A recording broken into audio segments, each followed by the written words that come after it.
A 2022. So the program will start within short time. So kindly join in the link. Already the link is provided in your mail and groups. Okay. Thank you.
వెళ్తున్నా నేను.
Good morning, everybody.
Good morning, Professor Imjad Jigar. Very good morning. Hello. Sir, good morning, sir.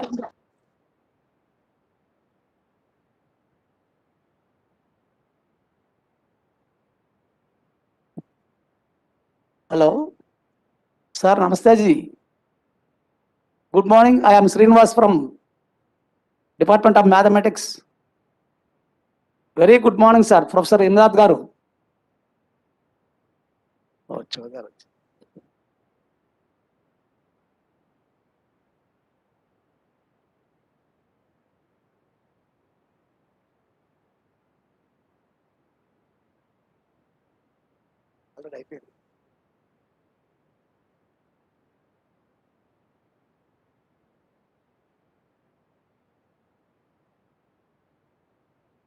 अब आप बोलिए good morning है Good morning, Professor.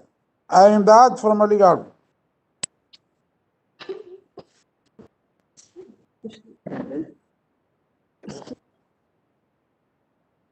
Okay. Good morning, sir. अब बोलिए good Very good morning to you, sir, as well. Okay, sir. Very good morning.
Está demais.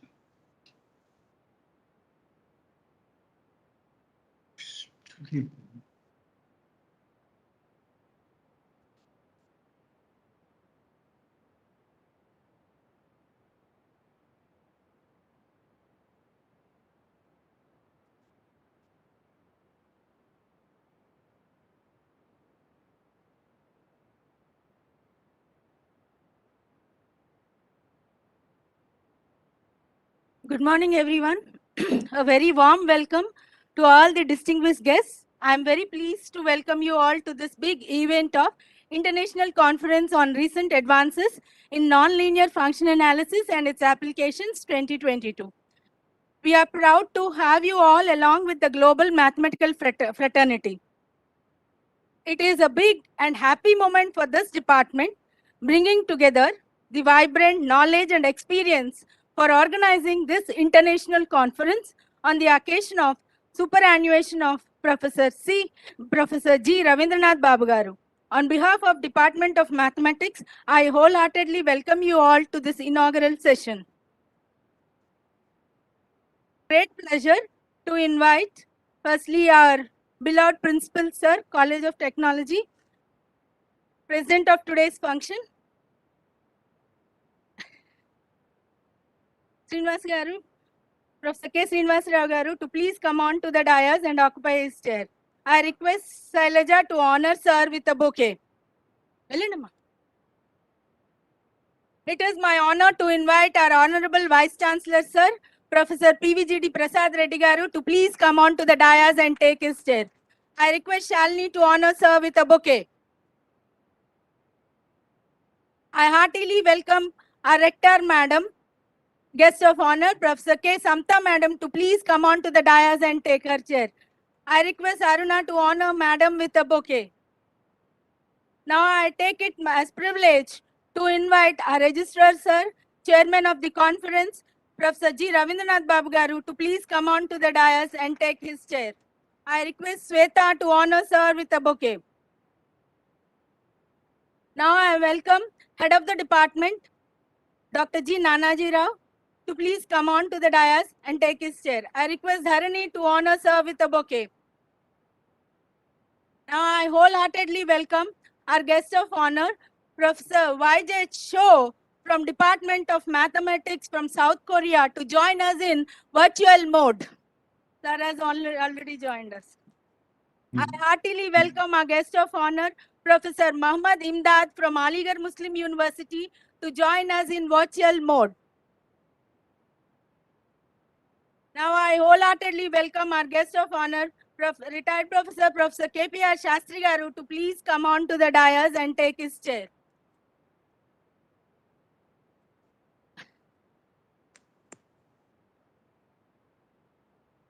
I request Kalyani to honor Sir with a bouquet.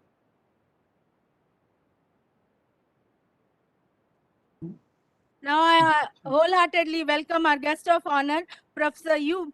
Retired Professor U. Madanaswamy Garu, to please join us in the virtual mode. Now I welcome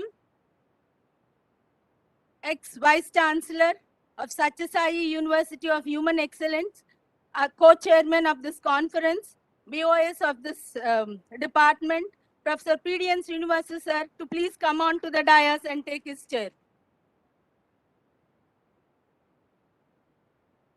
I request Nandini to honor sir with a bouquet.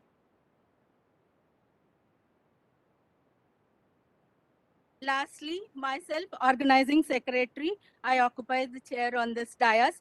I request the president of this function, Professor K. Srinivas Rao Garu, to preside over the function.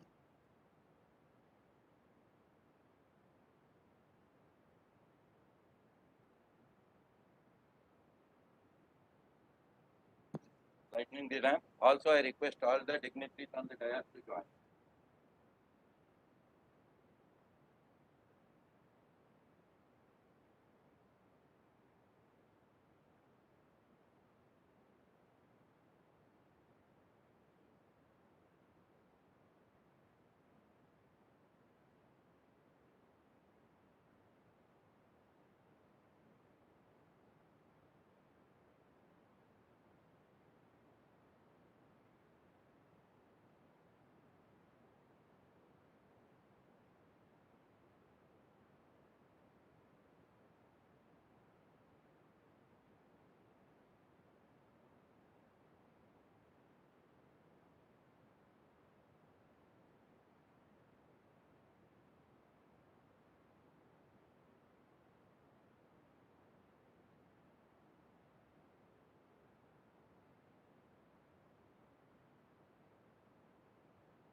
Pasha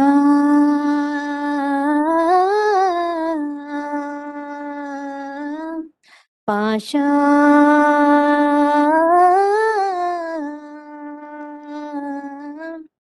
गणनायकाय गणदैवताय गणाध्यक्षाय धीमहि गुणशरीराय गुणमण्डिताय गुणेशानाय धीमहि गुणातीताय गुणाधीशाय गुणप्रविष्टाय धीमहि एकदन्ताय वक्रतुण्डाय गौरीतनयाय धीमहि गजेशानाय बालचन्द्राय श्रीगणेशाय धीमहि एकदन्ताय वक्रतुण्डाय गौरीतनयाय धीमहि गजेशानाय बालचन्द्राय श्रीगणेशाय धीमहि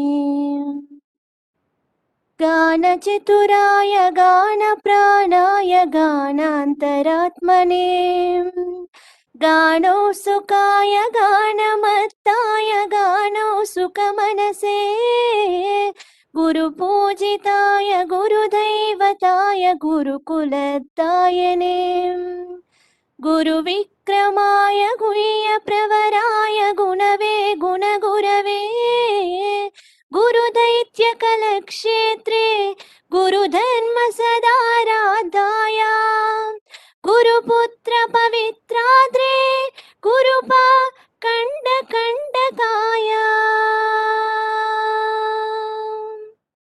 गीतसाराय गीततत्त्वाय गीतगोत्राय धीमहि गूढगुल्पाय गन्धमत्ताय गोजयप्रदाय धीमहि गुणातीताय गुणाधीशाय गुणप्रविष्टाय धीमहि एकदन्ताय वक्रतुण्डाय गौरीतनयाय धीमहि गजेशानाय बालचन्द्राय श्रीगणेशाय धीमहि एकदन्ताय वक्रतुण्डाय गौरीतनयाय धीमहि गजेशानाय बालचन्द्राय श्रीगणेशाय धीमहि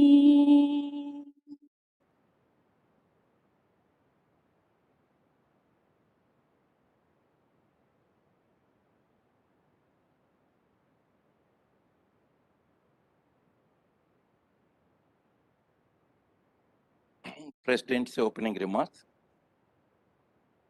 Honorable Visionary Vice Chancellor of Andhra University, Professor Prasad Reddy Garu, respected Rector of this university, Professor Samat Garu, in charge Registrar and Professor GVR Babu Garu, Professor KPR Sastri Garu, Professor Imad, Professor LG Choi, Professor UM Swami Garu, Professor Anuradha Kameswari, Professor Srinivas Garu, and many distinguished guests like Professor Rajendra Prasad, Professor Paul, and here research scholars, student friends. Very good morning to you all.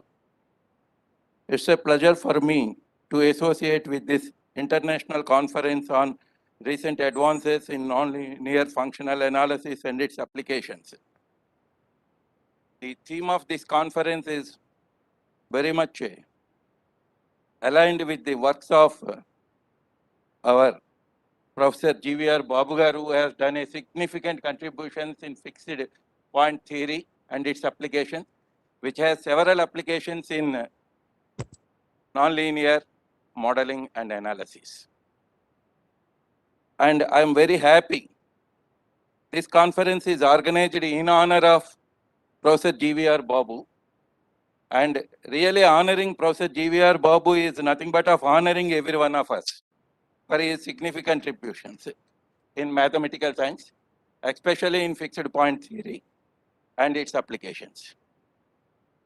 I congratulate Dr. Nanaji Rao and his team for arranging this conference in a big way. And also, I congratulate every delegate who is participating in this to share their knowledge and to deliberate their research work in this platform. Really, this nonlinear functional analysis is very, very useful in mathematical sciences, particularly in applied sciences. Of course, I am not an expert in functional analysis, but I have done recently a little study on this. Last 1 week, once this conference is there and other things, I put my mind what is actually going on in this functional analysis, how the advancements has taken. And really, I was very much happy to see in mathematical sciences, in every area of application, either it may be engineering, it may be in physics, it may be in chemistry, biology, ecology, economics, business, whatever domain. There are several applications of this functional analysis, especially this nonlinear modeling.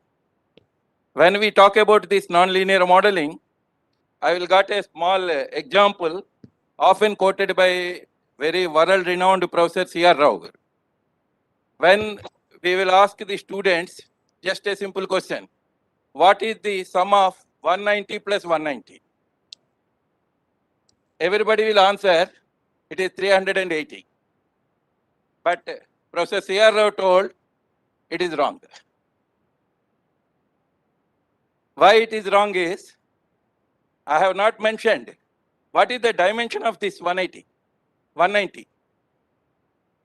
It is in a degrees.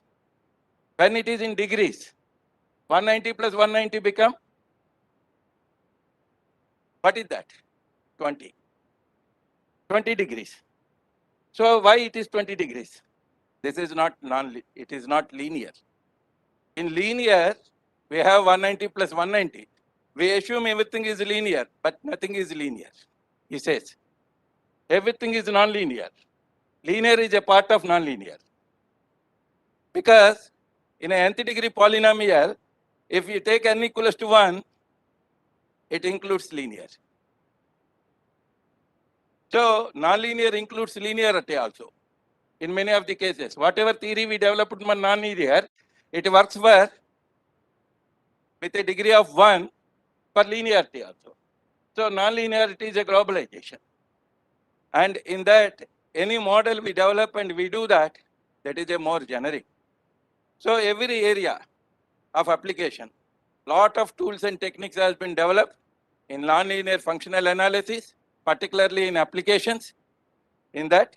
So I hope this conference will definitely bring new knowledge and deliberations in nonlinear functional analysis, which will be very helpful for the young researchers who are starting their career to do their work in nonlinear functional analysis. I once again congratulate Professor G.V.R. Babu for doing a significant contributions in teaching, research, and also administration of our Andhra University.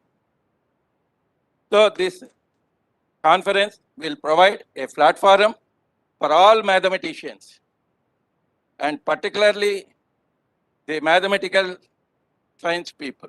In this occasion, I would also thank our visionary Vice Chancellor, the Dian of Computer Science, to formulate the School of Mathematical Sciences. School's concept. Definitely, I hope there will be a School of Mathematical Sciences, because mathematical sciences will be there, and mathematics is the king of all sciences, and not only sciences now, it is the king of all disciplines. So mathematical sciences will have definitely a separate entity, and this mathematical sciences, which includes the mathematics, applied mathematics, statistics, and engineering mathematics, will have a more and more close interdisciplinary applications, helping the other disciplines also in that way.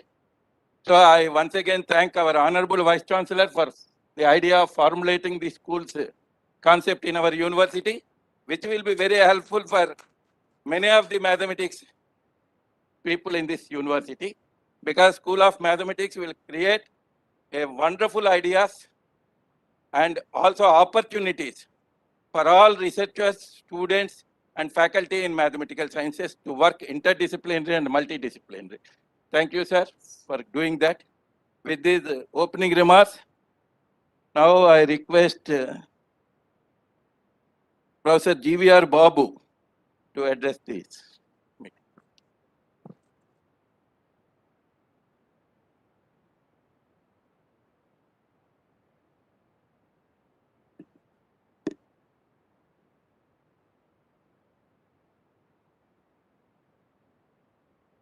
Respected President of this inaugural function of the International Conference on the Recent Advances in Nonlinear Functional Analysis and its Applications 2022, ICRANFA 2022, Professor K. Srinivasarao, Principal, JVD College of Science and Technology, Andhra University. Good morning, sir. Our dynamic, beloved Vice Chancellor, an academic administrator, and a great eminent resource teacher in the field of information technology, Professor PVGD Prasad Reddy Garu. A very good morning, sir. Respected today's guests of honor, Professor K. Samata, Rector, AU, Professor Vij Cho, Department of Mathematics Education, Jiangshan National University, Korea, and Professor M. Imdad, Department of Mathematics, Aligarh Muslim University, Aligarh, India, and Professor KPR Sastri Garu, Department of Mathematics, AU, and Professor UM Swami, Department of Mathematics, AU. Good morning, sir. Dear Professor PDN Srivasu, Chairman, Department of Mathematics and former Vice Chancellor of Sri Satya Sai University for Human Excellence, Karnataka, and Dr. G. Nanaji Rao, Head and Director of the conference, Dr. P.A. Kameswari, Organizing Secretary and Assistant Principal of the AU College of Science and Technology. Good morning. Respected principals of our constituent colleges, deans, coordinators, directors of our university. Good morning. Captain Professor S. Ravikumar, Captain Professor N. Ramakrishna, and Professor Sri Srinivasarao. Good morning to all. Dear resource professors from various countries, including India, gracing this function from online. Very good morning to all. Dear delegates from all over the globe, warm welcome to you all. Dear research scholars and students of this department, first, I wish to give a brief profile of our university. Andhra University was established in the year 1926 by Madras University Act of 1926 and was designed to serve an entire linguist region of Andhra as a residential teaching cum affiliating university. Andhra University is not just one of the oldest educational institutions in the country, but also the first to be conceived as a residential multidisciplinary university. This 95 years old institution is fortunate to have Sir C.R. Reddy as first founder vice chancellor. Its founder vice chancellor. The university is accredited by NAAC by A grade with 3.60 out of 4 CGPA. The university is one among the 14 institutions identified by DST for doing advanced research. The vision of the Andhra University is to create new frontiers of knowledge in quest for development of human and just society. Its mission is to develop a pool of human expertise in science and technology, engineering, social sciences and humanities, the basic investment for the progress of the country. The quality policy of the university is by imparting globally focused education, by creating world-class professionals, by establishing synergetic relationship with industry and society, by developing state-of-the-art infrastructure and well-endowed faculty, by imparting knowledge through teamwork and incessant efforts. The university is offering at present 313 arts courses in arts, commerce and management, science and technology, engineering, law, pharmacy and education. The university is spread in a sprawling campus of 433 acres of land, having 7 constituent colleges and 16 research centers in its campus with a student strength of 16,400. It has 368 affiliated colleges spread across the territorial jurisdiction of Andhra University. AU stood 24th place in the university ranking category of NIR 21. The university is ISO 9001-2015 certified, apart from recognition of UGC Category 1 university with higher academic autonomy. The university campus is having 23 hostels for men, which can accommodate around 5,000 students, and 4 hostels exclusively for women with a capacity of more than 1,600 students. The university is having 4 international hostels, which can accommodate 350 students, representing over 45 countries. Residential accommodation of 240 units of staff quarters is available in the university campus. The university is also having 2 health centers, one at South Campus and the other at North Campus, and a homemade dispensary too, and 3 guest houses, faculty club, open air theater, and a campus school for university staff, children, and indoor and outdoor sports facilities it has. Tejasvi Navadiyatamastu. Now, about the conference, I'm very thankful. First, I'm very thankful to the faculty members, research scholars, and students of the Department of Mathematics for organizing the second international conference in this renowned department, especially on the occasion of my superannuation. I thank the department and authorities of our Andhra University. The objective of this conference is to bring eminent academicians and researchers from all over the globe working in the field of nonlinear functionalities, particularly fixed point theory and applications of approximation of fixed points and their applications and related areas onto one platform to share the knowledge, exchange the ideas, and for possible future collaborations. The importance of fixed point theory is that it gives an application to real world problems. We can get the existence of solutions and optimal solutions too. And approximation of solutions, approximation of fixed points, it has so many applications in image processing problems and wavelet analysis. I am sure that this conference provides an opportunity for all the participants to get exposure to the latest trends in research that is taking place all over the world. I cordially welcome all the keynote speakers, invited speakers, paper presentation speakers, and participants to this conference on virtual mode. And I wish that the conference will be a grand success in achieving the objectives and brings glory to the department in particular and to the Andhra University in general. Thank you very much, sir. Thank you, one and all.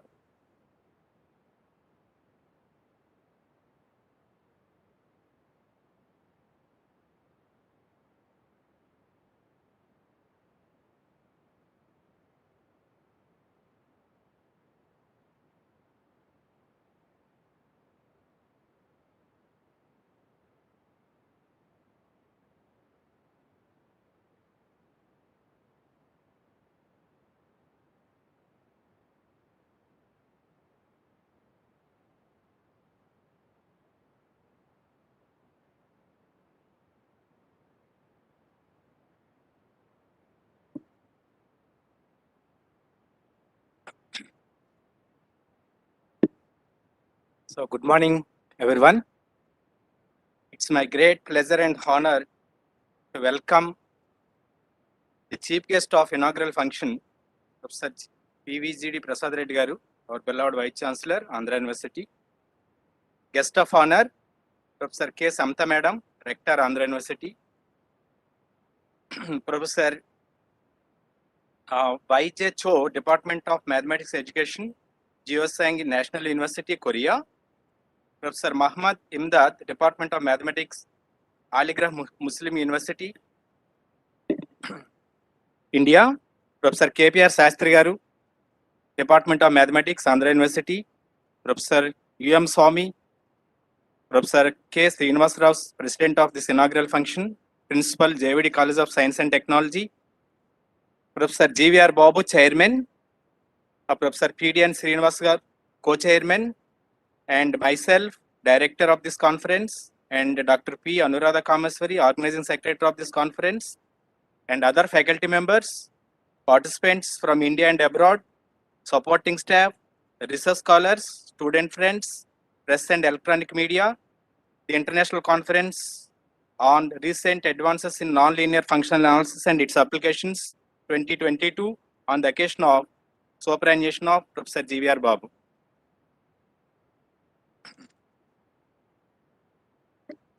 So the Department of Mathematics was established in 1932 with then Vice Chancellor Professor Sarvepalli Radhakrishnan as first head of the department.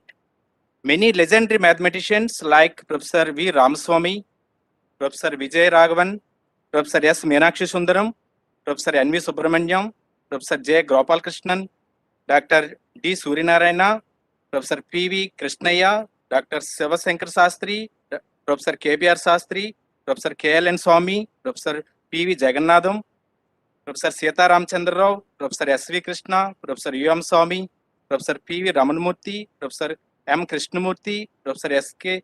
Ismail, Professor G.C. Rao, Professor Appal Naidu, Professor Rangarao, Professor N.V.S. Murthy served the department, shaped the department in imparting knowledge through teamwork and incessant effort in terms of discipline, research, teaching, motivating the students towards better use for society. The most distinguished alumni of this department is Professor C.R. Rao. He was Padma Vibhushan awardee, a recipient of Bhatnagar Award, and many other prestigious awards. Other distinguished alumni include Professor B.L.S. Prakash Rao, Professor S.B. Rao, former director of Indian Statistical Institute, Kolkata, beside many others who have occupied many high positions in various fields. The department so far produced about 145 doctorate degrees and published about 1,000 research papers in reputed journals. The current research areas are, sheep theory, lattice theory, algebra, various fuzzy sets and logics, vague sets, and their applications for both mathematics and computer science, fixed point theory, mathematical modeling and mathematical bioeconomics, algebraic number theory, and cryptography. Coming to our GVR Babu Garu, Professor GVR Babu has made a substantial contribution in the field of nonlinear functional analysis, particularly fixed point theory and approximation of fixed points. Hence, the present international conference theme is chosen. I take this opportunity to extend my warm welcome to all the keynote speakers, invited speakers, delegates, and participants. I feel proud to inform you that the conference has about 650 participants and 14 invited speakers, which include 2 keynote speakers from all around the globe to discuss and explore future directions in a variety of areas within the country, but also first to be conceived the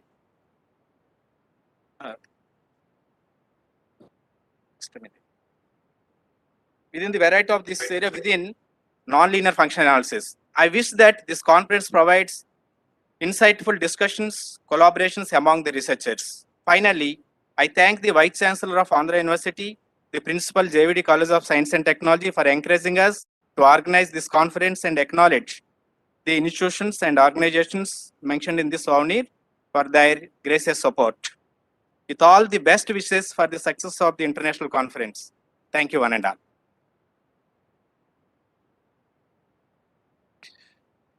Thank you, Dr.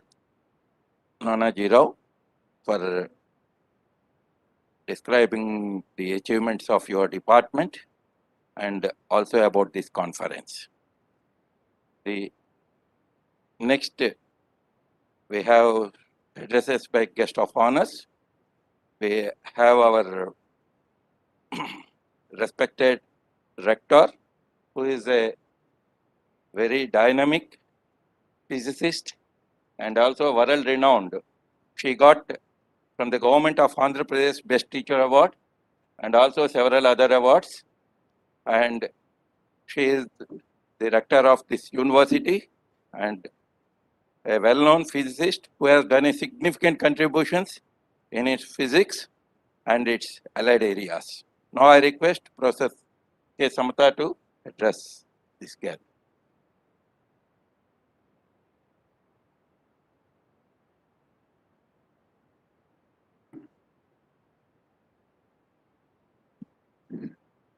Honorable Vice Chancellor of Andhra University and today's chief guest of this international conference, Professor PVGD Prasad Reddy Garu, President of the function and Principal, College of Science and Technology, Professor K. Srinivas Rao Garu, guests of honor, Dr. Y.J. Cho, retired professor from Korea, Professor Muhammad Imdad, retired professor from Aligarh Muslim University, India, Dr. KPR Sastri Garu and Dr. U.M. Swami Garu, retired professors from Andhra University, Chairman of the conference and Registrar of Andhra University, Professor G.V. Ravendranath Babu Garu, Principal, Pharmaceutical Sciences, Professor Rajendra Prasad Garu, Co-Chairman, Professor P.D.N. Srinivas Garu, Director and HOD of Mathematics Department, Dr. G. Nanaji Rao Garu, Organizing Secretary, Dr. P.A. Kameswari, faculty members, supporting staff, research scholars, and students, good morning to all. Today is a significant day because mathematics department is organizing on virtual mode an international conference on recent advances in nonlinear functional analysis and its applications 2022. That such resourcefully informative and knowledge oriented topic has been chosen by the organizers is in itself a fitting tribute to a humble and amicable retiring professor, Professor G.V. Ravindranath Babu Garu, who contributed immensely to the academic pursuit of the department, overcoming several odds.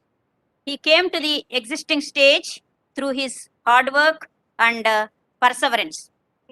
Retirement should not be the end of one's quest in exploring the depths of knowledge in one's respective field. The glory of the department needs no description because it was first headed by world-renowned philosopher Professor Sarvepalli Radhakrishnan. The glory has been sustained until now. Now the responsibility to carry forward the glory rests on the shoulders of young generation. This department made a humble beginning in the university under the watchful eyes of many greats and grown up by leaps and bounds in terms of teaching skills, academic standards, and research activities. Many brilliant students of this department have occupied various important positions in different sectors, both nationally and internationally, bringing glory to the university in general and to the mathematics department in particular. If a student is asked to draw a graph, he draws first x-axis without any second thought and any further instruction, he draws y-axis because this is a fundamental principle. Similarly, when we listen to the glory of the great people, automatically, immediately, without any second thought, we all should question ourselves to what extent we can emulate them. Such a thinking and responsibility alone can contribute to true development. Our university is going to be one of the best universities in the country in due course, only because of brilliant initiatives and unprecedented reforms set into motion by our dynamic and visionary Honorable Vice Chancellor. We all should lend our support in strengthening the reform-oriented administrative measures that are being taken by our Honorable Vice Chancellor. Our Honorable Vice Chancellor's progressive outlook helps us to learn a lot of relevant information to administrative as well as academic matters. We are always grateful to our Honorable Vice Chancellor, Professor PVGD Prasad Reddy Garu, for giving support to conduct such an academic activities in the university. The mathematics department has made efforts to rope in as speakers many knowledgeable persons in the field whose valuable inputs are immensely useful to faculty, scholars, and students in terms of gaining knowledge. We have almost got used to participating on virtual mode, and students too are gradually getting accustomed to this mode of learning, which has become unavoidable as the pandemic is not going to disappear anytime soon. I hope that this conference is going to be an ideal platform for faculty, researchers, educators, and students to exchange and share their inputs for the overall advancement of latest research trends in the field. I request everyone to make optimum use of this program. I look forward to more such international conferences to take place in the department in the jurisdiction of our esteemed university. With the participation from a galaxy of knowledgeable speakers and other eminent persons, I am confident that this conference is going to conclude on a note of success. Thank you. Thank you very much for giving me this opportunity. Thank you. Thank you, Professor Samatagaru, for your elaborate lecture on this mathematics as well as our university. Now, for the benefit of these young students sitting here, I request GVR Babu Garu to introduce a guest of honor, Professor L.G. Cho.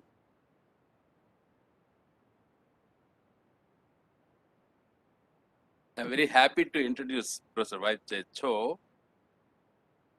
Professor Y.J. Cho retired from Department of Mathematics Education, Jiangshan National University, Korea in 2018 after working for 40 years, and now he is an endowed chair professor of Jiangshan National University, and also he was an endowed chair professor at the School of Mathematical Sciences, University of Electronic Science and Technology of China, Chengdu, Suchen, China, for 2018 to 20.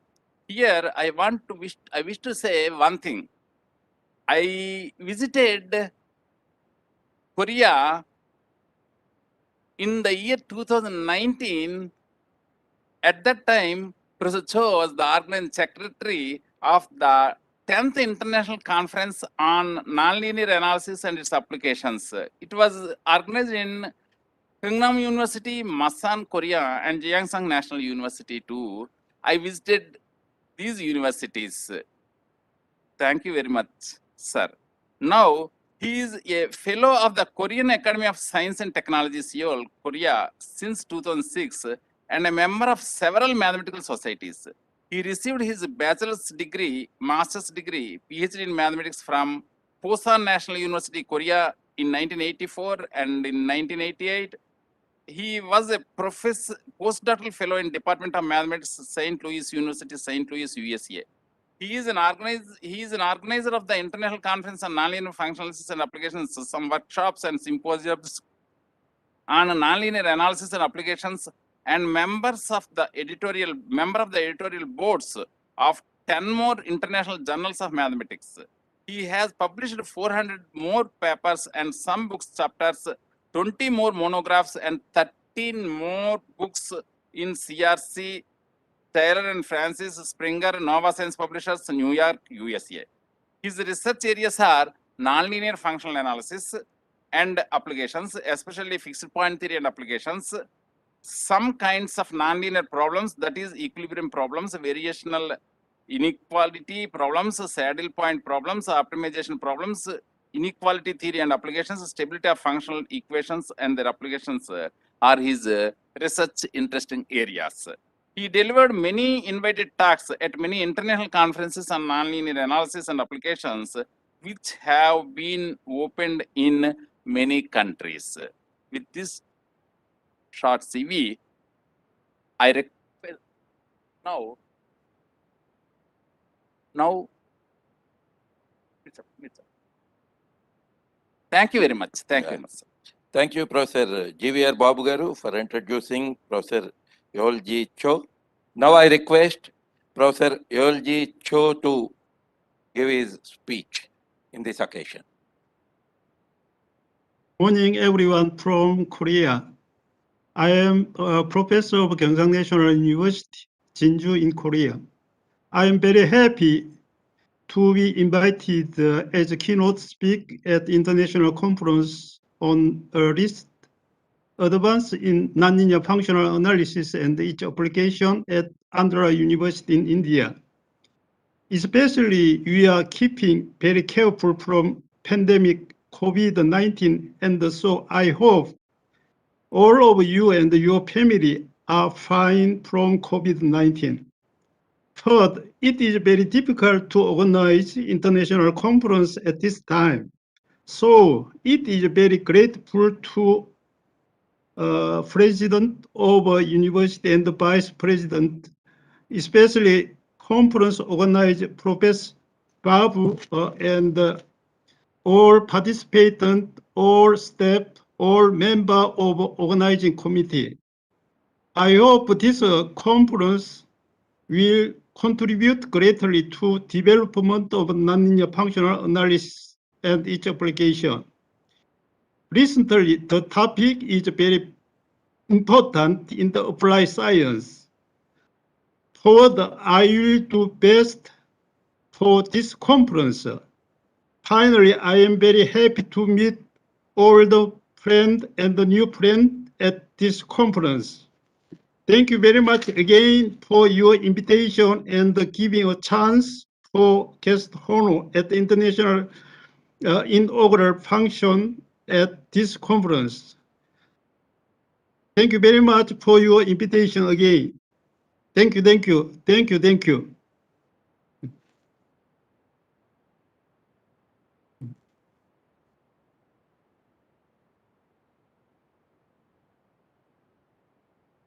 Thank you very much for your invitation, Professor Babu.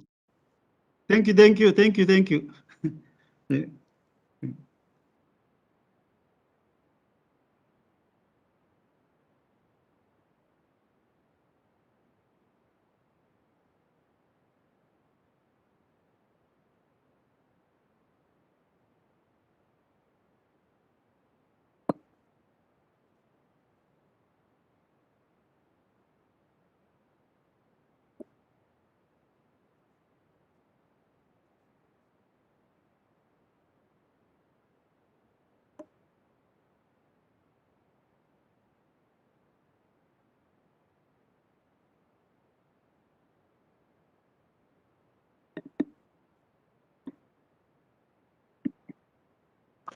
Respected chief guest of today's function, the Honorable Vice Chancellor, Professor PVGD Prasad Reddy Garu, and other dignitaries of the dais and on the dais. Good morning to all of you. First of all, I'm grateful to Professor GVR Babu Garu for giving me this opportunity to introduce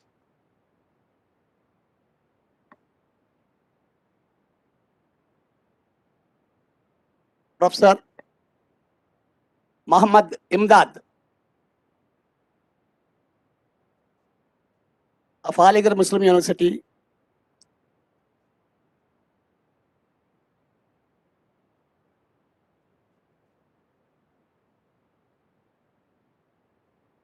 to learned audience offline and online.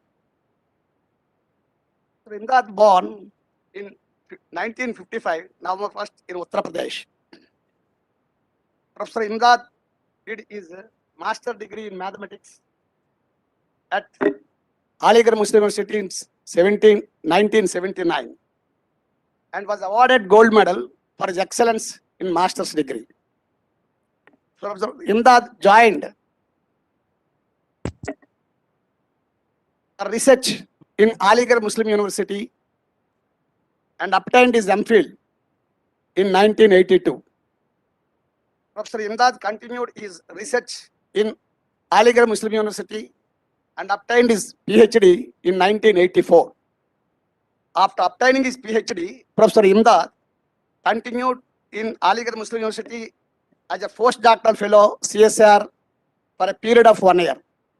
Professor Imdad joined in Department of Mathematics, Aligarh Muslim University as an assistant professor in 1986 and was promoted as an associate professor in 1997. In the meantime, he worked also as a research associate for 1 year.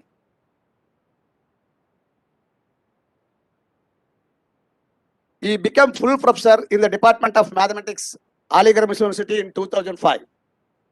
Professor Imdad visited ICTP, Italy in the year 1995 and Orlando, USA in 2008 for research. Professor Imdad supervised 25 candidates for master's degree and 10 candidates for MPhil. He successfully served 13 candidates for PhD, still 7 more candidates pursuing their PhD work under his able supervision. Professor Imdad is an evaluator for a number of MPhil dissertation and PhD theses of various universities and advanced institutions. Professor Imdad published 270 research papers in various professional journals of high repute. Professor Imdad attended about 60 conferences, seminars and workshops. Professor Imdad has 2 professional books to his credit. Professor Imdad still continue his research in unabated.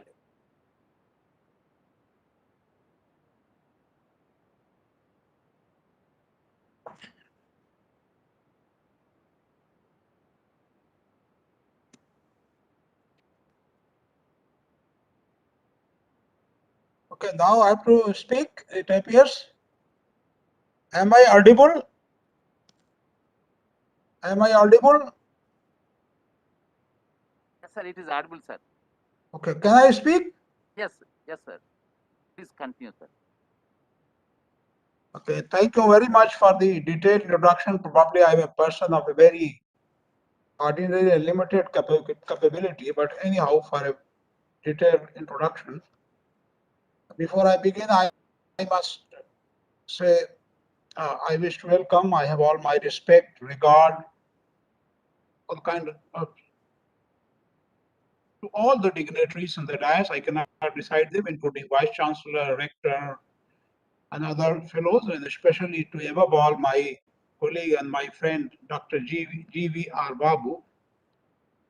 So at the very outset, I wish to say that I'm very fortunate to be the part of this inaugural function because of my personal association with Professor G.R. Babu.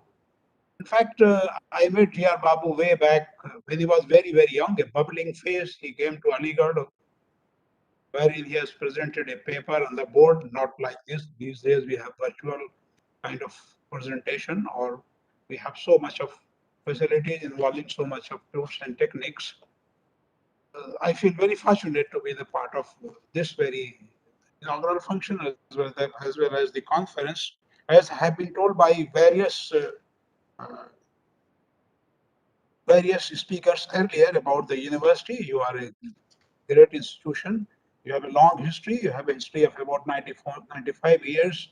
I personally very happy and rather proud to learn that Dr. Sarvapalli Radhakrishnan was your vice chancellor. Probably we don't have the personalities like him very commonly. I wish to recite a line of Allama Iqbal. I wish to recite a line of Allama Iqbal in his recognition, and that is what kind of great personality he was, and we are still not having the personalities like him. The lines are, हजारों साल नरगिस अपनी बेनूरी पे रोती है, बड़ी मुश्किल से होता है चमन में दीद अवर पैदा. हजारों साल नरगिस अपनी बेनूरी पे रोती है, बड़ी मुश्किल से होता है चमन में दीद अवर पैदा. We may not having personalities like Sarvapalli Radhakrishnan very easily. We must pray to our Almighty so as to be bound by the personalities like this. We are very much dearth of the personalities in our country. If I say, I'm very sorry if I hurt somebody's feeling, but I vow having the personalities like Dr. Sarvapalli Radhakrishnan. On the other hand, also various other illustrious colleagues who have served. I mean, they include Professor B.R. Rao, of Physics Department, Professor Meenakshi Sundaram, Professor Ummi Rao Swami, Professor Sheshadri from Chemistry Department, Professor Vijay Raghavan, and many. You all have mentioned that I don't want to recall. This shows that you are having wonderful colleagues at your very outset. So as it is said, without good teachers, there cannot be possibility of a good university. So you are always a good university. That is very much evident by the presentation of the earlier colleagues. So as far as traditions are concerned about your university objectives and everything, it has been told in detail, and that is very public. Recognition now, at the same time, your recognition by the atomic energy as far as a significant contributor as far as the Indian researchers are concerned. So these are the things which I don't want to repeat, but you are a great institution, no doubt about this, as far as recognition of the NOC or all these things are concerned. So I wish to congratulate the colleagues, university, vice chancellor, rector, everybody for this very outstanding contribution and achievement. As far as this very conference is concerned, conference on recent advances in nonlinear functional application. This is probably our interest as far as myself is concerned, or Professor Babu is concerned, and Professor Sastry is concerned. In fact, nonlinear functional analysis is a subject which is very rich subject, and it falls in several domains to look at, not in one domain. Like it falls in functional analysis, it falls in nonlinear functional analysis, it falls in non-operator theory, it falls even sometimes in geometry. Like if you remember Lifchus fixed point theorem, that is also the part of the geometry, and those who are the expert, they know that it has three main parts of the fixed point theory. That is metric fixed point theory, and then topological fixed point theory, and then other theoretic fixed point theory. All this. There are three main branches which are there, and it goes to very sophisticated way. Like if you look at the topological fixed point theory, it's not everybody's cup of tea. It's a very difficult and very challenging subject. What will I say? But the fixed point theory or nonlinear functionality, it has one very advantageous aspect, that is of application. It has been used in many subjects. Here I would like to recall one of the conferences I have attended. One keynote address has said that the last century which concluded, it was a century which was dominated by those who were very good in English. And this very century which has just started, of it there 20 years, it will be centuries will be dominated by those who knows mathematics. This I already realized the impact of computers and the impact of the computations of this. So as far as fixed point theory is concerned, it has wonderful applications like in economics these days. Like simple property, like simple interval property, it ensures you the market equilibrium. Even the economics is having a great application these days, and many fixed point theorems, they are used vitally in economics these days. And even those fixed point theorems we are not having in our syllabi in MSc. So this is how this particular subject has a lot of applications in several areas, and as far as this very conference is concerned, I wish that this conference will be obviously accomplishing its purpose, because I remember one of my senior teacher used to say that if you go in a conference and you are there, or even if you attend the conference, you are a different person without learning anything. So attending a conference or creating this kind of activities, we have always the advantage of having inspiration. Even if we have not done anything, we have inspiration. So I wish the organizers all the best as far as this very conference is concerned. But as a senior person, as a person who has already on the scene, I would like to say that our younger generation must work very hard. Probably maybe we are not very good, but we have worked hard. For our younger generation, this is my advice, to work very hard. And I would like to conclude with the four lines of Allama Iqbal again. आई ने नौ से डरना तर्जे कुहन पे अड़ना, आई ने नौ से डरना तर्जे कुहन पे अड़ना, मंजिल यही कठिन है कौमों की जिंदगी में, ये कारवान हस्ती है तेज गाम ऐसा, कौमें कुचल गई हैं इसकी रवा रवी में. What is said is what? If you don't work hard, if you don't progress, we will go with the time, we will be lagging behind. We continue to work hard as our seniors, our investors, at the same time our ancestors have worked very hard. What I feel that these days we are not working that hard, so I aspire to my younger colleagues and students to work very hard. Thank you very much for giving me this very opportunity. Thank you, Professor Muhammad Imdad, for your nice words. And now I request KKM Sharma to introduce KPR Sastry in brief.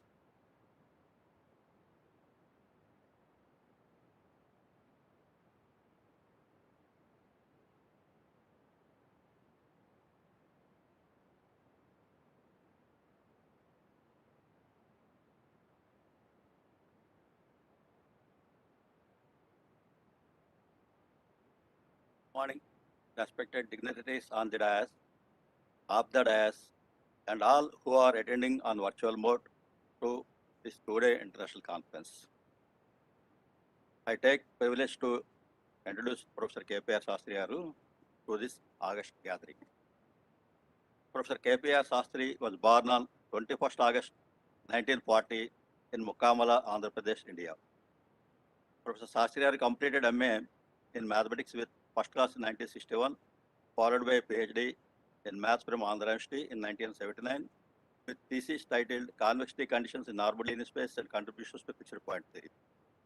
Professor Sastry joined Andhra University in 1961 as a tutor and rendered services to Andhra University for around 40 years, superannuating in the year 2000 as a professor of mathematics.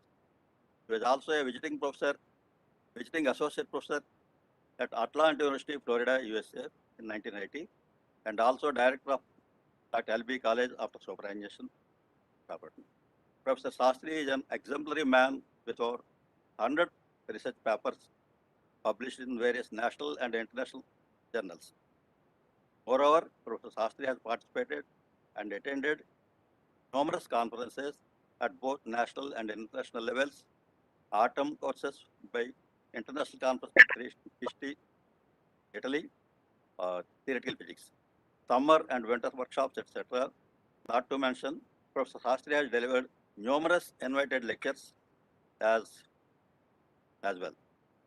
Professor Sastry is an enthusiastic person and helped many students for their MSc, MPhil, PhD, so in their dissertational work and thesis work.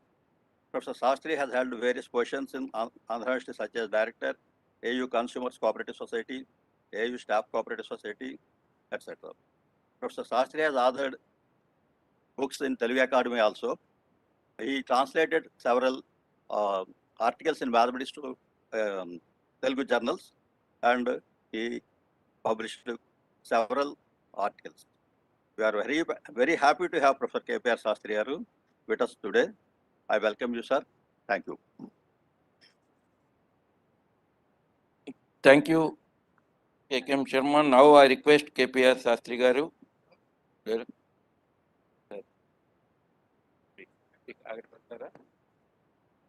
Here, now I wish to say one thing.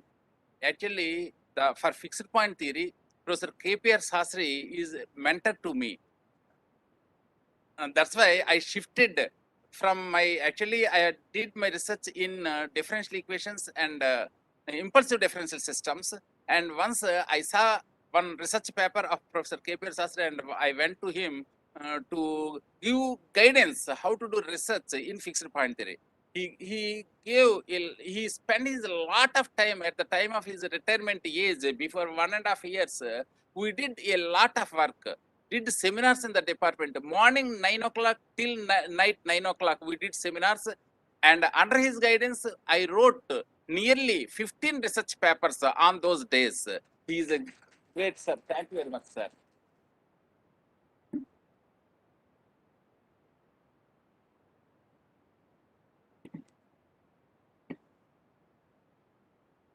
Respected Vice Chancellor, sir, respected Madam Rector, respected Principal, and my dear GVR Babu, the head of the department, and other dignitaries on the dais and off the dais.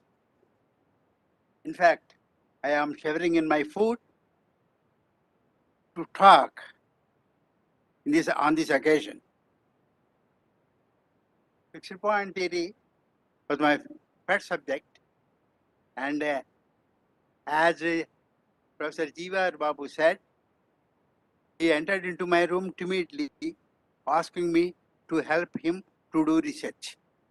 And at the time he was doing his research, he did his PhD in differential equations under the able guidance of Professor S.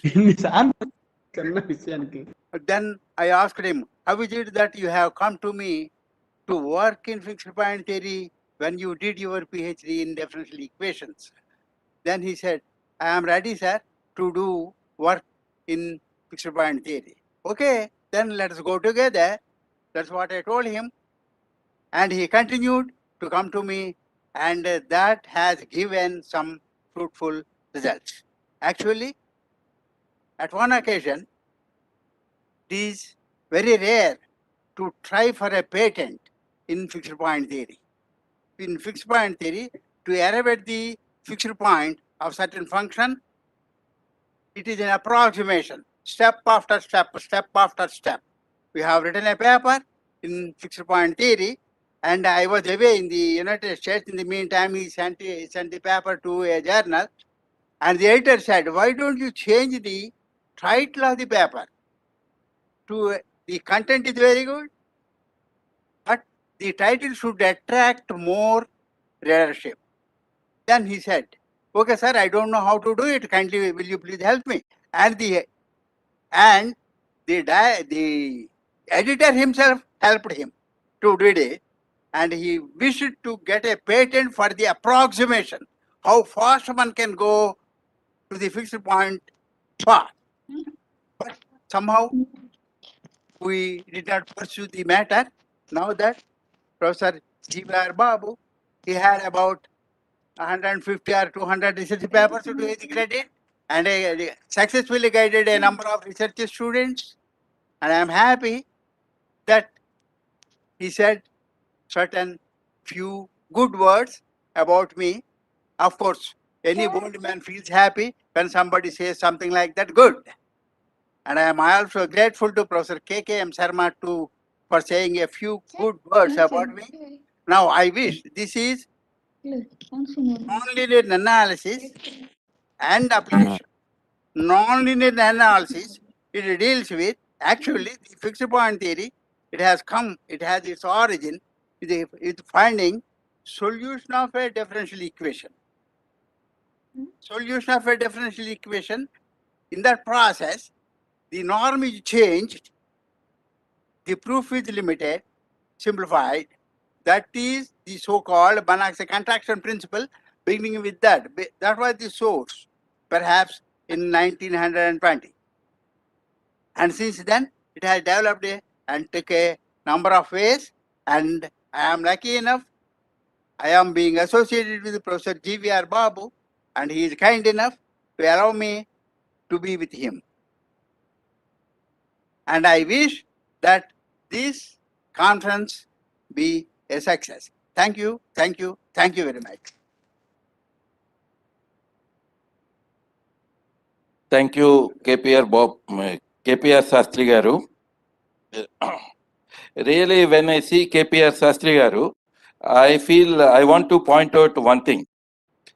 He is an inspiration for those who are retiring.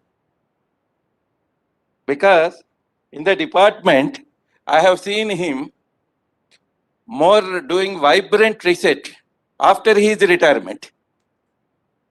I was also told by many of the department colleagues, Shastri is doing, because every day after 5 o'clock, I think he may be working somewhere at that time. So immediately after that was completed, he used to come at 5 o'clock and sit in the department up to 9 along with GVR Babu and CH Srinivas Rao and other his associates. And they used to do a lot of research work. So really, sir, you are an inspiration for those who are retiring. Because after retirement, you have done a lot of work in mathematics, I know that. Even before that, you have done, but after retirement, your work is more significant and contributed. That. So with this, thank you, sir. Thank you for your nice words. Now, I request SRK to introduce about Professor U.M. Swami. Very brief.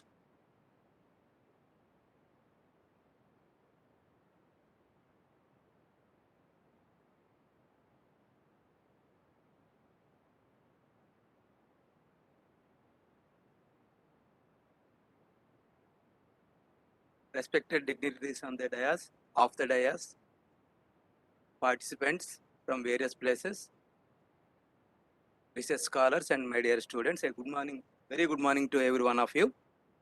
It's a great honor to me on behalf of our mathematics department to introduce Professor U.M. Swami in this occasion. Properly, he is known as Professor U.M. Swami and is actually Uppasetti Madana Swami, who born in the year January 1st, 1947. He did his MA in mathematics in the year 1970 and completed his PhD in the year 1974.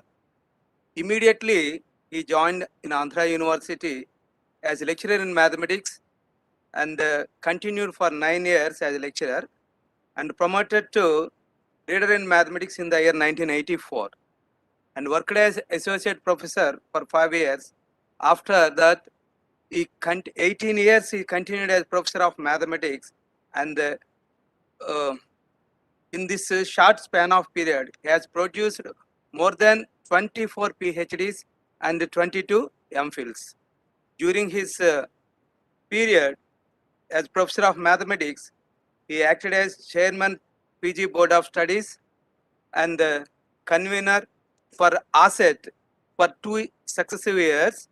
Later, he acted as Dean Faculty of Sciences of Andhra University for 3 years and Member Academic Senate, Andhra University for 14 years.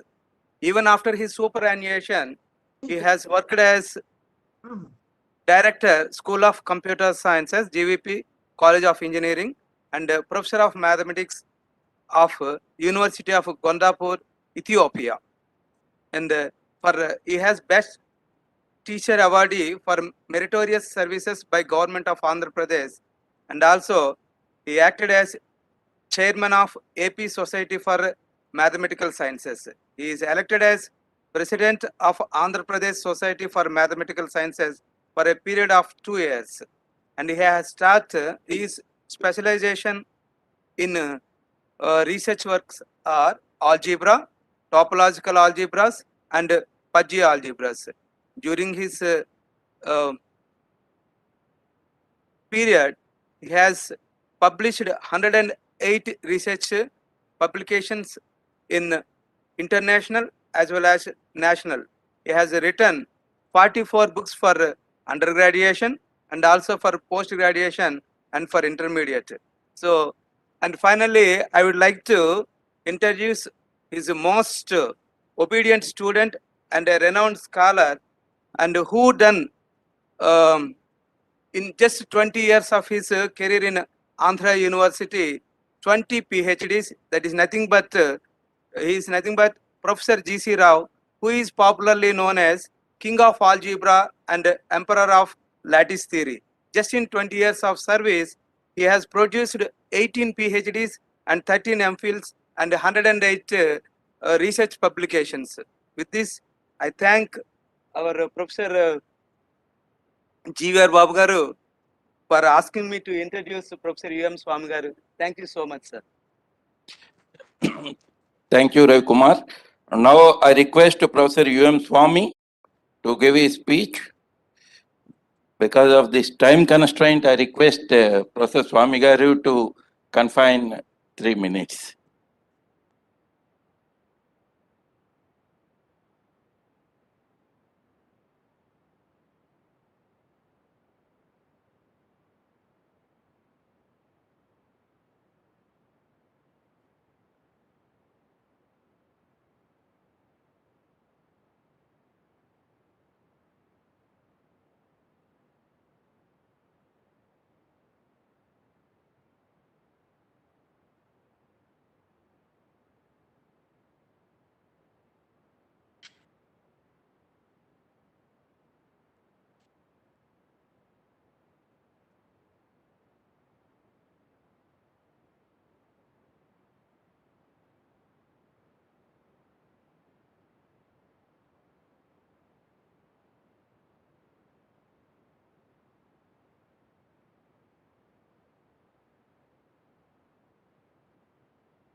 The organizers of this conference for inviting me to be here. and I'm happy to be here. And I congratulate Professor GVR Babu for his wonderful career and organizing this conference. I wish that this conference should be a grand success, and I wish all the participants, speakers, and other people involved in this, right, they will have good interactions and the conference be grand success. Thank you all. Thank you, Master. Thank you, Professor Swami, for your nice wishes. And now it is the time to master speech become is schedule. Time to hear our chief guest, a very good orator and motivational speaker and a role model for many of the faculty in the campus. That is Professor PVG Prasad Reddy Garu. Before hearing him, I request N. Ramakrishna to introduce our Vice Chancellor.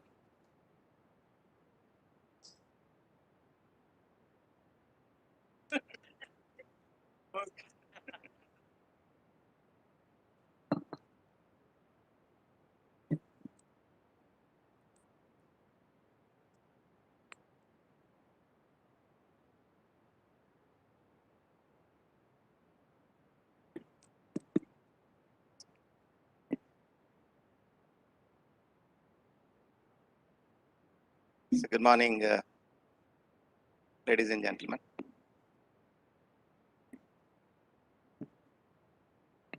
Distinguished colleagues, all are relevant, highly experienced faculty of Andhra University. Well, to begin with, the principal of College of Science and Technology. I know him as a great teacher, great researcher. In fact, I worked with him for a long time to obtain solutions to some of the research issues for my own students. Professor K. Srinivasarao garu. Rector of the university, Professor of Physics Department, Professor Samatha garu.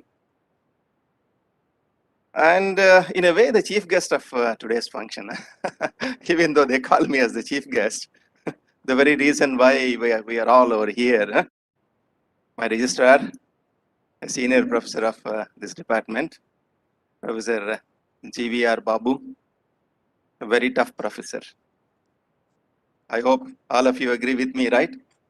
He's so tough, you know, he doesn't even sign, okay, even at the request of the Vice Chancellor. I like him a lot for that.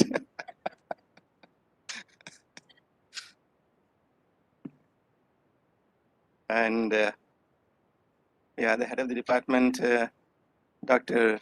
Nanaji Rao and Shastri Garu, Srinivas Garu. And we have got, you know, guest of honors, okay, international speakers, Professor Cho, Professor Imdad, and Dr. Kameshwari, okay, she's there on the dais. Professor Rajendra Prasad, principal of College of Pharmacy. Please show your face to them. At least, okay, they should know who is the principal of Pharmacy College. And I see almost in the first 3 rows, senior colleagues. I see friends from mathematics department. I see friends from applied mathematics. I also see from statistics department. And I also see a couple of honorary professors. Could be some scholars over here. Please raise your hands. Yeah, right. Good. Students? Students are there? Right. That's good. Good. Students of this department. So,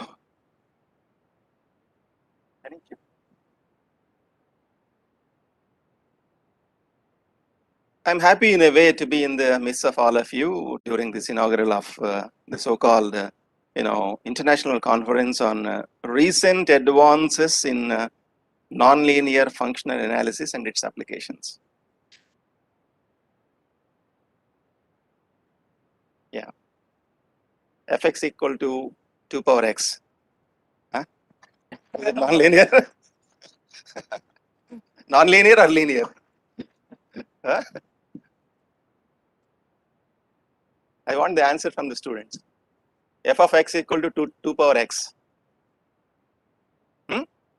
Yeah, nonlinear, fine. So that means I know the basics. Yeah, nature itself is nonlinear, okay? Like it was made a mention by the principal. Okay? Nature itself is nonlinear.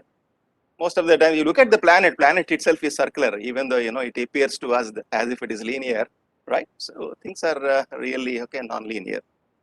And, as a computer science person, in fact, we also, in fact, deal with so many things, okay? It could be, okay, starting from ordinary differential equations to partial differential equations to impulsive equations, okay, optimization theories and, okay, fixed point theory, approximation theory, right? These are all, asymptotic, okay, theories. These things, in fact, even, okay, the students of computer science department, especially these days, who are doing really good work with reference to neural networks, right? Neural networks and, okay, coming out with designing some, okay, neural net, okay, kind of algorithms. Most of the students from the computer science department, they're also into this domain. In the sense, this is one particular field which has got a wide variety of applications, be it economics, okay, be it medicine, be it engineering, wherever, okay, you look at it, it has got, good applications.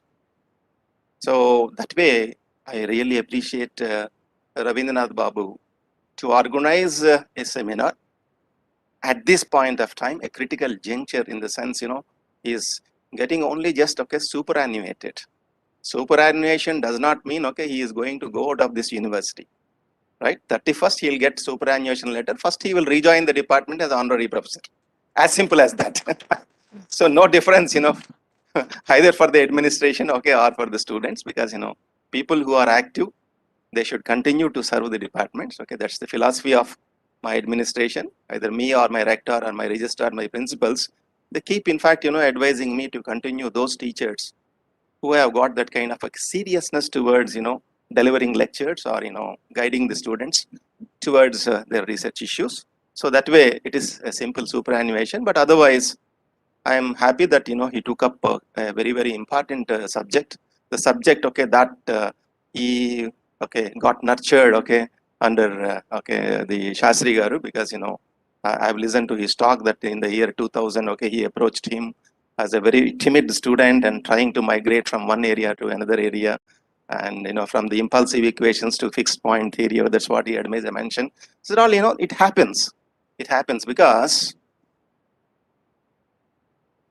I know that, I'm talking to the student, I'm talking to the scholar.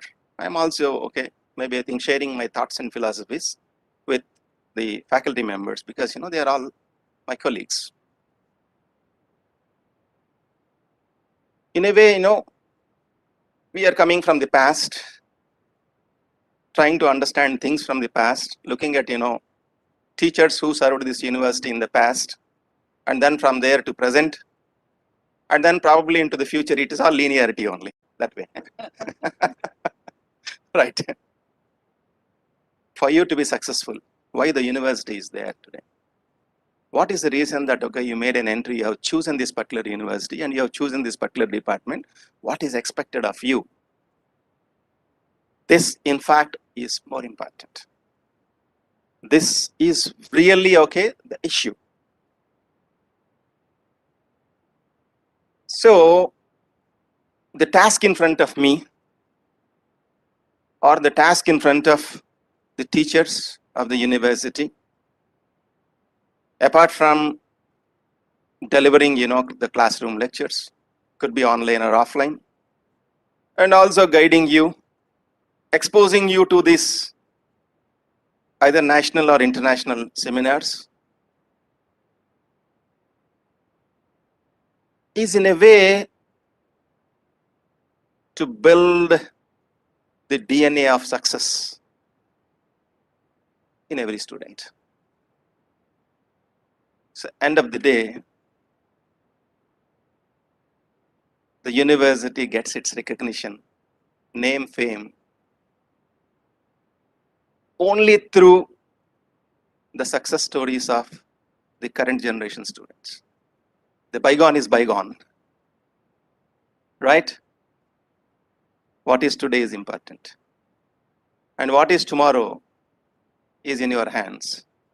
And based on that, our today is going to get scripted. That is the reason why, the teachers, they always prefer to nurture you. They always want you to connect to the real life situations. And they always wish to see you blossom.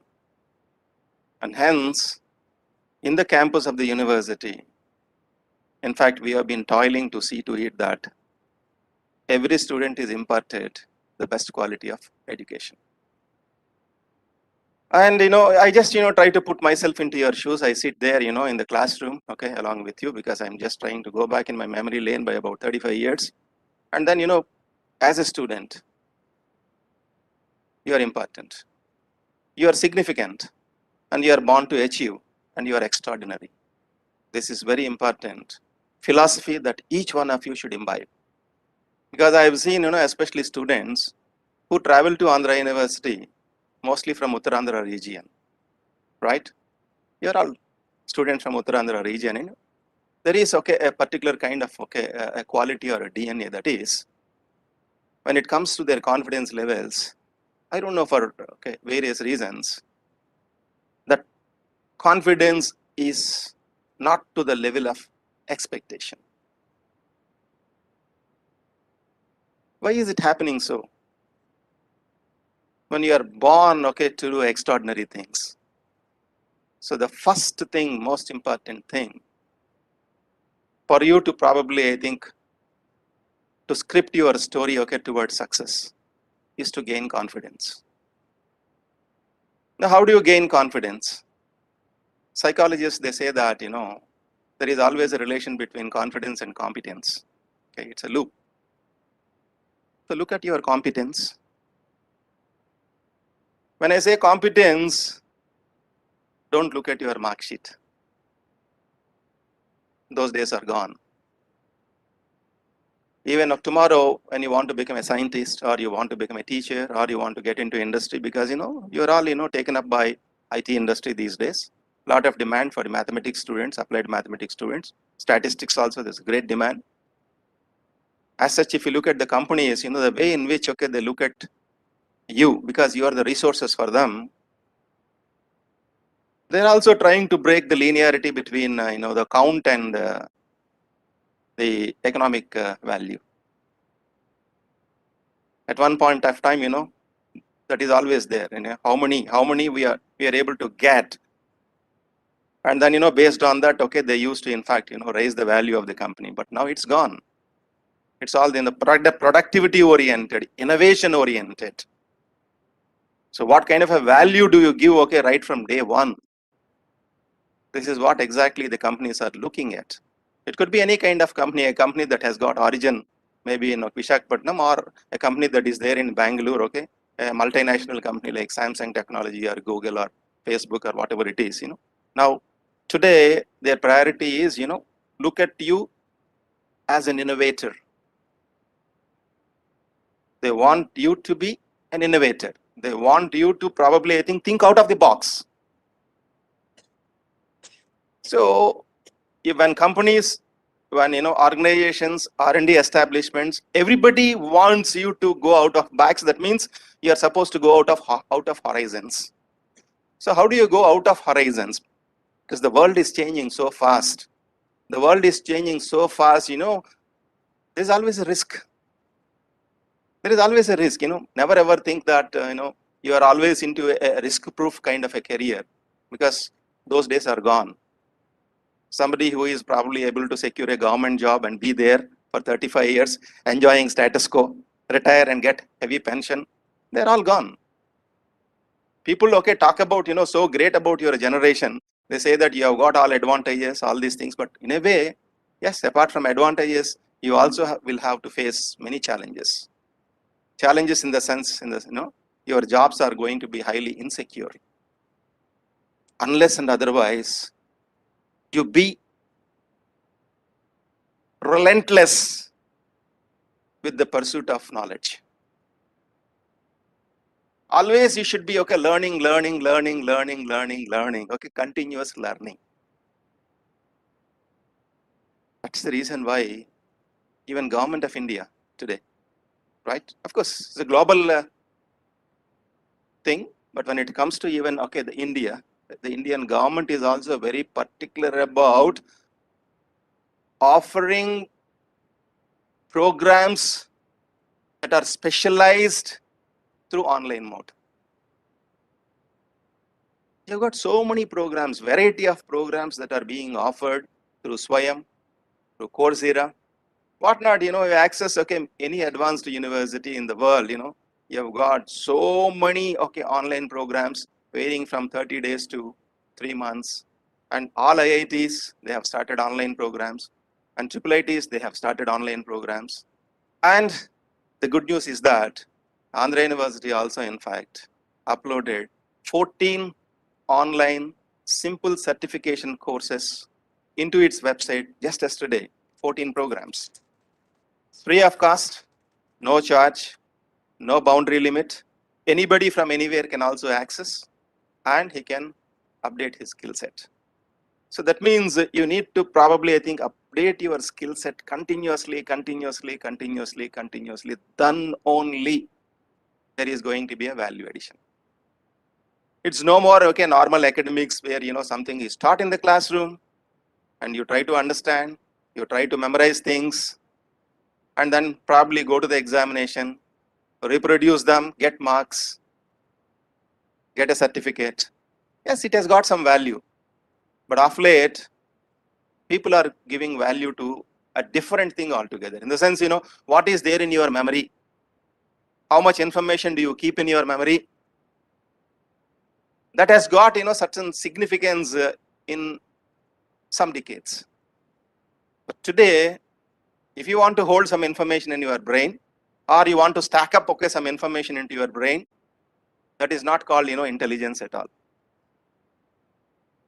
During, the olden days, intelligence was misconstrued in a way that somebody holding, a lot of information in his brain, he is always considered to be the best person, an intelligent person.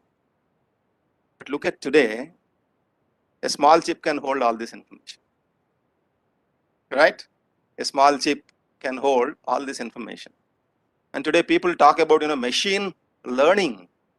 Not only just holding information, it is able to learn, it is able to predict things. Then what is that you do it as a human being? Right? So that means today's intelligence is not holding information in your brain or scoring marks. So that means the intelligence is the attention that you pay to everything that is going around you, and the kind of consciousness that with which you examine things and with a solution orientation. This is there in your hands. If you are born somewhere in America or in probably Korea, probably this I don't use it, in the sense that's a developed country altogether. Since we are in a developing country, right? What is a developing country? That means look around you. Always there are issues and problems. Wherever you are, you can find an issue and problem here itself.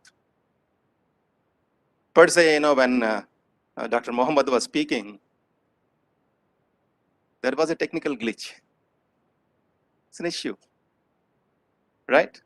That was an issue. So how to solve that next time? So like that, just examine. Take some time, examine what's happening around you. Can you probably, come out with a solution? It could be anything, any kind of an issue. You are in the class, appearing for the examination. new trend is happening with reference to nonlinear equations.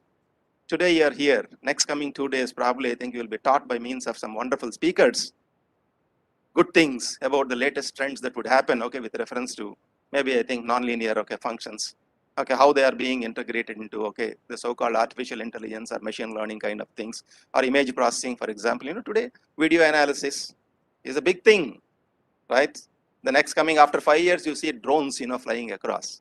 Today you are only seeing drones in the, okay, marriage functions where they are taking photographs, but down the line after 5 years, you will see drones moving across. A lot of technology. When drones are, okay, given freedom to move across, the most important, okay, dimension that you need to look at is security. It is always a threat. It is not simple Aadhaar card, we say the security and all, Aadhaar card is available everywhere, but we keep talking about Aadhaar card, all these things. It's not the real, okay, security that threat. The real security threat is that, it's going to take you, observe you. First thing is that, you are with a mobile. When you are moving with your mobile, okay, it is already tracking you. And, at the same time, there is a photograph, okay, from the top.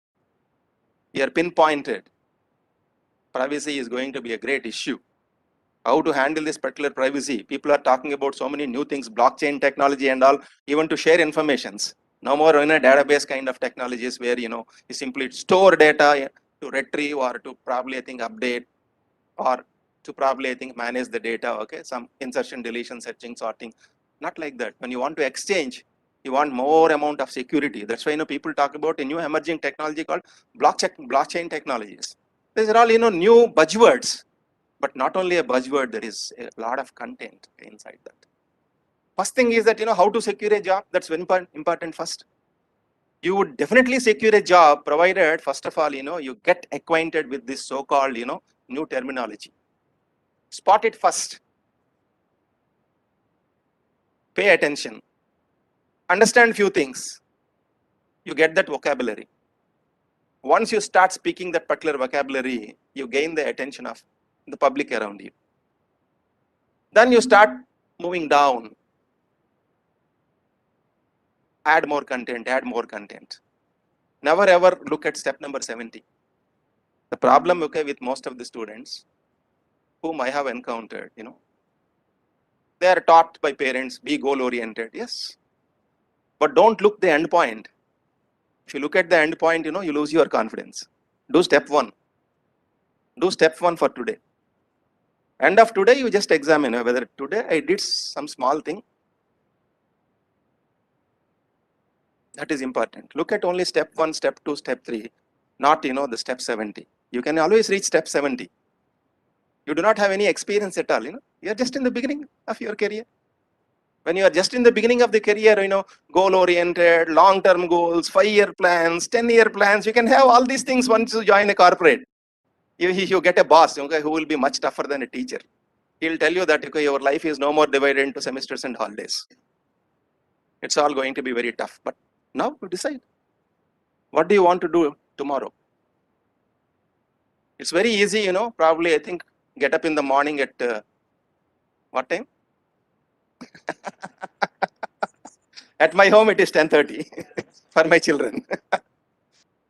Right? And from then onwards, as if, okay, you are, okay, very busy in the world, and only man, a unique person who is running the world. Swipe, swipe, swipe, swipe, swipe, so many streams of information. Heavy distraction. Heavy distraction. It is consuming your time. You can definitely pay attention to it, provided you are getting something out of it. But otherwise, as a student, as a child, you are only just, wasting your time by probably, I think, giving your first half an hour of the morning towards something which probably, I think, puts you into a reactive mode for the remaining part of the day. You only just react.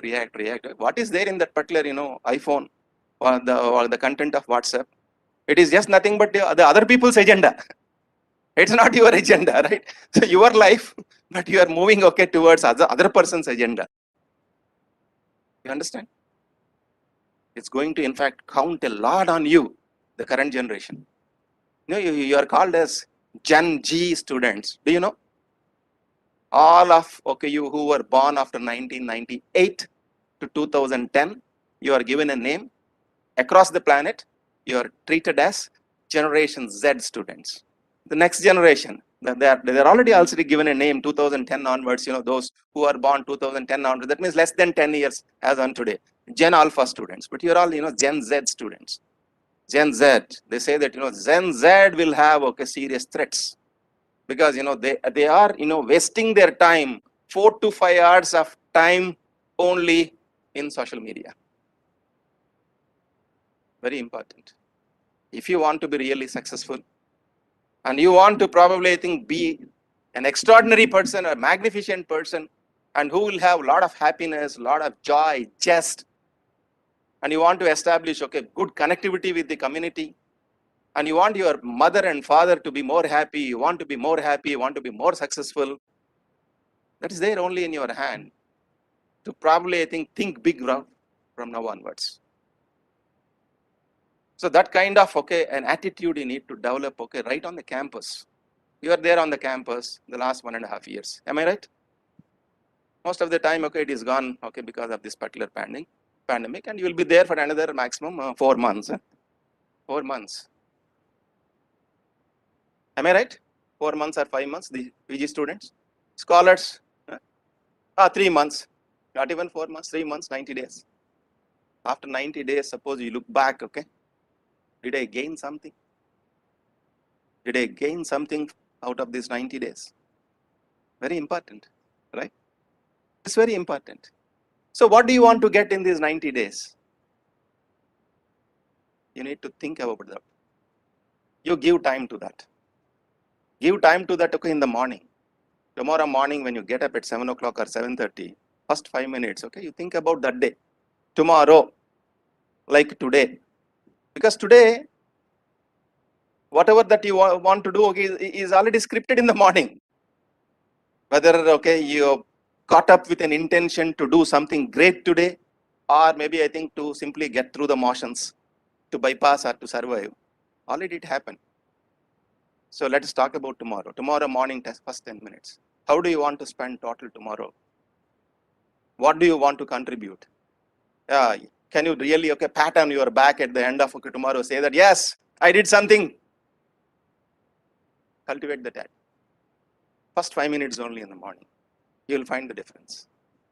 Not only you find the difference, you will also notice that your friend also has noticed you. That, there is a change in this particular, personality. That is the need of the hour for this country. That's the need of the hour for this country. Because, during our generation, to our parents, we are, minimum 8 to 10 children, they used to produce. So we were only just, studying in government schools, wandering on the streets. But we are so lucky, fortunate. God has been so kind to, to this particular generation. We are into government sectors. Even though we do not have that kind of intelligence. We only just focused on getting marks. But we were disciplined. We were disciplined. When they say no, we know that it is no only. During my generation, because, we all belong to that generation. If father or mother, if they say no, means no, that's all. I want to buy a mobile phone, because mobile is not there. I want to buy a new book. I want to buy a new pen. No means no. Second time you cannot ask. But now, you want to change a mobile, go and ask your mother or father. If they say no, do you agree?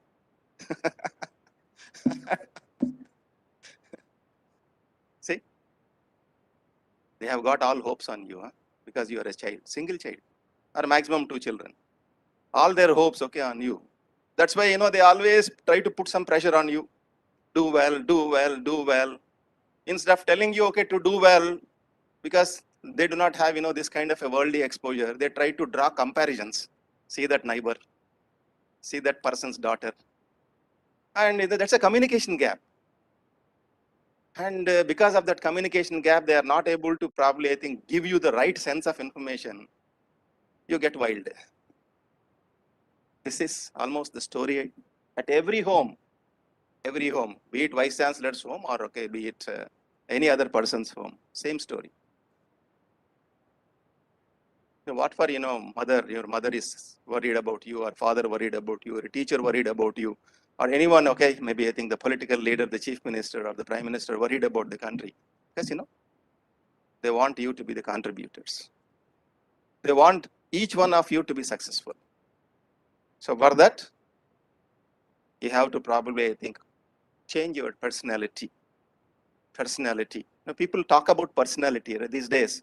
Personality is, okay, more or less, it's a cliche these days, most frequently used term. But people do realize the importance of personality when once they are at crisis. You listen to any success stories, okay, on the net. 85% of what you gain is only because of your personality, and 15% is because of your professional skill set. Be it mathematics or computer science or statistics, anything, it's only 15%. 85%, the leadership skills, the influential skills, the creativity, all these things are something not to do with your normal economics, but with your attitude. So are you going to focus, okay, some time towards that? And probably, I think, acquire these skill set also apart from your professional skill set when you are still a student on this campus. We are there to provide, all this particular facility to you. Next coming, okay, in fact, 6 months, not really more, okay, the students, okay, on this particular campus will see a paradigm shift the way in which the university is going to offer its educational things to the students. In the engineering college, in fact, we are coming out with a huge startup hub, very huge hub, first of its kind, okay, in Andhra Pradesh. And we are coming out with a huge hub where any student can go. He wants to experiment his idea, he can go there. We will provide mentoring over there.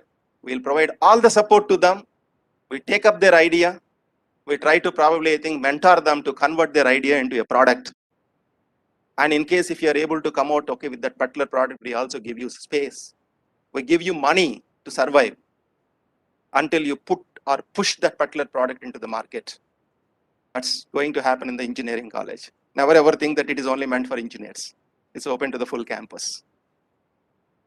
Same is the case, okay, in this particular campus, at near to that Siripuram junction, a huge food processing laboratory is coming up with the assistance of Defense Research Development Organization, DRDO. Anybody can go there, and you are interested in some research related to food products, how to probably, I think, okay, powder the coffee seeds, or how to probably powder, pineapple. Pineapple is available here, large quantity. You have got the Simachalam hills and all, right? You want, somebody is interested in that? No rule that, okay, because you are a mathematics student, you should not get into research or applications related to food. Food is important for us to survive, right? So that's going to happen over there. And same is the case, you are interested in, okay, marine, okay, related things. A huge skill set center is coming up, okay, in the Marine Living Resources Department, right close to the beach. And we are establishing, okay, a center where we are in fact, okay, trying to grow artificial fish-based protein. Artificial protein. Because it is artificial protein, vegetarians also can consume. So vegetarians need not look for or need not migrate to non-vegetarianism for the purpose of taste or smell, right? If they want to, if they really cherish that, food, instead of migrating to, okay, non-vegetarianism, you can probably eat, this artificially grown protein, which is not non-vegetarian, but only it gives you that kind of a taste to your butts. And this is going to be a huge industry, in fact. Fortunately, okay, a sponsor has come out, and he is in fact, investing huge money in the campus. Similarly, we have come out with, okay, School of International Business, wherein, okay, we are accommodating 50% international students in collaboration with IIM Visakhapatnam. So like that, so many new initiatives. Pharma is coming out with a beautiful, very big pharma testing laboratory, first of its kind in any of the state universities. In fact, yesterday also I received a letter from STPI, Software Technology Parks India, that they are ready to agree 58.5 crores in the first phase of it, 19.5 crores already sanctioned. I received the letter yesterday. So I want you to be the owners of all these, new things that are going to happen on the campus. You take ownership. the startup hub or the marine hub or the the food technology hub, all these things are meant for whom? They're meant for students.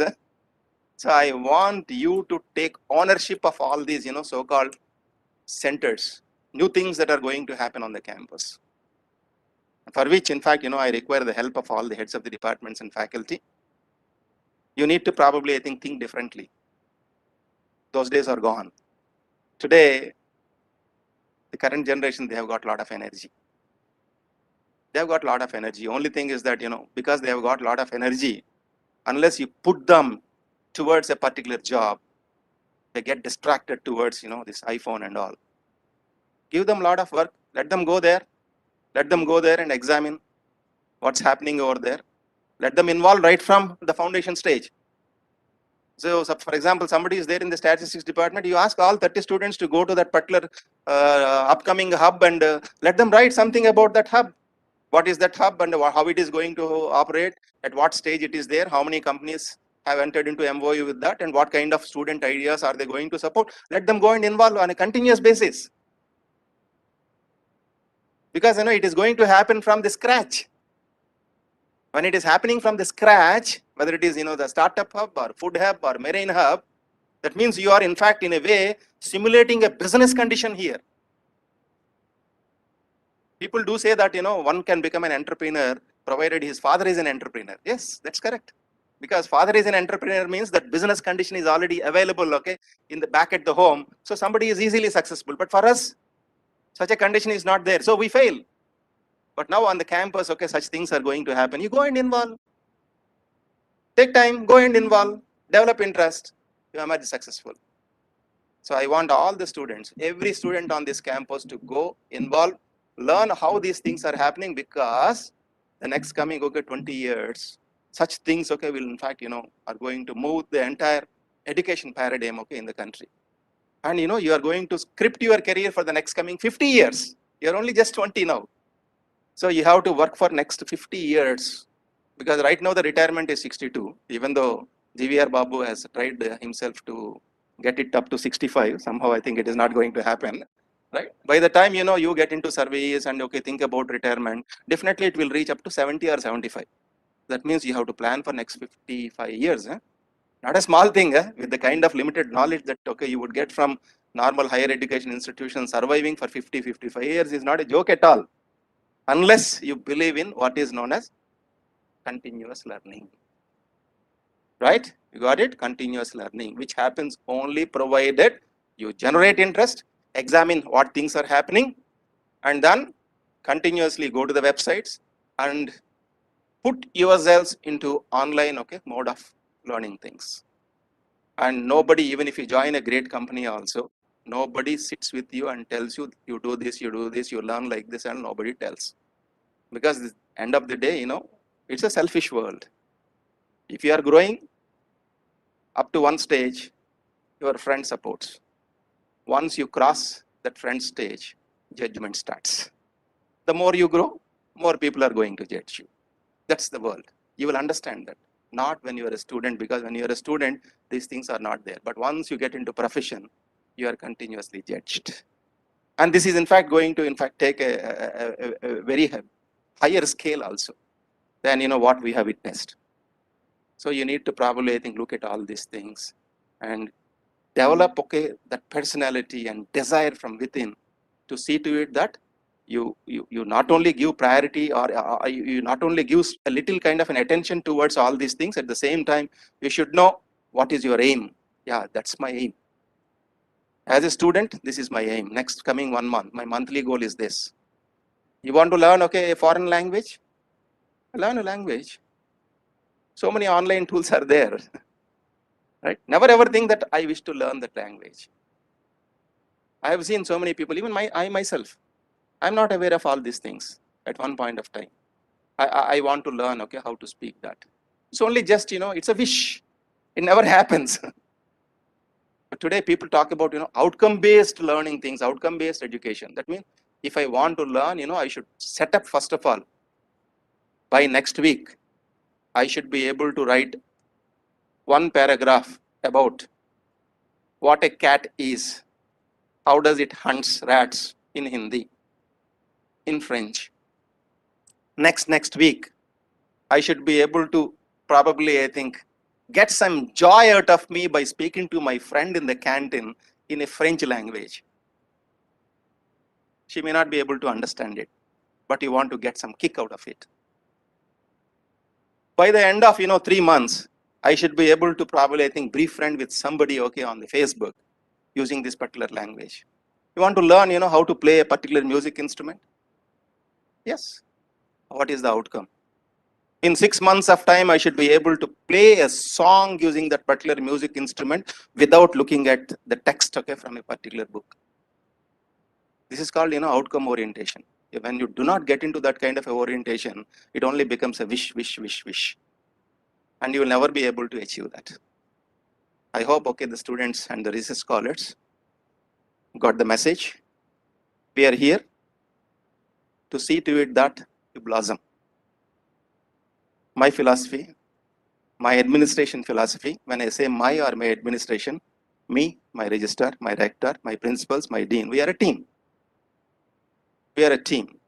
This team's philosophy is to enable a student to become most successful right on the campus.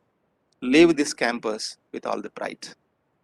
Get back to this campus, maybe down the line after 5 years or 10 years or 15 years. Get back to this campus, and whatever emotions that you have stored in these walls, retrieve them. Share your wealth, not financial wealth, your intellectual wealth, back to this particular university. This is what, in fact, we have been contemplating, my administration. Wonderful administration in the history of Andhra University in 95 years. If there is a wonderful administration, okay, all have only one single goal. All my principals, all my, okay, rector, registrar, everybody has a single goal. The single goal is just academics with discipline.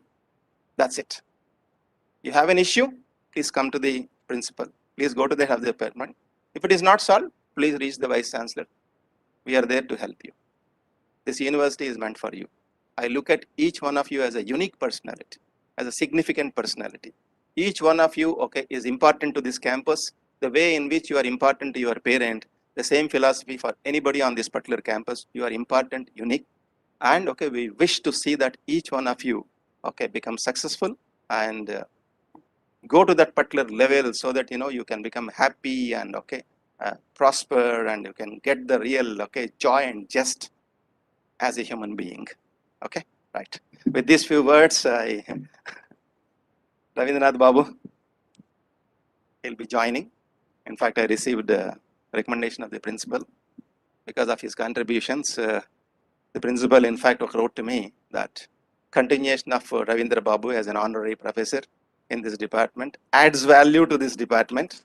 It's there on my table, and I will clear that. Okay, he would rejoin the department back in honorary capacity, and he will continue to serve this particular department next coming 3 to 7 years, because I can keep him till 70. That's the rule of, okay, University Grants Commission. I can retain anybody, okay, till the age of 70. Okay, up to 65 he can be an honorary professor. Then next coming 5 years he can be a professor emeritus, and he can continue to probably, I think, okay, share his passion in, okay, the fixed point theory. And maybe I think whatever, okay, that patent you had missed those days, okay, while working under SAR, pass on that particular legacy to the next generation, your scholars. I know you are a tough guide. I am told that minimum 10 publications. Yes, am I right? Minimum 10 publications are required, and all these things. Yes, that is right in a way. As long as the student and the teacher both enjoys the purpose of research, that is always good. And I want him to, in fact, think in terms of getting more patents also, because these days, like, your parents are judging you. World across, planet across, they are also judging the institutions. They are giving ranks to these institutions. So we are also into that rank. Okati, rendu, moodu, like that. We are also into that particular game. And Honorable Chief Minister is very, very particular that Andhra University should come into first 10. Right now we are not in first 10. We are at 24th level, 24, because we do not have, okay, certain we have certain limitations in the form of faculty. We have got wonderful resources, and we are able to get all good marks with reference to resources, but we are scoring less marks with it when it comes to the faculty strength. And already the government in fact cleared the positions. About 450 new positions will be cleared very shortly, and sometime in the first week of March the university will release an advertisement for appointment of new faculty members, and all those new young scholars with relevant knowledge, they can always appear for the examination. We don't give any priority to any kind of recommendation. No recommendation. If you are meritorious, if you can do well in the interview, you are selected. As simple as that, right? So I wish him all the best. I am not blessing him on the eve of retirement, because according to me he is not retired, he is continuing.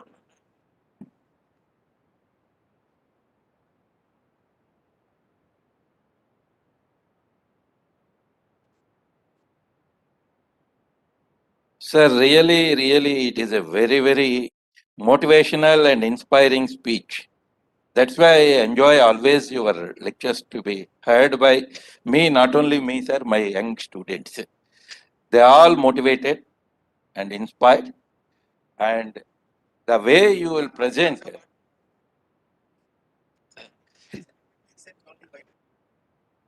sir, it's all your affections. Worked together, I learned so many things from you, in fact. And that, as I mentioned, is a role model. His success story is to be known to everybody, because he is a very good teacher, very good researcher. Not only this, he is a very leader of the academic administration. Leader of not our Andhra University alone, he is the leader to the entire country in academics. Sir, I know the modifications and initiatives you have taken. It is when I was speaking with the MOOCs courses you have introduced here with the Delhi University deans. I was there and online, and I told that our Vice Chancellor made it as a compulsory, and IPR program is also a compulsory and a research methodology. They all have a very good appreciation, sir, in that. They told that none of the university in the country has taken such an initiative to look into the students, sir. Then I told our Vice Chancellor will always look only one point, single point. That is the development of the student, progress of the student, and university. So in that way, I thank our Vice Chancellor for all this consideration. Thank you very much, sir, for all your initiatives here. Now, I request the organizing secretary, Dr. Kameswari, to present the schedule of the conference very briefly.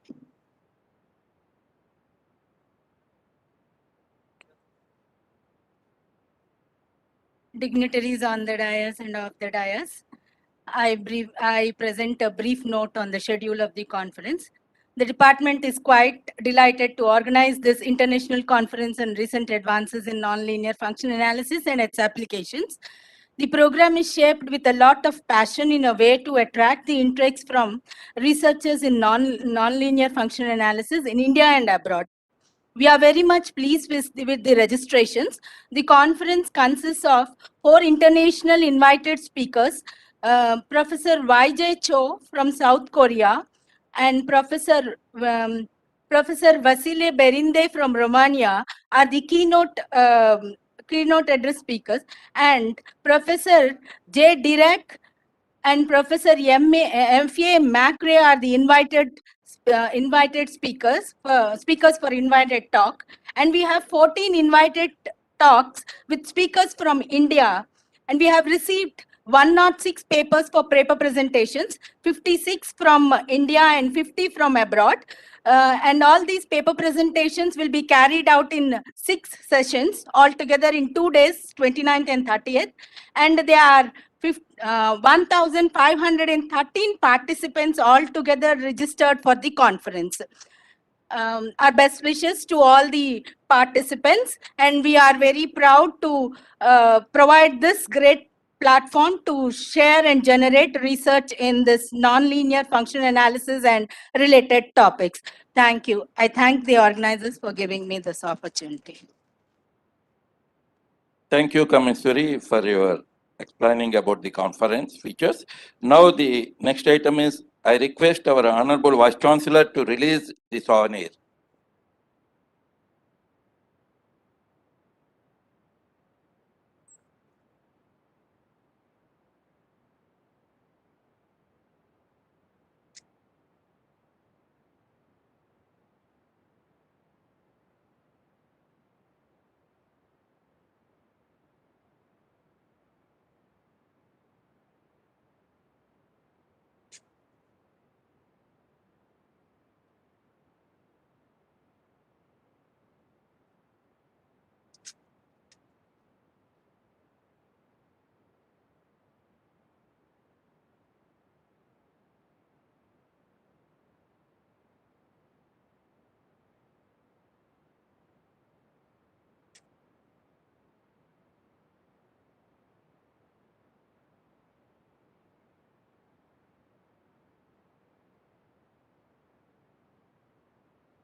Honorable Vice Chancellor, Professor P.V.J.D. Prasad Reddy Garu, Andhra University, Visakhapatnam, Honorable President of this function, Professor K. Srinivasa Rao, Principal, JVD College of Science and Technology, Andhra University. Respected guests of honors, Professor K. Samata, Rector, AU, Professor Vijay Cho, Professor, Department of Mathematics Education, Gyeongsang National University, South Korea, Dr. M. Imdad, Professor, Department of Mathematics, Aligarh Muslim University, Aligarh, India, Dr. KPR Shastri, Professor, Department of Mathematics, Andhra University, Swami Garu, Professor, Department of Mathematics, Andhra University, Honorable Registrar and Chairman, Professor GVR Babu, Department of Mathematics, Andhra University, respected co-chairman, Professor PDN Srinivasu, Department of Mathematics, Andhra University, respected director and head of the Department of Mathematics, Dr. G. Nanaji Rao, Department of respected organizing secretary, PA Anuradha Kameshwari, Department of Mathematics, Andhra University, faculty members, Department of Mathematics, supporting staff, Department of Mathematics, delegates and dignitaries of the dais, dear participants, research scholars, all my dear friends, on behalf of Department of Mathematics, I am very humbled and honored to propose formal vote of thanks at the end of this informative and enlightening program. First, we would like to give our heartfelt thanks to our chief guest, Professor P.V.J.D. Prasad Reddy Garu, for gracing today's conference. Thank you very much, sir, for designating your valuable time in spite of your busy schedules and sharing precious, enlightening, and motivational insights.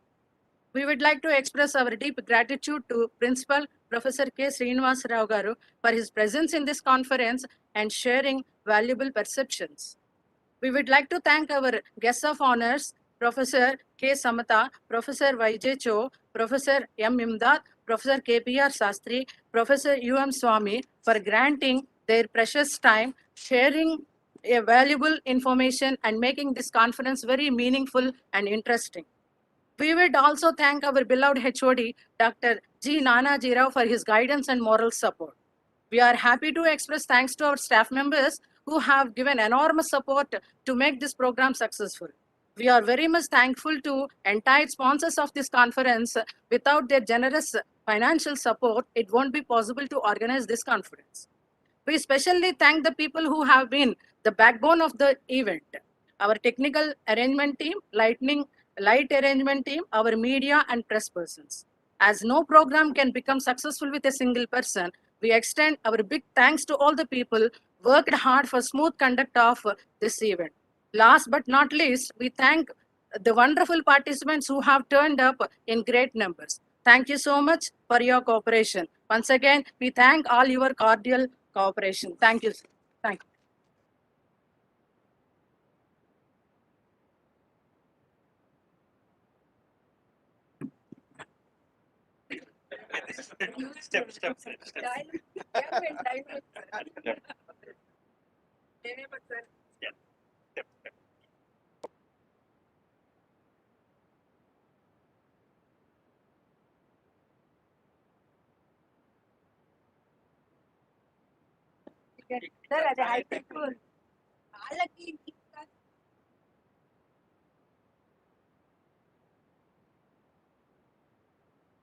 Next, we have a keynote address by Professor Vijay Cho. We will start the conference proceeding with the keynote address of Professor Vijay Cho. We will join in 5 minutes from now.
Good morning, everyone.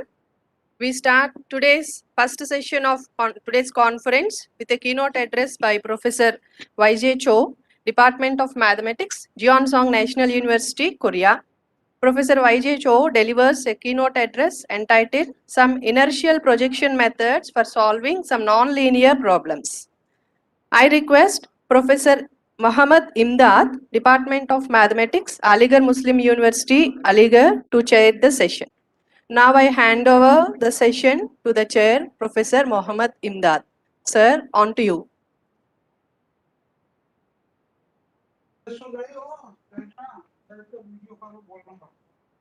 Vachar, sir.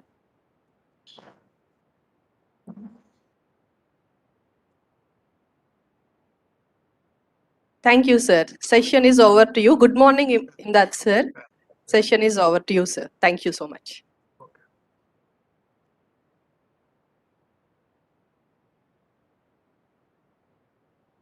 Hello. Yeah, how do you? Hello, Professor Imdad. Yes, fine. How about you, sir? Yeah, nice to meet you. Yes, great, great. Yeah.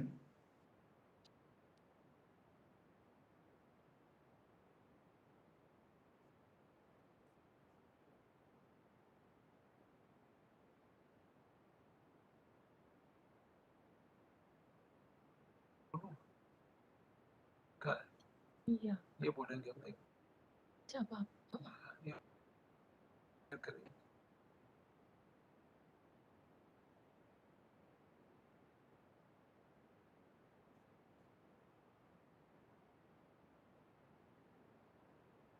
screen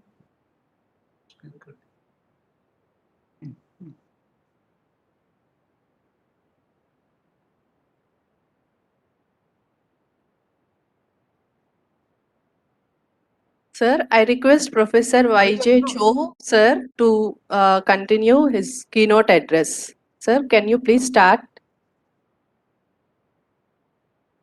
fact there is. Professor YJ Cho, sir. Yeah, now, not appear my talk. Yes, sir. Not.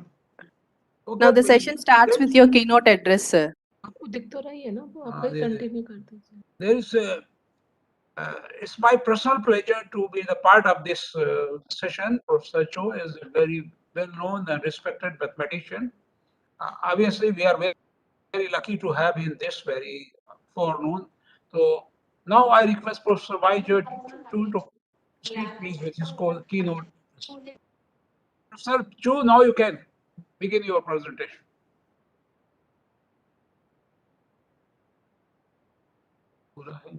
Hello. Can I begin to my talk? Yeah, sure, sir. You are welcome. Go ahead, please. Yeah. Yes. Thank you very much for Professor Babu's invitation and giving me a chance to give keynote speak at this conference. My talk titled Some Initial Projection Method for Solving Some Nonlinear Problem, especially variational inequality problems. Recently, I have published the following papers. 1980, 28 initial projection and contraction, projection and contraction method, modify extra gradient method, multiple initial Kronecker-Schwarzschild algorithm and its application, and the modify purpose implicit iteration algorithm, and the projection contraction method with a step size for solving by level monotone variational inequality. In this talk, based on some results in our papers, we consider the following problems. First, we introduce some nonlinear problems. Second, we introduce some property of metric projection and the nonlinear mapping. Third, we introduce some kind of projection gradient method for solving variational inequality problem and their convergence. Fourth, we introduce initial extra gradient algorithm and their convergence theorem in the real Hilbert space. Fifth, we propose a contraction projection method for finding a solution of a bi-level pseudo-monotone variational inequality. 6th, we give some numerical example to illustrate some main results. Finally, I give some suggestion for further results. Recently, many authors have proposed some algorithm to accelerate the conversion speed of the given algorithm for solving nonlinear problem. For example, variational inequality problem, the bi-level variational inequality problem, equilibrium problem, complementary problem, many kind of nonlinear problems. In fact, acceleration of a given algorithm depend on the following, especially how to choose the control condition, step size. Second, the one projection or two projections. Two projection case, it is difficult to calculate algorithm. It is very difficult to find some algorithm with the two projection. Add the initial method to given algorithm. Calculate the norm A of given mapping A. The constant L of given L receipt mapping. The line search rule, Amijo rule. For example, lambda is chosen to be the smallest, largest lambda belongs to this set, satisfy these conditions. Finally, through strong monotone, alpha plus strong monotone, strongly pseudo-monotone, and quasi-monotone, semi-strictly quasi-monotone of given mapping. All of them depend the speed of convergence rate of a given algorithm. For example, algorithm 30.1 propose Fong and Hugh require to know the prior information of the received constant of given mapping. In order to avoid update of step size of algorithm 30.1, అది అలా move అవుతూనే ఉంటుంది. constant దానికి as కింద ఇది ఉంటది యాక్చువల్గా అది ఇరిగిపోయినట్టు which will affect implementation of such algorithm without knowing the received continuous. To overcome this difficult, the step size method do not necessary to know the received constant of the mapping in advance are very valuable. Algorithm 3.1 proposed by Cheng used the Amijo type line search rule to update iteration. It is known an approach with the line search will require many additional computation and further reduce computational efficiency of the method used. Recently, many methods of a simple size step size have been proposed for solving bi-level variational inequality. You left to these functions. You can. Otherwise, the idea of initial method has been studied by many authors as one of the important tools to accelerate the conversion speed of the algorithms. They have constructed a large number of fast numerical algorithms to solve nonlinear problems. Also, we can find the computational efficient of some initial method to demonstrate in many numerical experience application. First, we introduce fixed point problems. In fact, the following question.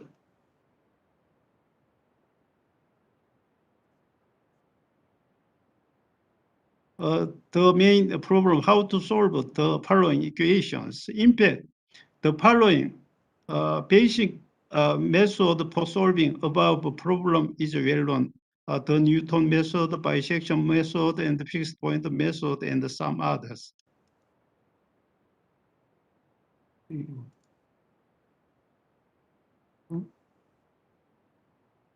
No.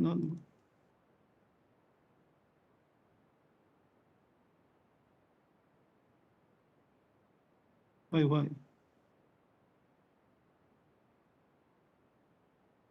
Not move here.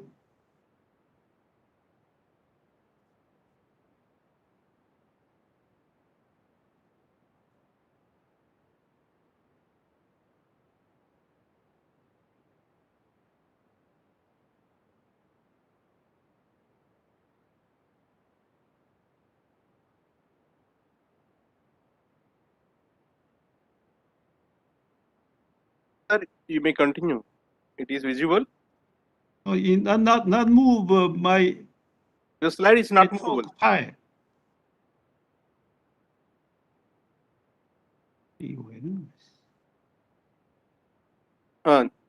Sir, from your side, I think it is a technical issue. Yeah, not move, not over page now. Why? So please press it in down arrow. So if it is not movable, there is another chance. Better to send Yeah. your slides to the org. Then we may continue from here.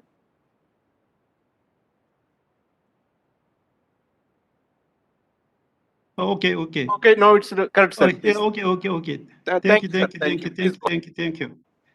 Thank you. Now we consider fixed point method and some related method to show existence of a solution of the equations. In fact, fixed point theory is divided into the following three major areas. First, topological fixed point theory, which came from Brau's fixed point theorem in 1912. Battery fixed point theory, which came from Banach's fixed point theorem in 1922. Discrete fixed point theory, which came from Tarski fixed point theorem in 1955. Now, shortly, I introduce Brau fixed point theorem and Tarski fixed point theorem. Brau fixed point theorem is as follows. Every continuous mapping from the unit ball of Rn into itself has a fixed point. Since Brau's fixed point theorems, some authors, especially Saudera, Tikhonov, Kakutani, and many others have improved and generalized this theorem in several ways. Next, the 1955 Tarski proved the following fixed point, which is called Tarski fixed point theorems. Tf is monotone on the non-empty complete lattice, then the set of fixed point over the mapping F form a non-empty complete lattice.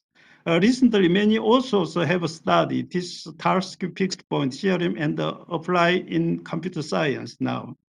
1922, Banach proved the Banach fixed point theorem as follows. This theorem is very well known, and many authors have published many kinds of Banach fixed point theorem by extending contradiction mapping and many kinds of conditions. Let complete the metric space T contradiction mapping. Then we have the following: T has a unique fixed point.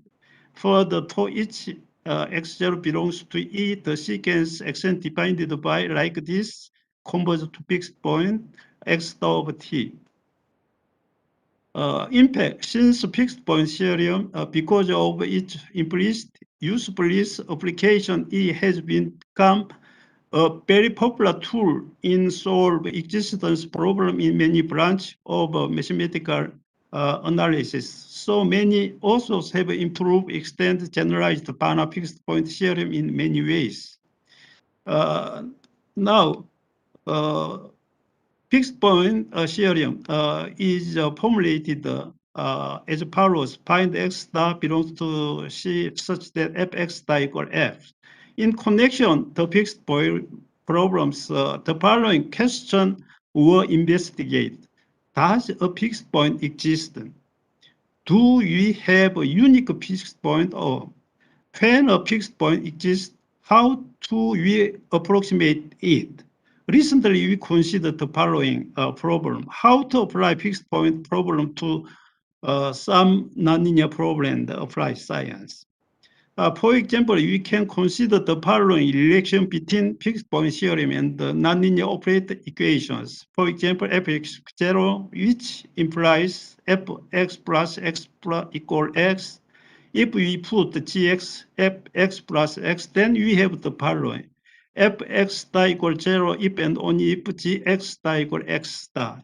This implies x is fixed point of mapping G if and only if x is solution of the equation fx equal 0.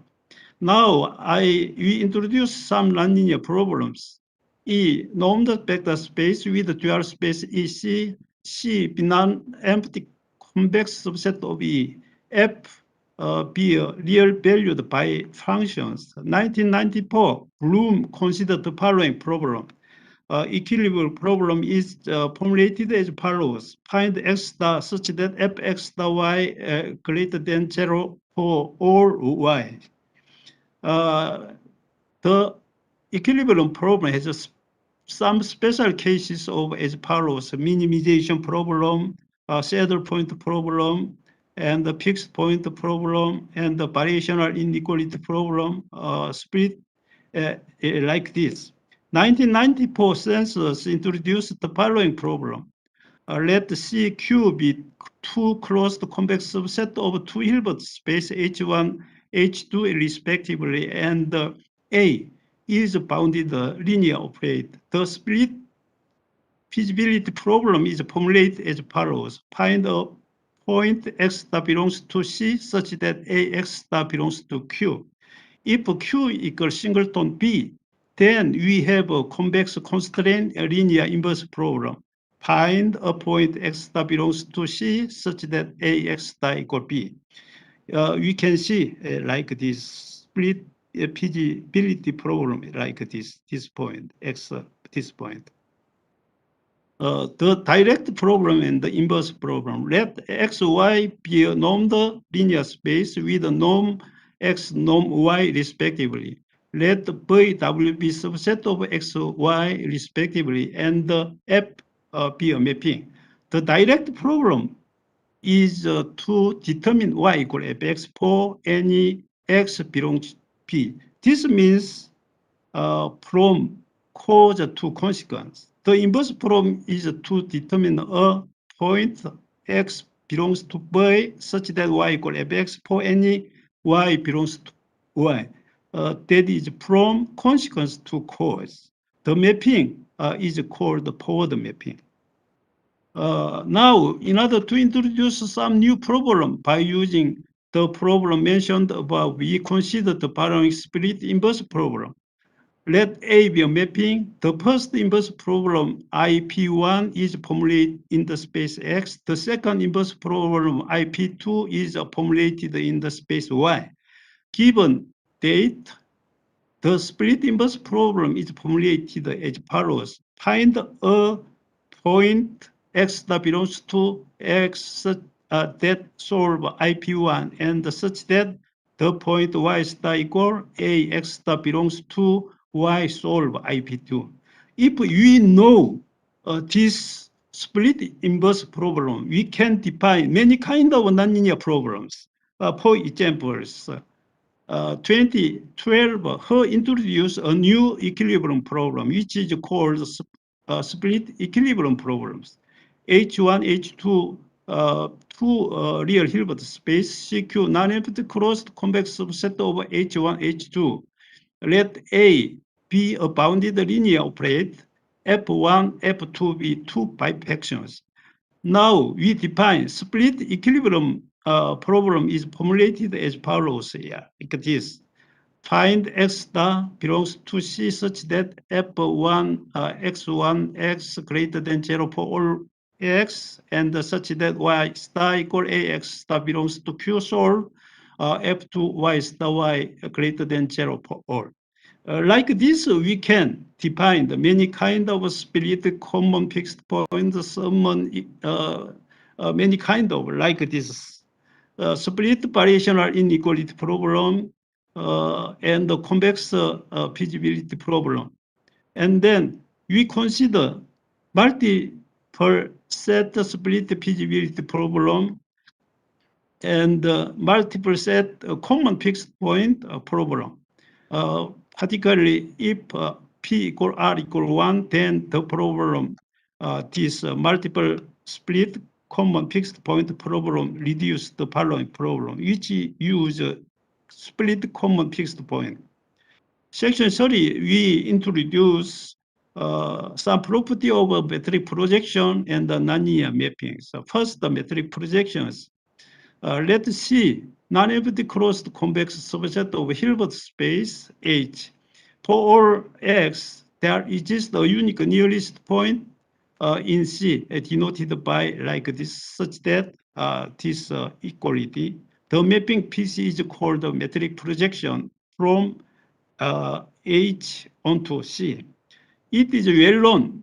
The metric projection has the following basic property: A, this property, this property, this property. But this property is very important. Metric projection is non-expensive. Also, we have this condition is very important. Y equal projection X if and only if this kind of variational inequality. Nonlinear mapping. We need the following some kind of a nonlinear mapping. It is very important, and we have to know relationship between of this kind of nonlinear mapping. A mapping A is said to be strongly monotone if this inequality problem alpha inverse strongly monotone. There exists the positive alpha such that this condition monotone and the strongly pseudo monotone and monotone and quasi monotone, semi strictly quasi monotone. If the following condition hold, A is quasi monotone for some point Z belongs to this interval, this implication this. And the L receives continuous with a constant positive L if there is the positive constant L such that this inequality. We have the following relations here. For example, strong monotone, implication, monotone, implication, pseudo monotone, implication, like this. We have this kind of implication.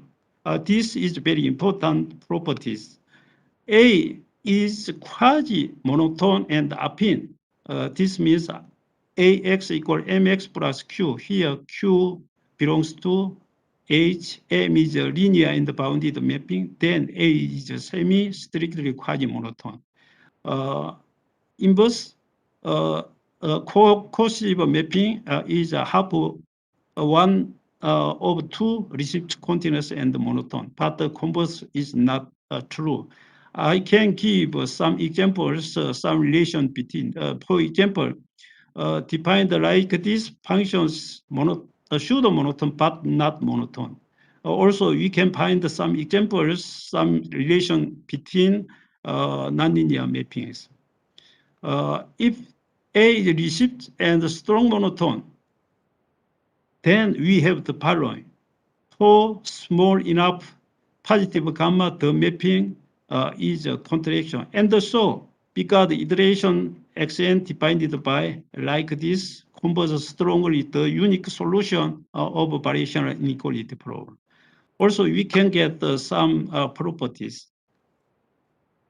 This property is very important. For any x v belongs to H with non-zero, let Half space H give like this. Then for all U belongs to H, the metric projection P T U on the half space T is defined like this. Like this property is very important. Next. Now we introduce some metric projection and their improvement. Let L be a finite convex function, and let X subset of Rn, Y subset Rm be a closed convex set. The saddle point is formulated as follows. Find a point X loop Y loop belongs to X product Y such that Lx loop Y less than Lx loop Y loop less than Lx Y loop. This is very important problems. There were many attempts to seek some algorithm converging to a saddle point. First, 1958, the simplest projection for finding a saddle point has the following problem. Forms xn plus 1 equal px xn minus lambda lx like this. Simplest metric projection algorithm to find the saddle point like this. Recently, to solve the problem, variational equality problem and the related problems, some authors have introduced some algorithm, especially projection algorithm, which employ projection onto the feasibility set C of the problem, variational inequality problem. Now I introduce some kind of projection algorithm introduced by some authors to remind the following implication: strongly monotone implication, monotone implication, pseudo-monotone, monotone implication, quasi-monotone. Strongly monotone, strongly pseudo-monotone, pseudo-monotone, semi-strictly quasi-monotone. Semi-strictly quasi-monotone implication, quasi-monotone. We have to know this implication. This implication is very important. 1966, the smallest projection method is Goldstein-Levitin-Polyak projection method is as follows like this. For any x0 belongs to C, projection method is defined as follows like this. Here, the step size lambda belongs to this interval. PC Euclidean list projections from C. A is received continuous and strongly monotone, strongly monotone, strongly monotone. At these times, projection method is depended by using a strongly monotone. General projection method can be used only for solving the variational inequality problem when the mapping A is L received continuous and strongly monotone. In the projection method, if we relax strong monotonist to plain monotonist, then the projection method may diverge independently of the choice of step size. We can give some examples. Professor Yao Marino give some examples of why these properties. And recently, to avoid hypothesis of strong monotonist, 2015, Marichevsky introduced novel method, which is called so-called projected reflected gradient method as follows, like this, okay? Here, step size belongs to this interval. L is a received constant of the mapping, and prove the sequence generated by like this converge weakly to a solution of the variational inequality. For more result on this method, we can see the following papers. Also, 1976, Kopelevich proposed extra gradient method for solving a saddle point problem in finite dimensional space as follows, like this y equal projection xn minus lambda axn, xn plus equal 1 equal projection xn minus lambda ayn. The step size belongs to this interval. At this time, still A is L received continuous and monotone. Okay. Note that the following: the extra gradient method avoid the hypothesis strong monotonicity of the plate A. In fact, in the extra gradient method, one needs to calculate two projections onto the closed convex set in each iteration, which might seriously affect the efficiency of the algorithm. The method, projection method and the extra gradient method are only applied that the PC is a closed form. This means projection has explicit expressions. Since extra gradient method, it was extended to develop to solve the variational inequality problem in infinite dimensional space. We give extra gradient method like this.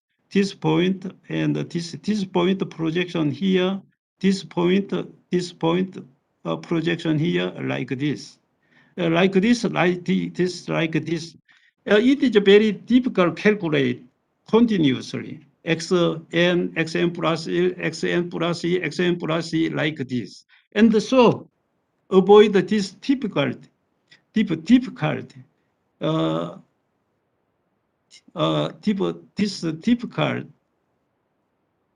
monotone. Here, another we give introduce some more result like this. And 1994, ISUM suggested the extra type method for solving variational inequality Hilbert space like this. London combine give like this. A, received continuous and monotone. 2014, Yao et al. Have give some geometric property of this method. 2004, Iduka et al. Proposed extended extra-gradient method for solving the variational inequality problem in Hilbert space like this, multi-iteration like this. Alpha belongs to this interval. A is received continuous and monotone. 1999, Nuer suggested another extra method like this. Xn, usually xn, but Nuer give xn, yn like this. A received continuous and monotone. And the proposal introduced another projection method, the so-called modified extra-gradient method, or proposed extra-gradient method for solving split feasibility problem of finite dimensional space, which is a modification of arrow algorithm as follows, like this. For any x0, y0 belongs to Rn and greater than n, all integer n greater than 1, define the sequence xn yn by like this, xn like this, yn xn plus yn like this. A, monotone, L is continuous mapping, hen, H is a infinite dimensional space. It was also known that the sequence xn, yn generated by proposed extra-gradient method converge weakly to a solution of the variational inequality. So natural question here is as follows: whether proposed extra-gradient method can be applied for the classes of pseudo monotone mapping or not, hen finite infinite dimensional space. Whether proposed extra-gradient can be applied the classes quasi-monotone mapping or not, hen finite infinite dimensional space. In fact, recently some authors solve these problems, but these still are unopened problems now. To improve Kropotkin extra-gradient method, sensors introduce a new and a simple method, which is called subgradient extra-gradient method, as follows, like this. In this method, they have replaced the second projection in the extra-gradient method by a projection onto Harpen space Tn, which computed explicitly as follows, like this. Yn like this, Harpen space defined like this, x k plus 1 equal Harpen space projection like this. Step size belongs to this. A is a received continuous and monotone operator. We can show these pictures like this point, this point, this point, this point projection. This is a Harpen space.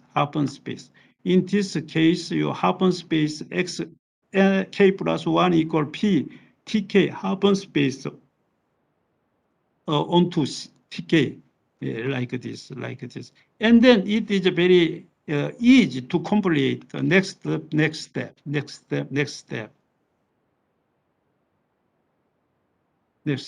Also, 2011 census et al. Introduced modified subgradient extra-gradient method, which find a solution of variational inequality problem.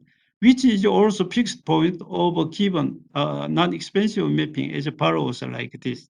YK, yeah, like this, Keep a little complicated, if AK equals 0 and S equal identity mapping in the modified subgradient extra gradient method, we can have a method subgradient extra gradient method like this. We can see like this point projection, this point projection, this point, xk line, this line, you can find the xk plus 1. A little complicated. Similarly, 2014, Miliarsky introduced the following modified purpose extra gradient method like this. C. L receives continuous and monotone mapping. Step 1. For any xn, yn minus belongs to C and positive gamma, compute the following happen space here. And if xn plus xn equal y, n plus equal yn equal yn minus, then complete computation. Otherwise, n equal n1 and go two step like this, step 1. They proved the sequence xn, yn generated by this sequence converge weakly to a solution of the variational inequality problem. 2010 introduced the following algorithm, thanks extra gradient method to solve variational inequality problem, which use only one projection in each iteration for any x0 belongs to x like this, only one. And so it is a very useful because we can calculate only one projection like this. Recently, 2019-2012, Tong and Liu introduced a newly modification of Tang's extra gradient method as follows like this. Yn projection, lambda n chosen to be largest lambda belongs to this set, satisfy this inequality, xn, ym. These conditions we call line search rule or Amijo search rule, which is called like this. In fact, this algorithm does not require to know the receipt constant L. In 1997, He introduced projection and the contraction method as follows like this. Yn Pn projection like this. T xn yn put like this. Xn plus equal plus 1 equal xn minus gamma beta n t xn yn. Here, step size belongs to here. Gamma belongs to this interval. A is L receives continuous and monotone operate, and the beta n give like this. Pi rx and yn equal like this. The metric projection, contraction and the projection method need only one projection PC onto C in each iteration, has an advantage in computing of the extra gradient method and the subgradient method like this. As a note, the sequence xn generated by some like this algorithm already introduced converge weakly to a solution of the variational inequality problem. Overcome, in order to obtain a strong convergence of the method, in 2011, census introduced the following hybrid subgradient extra gradient method like this. For any belongs to x0, x0 belongs to h, y, k projection like this, tk subspace, this like here, this projection, this happen space, CQ and QK give like this, and xk plus 1 equal p ck intersection qk x0, like this. Also, they prove under some approximate condition the sequence generated by this hybrid subgradient extragradient method converges to strong a point P. Here, VIPCA denote the set of solution of the variational inequality, which is solution of the following variational inequality like this. In fact, the sequence generated by hybrid subgradient extragradient method seems to be difficult to use in practical problem because the computation, the next iteration becomes a sub-problem of find a point intersection to adjoint half, additional half space. It is very difficult to calculate happen subgradient extragradient method. Now we call some generalization of a Picard iteration. Let X norm the space T S T nonlinear space. Picard iteration, Mann iteration, Kranersky iteration, Shepp iteration, Harpen iteration. Harpen iteration, this U is a fixed point, fixed pinch element for each. Lambda real sequence satisfy this condition. Ishikawa iteration, two-step iteration like this. And the modality viscosity sequence is defined by like this. Here, only X in case Mann iteration, but in this case, give F contraction, like here, Fx contraction mapping is given. Each is called modify modality viscosity iteration like this. Overcome this problem, 2014 Sejong combined the sub-gradient, extra-gradient method and the Harpen space to propose an algorithm, which is called the Harpen sub-gradient, extra-gradient method for solving a variational inequality problem as follows, like this. This PK like this, and XK like this, XN. And so we know this kind of iteration, and then we can define many kind of subgradient, extragradient method. In this Harpen's method, sometime in this case, Mann, this case Ishikawa, this case Modapi iteration, this Harpen, and we can define some kind of subgradient, extragradient method like this. Recently, also many authors have introduced some kind of extragradient type method for solving some variational inequality problem, equilibrium problem, and the related problems. Next sections will introduce concept of some initial algorithm. We can use the following to find the derivative of the function f at the point, which is obtained from Taylor theorems. This is a forward difference. This backward difference. Yeah, this exchange like this. F star, this central difference. This central difference for second derivative like this. And so we can introduce initial method to accelerate convergence rate of the algorithm. In 1964, Polyak considered the second order dynamic system like this, positive gamma, delta F is greater than this dynamic system is called heavy ball with friction. Next, consider discretization of this dynamic system. You can like this,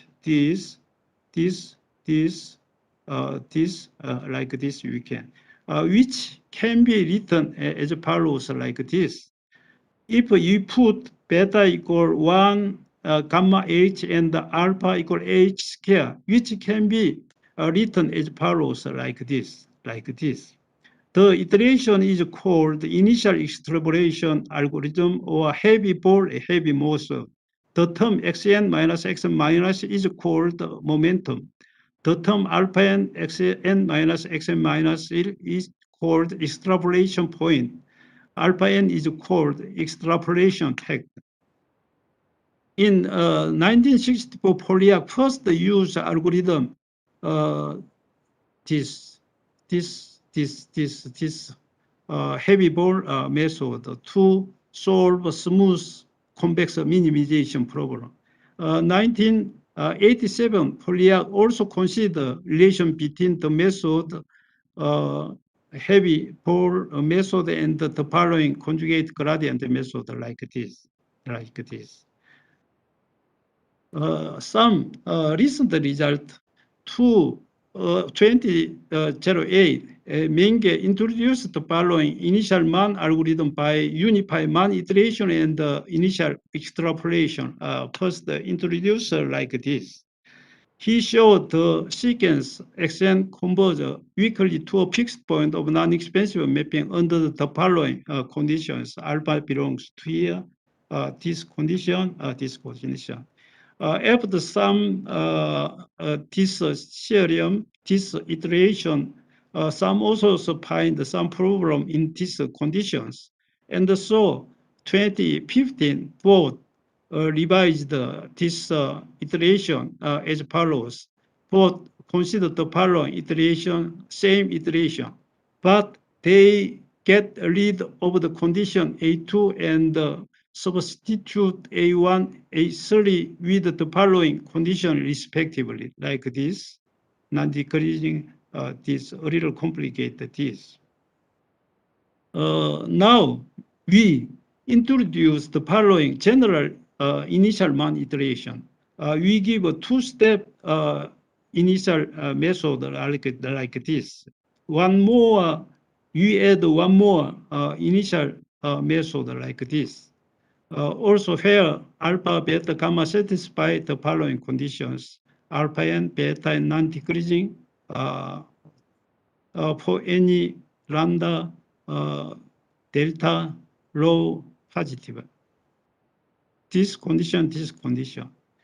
Our method includes some algorithm as follows: special case, alpha and beta, and this classic initial man iteration, beta equals 0 in case our algorithm become accelerated man algorithm. Alpha equals 0 become the following repeated man algorithm. Also, by using our method, we prove the following theorem. Suppose H be a non-expansive mapping non-empty fixed point set. Assume the following conditions: alpha and beta and non-decreasing, and alpha rho delta positive, and give a condition. Then the sequence action generated by general initial man iteration converges to weakly a fixed point of non-expansive mapping. By using our theorem, we can have some corollary as follows, like this, like this. We have following. Next, we consider application of our theorem. Consider the following constraint convex minimization problem, where C closed convex subset of Hilbert space, pi a convex set. F pi x differentiable, then the problem constraint convex minimization problem is equivalent to the following fixed point problem. This first time Iduka proved these theorems. Then the gradient projection algorithm is generated like this, as follows, like this. In fact, there are some initial type algorithm for solving the constraint convex minimization problem as follows. Maristic and Menge and Dong. They introduce a new algorithm and they prove some convergence theorem to converge a solution of constraint convex minimization problem like it is. Assume gamma pi is a received continuous this condition. And 2011 Su showed the following. The composition is average for these conditions. So composition is a non-expansive mapping. Now we use general inertial method to construct general inertial gradient projection method as follows, like this, by using as follows gradient. And alpha and beta and satisfy the following condition D1, D2, and then we have the following theorems. Assume the constraint convex minimization is consistent. The solution set not empty. The gradient satisfy receipt continuous. Gamma is the number of satisfy this condition. The sequence extent generated by method converge weakly to a minimize of the constraint convex minimization problem. Next, our results, some recent results. We can consider multiple step initial Kronecker schema algorithms like this. In these papers, Journal of Global Optimizations, we introduce the following multi-step initial Kronecker schema algorithm as follows, like this. And like this, like this, like this. And then this define the sequence extent converge to a fixed point of non-expansive mapping. From our algorithm, we have a special case like this, and like this, like this, some special cases also like this accelerate Kronecker schema equalization and the classic initial Kronecker schema algorithm, general initial Kronecker scale algorithm from our multiple step initial method. We can get special case as follows, like this. Our main theorems. Next, some recent result. We can consider the following. First, we introduce viscosity initial subgradient extravagant method and the man-type initial subgradient extravagant method in Hilbert space. Next, we prove some convergence theorem of the algorithm viscosity initial subgradient extravagant method. Modify man-type initial subgradient extravagant method for final solution of operational inequality problem with monotone and receipt continuous. Finally, we give some numerical example to illustrate the computation of performance of proposed. We need some lemmas to prove our main result. I introduced this lemmas. Lemma 9.2, this well-known lemmas. This also led a sequence non-negative real numbers that this condition alpha and beta and satisfy the following condition, and then alpha and converge to zero. And this condition also very important. For example, let monotone L receipt continuous mapping S equal like this projection. If Xn is a sequence in satisfy this condition, then Q is a variational inequality problem solution. Also non-expansive, a fixed point of non-expansive mapping S. Also, you can give this condition. Now, we define a viscosity initial subgradient extragradient method like this.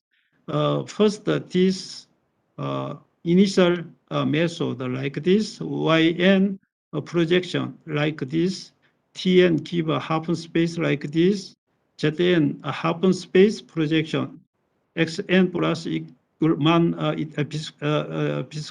viscosity modal viscosity iteration like this. And then by using lemmas 9.1 to 9.1, we have the following theorems. C non-empty closed convex subset of real Hilbert space. Assume the following condition satisfy C1 the A monotone mapping with non-empty variational inequality solution set. The mapping A L is subject continuous with a constant L. The sequence Xn is choose the following condition like this. Then the sequence generated by method converges strongly to a point, a solution of variational inequality problems. Especially, it is emphasized here as should be at all notice this that our algorithm, the conversion condition C, the condition C is implement a numerical result since the value of xn minus xn plus norm is given before choosing alpha n. Indeed, the parameter alpha n can be chosen like this as follows. Next, we propose a man-type initial subgradient extragradient method for finding a solution of the variational inequality problem. We can give like this half space, and then you can define the like this, which is called man-type initial subgradient extragradient method here.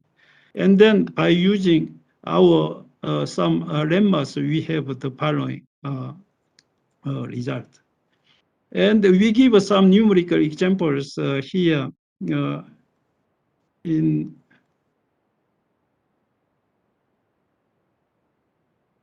this graphs. Our algorithm is very fast. Others algorithm like this happen. Our algorithm is viscous inertial subgradient x gradient method. Here, this not initial algorithm, initial method, not here. And so we need the initial method to accelerate the given algorithm. It is very important initial method here.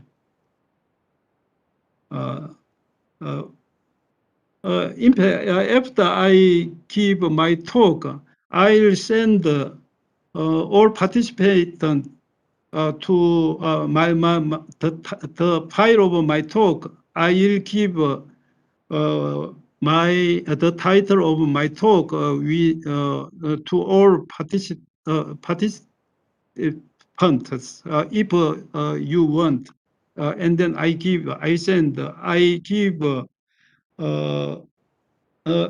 first I send the file of my talk, my books, my research paper to Professor Babu. If you want to have the file of my talk and my books and my paper, you ask Professor Babu to get them. And then Professor Babu will send you all file of my talk and my books and my recent papers related to my talk. Okay? Yeah.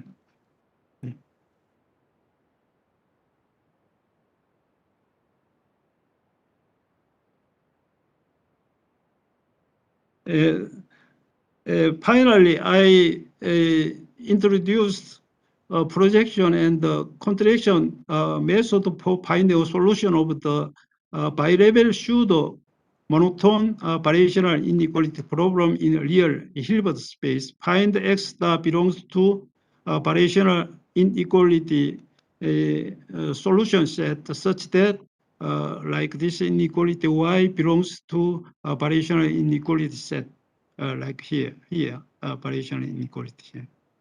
Second, we prove a strong convergence theorem under mild condition, which improve related result in the literature.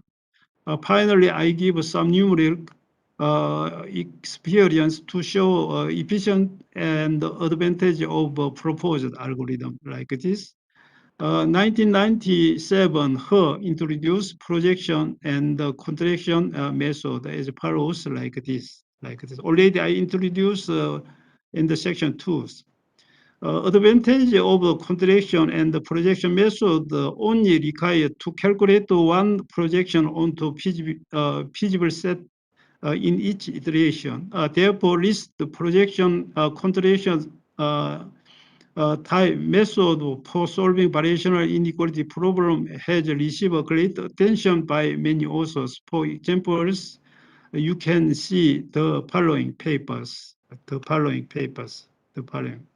Now we consider the following problem: how to design and modify the contradiction projection method for solving bi-level variational inequality problems.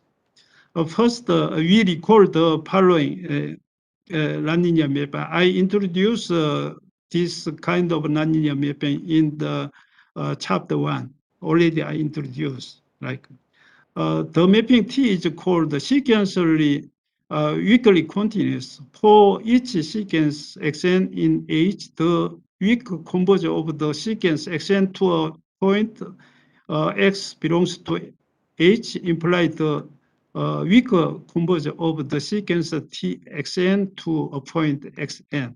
Now we can give example as follows like this. Define Tx equal 5 minus x norm x. Then T is a sequential continuous. Good. It is well known if beta strongly monotone and L is continuous and the variational inequality solution set non-empty closed convex set, then the problem variational bi-level variational inequality has a unique solutions. We can see these papers. To prove converge proposed, we need the following lemmas. Already I introduced these lemmas. Yamada, let pi belongs to this interval positive gamma, let H be a L receptor beta strongly monotone. For any non-expensive mapping, we define a mapping T gamma H from H by like this. Then T alpha is a contradiction if this condition, okay? And here eta equal like this. And lemma 10.3 says at his friends proved the following lemmas. Let alpha n sequence non-negative real number an, alpha n sequence real number in this interval satisfy this condition. Beta be a sequence of real number, assume this inequality. If this condition for every subsequence ank over an satisfy this condition, then an converges to 0. Now we assume the following condition for the convergence method: feasible set non-empty closed convex subset. The mapping A is L1 received continuous pseudo-monotone and sequentially weakly continuous. The solution set of variational inequality non-empty. The mapping F is beta strongly monotone and L2 received continuous. We assume the sequence alpha n satisfy the following conditions. Okay. Now we introduce contradiction projection method for solving bi-level pseudo-monotone variational inequality. Initializations like given this condition, calculate xn plus 1 as follows. Compute the first projection here, calculate this. Where Tn equal give put like this and eta n like this. Compute xn plus equal zn minus alpha n gamma f zn. Update tau n plus 1 equal like this. And then by we give some lemmas on algorithm contradiction projection method for main result as follows. Yang et al. Give this condition, this condition, these conditions, this condition. And then by using lemma mentioned above, we give a main result in these papers. We assume the condition C1, C4 hold, then the sequence xn generated by algorithm contradiction projection method converges strongly a unique solution of the problem bi-level variational inequality problems. I omitted the here. we have some remark here as per our result is better than other algorithm. Also here our algorithms you can this in this blue algorithm 31 and 31 blue here in this. But our algorithm very faster than the blue algorithm. We can see this. Okay, like this also same.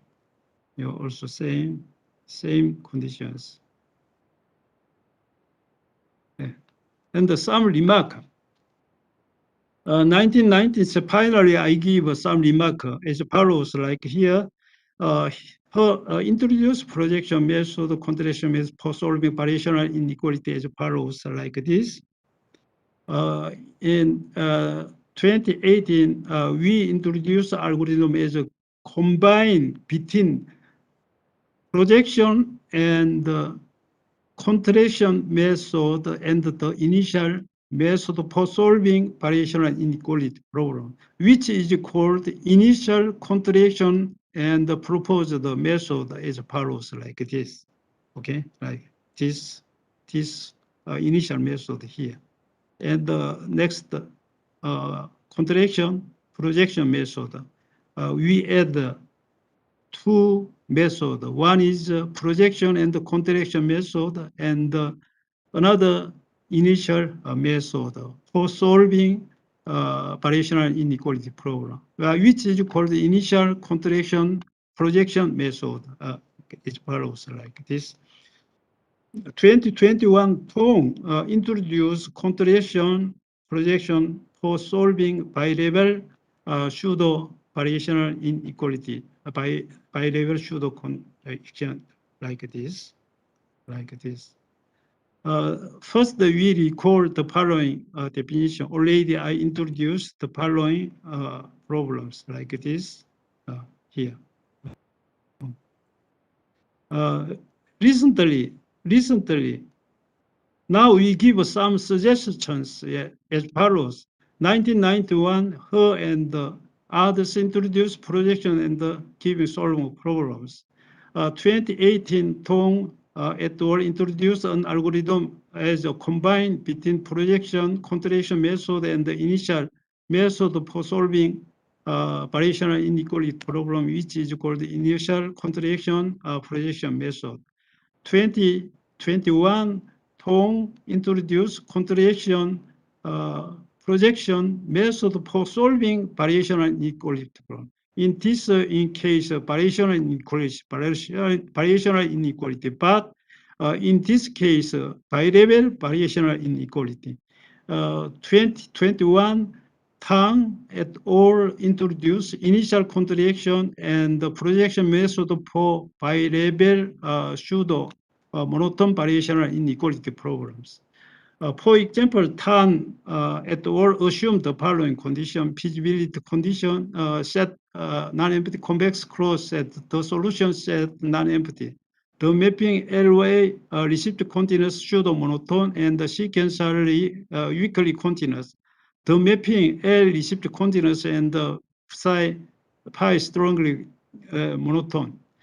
Two non-negative positive sequence eta n such that this condition. Also, they introduce initial contradiction projection variation inequality problem here. This result, very recent result, and so you can use some kind of nonlinear problem. I can some open problems like this.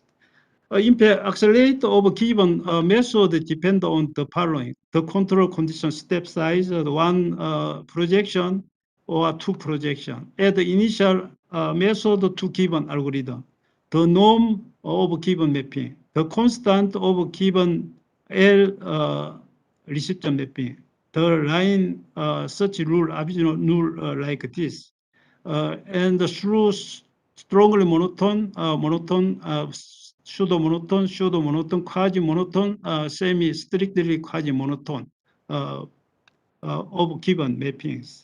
In fact, the mapping A in given algorithm A1, A3, A4, monotone, pseudo, monotone, or pseudo monotones.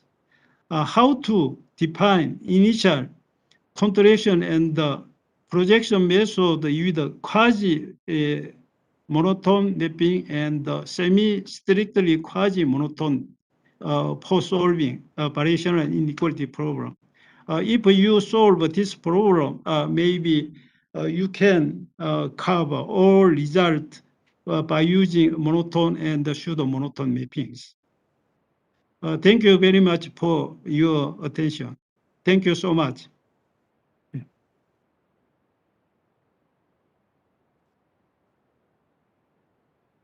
That's all.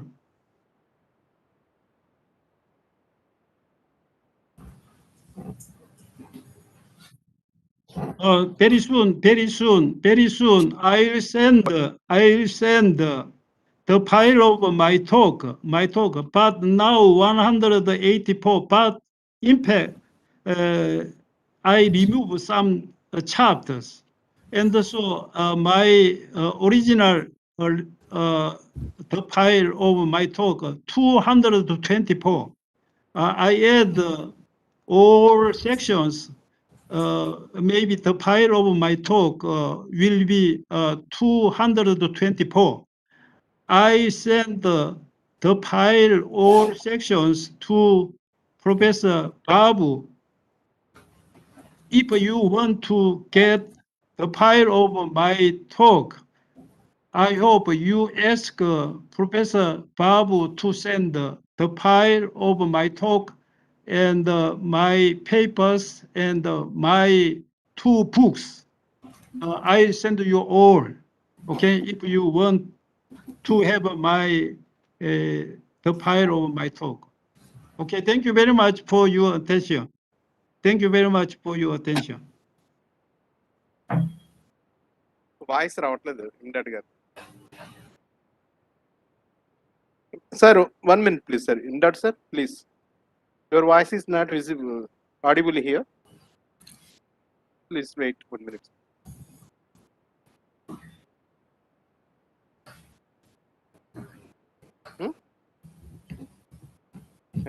Sir, please unmute yourself, sir.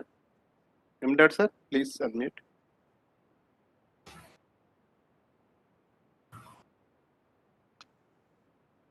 Sir, we send a request to you. Now, am I audible now? Yes, sir, it is audible, sir. Please, Okay. sir, Professor Indot sir. Mr. Cho, Please we are continue. very grateful to you. This very forenoon, you have given a wonderful presentation and overall view. This is not so easy. You have presented an overall view of the developments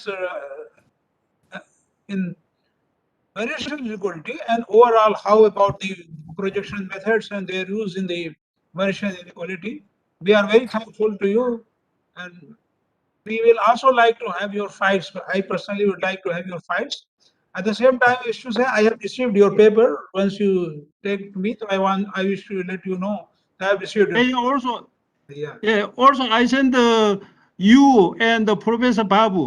Yeah. If some graduate student want to have the file of my talk, I hope you send them the file of my talk and my books and my papers. Okay. Yeah, I'm sorry, my English is very poor, and so maybe you cannot understand my English, baby. No, your English is good, no problem. You are an I'm inspiration sorry, for I'm me sorry. because we have read your papers in my youth every time. So you Yeah. were an inspiration for us. We are very thankful for your help for all kind of things in our researches, in our endeavor. We are very thankful to you, and we wish to thank you for this very very laborsome presentation. Yeah, I welcome to collaborate our common topics, India friends. Anytime, I welcome. And we discussed our common topic problems. Anytime you can discuss our problem. with the India scholar, especially young graduate student. Yeah, Maybe, yeah. Yes. Thank you very much. Now I wish to hand it over to local administration. Yeah. Okay. Thank you, sir. Professor Chu Saab, we are very thankful to you for this presentation. Now, my father now 95 years old. Okay. Now, my father health condition is very not good. And so I have to go home. And I pick up my father to a hospital No, very we soon pray now. for your father's health. Hopefully he will recover soon. We pray for your father. Yeah. Now my father 95 years old. Now my brother and my sister all come to my home. Okay, good. And on the so all together worry about my father's health condition. And so I have to go to my home very quickly, and I pick up my father to hospital now. Yeah. Okay. We have If great respect for Korean and their scenario. Yeah, if you participant have some question, please let me know by email. We will discuss our common topic problems. Yeah. Okay. Sure. I know you are always at our help. I have the experience with you that you are always helpful to all youngsters. Yeah. Thank you for this. Yeah. Thank you so much. Thank you so much for your attentions. Okay. I also thank you for your all help you extended to me in the past. Yeah. Professor Cho, Yeah. I am very thankful to you, sir, for your sparing of time. And your lecture is very inspiring and it is very interesting to me, sir. Yeah. It's very interesting. So you discussed so many types of contractions and different types of functions and also different types of iteration procedures. That is very interesting, sir. So, I like this lecture very much, sir. I liked this one very much. Yeah. I have some files of my talk at each conference. I have so many files of my talk. If you want, I send you all for India friends. I send you. As you know, I have published my book, Springer, maybe 60 books in Springer. Also, I send the file of my books to you and Professor Imdad, okay? Sure, sir. Yeah. I hope my books, my papers, my files will be helpful to you and your student. Okay? Yeah, it is already, sir. It is already helpful to all of us. Yeah. Thank you so much. Yeah. Thank you, sir. Thank you so much, sir. Namaste, sir. Thank you. Namaste, sir. Good morning, yes, sir. Thank you, sir. Yeah. Thank you very much. Thank you, sir. Bye. Okay, bye. Bye. Yeah. I have to go to my home very quickly now. No, please do early. Go ahead.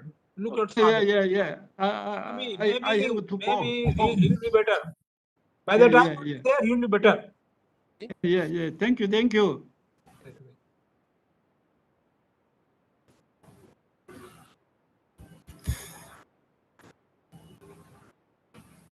Yes.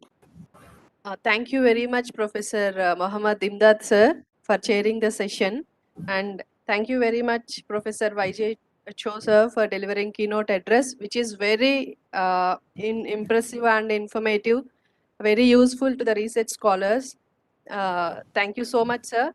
And now the session is open for questions. If any of the participants have any questions on the keynote address of Professor YJ Cho, sir, you can raise your hand using raise hand symbol in this online conference meeting so that you can be unmuted. He has already requested this to send the questions by email because he's going to father hospital. Okay, sir. Okay, Any sir. participants Thank who you have so any much, question, sir. one can email him to Professor Cho. Okay, okay. Okay. Thank you so much, sir. Yeah. I'm sorry. Bye bye. No, Thank bye, you, bye. sir. Bye bye. Bye. Thank you, sir. Next, we have an invited talk by Professor Mohammad Imdad entitled Relation Theoretic Metrical Fixed Point Results for Suzuki Type ZR Contraction with an Application. I welcome Professor Mohammad Imdad sir to deliver his invited talk, and I welcome Professor R.P. Pant sir, Department of Mathematics, Kumanian University, Nainital, Himachal Pradesh, to chair the session. I hand over the session to R.P. Pant sir. Sir. Am I audible? Namaste, sir. Professor R.P. Pant, sir. Yes, sir. You are audible, sir. Okay, thank you. So, Namaste, sir. now, First. Welcome. Namaste, sir. Namaste. Namaste, sir. A very good afternoon to all the members, all the listeners and organizers. So, should I introduce Professor Imdad? I already introduced in the. Okay. You also introduce, sir. Introduce, sir. Okay, then I will give a short introduction. In fact, he does not need any introduction. He's a very highly recognized researcher in the area of his research, that is in the area of nonlinear functional analysis, and he has made some very good contributions to the area of his research. I think this had the video. Is the video working? Working, sir. Is the video working? Am I audible? Yeah, you are yes, to me. Okay, so let me give a small introduction. He was born in November 1955. He did his BSc honors and MSc from Aligarh Muslim University, and also MPhil in 1982 and PhD in 1984. He was awarded gold medal in his MSc examination for securing the first position in MSc in Aligarh Muslim University. After completing his PhD, he was awarded postdoctoral fellowship as well as research associates for some time after 1984, and ultimately in 1985 he joined as assistant professor at Aligarh Muslim University, where he continued to work first as assistant professor, then as associate professor, and then from 2005 as full professor in mathematics. And he retired in 2020, October 2020, as professor and chairman of the Department of Mathematics, Aligarh Muslim University, Aligarh. And during his academic career, he visited International Center for Theoretical Physics, Italy in 1995 for 2 months, and also Orlando in USA in 2008. He had supervised 12 master's dissertations, 10 MPhil students, then 20 PhD students, and he has published 270 research papers in very well-known, recognized international research journals, which are many of which are in SCI journals, leading SCI journals, in fact. And presently also, he has 9 papers accepted, which showed that even after retirement from active service, he is very much active in research, having 9 papers published and 9 papers accepted, and I think many more in the pipeline also. And today's topic for his talk is relation theoretic metrical fixed point results for Suzuki type ZR contractions with an application. So I request Professor Imdad to please present his lecture so that it benefits so many participants who may be research scholars here in his area of research. So please, Dr. Imdad. Thank you, Professor Pansab. It's a pleasure to be here with you this afternoon. In fact, I am not very good as far as these technical things are concerned, as you know, and this is why I'm finding it very hard to be online all the time, having my machinery. Almost the same with me also. Yeah. But you are looking better to me, it appears to me. Because these days, you know, that we are going to depend so much on this. Somehow, yes. somehow I am trying. I don't know, because still now it is not working. In fact, the story is so that there is a paper, as you might be knowing, because you are in our close contact. We have proved a relation theoretic Banach contraction principle, wherein we have utilized the relations first. Sir, There were other theoretic reshare, sir. and Sir, please, it is not sharing, sir. Please reshare, sir. Professor Imdadji. Yes. Please stop it and again reshare, sir. We are not getting the presentation view. Okay. This is what we are trying. Okay, sir. We are having problem. We are trying. सब बंद करके try कर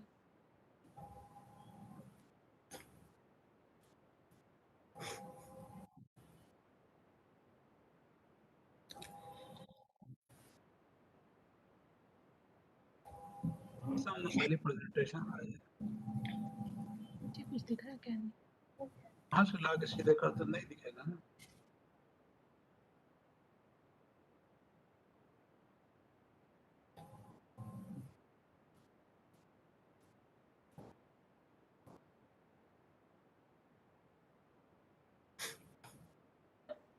चल रहा है Please enlarge, sir. Please enlarge.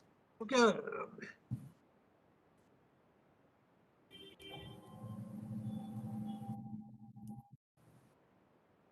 So in fact, let us have some kind of view then the presentation.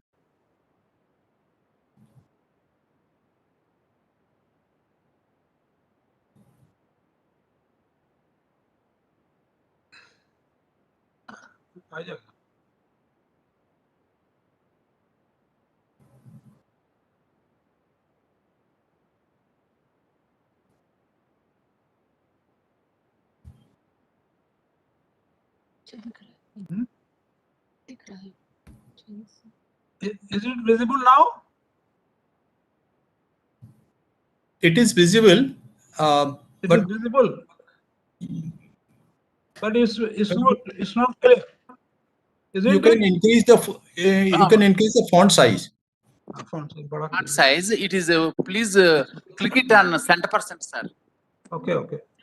Sir, in the top you have 100%, right? Yes, sir. Yes. Now Sir, make it to 150, sir. 150, sir. Okay, पूरा कर दीजिए उसमें full screen कर दो.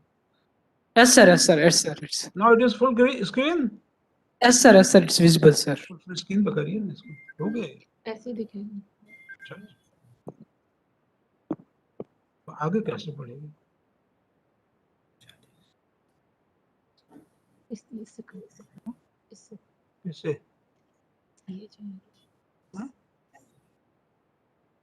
इससे आगे किससे बढ़ा है? यूसी से किस पे? ये जो एरो है देखिए आपको ऐसे ले चाहिए ये ऊपर नहीं जा सकता ये यहाँ लेके ये जो एरो ना आप अपने हाथ से कहाँ ये इससे और इससे बढ़ेगा नहीं इसको बढ़ा यहाँ पे अब ये देखिए ये यहाँ अच्छा Okay, now let us begin somehow. Let us see how long I am okay. Then, as you see, as relation theoretic metrical fixed point theorems for Suzuki type contractions and applications. So here story is this because for the audience, not for our experts like Professor Pant or Professor GVR Babu. Here, in fact, we have the Banach contraction principle, then we have the distance theorem, and obviously what the story is, as long as contraction class is concerned, we try to enhance this class. Obviously, our no more the applicability as far as the completeness are concerned. So there is always a shift of or kind of balance that if you increase one class, like class of contraction maps, you try to increase the class of spaces to which apply goes down. And this is what the story as far as Banach contraction principle is concerned. So in this endeavor, now there are two developments which are there as far as we are going to work in this presentation, that we have a relation theoretic Banach contraction principle which we have proved very recently, 2015, which is getting now somehow the attention of the researchers recently. Yes.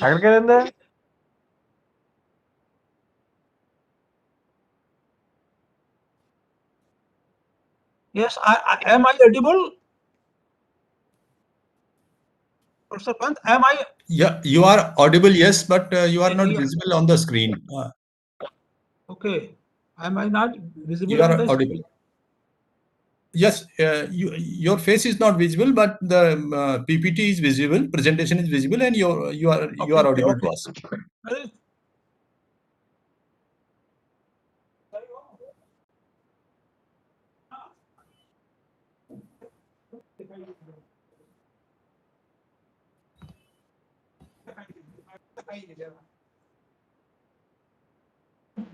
अरे वाह, शक्ल नहीं दिखाई दे रही, mute है क्या हो?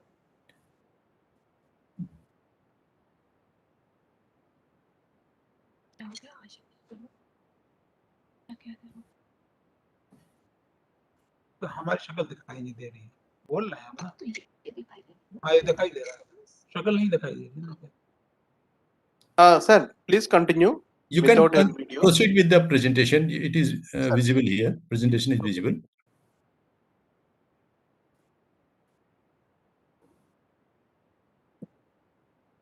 ऐसा करो, बैठ जाओ, थोड़ी देर चलेगा नहीं, बैठ जाओ। As I have said is what here that the presentation begins, that in this paper we have proved a relation theoretic Banach contraction principle where I have implied the relation. Instead of many other theoretic theorems, the history is this, that this kind of studies was initiated by Tunisi in this paper, but that was not the quite for quite some year, and later on Ran and Ruring published a very systematic and very well-written paper in American Proceedings. That is how the story begins. So here now, in fact, we are having two results.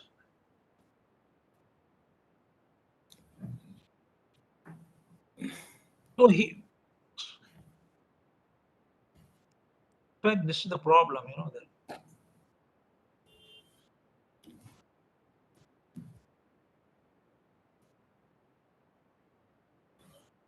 अरे कहकशां देखो सब गड़बड़ सड़बड़ हो रहा है। Is the bandwidth problem, sir? Yeah. So please continue, sir. It is visible, sir. Yes, yes. Sir, your PPT is visible, sir. You can carry on, sir. Yeah. सब करो से PPT का पहला भी।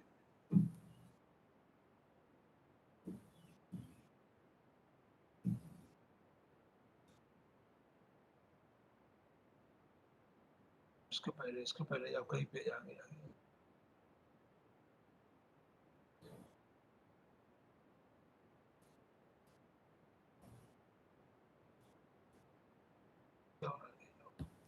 यार बस ऊपर करो, चलो ऊपर चलो, ठीक है ना, और बस ठीक है, अब दूसरे पेज पे चलो। Now, in fact, in this endeavor, as far as I was able to understand, Professor Suzuki, Swaminara Suzuki has proved a very interesting theorem. And recently there is nice effort which I see in fuzzy setting also and here also, that how long you can go beyond as far as the completeness are concerned to the contractive type of setting. Here as you see that we have a definition which has been initiated by Tominara, which has been observed by Tominara, but the restriction is what here, for all x is not equal to y, d of r SR is strictly less than drs implies this thing.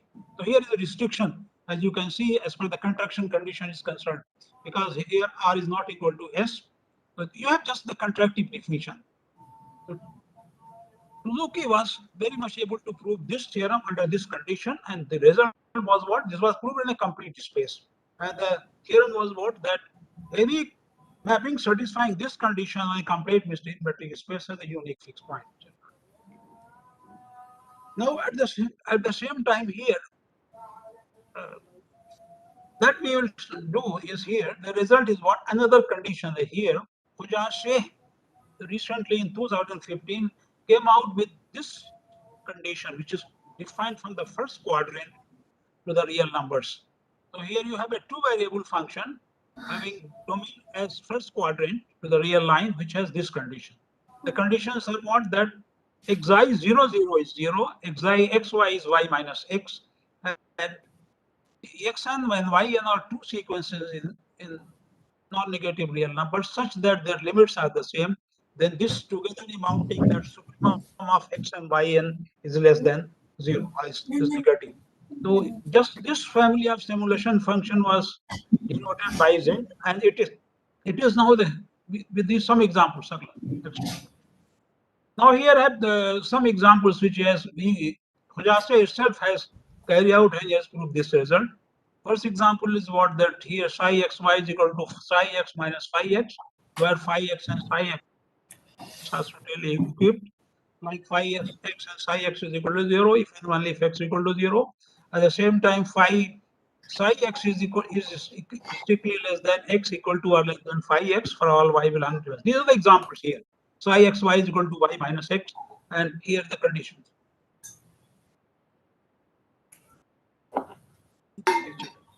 And here these four examples are there. They were given by Fujase. Now here is another example of this kind which we used to utilize in our application. That is here x upon y plus 1 minus x. This is another example of the six. Psi xy is equal to this. This is another example we wish to verify. It is not very difficult to verify the conditions of this, as far as that varies function psi from the first quadrant domain to the real line is concerned. Then Fujase proved this theorem, that if MD be a complete metric space and it is a self map, then is said to be a Z contraction with respect to xi if this very condition is satisfied. That is xi d SR SS is and d of RS equal to or greater than 0 for all S belonging to M, then this map S has a unique fixed point. That was this you call as Fujase contraction. So this definition of Fujase obtained the following result. The result is the next one. Let M be a complete metric space and S is a self map such that S is a Z contraction. The map which you have defined above, like xi, sx, sy, and d of rs equal to or greater than 0. If map satisfies this condition, this is called Z contraction. So if a map is Z contraction, we have obviously they were able to prove that the map Z contraction on a complete metric space has a unique point. This is a very pretty simple and handy result. Now, here, which I have already talked about the motivation here. Recently, this very idea, Umam et al., that recently there is a result. They extended this result by introducing the concept of Suzuki type Z contraction. So this definition they bring down as far as, or you can say extended to the Z contraction. And Z contraction definition is obviously here, as you see. Only the restriction they put, like what the restriction they have, 1/2 DRSR is less than DRS. This implies that what you can say Fujase contraction, that is psi DSR SZ and DRS equal to or greater than 0 for all S. This is there. Now, there is a property Z. This not. Here you utilize the property Z, that here property Z, but that is not needed. Next. Here, MGB a complete metric space and S from is a Suzuki type Z or contraction with respect to xi, then S has a unique fixed point. And for every element here, as far as any initial point is concerned, that because secant matrix converges. So now what you see, this is somewhat a generalization, as you see the earlier result, to this Suzuki's condition. So this very result, and in fact, if you note, you can just have the kind of one type thing, related thing, like you control this function by a two variable function, like term d of tx ty and dxy you control by a function that you call as Vajase two variable function. Next, and with those examples, because it yields you some new results also, because it is a variety, like contraction enjoys this condition. So this is a new result. Now we come to the relation theoretic notations. As I have done that, we have done the relation theoretic results. Here you have a arbitrary binary relation. Now here you have a sequence. So how about the sequences the arbitrary relation is concerned? So here the sequences, this you call an order preserving sequences. So they are you, because we want to have the convergence. So we have the order theoretic sequences, like if there is a sequence Tn, then their relation theoretic way is what that T and T plus 1 here belong to R, because otherwise you will not be able to do that, because you want to have a increasing trend or decreasing trend, so you have to have the convergence. Now next thing is what? That is, you have the closeness. These are the properties you will require in R be a binary relation on the non-empty set M, and S is a map. Then R is said to be S closed if for every R S belonging to R implies S R S S belonging to R. Next. And then you have the next definition is what that is you call is completeness, means what here all Cauchy sequence converges, preserving. Like here you have this sequence Rn, and as you have seen this order preserving sequence, this you call Cauchy sequence. If every Cauchy subsequence converges, that we call complete. If every Cauchy sequence converges, like this is a different completeness, as you see. When we will go ahead, this is the completeness or Cauchyness that is other than what you have with the natural case. And another property which are going to utilize.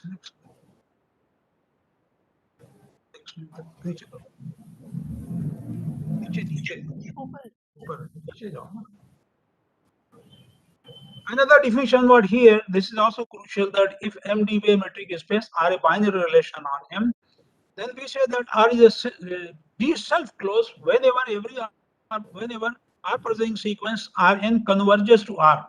Then there exists a subsequence Rnk or Rnl of Rn with this belonging to R. This belong means here this will both way belong. Like here you have the closed interval, that is not the closed interval. It means that Rnl belongs to Rnl R belongs to R. Both belong to R. This is written together. Next. Now here another definition. Now this is what you call a metric space. S from T be a binary relation. Then S should to be continuous, R continuous, continuity same way as you have every R preserving sequence Rn in M converges to R. This implies that SRn converges to SR. As usual, if the definition here it is in relative relation theoretic sense. Like Rn is a order preserving sequence. If it converges, implies this. Then you call it a continuous at R. And by the way, if it is continuous at all the points of M, then it is said to be SR continuous. R continuous. Another one is here, path you have. If you are given two elements Rn in M, then in the path what you see, a path in that very relation, theoretic context. You have a sequence of elements R, 0 and n plus 1 elements, such that first point and initial point, the images are what here? 0, R to 0, such that R I and Ri plus 1 belongs to R. Means here this R0, R1, R0, R1, R2, and all this all belong to this. So here you have, you call this a path. This path will definition we also be going to use in our results. So now here observe that a path of length n it involves n plus 1 elements, obviously, just in view of the above definitions. Now here we are going to have two definitions or two terminologies we have introduced is what MSR is equal to R belonging to M, RSR such that RSM all belong to R, where S is MR. S is the map from R to R. Here you have just this set should be non-empty. So MSR, this should be non-empty. This is desired. Why? Because we want to have a point from where we initiate the definition, like iterates. So from here you will have the iterates, like R is equal to SR. So R1 is equal to SR. And next thing was the gamma RSR here.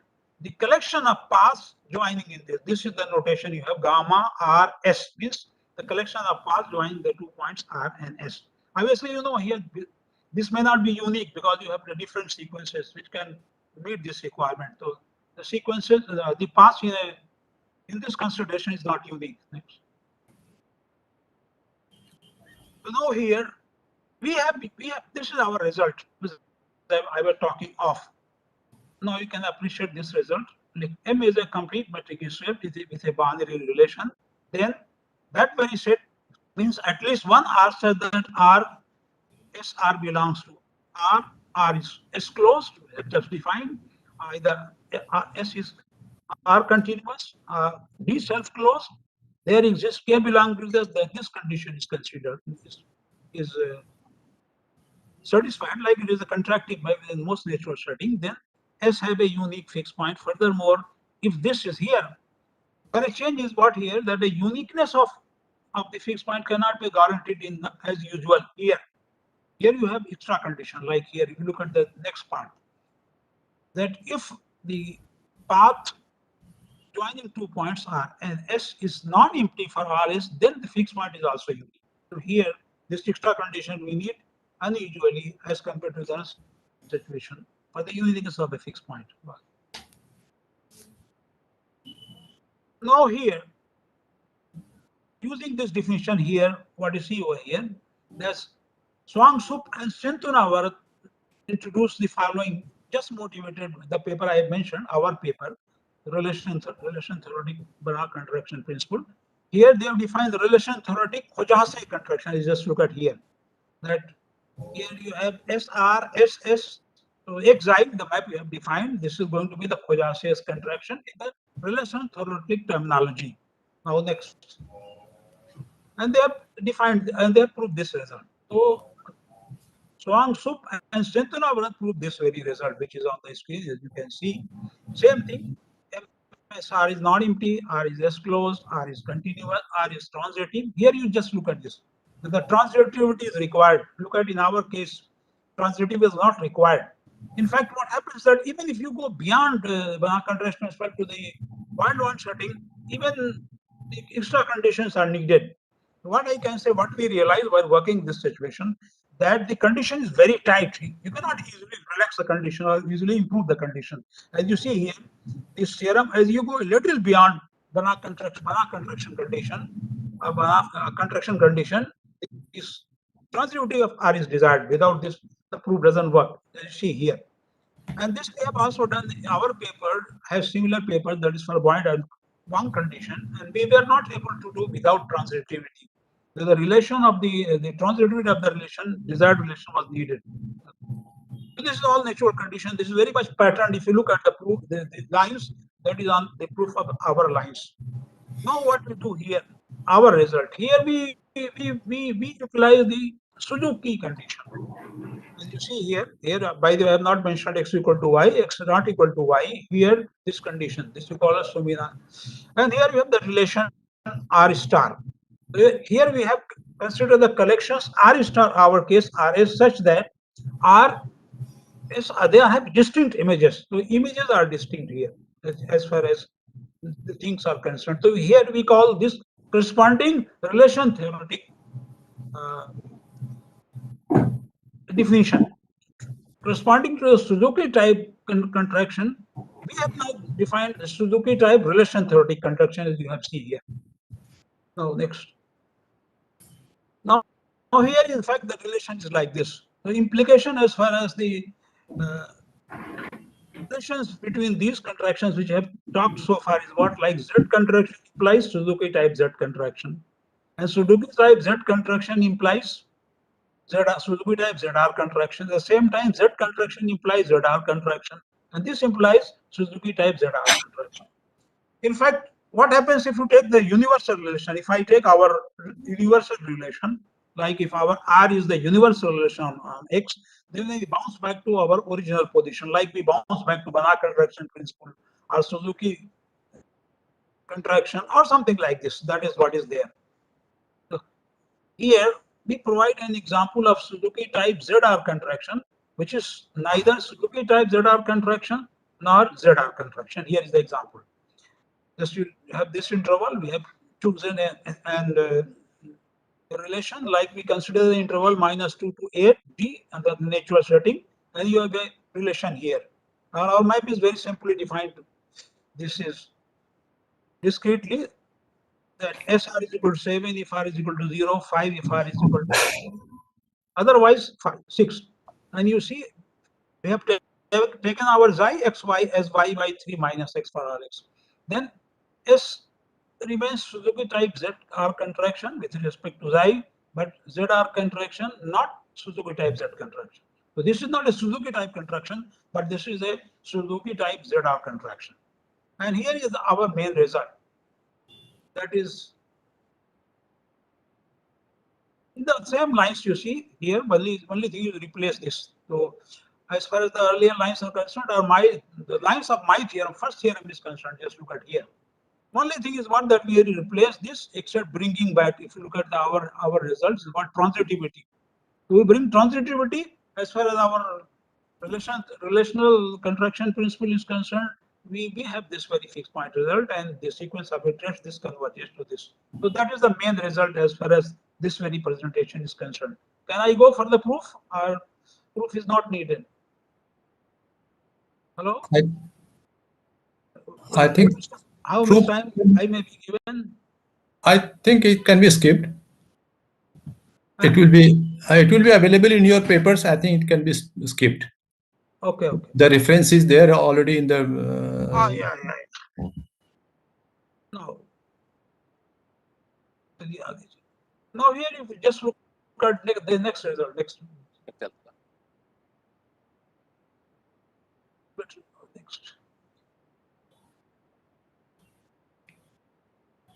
Now here, if you look at this, the uniqueness part as far as this theorem, as far as you just look at this result, the uniqueness part proof is also here that you can see this case. Okay, next. Now then we come to the condition here. All the assumptions here. Then fixed point S is unique here. Uniqueness is there. Next, but you see what as you have the condition here, we've written the form of a new result. Just look at here the proof of the this is easy as far as the lines of this thing is concerned. Uniqueness is concerned. Here you take 2 points R and S in fixed point of S as R S restricted to R M is not empty for R S belonging to S. There exists path along it. So what you see here, you have the path R to S. I have taken 2 elements in RS such that they start on here SR not SR1, SRN, such that these are the requirements that you see equal to S naught, S naught. So here for each I is equal to 1 to N. Now as R is transitive, we have this relation that RS belonging to R, S1, S2 belonging to R, SR and SR star belonging to R. This implies R star belonging to S. Now using the fact that here this condition that dr SR equal to R this R and S is a extraordinary contraction you have here. Like xi d of SR, SR and RS is going to be equal to 0 because this is S, this is R, and you will get here this is 0, and this is a contradiction, and therefore the proof the fixed point is unique. As per here you started that whether the fixed point is unique or not. So we started by the earlier theorem, the proof have the existence of the fixed point is ensured. We took a fixed point more than one, that is R and S, and then we have this very simple argument how the fixed point is unique. Here observation is what here which I may be able to argue that theorem 2.1 has been proved without using any additional condition on the mapping S. Unlike Kumam et al. Kumam, if you look at the Kumam result, what the difference in our results, but think even the classical form is what the Kumam has utilized an additional condition, that is property K. This has something to do with the convergence of the sequence. And the fixed point was Suzuki type contraction. So what is our theorem is the improved version. Even in that particular case, as far as the Kumam condition is concerned, Kumam's theorem is concerned, because we have not utilized property case, you have the property K is concerned. Now next. Now here we have this is the example. In fact, this example is the most important one, because this is why we can now these days we can say that our paper is genuine. Here you have the example. The following example is utilized to demonstrate the improvement realized or accomplished in our newly proved result. Here example is similar, as you see.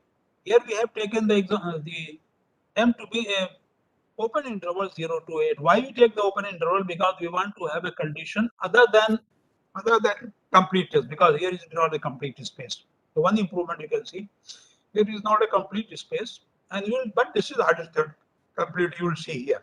And the relation is very much there on the screen. We define the map as usual previous case 7, 5, 6. So here it is R continuous, but which is not continuous. The first observation is what? This is the map which is continuous, which is complete. Space M, which is not complete in the classical sense, but complete in the other theoretic sense. Second thing is what? R is not continuous, which is not continuous in the usual sense. So R is not continuous, but R is continuous other theoretic sense. Also, R is S closed, M is R complete, and R is S transitive. Okay, so just to see, these are the examples one can verify for which transitivity and other things. Now next page. Now here are the examples how you see what I am going to say. Look at this here. Observe that these are those conditions which are going to met out here. 0 to 2 and S2. Those collection of those elements in the relation which has distinct images is only R star is equal to 0 to 2 and 5 to these two elements. But the condition this is less than this is satisfied only for RS is equal to 5 2. That is RS is equal to 5 2 belongs to R star. Now if you take these two conditions here, XY or RY minus X, alpha y1, alpha is lying between 0 and 1 by 3 and 1, you see, for x, y band within this. Then you have, we obtain this condition. We show that the Suzuki type ZR contraction with respect to this. So only one element was there, and this is Suzuki type Z relation theoretic contraction. That's all the theorems of the satisfied. And you have theorem 2.1. In your theorem 2 point, and S has a fixed point. Moreover, as R is S transitive, that is what is there, R restricted to S, the image of M is transitive, and RS belonging to R. For all S belonging to SM, we have RS, this is non-empty. And for all RS belonging to M, thus in view of theorem, this, the fixed point is also unique. But you see over here, if you just look at here, this is an improvement over all the previous existing results by this example itself. You don't need another example. Next. Professor Imdad, you have Yes. 5 minutes. Only 5 minutes. You Okay, can okay. take Now, 1-2 minutes more. okay, okay. Now here, the genuineness as far as the genuineness is concerned, probably this is the important part. To establish the genuineness of our extension over the corresponding ones, we show that S is neither Suzuki type Z contraction nor a Z R contraction. To substantiate this claim that we take 2 0, okay, belonging to M, and what you see 1 by 2, this is less than 2, but this condition is satisfied. Assume that here if A is I belong to such that the equation 2 1.2 is satisfied, then you see here this condition fails. What do you leave? 0, this thing is less than, this is 2, d of S2 S0 minus d of 2 0, and this is going to be 0. Obviously you get that this is less than 0 is less than 0, which is a contradiction, which amounts to saying that one cannot find any xi belong to this such that equation 1.2 is satisfied. Hence S is not a Suzuki type Z contraction. Also 0 to belonging to R, and this condition is also here. This is the problem. So what you see? Then same reason, this 2 we can find a Z belonging to this extension equation 1.2 is satisfied. We show that S is not a ZR contraction. So here you see 0 and 2. You will see this here again. It's not a contraction because image is the same as this. Now next page.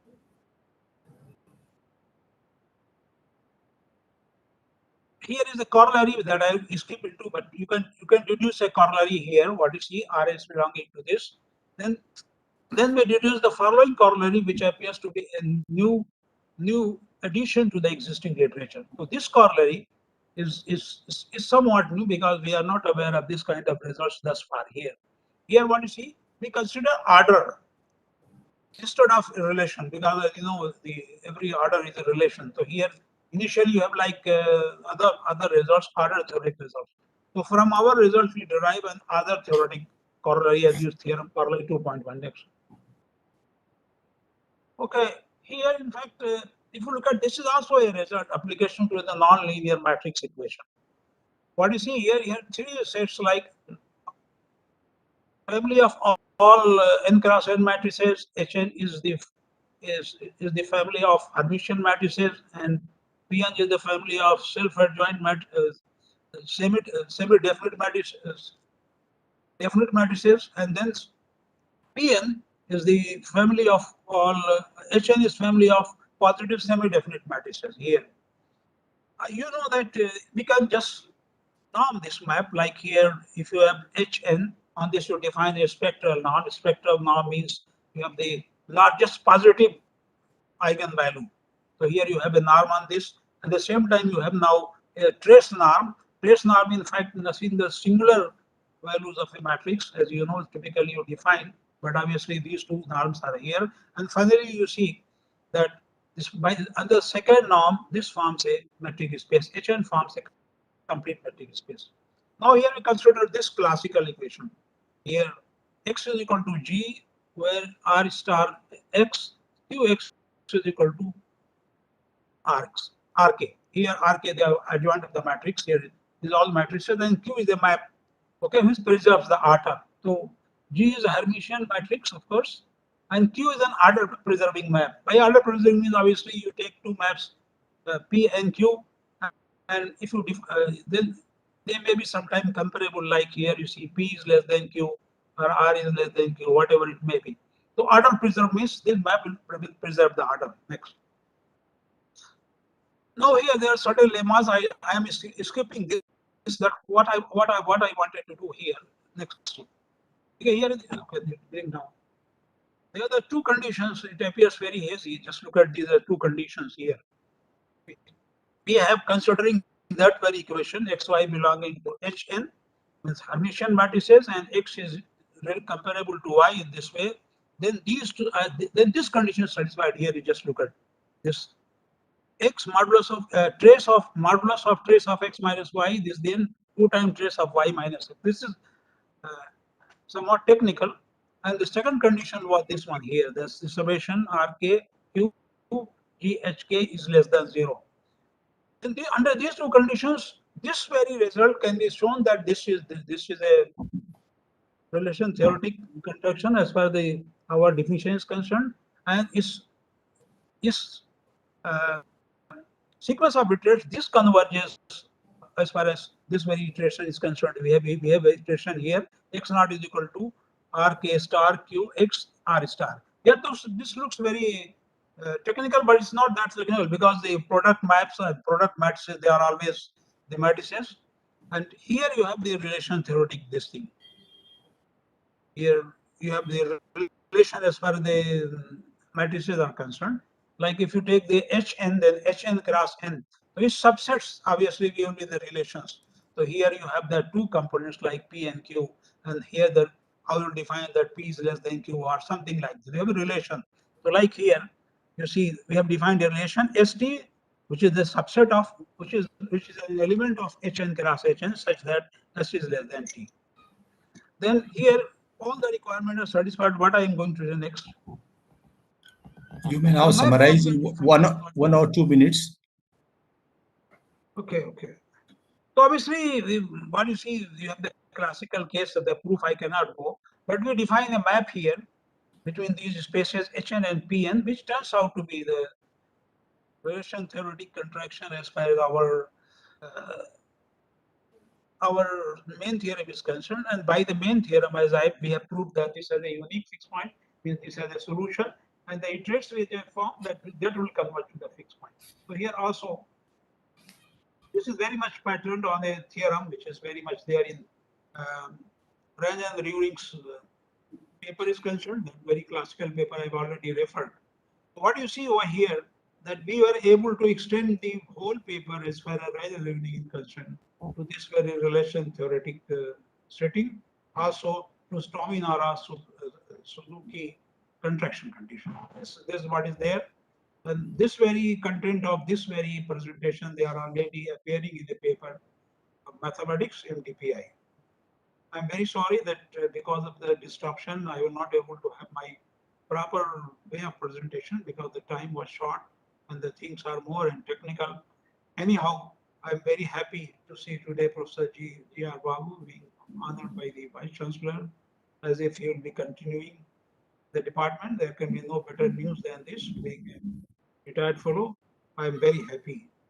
I to be the part of this very session, the part of to participate in this very conference. Though I very rarely I do participate because of certain of my weaknesses. But anyhow, somehow, whatever I was able to do, I may be excused for what I could not do. Thank you very much. Thank you, Professor Imdad, for a very well-researched presentation, very interesting presentation. I have a general type of question. Yeah. The Suzuki type contraction implies, or rather, this characterizes completeness of the metric space. Do these relation theoretic or other generalizations of Suzuki type ZR contractions, do they imply completeness of the metric space? This situation to me, it appears the condition is very stiff and completeness is a very big thing. I see. But as you have done something, if I remember correctly, it appears to me that if we can do as completeness as far as the other theoretic completeness is there. Okay. To me, it appears that if you do define these things, maybe we can think on the parallel lines as far as order theoretic completeness is concerned. Right. Because in fact, if you look at what happens here, order theoretic it gives you a lot of privilege. Why? Because if your definition required some time on a very part of it. So like contraction. So order theoretic contraction means what? Only those elements which are active in that very relation. Okay. So the great thing is what that, like if I choose a relation and I want to have a result. So if I have a relation means the requirement are to be met out only on that very relation, and relation may be small also. So as far as the whole set is concerned, you can choose a relation which is very part of it, not the whole. If you look at any metric space M, on this very few points are there in the relation. So you require a order theoretic contraction, means the requirement is not there on the whole space. It is requirement on a very restricted part of it. So what you see here, similarly, as far as the order theoretic, all order theoretic considerations, they are very limited as compared to this. So this could be applied because order theoretic completeness, because here this the order theoretic convergence or and all that, they are different things. But it appears to me that we can try for order theoretic completeness. Thank you, Professor Imdad. You are a well-known expert on order theoretic results, and in fact, you have made very important contributions to it. No, don't say it. You are my friend. You know me very well, and I know you too. And I think we can skip the questions because we are already running 2 hours and 25 minutes late. So if there are any questions from the audience, then they can send it by email through Professor GBR Babu. The participant can send me mail. I will reply.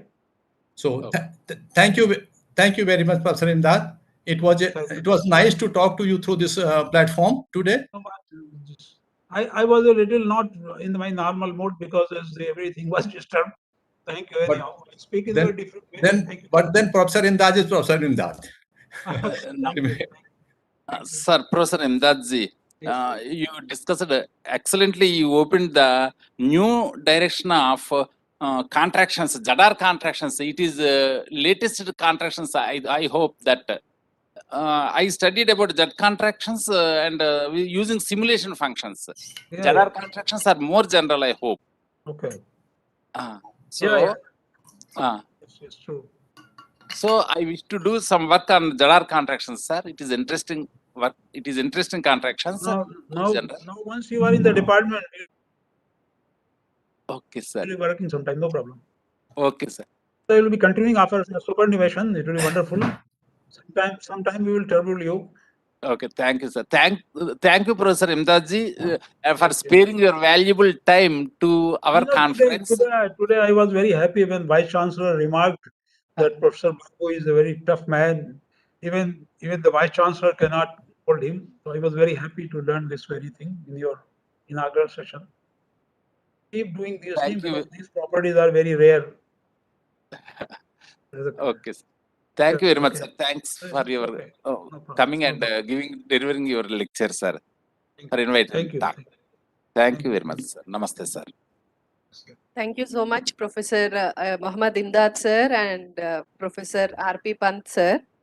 Imdad sir, your talk is very informative and it is interesting to see that every Z contraction is ZR contraction and every Suzuki type Z contraction is Suzuki type ZR contraction. And the application to nonlinear matrix operators is also very interesting, sir. We have learned some new things from your presentation. Thank you so much, sir. And thank you, Professor R.P. Pant, sir, for chairing the session. Thank you so much. Thank you. Before going to the next invited talk, we have an important announcement for participants. The paper presentation schedule, which is scheduled from 12 to 1:30 p.m. today, is postponed to 7:30 p.m. today because of some delay in the program. So please observe that the paper presentation scheduled from 12 to 1:30 p.m. today is postponed to 7:30 p.m. today. Thank you. Now let us move to the next invited talk by Professor R.P. Pant entitled Contractions, Continuity and Completeness. I invite Professor R.P. Pant sir to give his invited talk, and I invite Professor B.S. Chowdhury sir, Department of Mathematics, Indian Institute of Engineering, Science and Technology, West Bengal, to chair the session. Welcome, Professor B.S. Chowdhury sir. Namaskar, Professor Pant. Namaskar, Professor Chaudhary. It is very After a long time. to talk to you today. Yes. So let me introduce our colleague, Professor R.P. Pant, who needs no introduction. He is well known to the mathematics community of India and abroad for his works on fixed point theory, discrete dynamical systems, and relativistic astrophysics. Particularly, his works on fixed points of discontinuous functions have attracted much attention in recent times. He has long been associated with Humayun University. He received DSc from the same university in the year 2000. He is in the editorial board of reputed journals like Philomath, etc. He has guided 12 PhDs and presently guiding several others. I invite Professor Pant to deliver his lecture. Thank you, Professor Chaudhary. Am I audible? Yes, you are audible. Okay, thank you. I firstly thank Professor Babu, the authorities of Andhra University and organizers of this conference to invite me to attend this conference, which is being organized in honor of Professor GVR Babu, in recognition of his contribution to teaching and research. He's a very well-known researcher and in fact, and also a very old friend of mine. It is definitely a great pleasure for me to attend this conference, and I'm thankful to the organizers to invite me to attend this conference to honor Professor GVR Babu. Now, the topic of my talk today is contractions, continuity, and completeness. By the way, continuity and completeness are two basic concerns in analysis are the two basic concepts of analysis: nonlinear analysis, functional analysis, etc., etc. They are very important concepts, and I will search some. Yes, please. Any problem? So, fine. I will try. I will try to find out some connection between contractions, continuity, and completeness. This talk is divided into these 5 sections: introduction, problem of continuity at fixed points, existence of fixed points and continuity, and then some applications if time allows me, and then of course references. The celebrated fixed point theorem by Kannan and that due to Chatterjee are remarkable for 2 reasons. First, these theorems characterize metric completeness, and secondly, these are the genesis of the question on the existence of contractive mappings which are discontinuous at the fixed point. This question of continuity of contractive mappings at fixed points remained an open problem for about 3 decades. The Karesti fixed point theorem also characterizes metric completeness. We discussed some consequences of these theorems and applications of the solution of the above one's open problem to neural networks. Suppose F is a mapping from a set X into itself, then a point X in X called a fixed point of F if Fx equal to X. By a fixed point theorem, we mean a set of sufficient conditions which ensure the existence of a fixed point. One of the most widely applied and most frequently cited fixed point theorem is the well-known Banach contraction theorem of 1922, 100 years old theorem now, which states that if a self-mapping F of a complete metric space XD satisfies the condition 1, that is distance between images Fx and Fy less than equal to k times distance between the points xy, where this k is a non-negative real number less than 1. For each x, y, and x, then F has a unique fixed point and the sequence of iterates converges to the fixed point for each x in x. That is, the fixed point can be approximated through the sequence of iterates itself. Then after the paper of Banach, there were many applications that were found for this important fixed point theorem. And this fixed point theorem is very important in existence in unionist theorems. And many applications of this theorem are given in most of the books on analysis, in nonlinear function analysis, and other areas of analysis. A number of applications are discussed in most of the books. Now, towards the end of 1960s, there was a re-emergence of interest in this type of results, and Boyd and Wong in 1969 generalized the Banach contraction theorem by replacing the condition 1, that is this condition 1, by a less restrictive condition 2, that is distance between images Fx, Fy less than or equal to phi of dxy, where phi is a function from r plus to r plus, which is upper semi-continuous from the right, satisfies phi t less than t for e is t greater than 0. Then he showed that a mapping satisfying 2 has a unique fixed point, and in this case also the sequence of iterates converges to the fixed point for each x. That is, here also the fixed point can be approximated by a sequence of by the sequence of iterates for any initial value x. Then in 1969 itself again, Meyer and Keeler in a paper published in the Journal of Mathematical Analysis and Applications obtained a remarkable generalization of condition 1, that is the Banach contraction condition, by establishing a fixed point theorem for a self-mapping F which satisfies the condition 3, that is given epsilon greater than 0, there exists delta greater than 0 such that for all xy in x, epsilon less than or equal to dxy less than epsilon plus delta implies that distance between images Fx, Fy is less than epsilon. This condition also implies a unique fixed point, and the sequence of iterates also converges in this case to the fixed point, and it can be noted that any mapping satisfying either this condition 3 or the Boyd and Wong condition 2 or the Banach condition 1, all are continuous mappings. In fact, they are uniformly continuous mappings, and in each case the right hand side consists of just one term, dfx fy. I shall discuss this aspect in the next results also, but here the right hand side in all the three conditions is distance of fx fy. In 1976, Karisti proved a very important theorem, which is as follows: let xd be a complete metric space and f a self-mapping of x.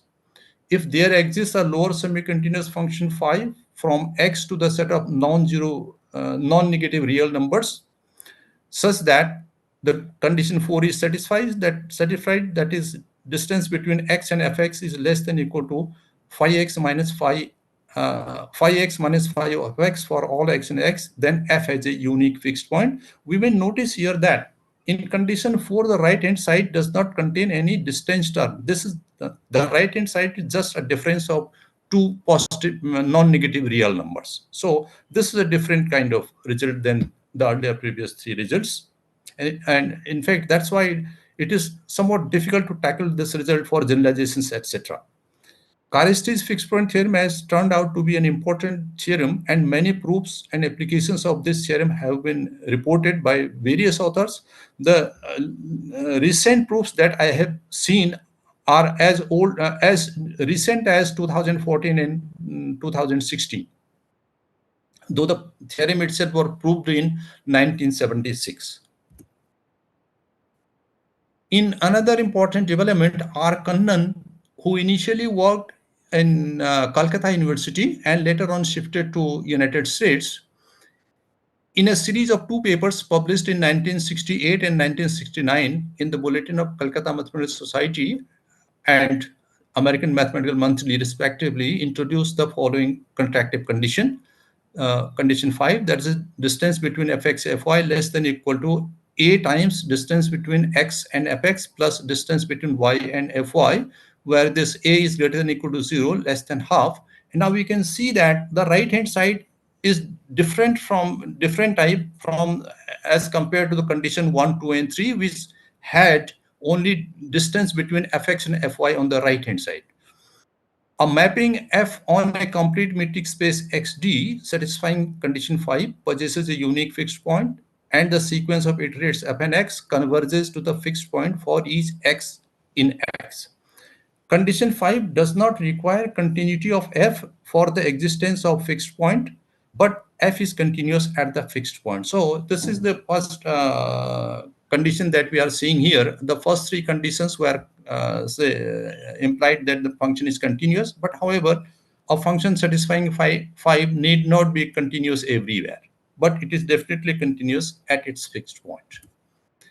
Then in 1972, Chatterjee introduced the contraction condition 6, distance between fx and fy less than equal to a times dxfy plus dyfx, where this a is again less than half and greater than equal to 0. And he proved that a mapping F satisfying condition 6 on a complete metric space XD possesses a unique fixed point, and the sequence of iterates f and x converges to the fixed point for each x in X. It may be observed that the contraction conditions 1, that is Banach contraction, condition 5 means Kannan condition, and condition 6 means Chatterjee's condition. These are three independent conditions. And I will also like to discuss the difference between these two. These three rather. The papers by Kannan and Chatterjee contained the geometrically elegant idea of defining new contractive conditions by replacing the right-hand side term dxy in conditions 1, condition 2, and condition 3 by a convex convention of distances between 4 points x, y, fx, and fy. And this can be done in several ways. Therefore, the papers by Kannan and Chatterjee, together with those by Banach, Boyd and Wong, and Meyer and Keeler, generated a widespread interest in the study of fixed points of generalized contractive mappings, and soon these papers were followed by a multitude of papers during 70s, 80s, as well 90s also, even today, by a multitude of papers involving contractive definition, many of which did not require the mapping to be continuous for the existence of fixed points. An excellent example of such contractive conditions which grew out of the unifying Banach contraction, the Kannan contraction, and Chatterjee's contraction. Among such contractive condition is the following contractive condition introduced by Seerig, which is that d fx fy less than equal to r times maximum of dxy, dxfx, dyfy, dxfy plus dyfx divided by 2, where this r is greater than equal to 0 and less than 1. And Seerig showed that a mapping f on a complete metric space xd satisfying 7 possesses a unique fixed point, and the sequence of iterates f and x converges to the fixed point for each x in X. And f is continuous at the fixed point, though f may not be continuous everywhere in the domain.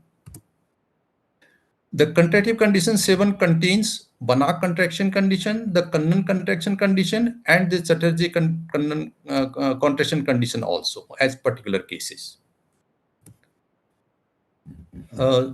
Now, the theorems by Kannan and Chatterjee are remarkable for two reasons, as discussed earlier also. These theorems characterize metric completeness, and these are the genesis of the question on the existence of contractive mappings which are discontinuous at the fixed point. We first discuss the relationship of these theorems with metric completeness. In an interesting development, P. Subramaniam of IIT Madras, in reference number 39, proved that Kannan's theorem characterizes metric completeness. That is, a metric space is complete if and only if every Kannan mapping on X has a fixed point. He further proved that Chatterjee's theorem also characterizes metric completeness. The following theorem was proved by Subramaniam. This is theorem 1.2 here in reference number 39, which was proved in somewhere in 1975 or 76, one of these years. A metric space XD in which every mapping T of X into itself satisfying the conditions A and B has a fixed point is complete. That is, if every mapping satisfying these two conditions has a fixed point, then the space will be complete. However, we would like from this theorem, he, as corollaries, he derived that Kannan fixed point theorem or fixed point theory for Kannan type mappings is equivalent to completeness of metric space, and similarly he proved that the Kannan, fixed point theorem, fixed point property for Chatterjee type mappings also characterizes metric completeness. That is, the two conditions will be equivalent. But we may note one thing, that the theorem itself, that is this theorem 1.2, does this implies completeness, but the converse does not hold unless we take lambda less than 1. Its converse holds only when lambda is less than 1, and that lambda less than 1 case applies to Kannan's theorem as well as Chatterjee's theorem. But in general, the converse will not hold for this theorem. Several well-known mathematicians have studied the relationship between fixed point theorems and metric completeness. For example, Kirk, Liu, Park, Reis, Suzuki, Weston, and many others, of course. Suzuki proved a fixed point theorem that generalizes the Banach contraction theorem and also characterizes metric completeness. However, in view of an example given by Cornell, the Banach contraction mapping theorem does not characterize metric completeness. And Suzuki obtained a generalization of this theorem which implies metric completeness. Kirk proved that Karisty's fixed point theorem characterizes metric completeness. Now we come to the problem of having a short discussion about this aspect, that is relationship of fixed point theorems with completeness. We now come to the problem of continuity at fixed points. While continuity is a nice and desirable property of functions, discontinuities occur naturally in diverse biological, industrial, and economic phenomena. Many of these phenomena involve threshold operations, which are discontinuous, and discontinuity is a desirable property in such cases. For example, a neuron in a neural network functions in this manner, and discontinuity is an inherent and desirable aspect of its functioning because a neuron say fires only when a certain threshold is passed. That is, it does not fire every time because and if that happens, that is, a neuron starts firing every time, then it will create a mess in the brain. So this is a very desirable aspect and of course inherent aspect of neuron, that it does not fire every time. It fires only when certain threshold is of input is met. Chrome and Diner and Chrome have proved results on approximate fixed points for discontinuous functions and have given applications of their results to neural networks, economic equilibria, and analysis. We will show that many such functions, that is discontinuous functions, satisfy various contractive conditions and possess fixed points, not just approximate fixed points. Fixed point theorems for discontinuous mappings have found wide applications. For example, application of such theorems in the study of neural networks with discontinuous activation functions is presently a very active area of research.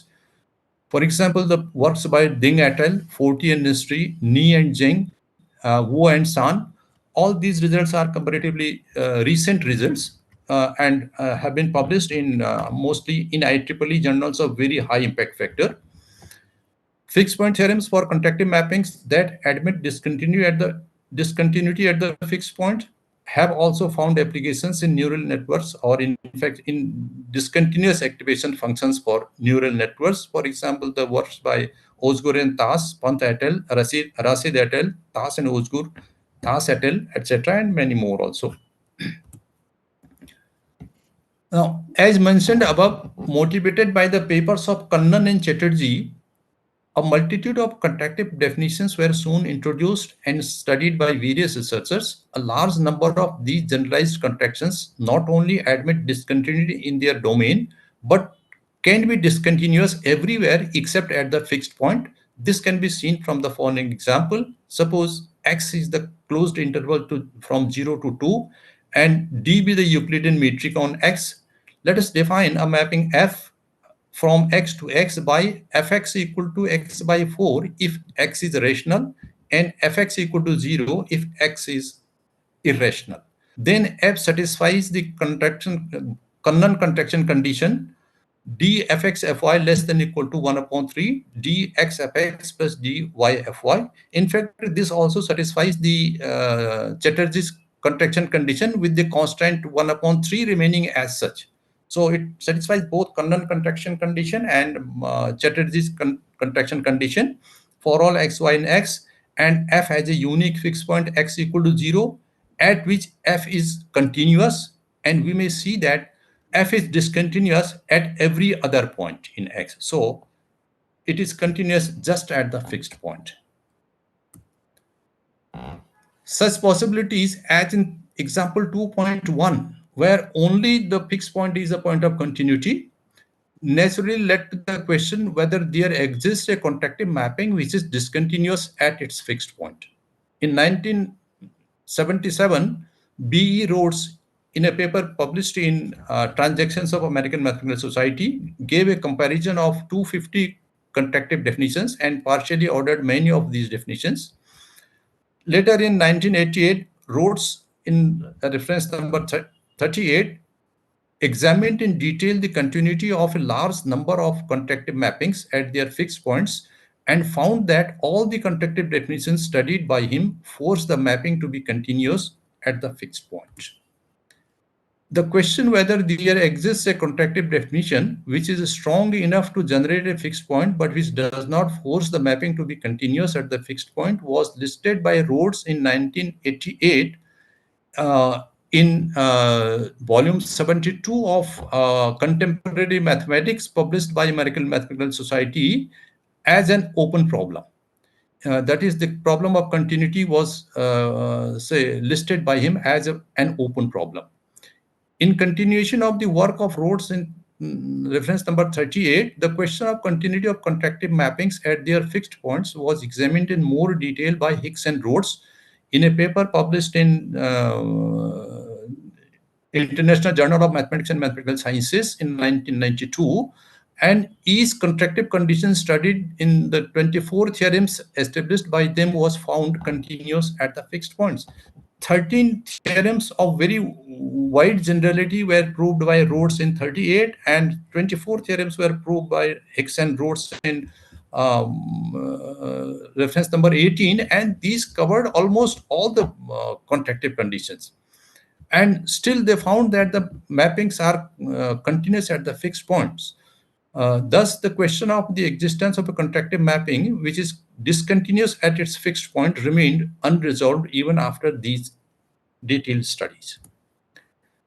So let us see a little bit the connection between continuity and existence of fixed point. If F is a contractive mapping on a complete metric space X, then the contractive condition in general ensures that A, for each X in X, the sequence of iterates Fn X is a Cauchy sequence which converges to some point, say Z. This Z is generally unique. And B, that the limit Z of the sequence of iterates is a fixed point of F.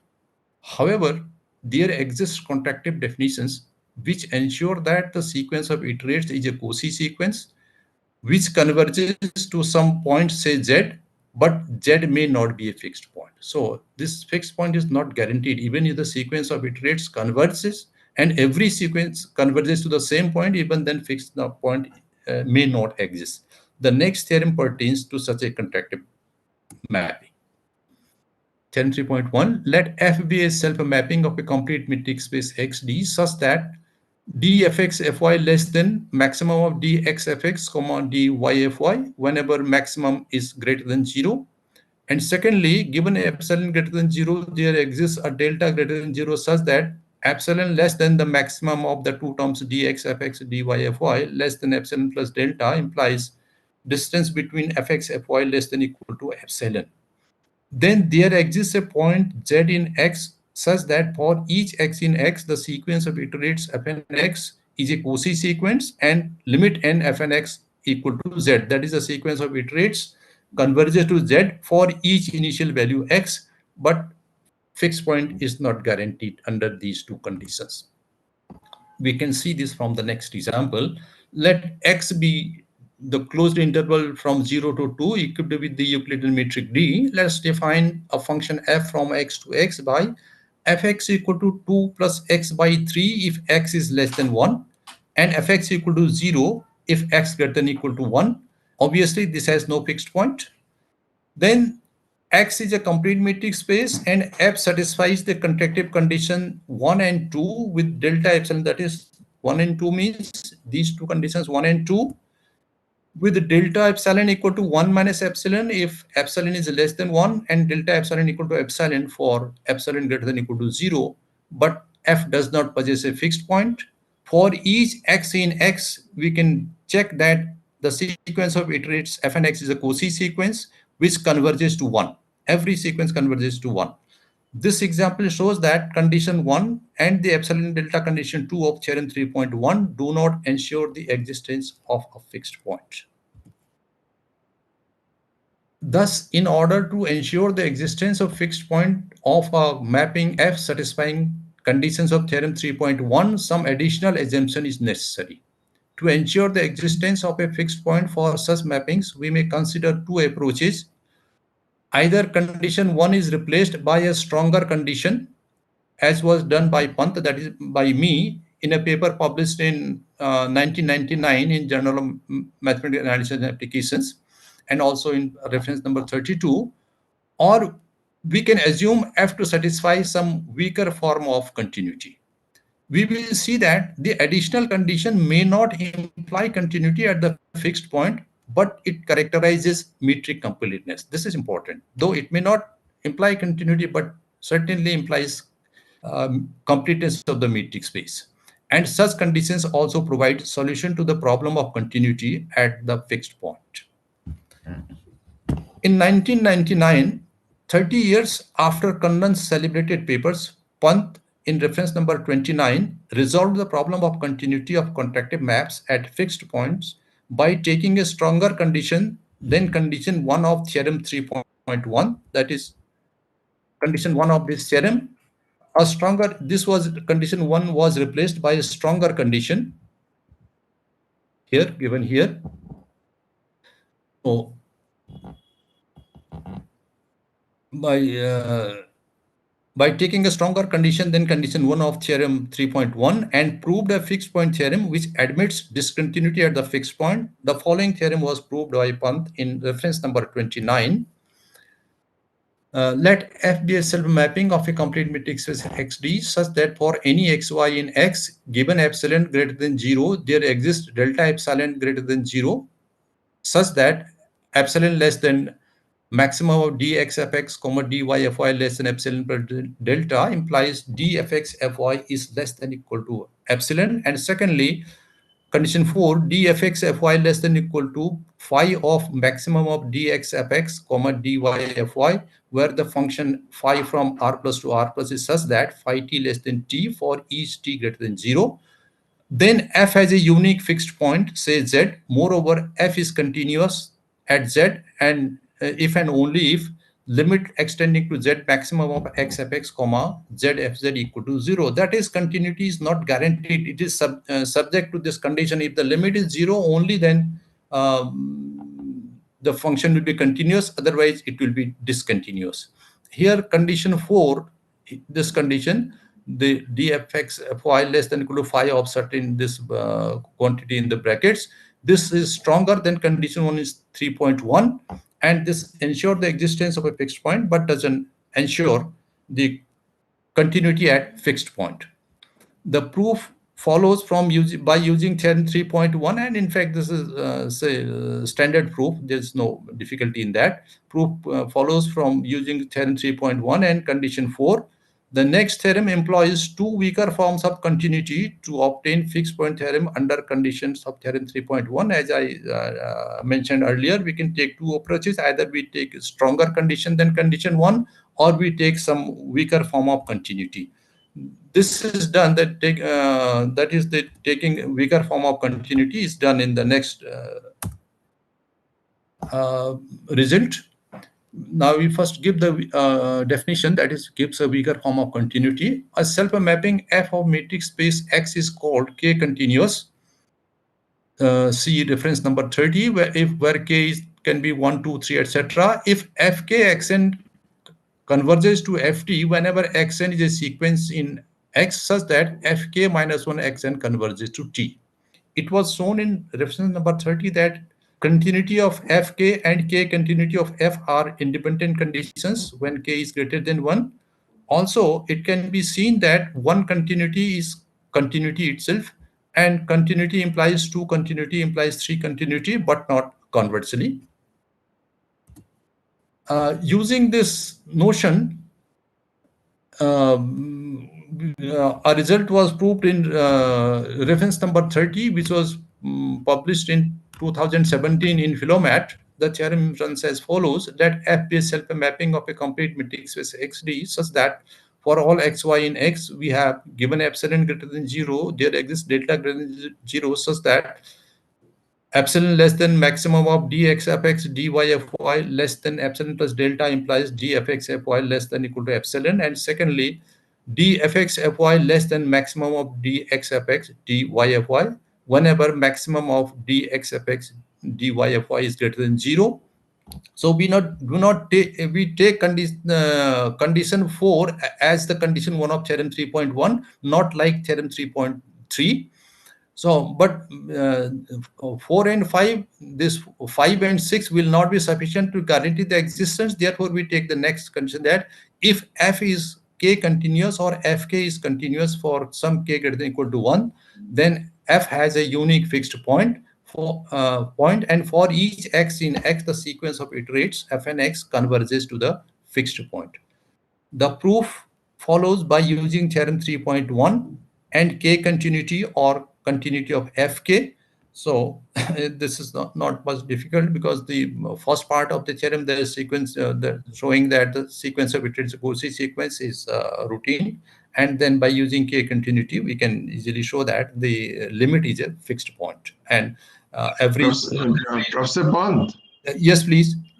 I am sorry to intervene. Okay. That the time is running out, actually. If you can please conclude. In how many minutes? You can take 2 or 3 minutes by Okay. showing your main results. I'm sorry. So so my results. This is an example that where you can see that this is a threshold function here. The example for this previous theorem is a threshold function which is discontinuous at the fixed point 1, and this in fact represents the function of a neuron also. And here I have given an example. This is a counterintuitive example in the sense that the example one that I discussed earlier was continuous everywhere, but discontinuous everywhere, but continuous at the fixed point.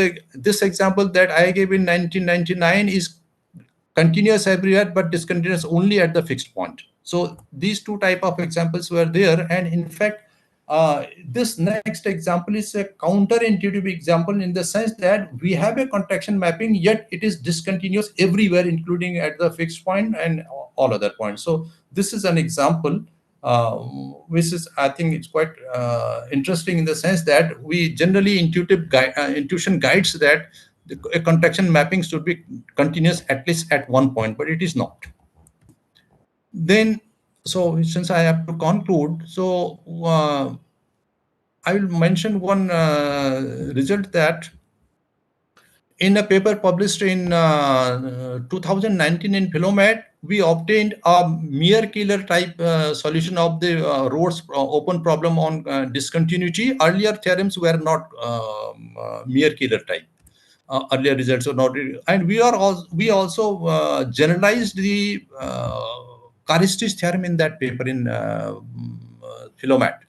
Let F be a self-mapping of a complete metric space XD. Suppose phi from X to non-negative real numbers is such that dxfx less than equal to phi x minus phi fx. If f is weakly orbitally continuous or fk is continuous, then f has a fixed point. And from this, we obtained a corollary for contractive mappings. I will not go to that, and I give I particularly mention the example for this Karistic type fixed point theorem. This example that fx equal to 1 plus x by 2 if x less than 1, and fx equal to 0 if f 1 less than equal to x less than 2 and f2 equal to 2. This satisfies the condition phi. Here this function phi is defined like this: phi x equal to 1 minus x if x less than 1, and phi x equal to 1 plus x for x greater than equal to 1. But I would like to mention one thing, that in whatever manner this phi can be changed, but in whatever manner you define phi, this phi cannot be lower semi-continuous as required in Karistis theorem. And if a function satisfies Karistis theorem, Karistic result, then it will satisfy conditions of our theorem and will contain fixed point. Therefore, our result gives a proper generalization of the Karistis fixed point theorem. And the next result that I should not give the proof. However, we have shown in the next theorem that if a mapping, say every K continuous mapping of weakly orbitally continuous mapping satisfying the conditions of theorem 3.10 or 3.9. Remember here theorem 3.9 is a mere killer type theorem, whereas theorem 3.10 is Karisti type theorem, and we have obtained a theorem in which fixed point property for these two type of mappings is equivalent to completeness of the space. So this is the other combines. This theorem is for a common theorem for two different type of results.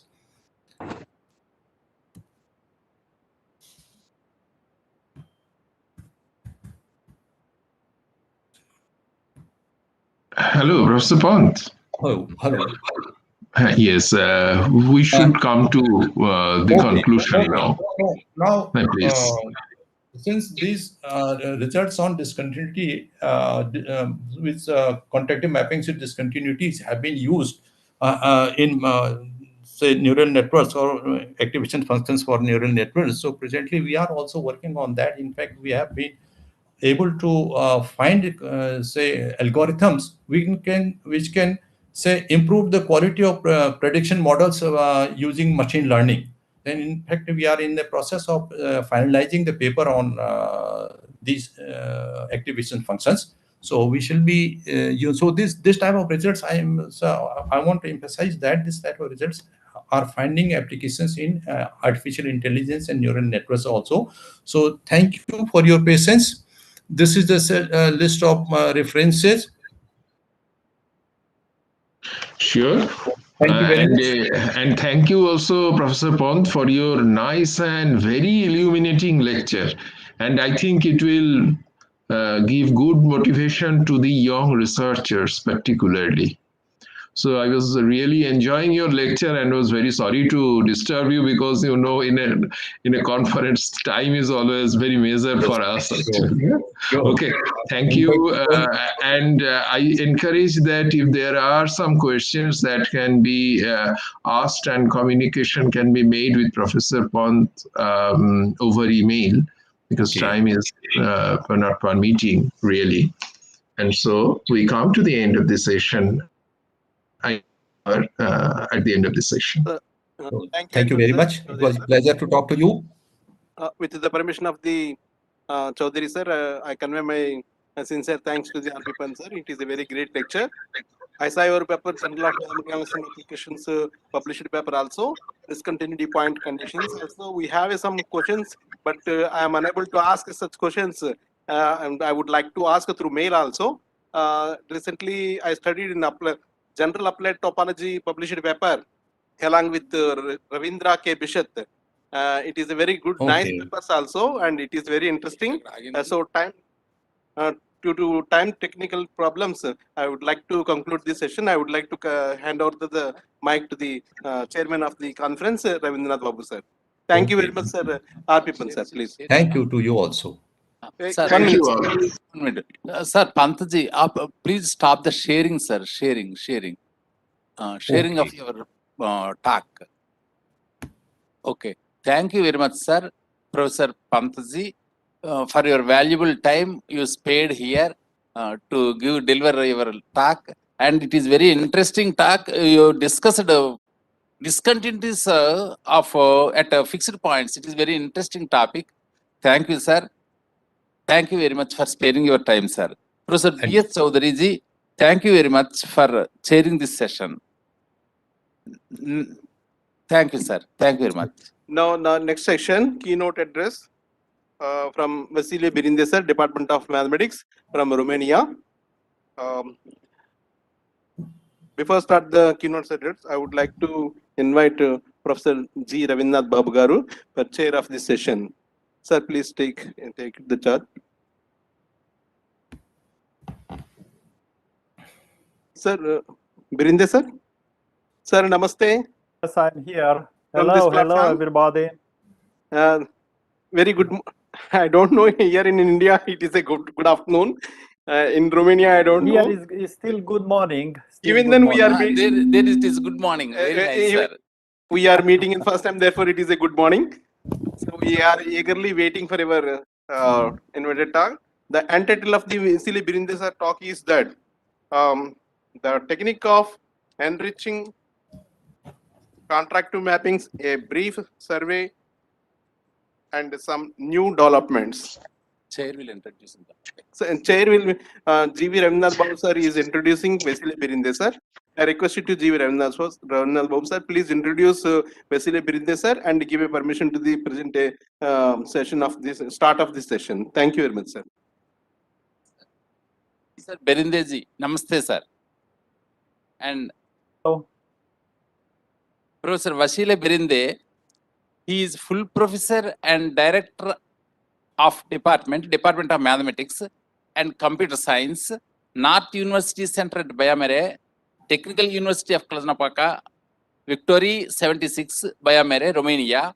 And his research interests are nonlinear analysis, particularly fixed point theory and iterative approximation of fixed points. And he has 185 published research papers in which 170 are indexed by reviewed by mathematical reviews, indexed reviewed by Jilrabanet Math, and 89 Web of Science indexed publications. And he guided 15 PhD students supervised, and he has Google citations 6,944 with H index is 33 and I10 index is 74, and ISI Web of Science citations more than 2,500 citations, and more than 1,848 ISI Web of Science citations to papers published in ISI Web of Science journals. And he is a member professional societies in Romanian Mathematical Society, American Mathematical Society, European Mathematical Society, Romanian Society for Applied and Industrial Mathematics. It is interesting. Romanian Society for Applied and Industrial Mathematics. It is useful for the world. And the honors and awards are, he is a full member Academy of Romanian Scientists and included in the 2016 and 17 Thomson Reuters list of highly cited researchers, and he is a distinct. He has awarded. He get awarded distinguished research award of Technical University of Cluj-Napoca, honorary director of Donetsk National State Technical University, the Centennial Method Gadget Mathematica of Romanian Mathematical Society, and the Centennial Honor Certificate Gadget Mathematica, the honor certificate of 110 years of publishing Gazette Gazzetta Mathematica, and entry in Who is Who in Romania edition 2002, and Centenary Medal of Romanian Mathematical Society. These are the honors and awards of Professor Vasile Berinde. And most significant publications are the monograph iterative approximation of fixed points. I'm very happy to say that one of my papers, one or two of my papers, 2, 3, 4 of my papers are referred, and the content also is taken from our works, and they are printed in that monographs. I am very happy, sir. I thank you very much for you showed your interest on our work, sir. The book Exploring, Investigating and Discovering in Mathematics, that is in 2004, Birka, sir. Okay, sir. Thank you very much. With this introduction, I request Professor Vasile Berinde to start his keynote address. Welcome, sir. I welcome your Thank you keynote very address. much, Professor Babu. I am really honored to speak to this conference. I attended the previous 3 very nice lectures by Professor Cho, by Professor Imdad, and by Professor Pant. Especially, I want to say a few words because comments and questions were not allowed for time problems. For Professor Pant presentation, I enjoyed very much, as it is in many respects related to my presentation, even if I work in another setting. I would like to say that I really appreciate the contribution by Indian mathematicians to this field of research, nonlinear analysis, in particular fixed point theory. There are a lot of scholars working here, and I'm really honored, and thank you for inviting me to give this lecture. This topic is a tribute to Professor Babu. We do not know personally, but we know very well by our papers. So I would like to start by saying all the best for you with this special moment of your life. I understood you are young, as you are only 65 years old. So good luck and have a very fruitful research work in continuation. So coming back to my presentation, I want to speak about how to enrich some classes of contracted mappings by what I called technique of enriching mappings. This is a brand new idea, and some results were obtained by myself and my collaborators and by some other researchers. Let's start with some of the contraction conditions mentioned by Professor Pant. So in that case, we work in a linear norm space. We have a self-mapping T of X, and we consider the well-known Banach contraction condition, Cannon contraction condition, Chirich-Reich-Rus contraction condition, which combines Banach and Cannon, as we can see. If we take here A to be 0, so B is less than 1 over 2, and we'll go to the Cannon contraction condition. If B is 0, so A should be less than 1, and we fall in the case of Banach contraction condition. This Chirich-Reich-Rus contraction condition was established in 1971 by three important mathematicians: Chirich, Serbian mathematician, Reich, Israeli mathematician, and Rus, a Romanian mathematician, by chance my PhD supervisor. And in the same context, I mentioned the contraction condition by Chatterjee, which is similar to Cannon, but the displacement are different. So x minus ty, y minus tx instead of x minus tx, y minus ty, as in the Cannon contraction condition. And last but not least, I want to speak about non-expansive mapping. So I'm interested mainly on these 5 contractive type conditions, and my plan is to do the following thing. I want to start from an idea that was first observed by Ukrainian mathematician Krasnoselsky in 1955. He noted in this paper 2 remarks about the method of successive approximation. By the way, this paper has been published in the same year in a Romanian journal, not translated, also in Russian.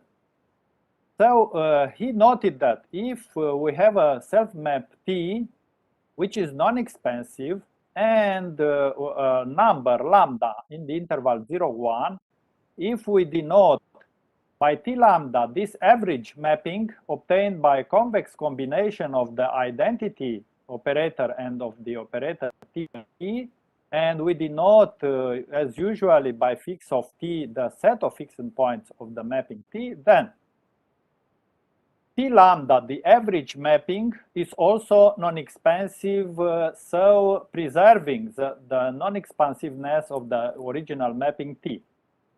T and T lambda share the same set of fixed points. And third, which is the most important fact, we have this condition that the difference of 2 iterates of the operator T lambda in norm converge to 0 as n tends to infinity, which is called by Browder and Petrichin property of asymptotical regularity. So this means that T lambda is asymptotically regular, but in general, a non-expansive mapping like T is not asymptotically regular. So we can consider from the point of view of fixed point theory that this map, this averaged map T lambda, is richer than T. They have the same fixed point set, and they are both non-expansive, but T lambda is asymptotically regular while T is not generally asymptotically regular.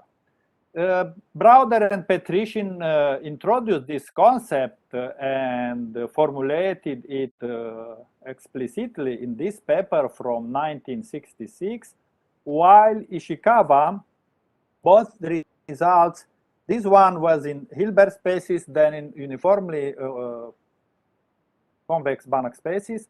But Ishikawa succeeded to show that this property, these properties I mentioned before, are valid in an arbitrary Banach space. So using this idea, at one moment, I realized that we could exploit this beautiful idea that Krasnoselsky had to use this average map to approximate the fixed points of the map T. We put the following open problem. What will happen if we are using this map, average map T lambda, instead of the map T in the well-known contraction conditions I mentioned before? So that means instead of T, we put T lambda. Instead of T in Cannon contraction condition, we put T lambda, and so on, T lambda including the condition for non-expansive mapping. And this problem waited in some way in my mind for a long period of time, but I started to look carefully at it in 2019. And I realized that this is indeed enlarging, is enriching the class of mappings we are studying in connection to Banach contraction mapping principle. So in this way, I succeeded to obtain some general classes of contractive mappings. I'll present them in the same order I presented these contraction conditions, and not in the order I published the paper. So the first class is that which refer to Banach contractions. So we introduced in this paper from 2020 the class of enriched contraction in the following way. We are working, because we need a linear structure, we are working in a linear north space. A mapping T is called an enriched contraction, or specifically a Ka enriched contraction, if we can find two constants, a non-negative constant K and a non-negative constant A less than K plus 1, such that this condition holds for all X and Y in X. It is easy to see immediately that when K is 0, we get exactly the Banach contraction condition in a linear north space. And of course, we can also show that this condition, written in this simple form, is in fact equivalent to the fact that the average mapping T lambda is a contraction with this contraction coefficient, Ca over K plus 1, which is less than 1 due to this condition. So the first example of enriched contractions is the class of Banach contractions, because, as I said, any Banach contraction T is a zero enriched contraction in the sense that we have this condition with K equals 0. This generalization of the class of Banach contraction is not trivial. So in the sense that this generalization is effective.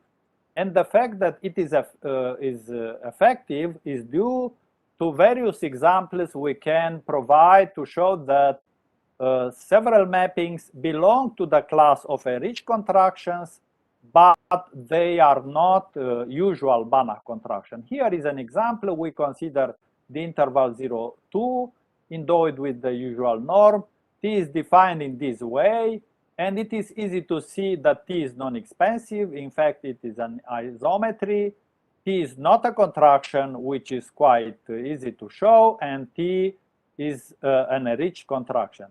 To see that T is not a contraction, assume that it is a contraction, we get this condition, and if X and Y are non-equal, so we can divide this inequality by absolute value of X minus Y, and we'll get this contradiction. So T cannot be a Banach contraction, but T is an enriched contraction, And this rich contraction I mentioned is written in this way, and it is easy to see that it is enough to take k minus 1, an absolute value equal to A, and we'll have these conditions fulfilled. And in this way, we obtain that for any constant A in the interval 0, 1, P is a 1 minus A enriched contraction. So this is an example that the class of enriched contraction is larger than the class of Banach contraction. Okay, what's happening with the approximation of fixed points of this enriched contraction?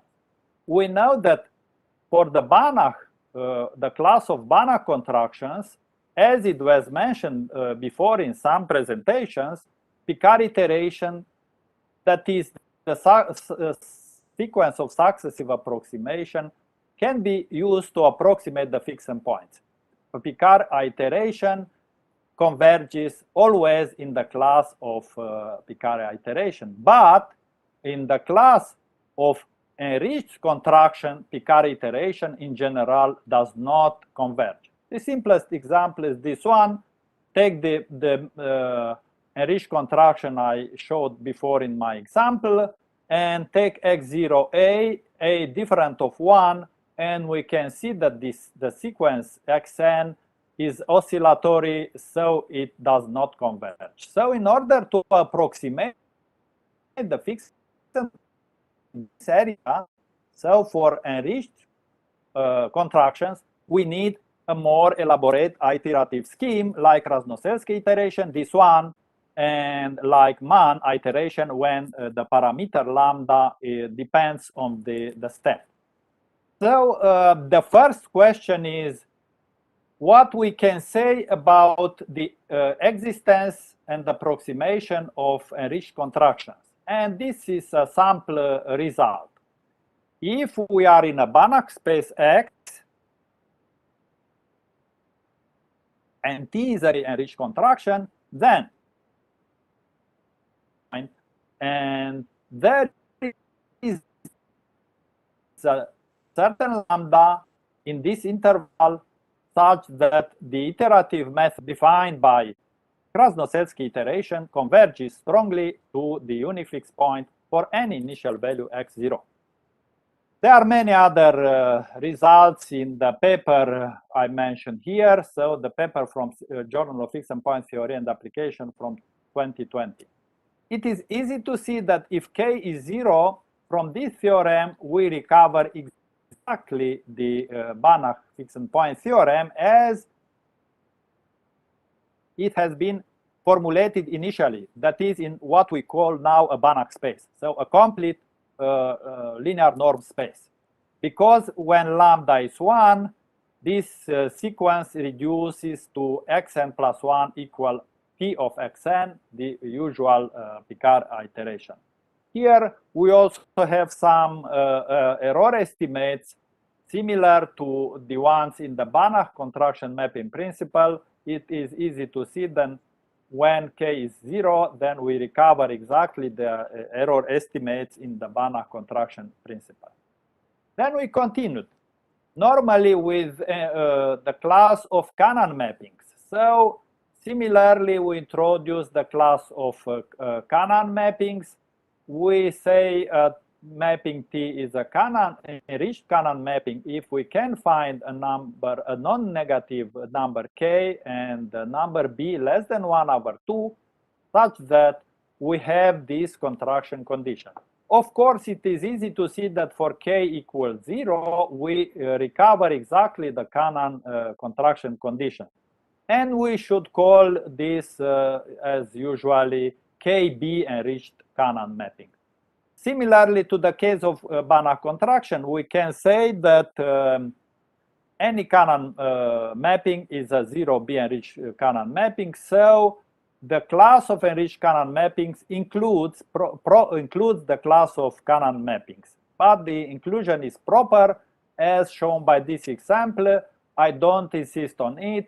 We can show that this T, which is again a non-expansive mapping, is not a Cannon mapping, but it is an enriched Cannon mapping, and of course we show this. Sorry, we show this by made all calculation here and show that T is at 1 minus 2 B enriched Cannon mapping for any B in this interval.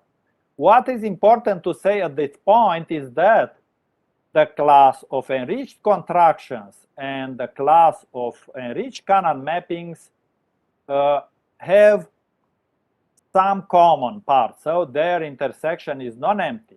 Because these mappings I showed in these examples are all simultaneously enriched Banach contractions and enriched Cannon mappings, but they are not Banach contraction, neither Cannon mappings. Here is the graphic of this situation. So we have the class of Banach mappings. They have a common part.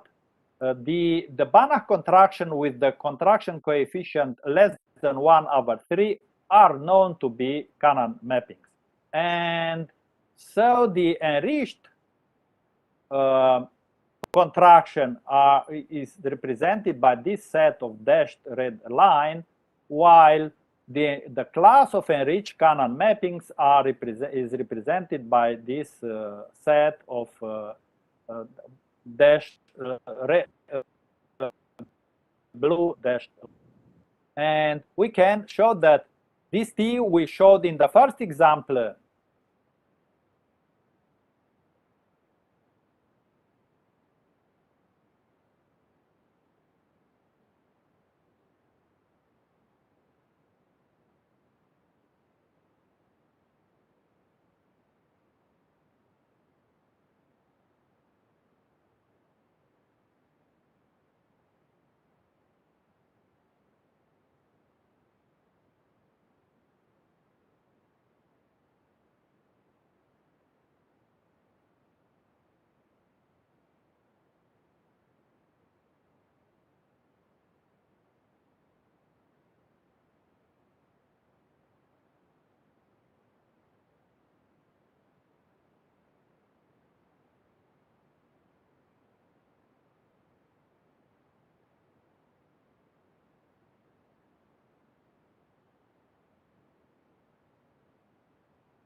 Sir Vatsal Birinde, sir.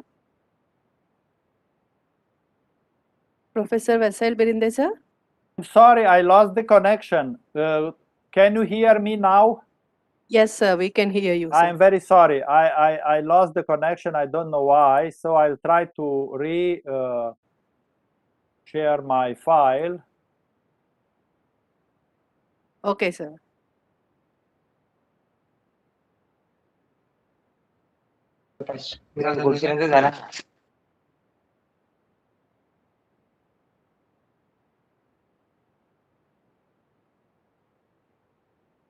All right. Now, can you see my screen? Yes, sir, we can see your presentation, sir. I don't know where is the moment I lost the connection. Yes, sir. Sir, again, we missed your audio, sir. Yes, this the fact that of each Cannon mappings and the class of each Banach contraction have some ends. This mapping are but not enriched Cannon mappings. and respectively enriched cannot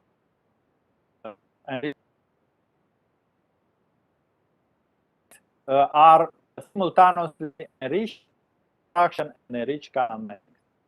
And let's continue. Chirich-Rai-Rus, as I mentioned, in 1971 succeeded to unify Banach and Cannon conditions in this what I present in the case of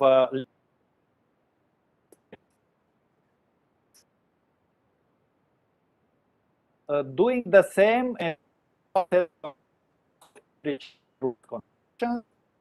we say a KAB enriched Chirich-Rai-Rus contraction if we can find two non-negative constants A and B such and this inequality holds where we can recognize in the right-hand side both the Banach term and the Cannon term in their contraction condition. It is easy to see that any Chirich-Rai-Rus contraction satisfies this condition with K equals 0, that any Banach contraction, any Cannon mappings are examples of these mappings, and also any Cannon mapping is part of its satisfying this condition when we have A equals 0. For example, this paper has been published in a special issue devoted to Professor Rus, who was 85 in August 2021 in a special issue of this journal, Carpathian Journal of Mathematics. And if we go with the same diagram, maps are covering the contraction and the Cannon mapping and Chirich-Rai-Rus contraction elements which are not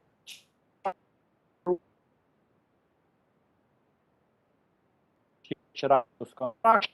Example is the one present not just it is valid, so it's satisfying this condition, and we transform in this condition, just take these two values for x and y, and we get this condition, which is equivalent to the fact that a plus 2b is greater than or equal to 1, which contradicts this condition. So this is an example of an enriched Chirich-Rai-Rus contraction, which is in the green area, so not a Chirich-Rai-Rus contraction. Well, a similar fixed point result, this contraction is similar to the previous one. I do not insist on that, just on the fact that in this case, the constant delta appearing in these error estimates is equal to this A plus B over 1 over B, which is less than 1 under the condition we have A plus 2 less than 1.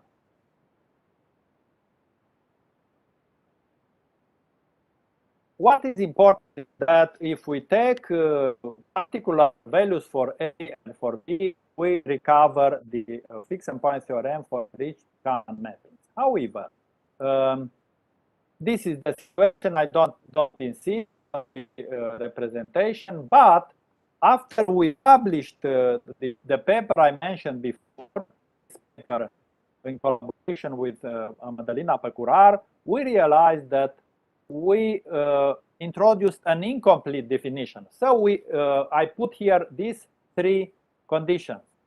The condition for enriched contractions, condition for enriched Cannon mappings, and the condition for enriched Chirich-Rai-Rus contraction. We noted that if we take here equal 0, then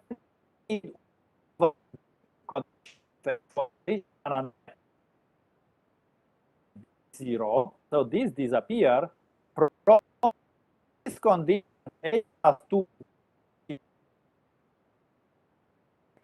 yeah, A in 0, 1, but not in 0, k plus 1, it is in the definition of an enriched contraction. So we realized that our definition was not complete. So we improved this by considering a more general class of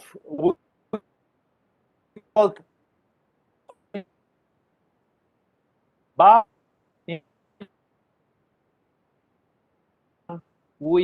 our k plus 1 plus 2b less than 1, and it is easy when k is 0, we recover initial. This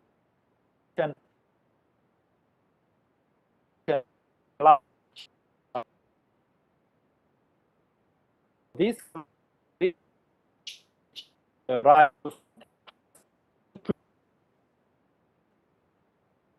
far. So Banach contraction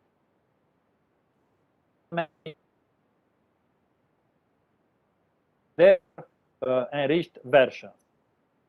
This paper is still under review, submitted to a journal. And coming back now with this completion, we are sure that the class of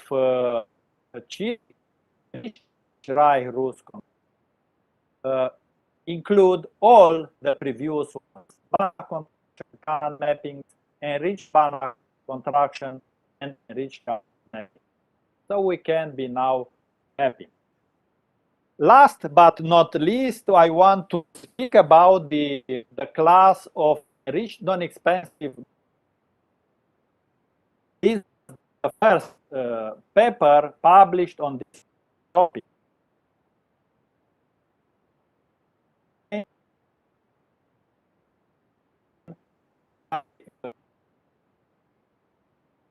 Mappings to non-expansive mappings.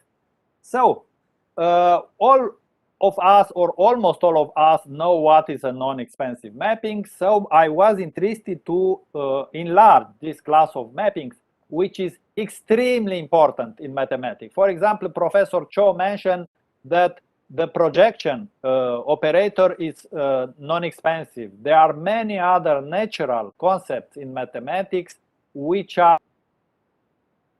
non-expansive. So mappings, a limit case of contraction, Banach contractions, when the is important in mathematics. I did not mention here 800 papers from math science which contains entire mappings and fixed point. So introduce this concept. We have again a linear north space X. T is a self-map of X. We said that T is an enriched non-expansive mapping, or B enriched non-expansive mapping, if we can find a non-negative B such that we have this inequality. It is easy to see that if B is 0, we recover exactly the definition of a non-expansive mapping in the case of a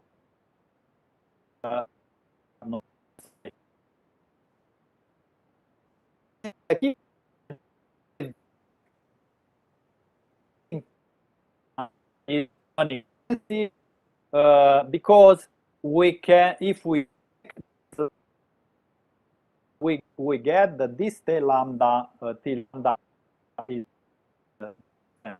of course, like in the previous cases, this class of enriched non-expansive mappings includes the class of non-expansive mappings, and the fact that this inclusion is strict, we have this example. We consider this interval 1/2, and the mapping Tx 1/x, then it is easy to show that T is not non-expansive, but T is Lipschitz, continuous with Lipschitz constant L equal 4, and T is 3/2 enriched non-expansive mappings. here are the computations, so it's easy to show T is not non-expansive. Just take x1 and y over 2 in this non-expansiveness condition to lead such a contradiction. Of course, we showed similarly that it is enriched non-expansive in this way, and by making the calculation, we obtain it is enriched non-expansive mapping. So the class of enriched non-expansive mappings strictly include the class of non-expansive mappings. What is also important to mention is that this class is independent of the class of quasi-non-expansive mappings. I recall that a map T is called quasi-non-expansive if we have this non-expansive condition fulfilled, but with y a fixed point. That means that Ty will be replaced by y, and we have quasi-non-expansive.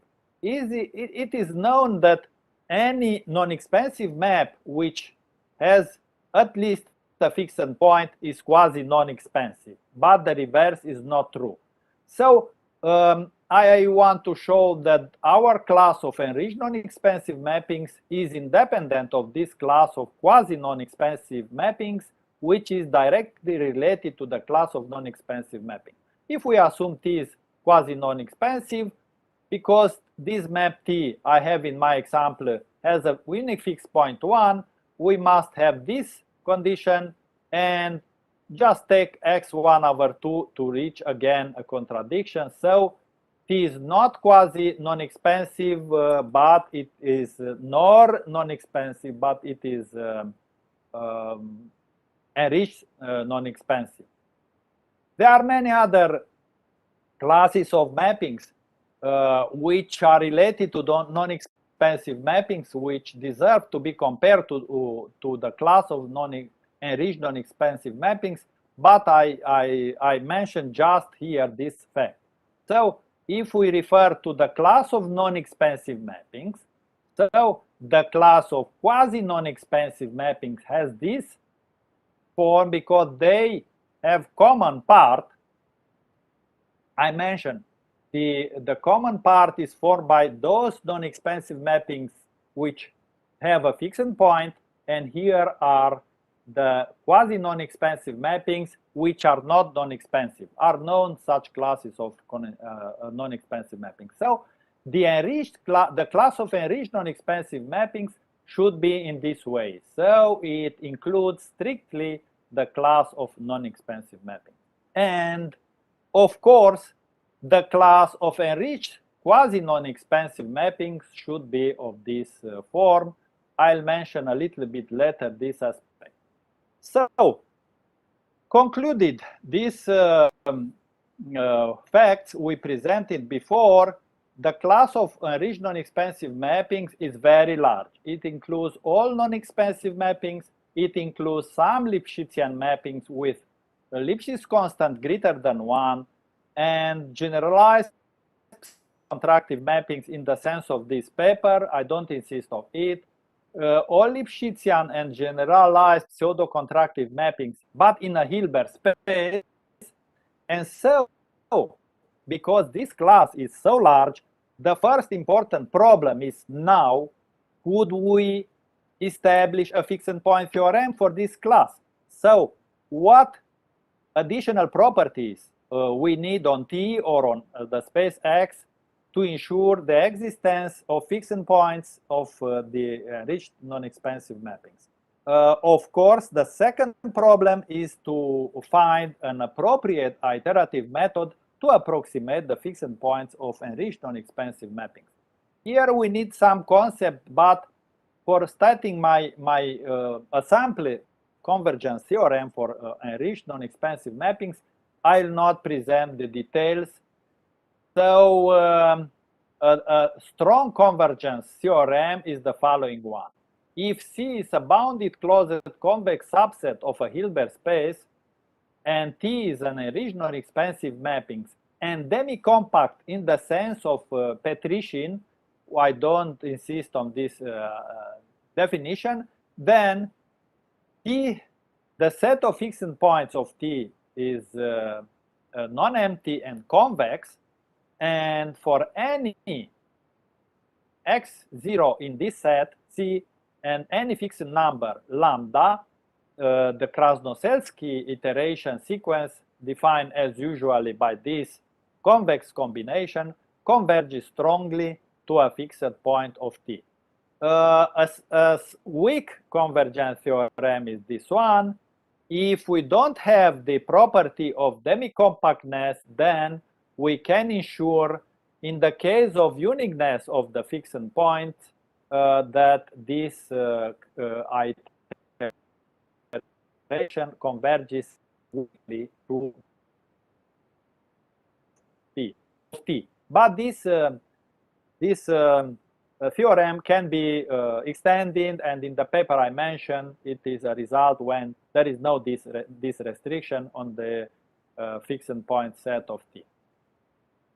Well, when I succeeded to enrich these 5 classes of mappings, so Banach contraction, Cannon mappings,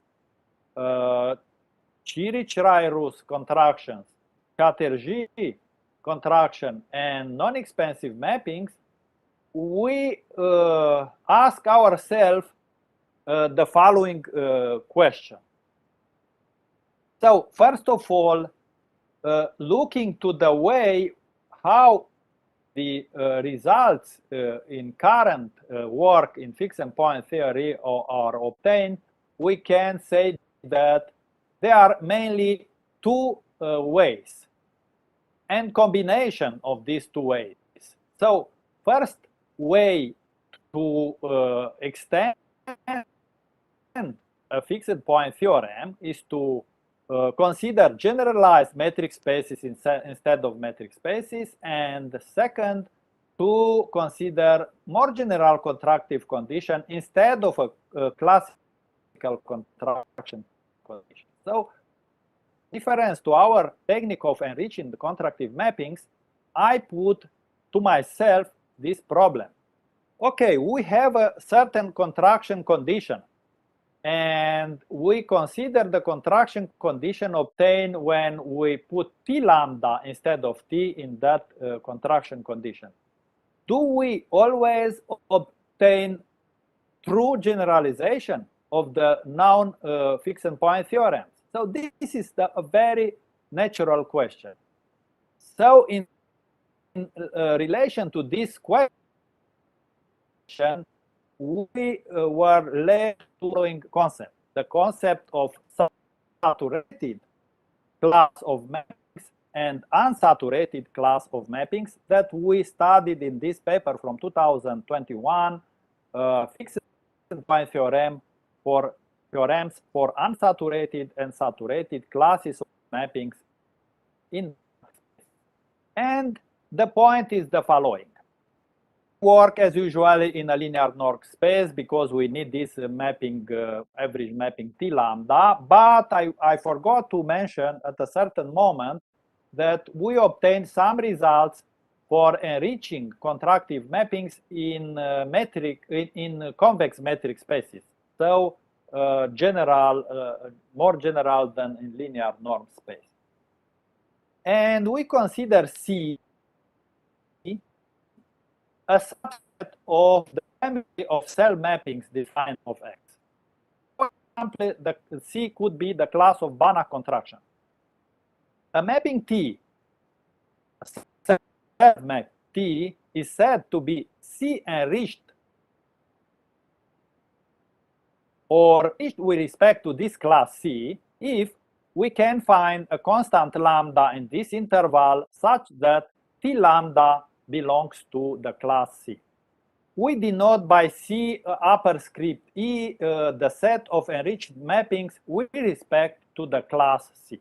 So it is easy to see immediately that the class C is included in the class C upper script E because for lambda equal 1, T1 is T, so all mappings in C are actually have this property that T lambda is in C.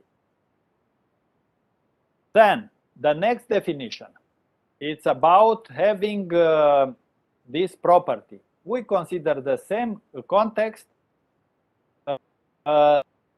see a subset of the family of all self-mappings of X. If this class C coincides with the class of enriched mappings with respect with C, then we say that the class C is a saturated class of mappings. Otherwise, C is called unsaturated.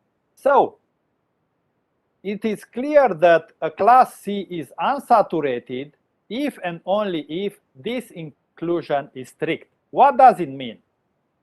Amongst the enriched mappings with respect to the class C, there are mappings which do not belong to C. So following this, the results I presented before, it is clear that class of Banach contractions is unsaturated. The class of Cannon mappings is unsaturated. The class of Chirich-Rai-Rus contractions, the class of Chatterjee contraction, I did not mention this paper maybe so far, was recently published in 2021. And also the class of almost contractions, which is still under review and published in Archive, is also a class of unsaturated mappings. I have here an example of a class of saturated mappings. Maybe most of you know this class of strictly pseudo-contractive mappings that was introduced by Browder and Petrichin.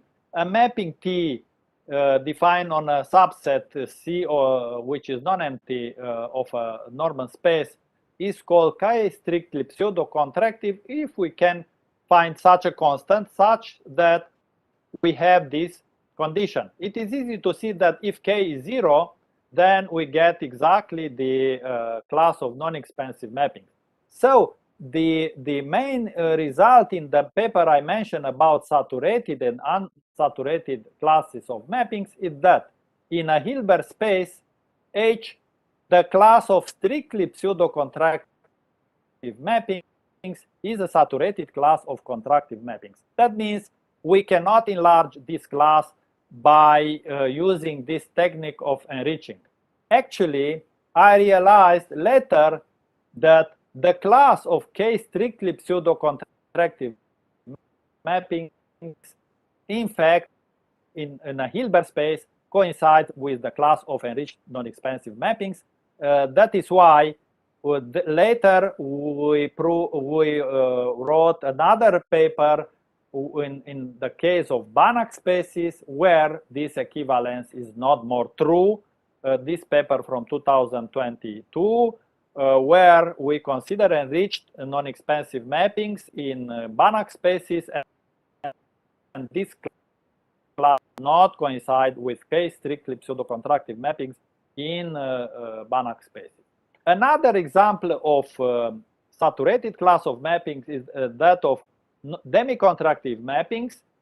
T is demi-contractive if its set of fixed points is non-empty, and we can find such a constant to have this inequality. We see that when this term vanishes, we get exactly the condition for quasi-non-expansive mapping. So any quasi-non-expansive mapping is K demi-contractive, but the reverse is not true. Actually, if we denote the class of demi-contractive mappings on the set X in this way, and the class of quasi-non-expansive in this way, then the class of demi-contractive mappings and quasi-non-expansive mappings are related by the following fact.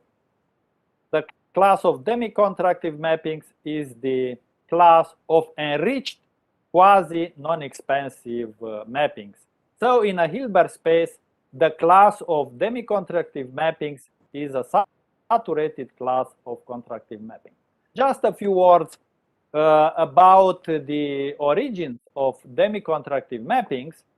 First contribution is due to Marușter, a Romanian mathematician, who introduced this condition in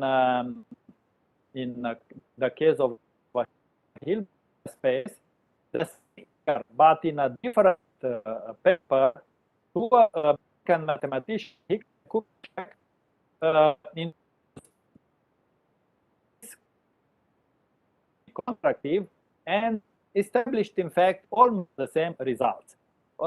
I have to confess that for a while, I had the impression these authors knew the paper by Maruster because it has been submitted in 1975 to Proceedings of American Mathematical Society and was published only in 1977.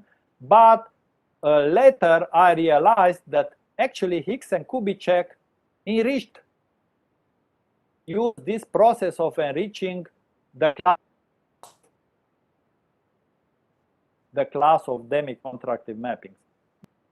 Both the class of strictly pseudo-contractive mappings introduced by Browder and Petrichin and the class of demi-contractives introduced by Maruster, Hicks, and Kubitschek are extremely important. If you look on MathSciNet, you'll see hundreds of papers studying these classes of mappings. So to conclude our results so far, we can compare these two classes of mappings. So strictly pseudo-contractive versus demi-contractive mappings. So this is the class of non-expansive mappings.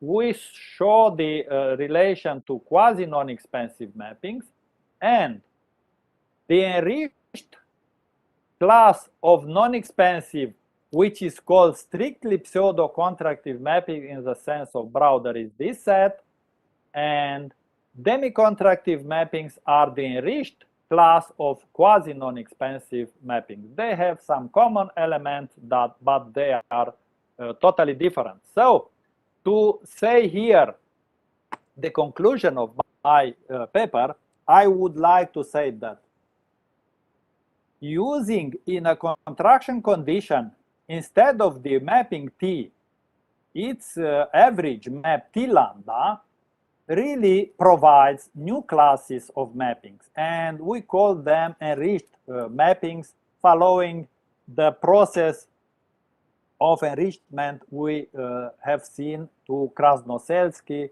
when he introduced what we call now the Krasnoselsky iteration. So in this way, we obtain very important results. So secondly, I want to say a very important fact I forgot to tell you so far. So if we enriched a class of mappings, so we cannot enrich it for the second time, because we have this. T lambda of T mu is T lambda mu, so already enriching a class of mappings, for example, the class of enriched contractions cannot be enlarged by the same process. So it is the largest class which extends Banach contractions to ensure a unique fixed point and to ensure approximation of fixed points by Krasnoselsky iteration. There are the other results I mentioned before. I just mentioned the enriched non-expansive mapping, enriched Chirish-Rairus contraction with the particular cases of enriched contraction, enriched Cannon mappings, enriched Chatterjee here I forgot to mention, and also enriched phi contraction, which were published in this paper, 2021, a recent paper, where we use these Boyd and Wong phi contractions, and also these saturated and unsaturated classes of mappings. And also in collaborations, we studied multivalued, enriched multivalued contractions in this paper with two collaborators from Pakistan. Also enriched quasi contractions in a recent paper with the mathematician I mentioned. So we enriched the class of mappings known as Chirich quasi contraction, and so on. Many other enriching classes of mappings can be obtained. what is important at this stage to say that for enriched mappings, each class we presented, Krasnoselski iteration is able to approximate the fixed points and not Picard iteration. Picard iteration can be used to approximate fixed points of Banach contraction, Cannon mappings, Chatterjee, Chirish-Rai-Rus contraction, almost contraction, and so on. So what is important? This process of enriching these classes of mappings actually lead to a larger class of mappings, but for which we still have uniqueness of the fixed points, except of non-expansive mappings, of course, uniqueness of the fixed points, and instead of Picard iteration, we use Krasnoselski iteration. So it is a very serious problem, because I expect that many young researchers are attending this conference. It's a very serious problem to take most of the contractive conditions that were mentioned here, or they are in the literature. I mentioned, for example, the contraction condition mentioned by Professor Pant in his presentation related to continuity and completeness. And the problem is to study if they can be enriched or cannot be enriched. This means, are they saturated or are they unsaturated classes of mappings with respect of this process of enriching? And because there are many fixed points results that are trivial generalizations, I would like to stress on the fact that when we provide and we pretend that some result is more general than a known result, we should provide examples to show that our result is an ineffective generalization. And I noted in the previous presentations by Professor Pant, by Professor Imdad, such kind of, and Professor Cho, such kind of examples to show that generalization is effective. I want to mention this example, Chirich, Rai, and Rus in 1971, they were very young. For example, Reich was 23 or 22, like was Cannon. Cannon was also very young. I noted when he published his famous fixed point theorem, he was maybe 24 or 25, I don't remember exactly, but he was but they did this proof. They provided examples to show that the generalizations are effective. So I encourage young people to do that. Do not provide results that are pretended to be generalizations if we cannot prove they are indeed generalizations. So with this one, I thank you very much for attending my lectures. Thank you for inviting me to give a presentation to this conference.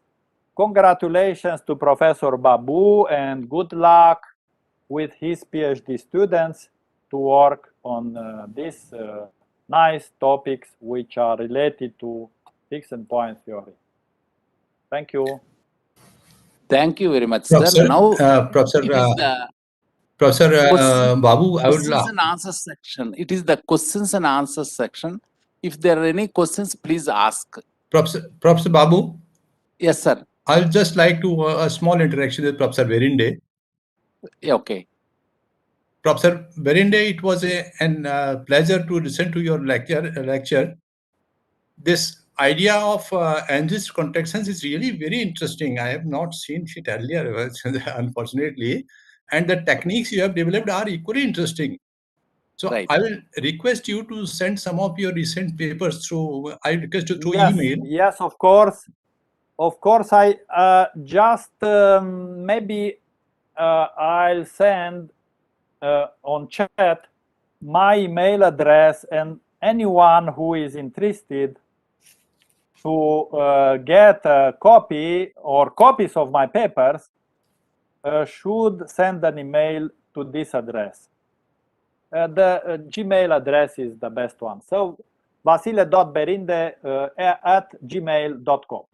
Gmail. And please send me a message to know your email address, and I'll send you with great pleasure, because as I mentioned at the beginning, your research is very related to this one, and I'm sure it is possible to do some thing in this respect. So related to discontinuity, because of course we know Kanan, Chatterjee, and so on, mappings are not continuous in general, but they are continuous at the fixed point, and maybe something else could be done here. So, saying a Thank lecture, you. I also feel that there something can be done in this direction that you are mentioning. I think it is possible to do something in that direction. Okay, sir, Professor Berinde, sir, I have one question, sir. By using T lambda instead of T in the contraction condition, we obtain fixed points. It is true, but is that fixed point dependent on the lambda or not? I'm not sure I understood your question. So we have a fixed point by using T lambda, sir. Lambda belonging to open 01. Yes. And we with the process of some iteration procedure, we obtain the fixed point. That fixed point, is it dependent on lambda or not? If it depends on lambda. It depends on lambda. No. Okay, lambda depends on the mapping T. I mean, lambda in the iteration scheme is depending on these parameters I mentioned, Ka or Kb or so on. Lambda is depending on these constants appearing in the contraction condition. I mean, not the iteration, the Krasnoselska iteration does not converge for any lambda, but for some. But in the contraction condition also, you are using, there exists a lambda. In contraction condition also, you are using, there exists some lambda. No, in contraction condition, I don't use lambda. Lambda is obtained from the, for example, for Banach contractions, lambda where we have Ka contraction. Lambda is 1 over K plus 1. So when I take K0, I get exactly the successive approximation sequence, because lambda will be 1. Okay. Like Professor Babu, the fixed point of T is equal to fixed points of T lambda. In some cases, I think, is it always possible, T sir? is equal to fixed point of T lambda. The fixed point set of T is equal to fixed point of T lambda. This is actually this is the key point, because they share the same fixed point set. We can use this scheme to approximate the fixed points. True. The story begins that for non-expansive maps, the iterates or Picard iterates need or converge. From here, this is the beginning, and then you try to have this. So you create the map T lambda and try to ascertain, or you can say approximate.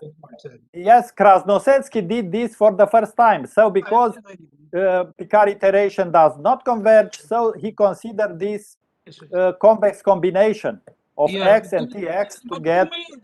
What he is asking, that fixed point of T is going to depend on lambda. No, that is not the case, because we have fixed No. T is equal to Yes, fixed you are point right. of T lambda. You are right. Yes.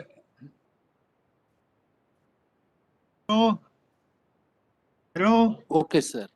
Vasily, how are you? I am fine. How about hello. You're fine. How are you? Fine. Do you know Professor Takahashi and his student have introduced non-spreading mapping, hybrid mapping, TJ mapping, many kind I of know non-expensive the mapping. papers. I know Yeah. they are. Yeah. Did you compare them with the enriched non-expensive mapping? Not yet. Not yet. Yeah. Not yet.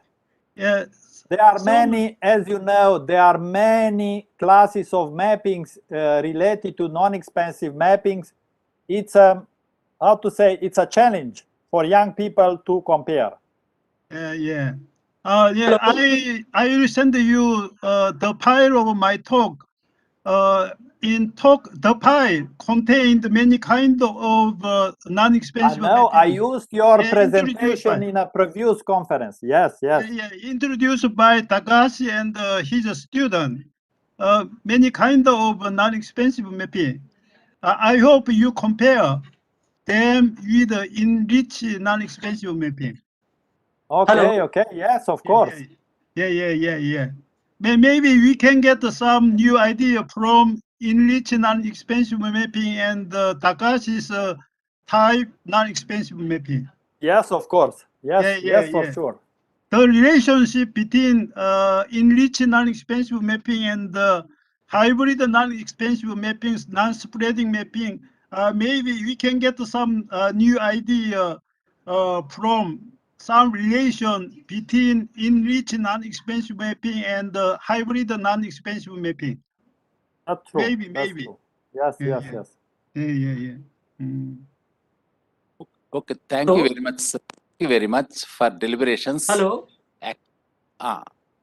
Hello. Hello. Any more discussions?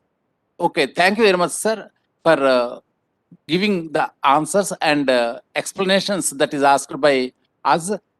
And now over to no. I thank very much for your sparing of time to deliver your lecture, sir, Professor Vasile Berindezi. Thank you very much. Pleasure. All the best. Yeah, Yes, sir.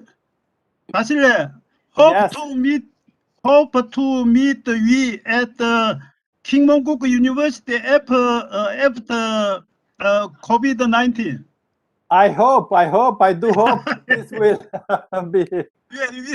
With your wife together. Okay, just wait for better I hope times. very soon we meet at King Mongkok University. All right. Okay. Thank you very much for All the your best. nice talk. Okay, thank you. The same for you. Congratulations. I attended your talk. Too. Yeah, thank you very much for your talk. All the best. Thank you. Thank you very much, sir. Professor Vasile Berindezi, sir. Thank you for sparing your time. Thank you, sir. Okay.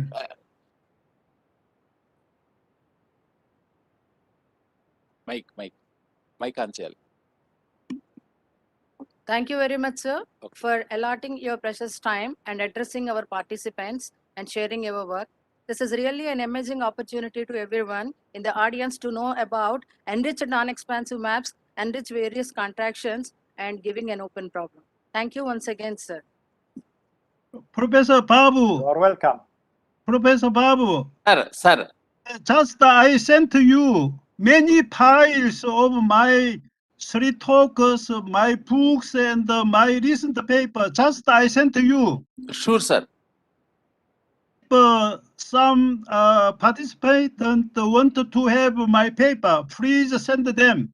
I will send them, file to participant. Okay, sir. Okay. Sure, sir. Sure. Yeah. Sure, sir. Thank you very much, sir, for your cooperation. I send you many file. Many file. Thank you. Okay, sir. Okay.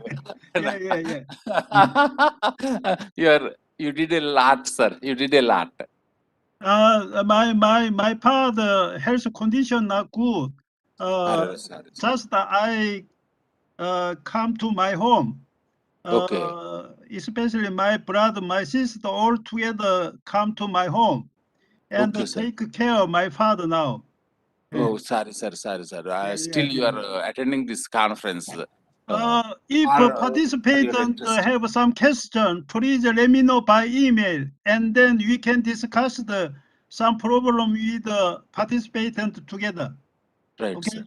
Okay, Yeah, sir. yeah. Okay, sir. Please, if participant have some question for my talk, please sir. let me know my email, and Okay, then sir. we can discuss some problem with together. Thank you, Sure, thank sir. you. Sure, sir. I will be in touch with you, sir. I will be in touch with you, sir. Thank you, sir. Thank you, thank you. Okay. The next invited talk by Professor B.S.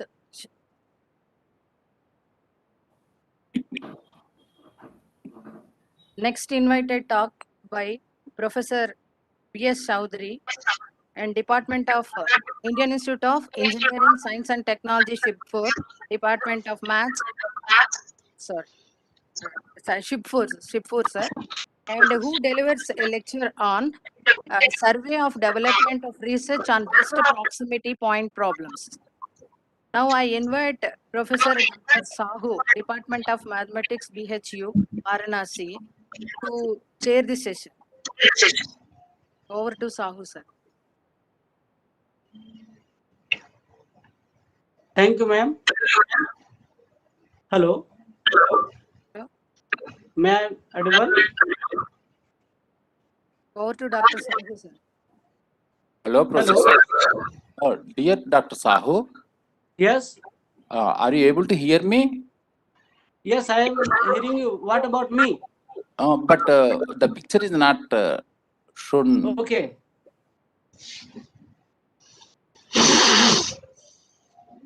Hello. It's okay.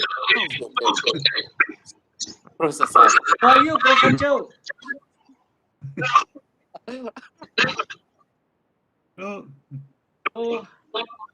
Good afternoon to everyone.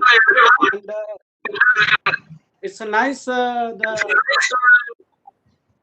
platform to see many friends and to discuss about the very important aspects of the fixed point theory. So as I have some responsibility about Dr. Chowdhury. So Dr. Chowdhury is professor of Indian Institute of Engineering, Science and Technology, Shibpur.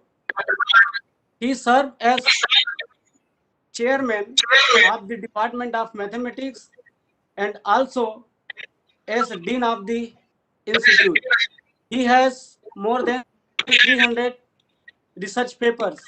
He has supervised more than 22 PhD students. He has nice contributions on the fixed point theory related to the couple fixed point theory, metric, bimetric spaces, and other things. And he has also some works on the iteration techniques. And very nice applications are given in the differential equation, integral equation, and other aspects. So welcome, Professor Chowdhury, and I invite you for your talk. Please, Professor Chowdhury. Thank you, Professor Shahu. Am I audible? Am I audible? Yeah. It's audible, sir. Okay. It's audible. Everything is fine. Okay. So let me begin by extending my heartiest thanks to the organizers for the invitation. And we are very happy that we came to know through the talk of the Honorable Vice Chancellor that Professor Babu will continue to give leadership to the research community, especially to the fixed point community. I know Professor Babu for a very long time, and actually he is like my elder brother. I convey my best regards and wishes to him. Let me go to the sharing of the file.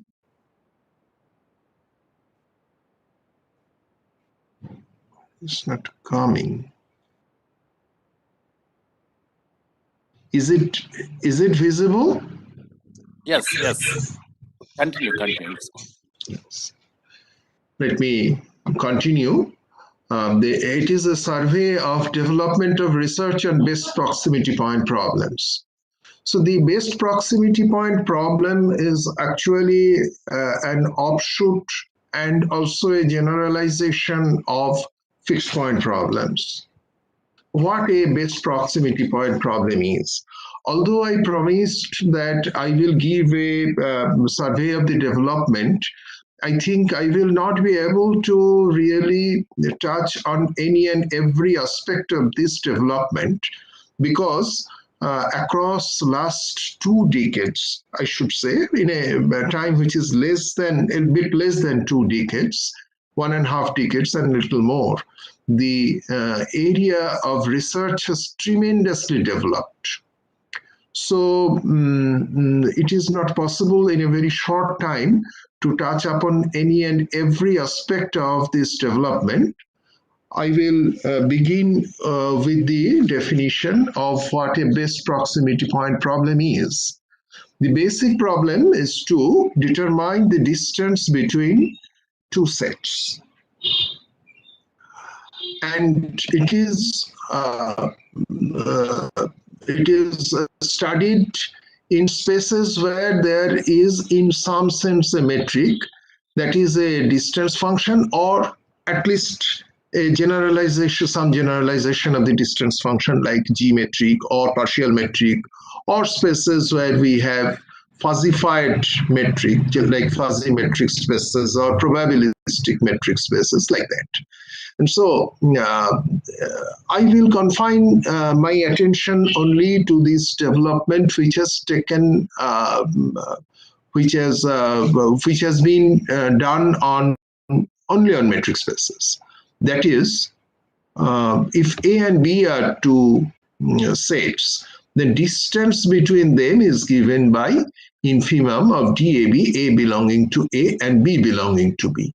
There are many I should say, optimization techniques. As you can see that this is a minimization, rather a global minimization problem. And optimization techniques apply given that we have different structures on these 2 spaces and mathematics become very specialized. We will not go into this specialized mathematics, but we will only consider the case where A and B are subsets of a given metric space.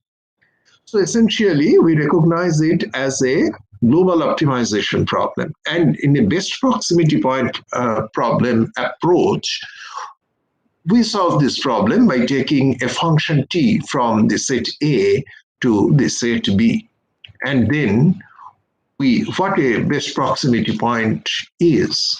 That is, basically our motto is to find some point z for which dz/tz is equal to dab. This is called the best proximity point. See it pictorially, then this is like this one. Here, if it is the point z, the point z is here and the point tz is here. And then this distance, if this distance equal to dab is equal to dz/tz, then we call that z is a best proximity point. And when A intersection B is not equal to phi, then just like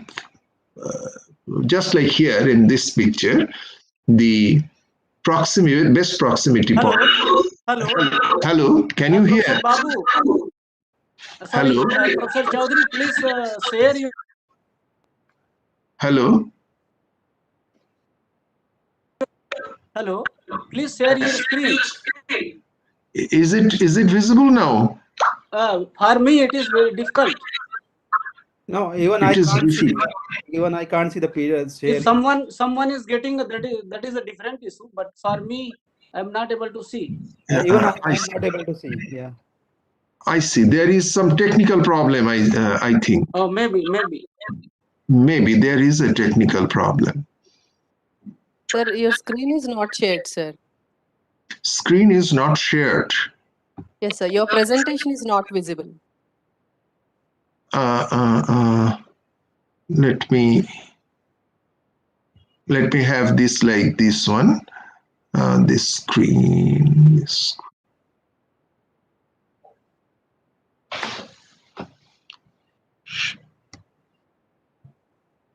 I cannot see your presentation. I'm trying. Just let me share it again.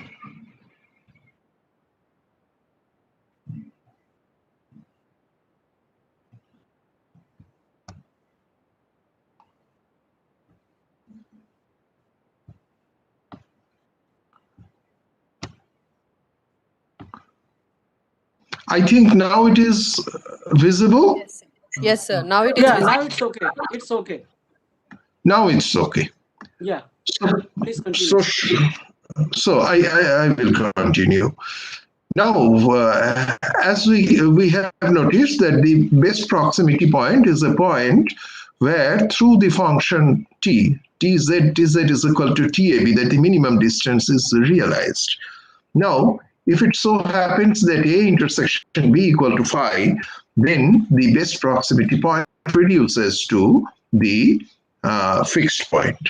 And so as you can see, when we separate the 2 points, it goes in the opposite sides and the problem of best proximity surfaces. In that sense, it is a generalization of the fixed point. And in this approach, if we want to see it as a generalization of the fixed point, then we can apply the techniques of fixed point.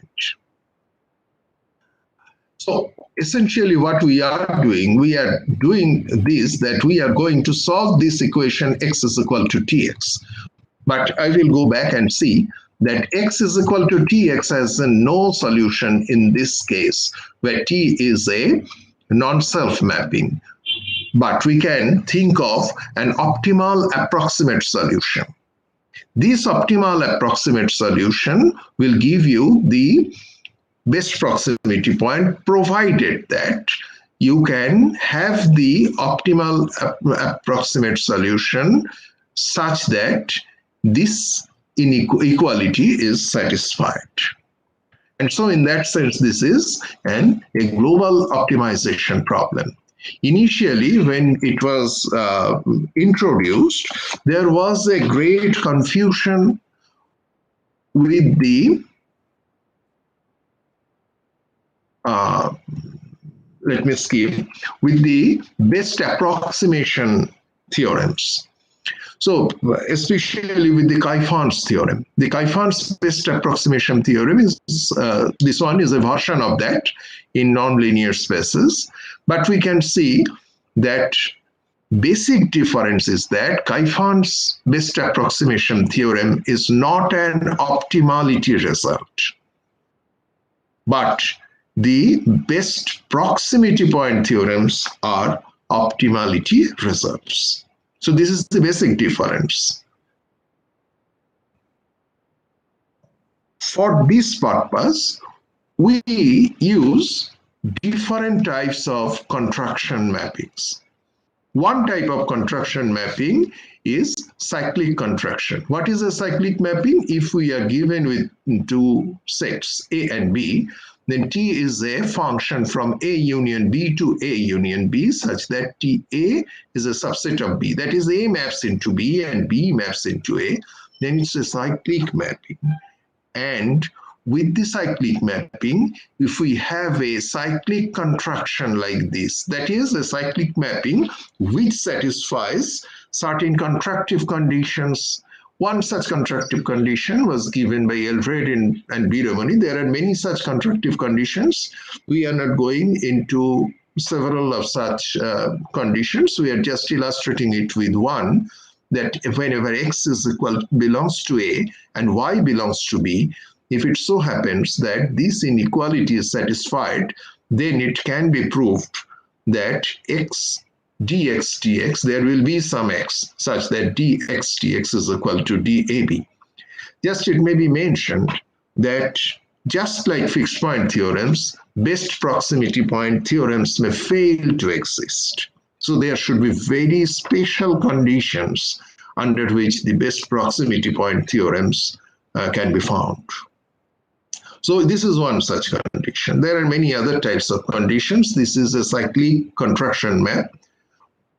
There are also other types of maps which are not cyclic contractions but used in these types of problems. One, I will discuss some other type of map. This is a result which I'll be giving. This is due to Karp, Reach, and Biromani, for which we have two construction of two sets, A0 and B0. A0 is that A such that there will be some B in B such that DAB will be equal to D capital AB. And the other way around is the definition of B0. You can see that these are geometric constructions, and then what is called a P property is like this one. dx1 y1 is equal to DAB and dx2 y2 is equal to DAB will imply dx1 x2 equal to dy1 y2. These are actually properties which are automatically satisfied in the context of Hilbert spaces, where we have definitely very developed form of geometry, provided we take A and B as appropriate subsets of Hilbert spaces. So these are geometric properties, but in metric space, we have to postulate it. These are postulated properties in metric space. Actually, when we, this is a weaker version of the pre-property. Actually, if we look into the development of best proximity point problems, then we see that lots of results are produced in the context of either Hilbert spaces or Banach spaces, where very specialized properties of Banach space geometry are in use.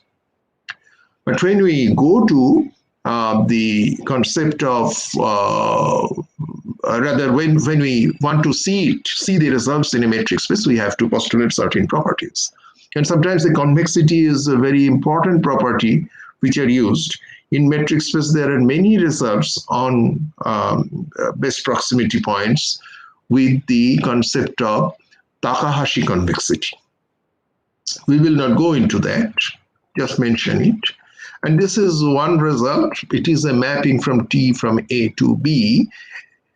This is a weak contraction mapping. Originally, it was introduced by Rhodes in metric spaces, although it has a previous history of development. Anyway, this is not a cyclic map. If we assume certain conditions on the constructed sets A0 and B0, and provided that AB is a pair which has the P property that I have just mentioned, then it was proved that dxtx is equal to dab. Satisfying this equality, we can have such a point. That is, the best proximity point exists. Now, what I am trying to stress is that there are different types of constructions and different approaches, mainly two approaches. This can be classified in this way. The first approach is through the cyclic mappings. The other approach is non-cyclic mappings, where heavily we use the geometric conditions. There are also other types of contractions which have been used in proximity point problems, just to mention all these. And at a later point of time came up. Also, you can see that the development has taken place in partially ordered spaces, that is metric spaces with a graph structure, or some other spaces as well. Might be there is also some development in the context of metric spaces with a very general relation defined on it. The use of, these are some, the use of,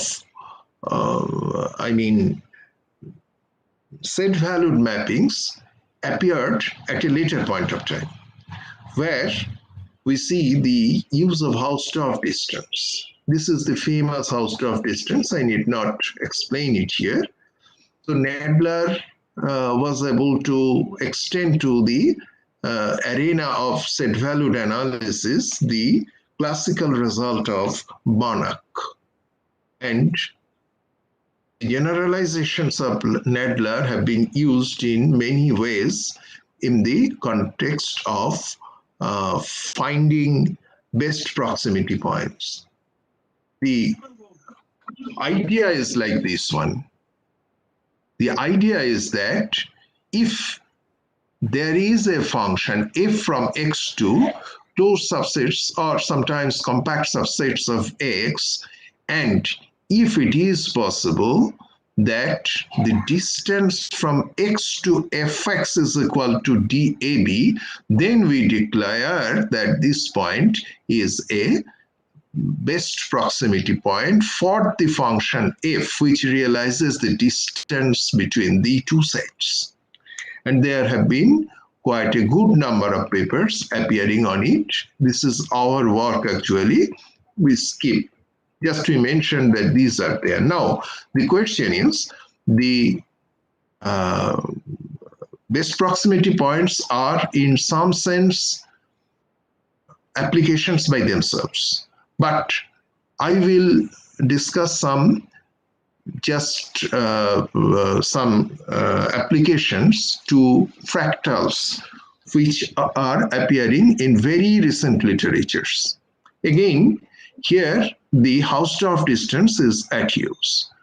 Now, if XD is a complete metric space, it is well known that if K is compact set of all compact subsets of X, then Kx with the Hausdorff metric, it becomes a complete metric space.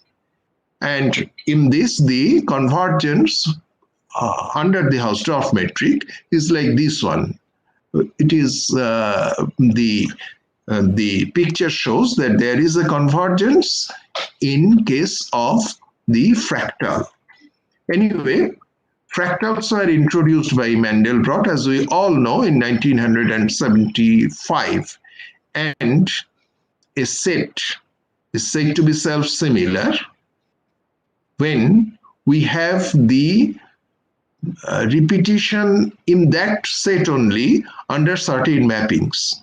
So for that purpose, the iterated for generation of the fractals, there is a technique which is iterated function system, IFS, was introduced first by Hutchinson in 1981, and it uses finite set of constructions, although in the later developments we'll find that an infinite number of constructions also can be taken for the development of fractals, and there are instances in the literature of infinite iterated function system. The idea is like this one. This is a notation. This is the set of all compact subsets of X. Is from this compact subset to compact subset defined by this one. Fc is equal to union n from 1 to capital N Fn, where Fn is 1 to capital N Fn are contractions. Contractions with contraction constants S1 to Sn, nevertheless finite.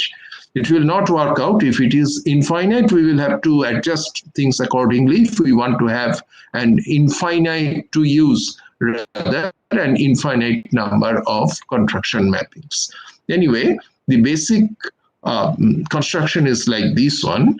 If we define this mapping out of these with the help of these contraction mappings like this one, then we have a function from set of all compact subsets to the set of all compact subsets. And this mapping is again a contraction mapping with the maximum of S1, S2, Sn being the contraction constant. And in that way, we obtain a fixed point for that contraction mapping capital F due to, by virtue of this observation, that Kxh is a complete metric space if we assume that Xt is a complete metric space. In that way, we come to the to a fixed point of f, that is k is equal to fk, which is equal to union n from 1 to n f and k. And it is an attractor in that sense. K is equal to fmc, that is, as m tends to infinity, c being any compact set from X. Thus, the whole discrete dynamics settle down on this set. And it has been shown that this set is has many salient properties and which are characteristic of fractals. So thus the iterative function system generates the fractal. How do I proceed if we are wanting to use the idea of best proximity? Yes, the idea is quite simple. If K, there is a change of notation. Now Km and Kn are compact subsets, family of compact subsets of M, and Kn is a family of compact subsets of N.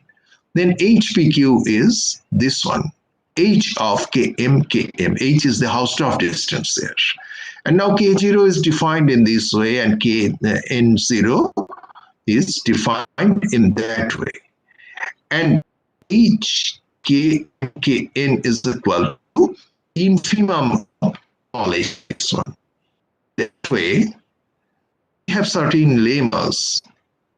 Time is perhaps passing away, so I will have to proceed quite quickly.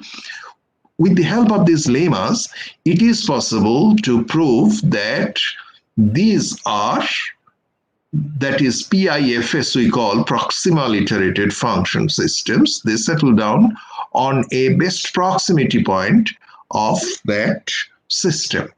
And when particularly m is equal to n is equal to y, then we have an iterated function system, and this best proximity point is an extension of fractals. Now, this result has only come up in literature in 2021. Now, the fractals have different properties, and what types of properties? Surely these were the whole system settled down after this dynamics. The set should be, and actually is a little bit different from what is constructed out of the iterated function systems. It's a great, I should say, it will be great if we can just make research on the properties of these sets P, which are found out of the finite family of such contractions which are used in best proximity point problems. Actually, this is going to be one of the very important implications of the best proximity point problem.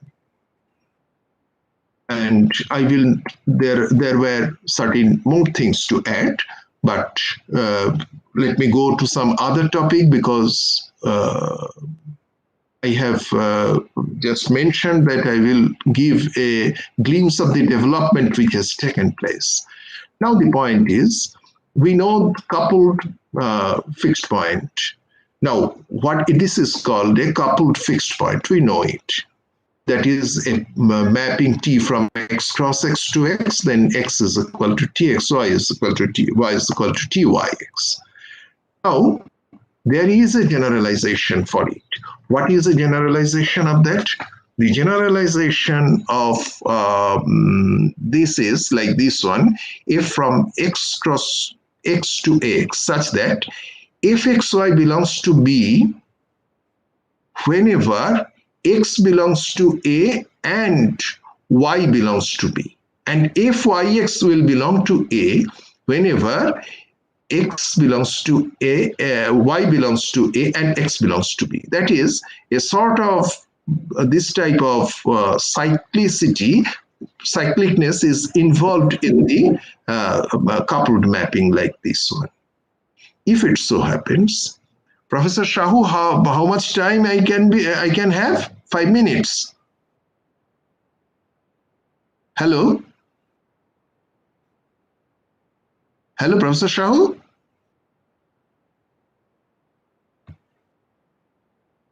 Am I audible? It's okay. It's okay. Okay, let me proceed. So if it so happens that dx fxy is equal to dy fyx is equal to dab, then we have a coupled proximity point. What is the advantage of that? In proximity point, we determine the distance between two sets. Now, we see that if we are able to find this type of result, then the distance between two sets is determined through two different pairs of points, and that too simultaneously through only one such result.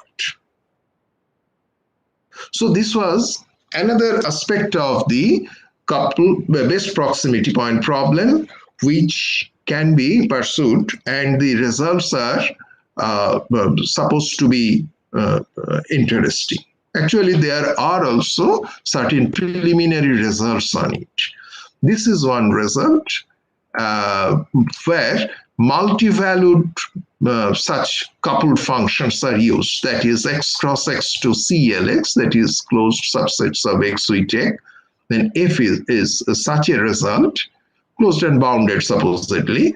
And if H is going to satisfy this one, where M is this expression.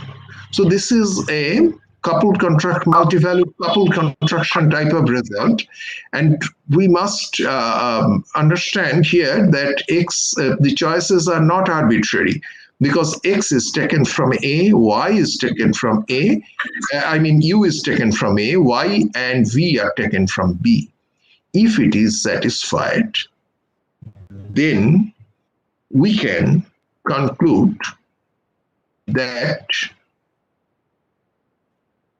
there will be a coupled best proximity point of f. That means our cherished equations will be satisfied for certain points x and y.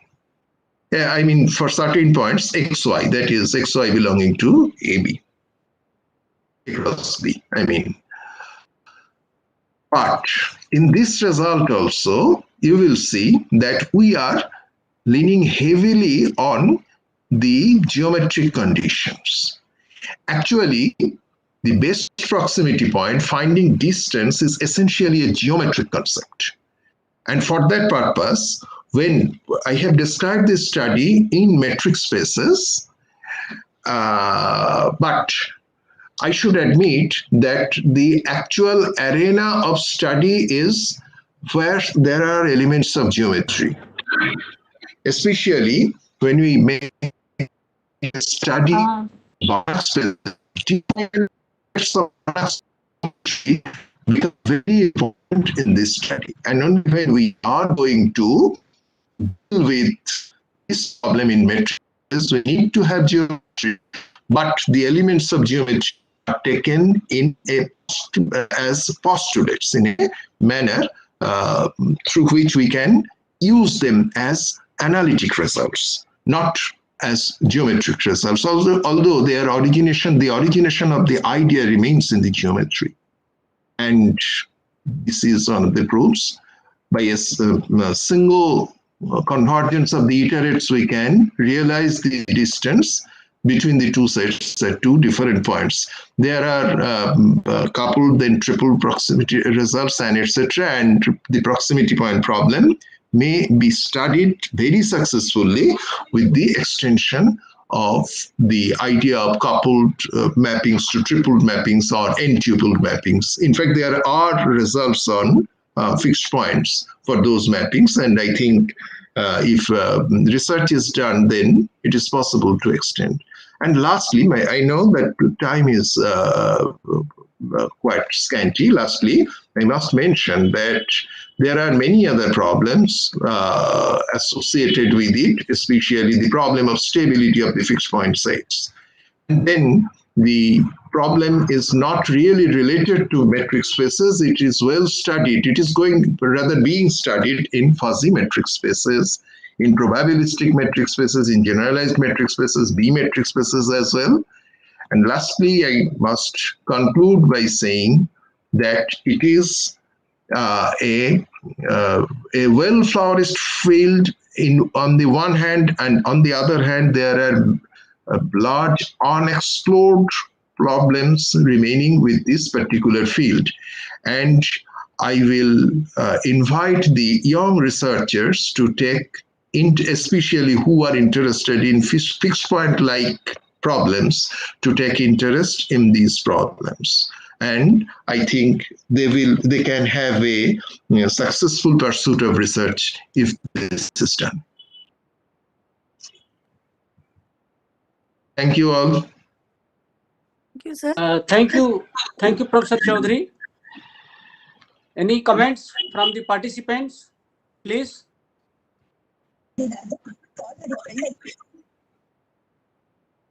Yes. Any comments? By the way, I would like to know one thing, that the IFS has a nice connection with the similarity. So you have discussed about the proximal IFS. Hello? Yes. So can we get the similar kind of things by the proximal IFS?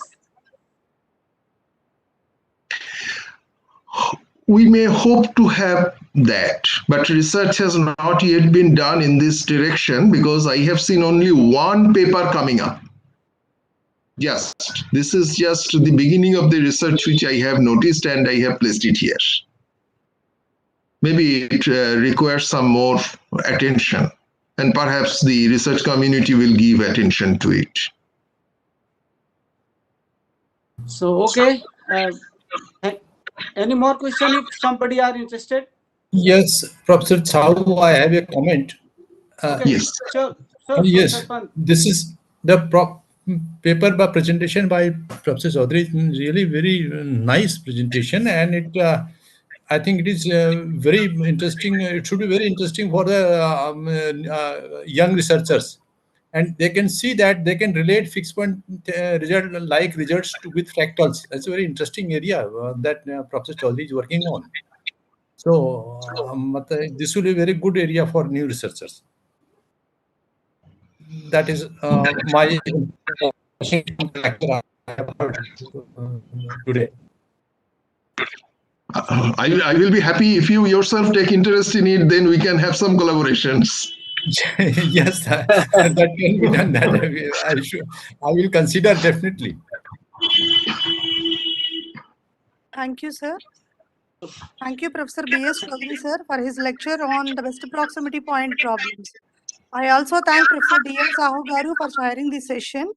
Now I request Professor D.R. Sahu, sir, Department of Mathematics, BHU Varanasi, to deliver his lecture on parallel iteration methods with application floating points. Now I request Professor D.S. Chaudhary, sir, to chair this session. I'm handing over the session to Professor D.S. Chaudhary, sir. Thank you, sir. So, dear all, let me first introduce Professor D.R. Sahu. Professor D.R. Sahu received PhD degree from Pandit Ravi Shankar Shukla University. He joined Banaras in the university, where he is presently holding the post of professor in the Department of Mathematics. His research interest lies in fixed point theory and related fields, and also in computational optimization problems. He has made very good contributions in research with more than 140 publications to his credit. His book is a must read for researchers working on fixed point theory on linear spaces. He is a member of the editorial board of journals like Fixed Point Theory and some other journals as well. A personal friend of mine, for a long time. It is my privilege to invite him to deliver his talk. Professor Shahu, please. Thank you, Professor Chaudhary. And first of all, I would like to thank the organizer, especially Professor Babu, for giving a nice platform for the researchers. And dear participants, especially our speaker, Professor Cho, Professor The Pant, and so my talk is just based on some iteration process. So the title is the parallel iteration methods with application with the altering points. You have already idea about the fixed points. So here we will have a new tour with the altering points, and it is not new because many persons are related directly to the altering points, but the way of thinking is a little bit different. So here, basically the fixed point theory has a wide range, and it has nice application in various areas, maybe in optimization and operator theory and functional analysis. But here we will concentrate on some optimization problems. These are the some problems already given here. Suppose we want to consider this one. So how can we minimize? This is the quadratic problem. And the second one is it is the least square problem. And again, we have a least square problem, but we have addition of two functions. So that's why it is useful. Now, there is again nice connection.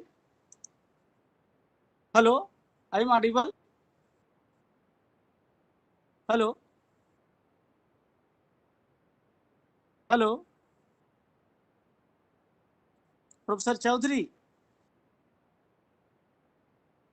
Sir, you are audible. How, sir? You are audible, sir.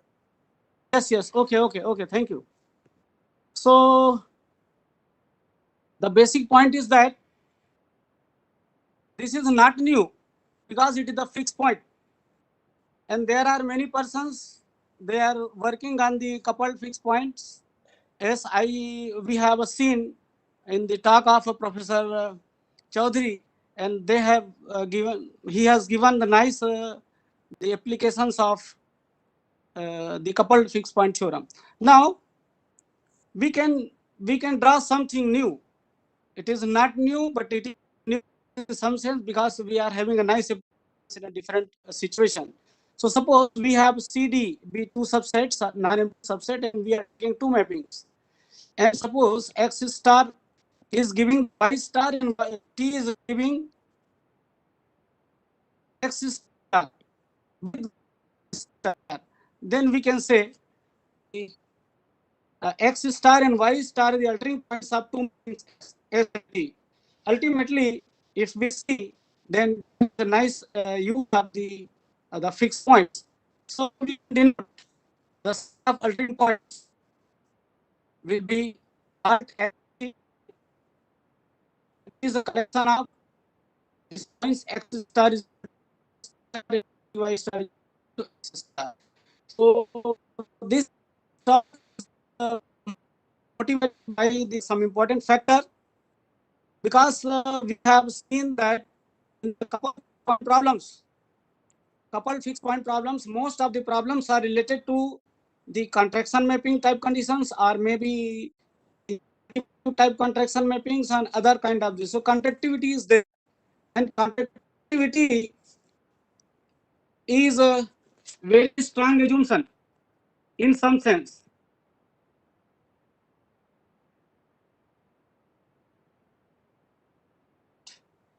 question is that what will be the application of the altering fixed point problem by using the non-expansivity theory. And another thing is that as at the beginning today we have nice speakers. It is started by Professor Cho, and then we have some lot of iteration process by Professor Birende. So there are some kind of themes. The xx plus 1 is, this is the Picard, and this is the well-known monetization process is there, 1 minus lambda n xn and plus lambda n txn. Now question is that how can we handle this kind of the altering point problem? So here we will consider the parallel normal acceleration process, and I will try to also generalize the phenomena for the product spaces. And then I will give the one point that there is some rate of convergence, and then we can see a little bit very small practical application with the practical assumptions. I mean, we will give some applications in signal recovery problem. But for the signal recovery problem, there is already the methods that is known as the Douglas-Rutherford method, Douglas-Rutherford iterative techniques. And Douglas-Rutherford iterative technique is directly connected to the fixed point problem. So here we will use the altering points, and then we will give the applications of the parallel normal acceleration process. Basically, this talk is based on our paper with Professor Su and myself, and it is published recently in Numerical Functional Analysis and Optimization in 20. Next, let us see the example. Suppose we have hello. We have a two mapping. One is S, another is T. Your presentation is not visible. Okay. Please share once again.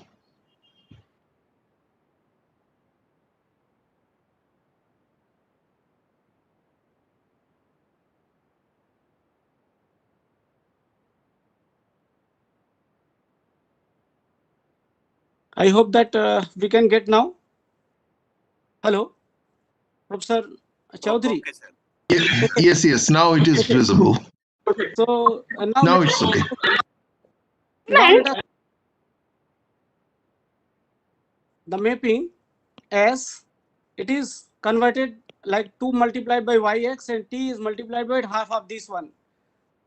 And we have this is the C. C is some x plus y, the part of line, and this is another part of line. Then we are having some altering fixed points like y star. So x star and t y star. So it is related to the some couple fixed point problem. Here we will see this mapping is not the contraction. This mapping is contraction in some sense, but this is the combination. We are getting the non-expansive mapping. So there are other more applications of the altering point problems. It is given in the one paper, particularly in the variation equity problem. This paper is published in 2018, and it is published in the fixed point theory. Now, I will focus on an interesting property of the altering point problem, and how can we connect the fixed point problem and altering point problem. So the proposition 2.3 has key role in our whole discussion. Suppose we have two non-empty sets, subset of some Hilbert space. Without loss of generality, I am taking Hilbert space because there are many more geometric aspects, and it has nice applications. And the C is cross product of C cross D. And suppose S is maybe you can see the in the presentation of Professor Chaudhary, he has considered the cyclic mapping. So here we consider, so S is a mapping from C to D, and T is a mapping from D to C. If we combine,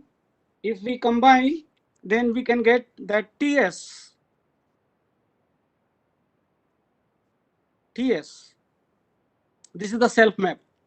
So again, we are getting the cyclic map. So here we are not taking that one.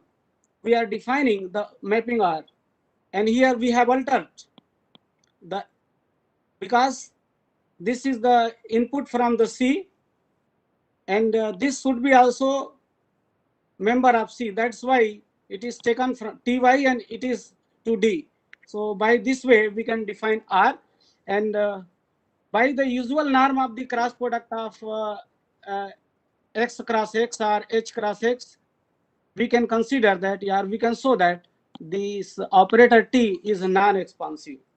So by taking the benefit of this particular mapping, we have again phenomena that the fixed point of R is nothing altering points of S and T.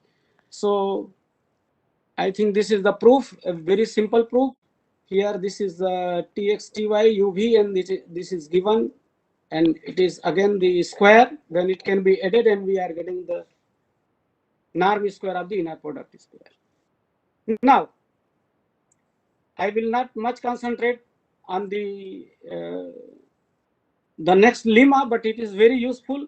It shows that if we consider two mapping, what Professor Virinde was explained and Professor Cho was delivered about the beauty of the projection operators. So here we will use the projection operator. Suppose we consider U is I eta S and V is I rho T, and we define PD and PCV. So now we will see the altering point of PDU and PCV is nothing. It is the solution of this variation equality problem. But there are many more. Professor Shahu, we cannot see your screen. Oh, again? No, we cannot see your screen.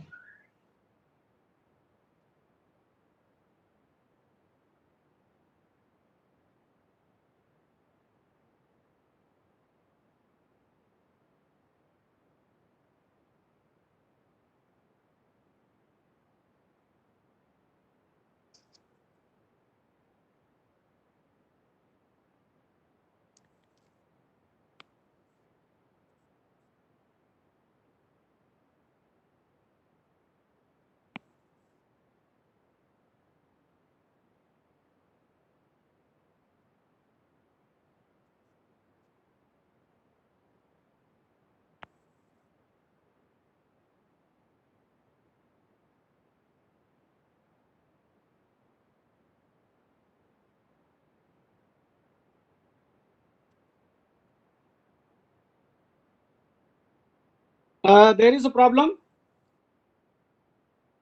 Now I will try again. But cannot see the screen.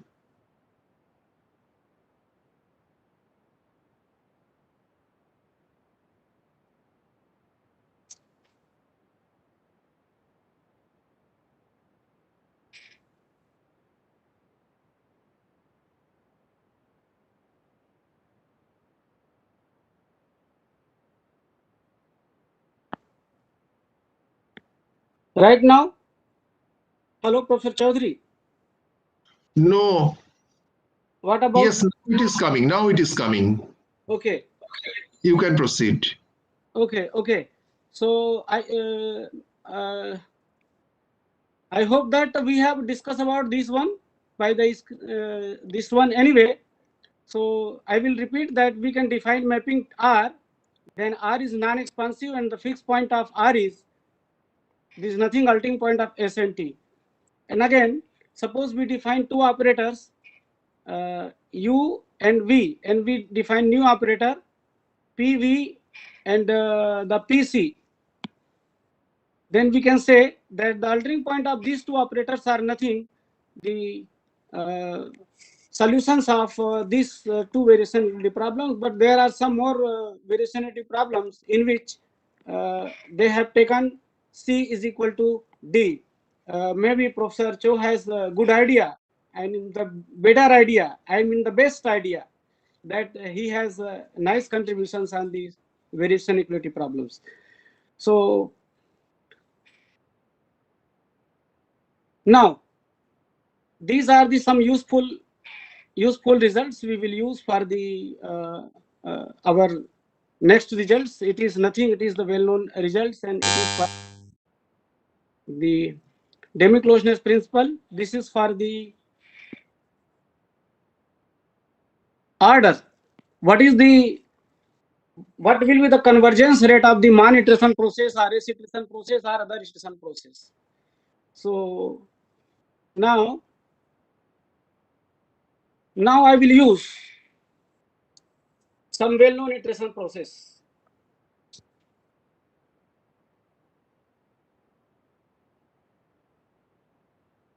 So in 2007, the S iteration process was introduced by Professor Agarwal, Professor Oregon, and myself. And in 2011, I have revisited and I have redesigned the iteration process. And this iteration process is known as the normal S iteration process. In 2000, it was published in 2011, and in 2013, Professor Khan also designed the same, and he called the Picard-Mann iteration process. But ultimately, the iterative construction is the same. So here we will consider that the rate of convergence of this iteration process is fixed, and in any case it has the following. So the convergence rate is this one. These are the estimates, so I am not worried about the estimates. So in any case, the convergence rate is this one. And if we consider the summation criteria, means divergence criteria, then our sequence will converge to the fixed point of T. So this is the base theorem for the normal S iteration process. Now I will skip the things. The next, just we replace T by TST, then we can use the same results, and we can again find the similar results, but rate of convergence is the same, and it's provide the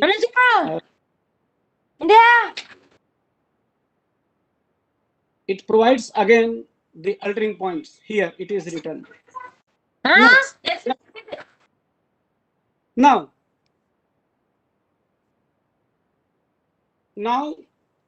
I will explain about the parallel normal S iteration process.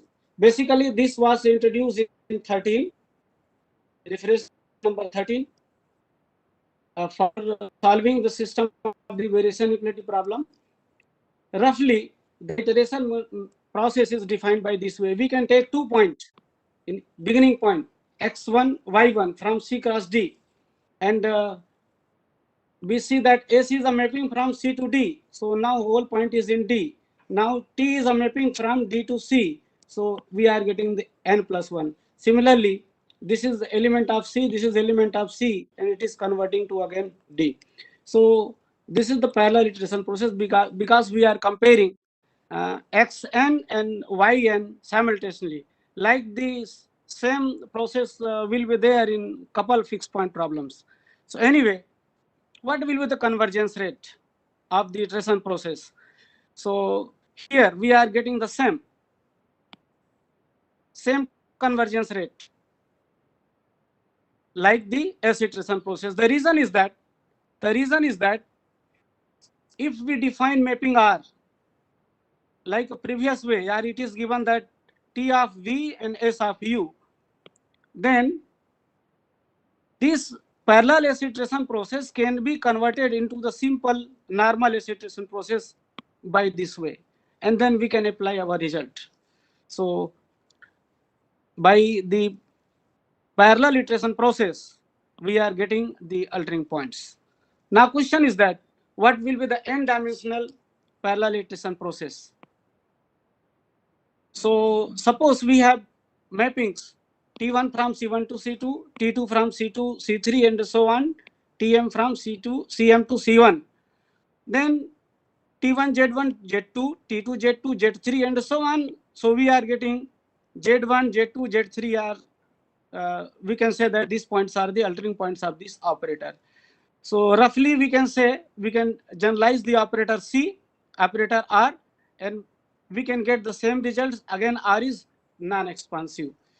Now, so we can use and we can again prove the results, the previous results, like that R is a mapping defined by the 4.1, then R is again non-expansive. So this is for the M mappings.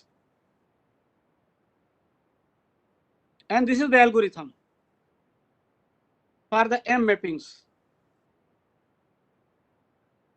It is the generalization of the parallel normal acceleration process. So we are having T2, T3, Ti plus 1, Tm minus 1, Tm, and T1. So we are getting the T1.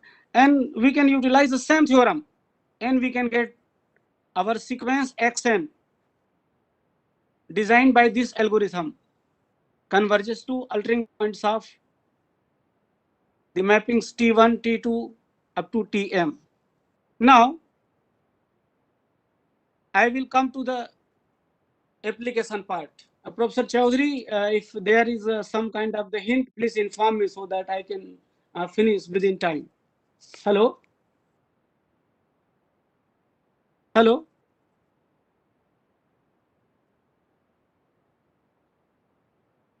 Professor Chaudhary? Yes, sir. You are audible, sir. So I have some time now. 5 minutes. Sir. Okay, I will continue. 5 minutes, sir. Okay, okay, okay. Now it is visible? Yes, sir. Okay.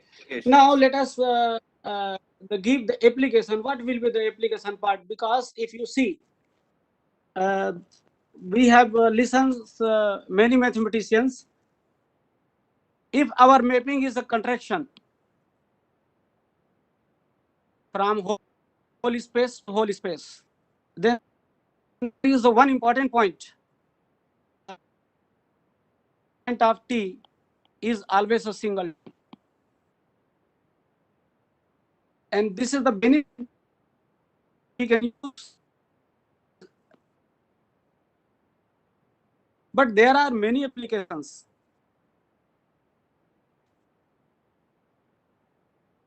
Unique. So let us consider the A and B are maximum, and has 0 means 0 is a range in the sum of the A plus B. So how can we find? So 0 is called nothing. It is the 0 of the operator A plus B. Okay. So in this 5 point, this problem 5.1, if A is monotone and B is monotone, then we can consider that A plus B is monotone. But question is that what will be the resolvent? The resolvent means nothing. J lambda A plus B is equal to I plus lambda A plus B and lambda whole inverse. This is resolvent, this resolvent. To calculate this one is not easy. So what will we do? We will try to see that resolvent of first operator and resolvent of second operator, and then we will use this kind of technique. So this is the splitting. We are not able to do the whole one. We are splitting the whole into two parts, resolvent of A and resolvent of B. So by this way, we have a benefit that the finding 0 of A plus B is nothing. It is now there is a connection of the fixed point.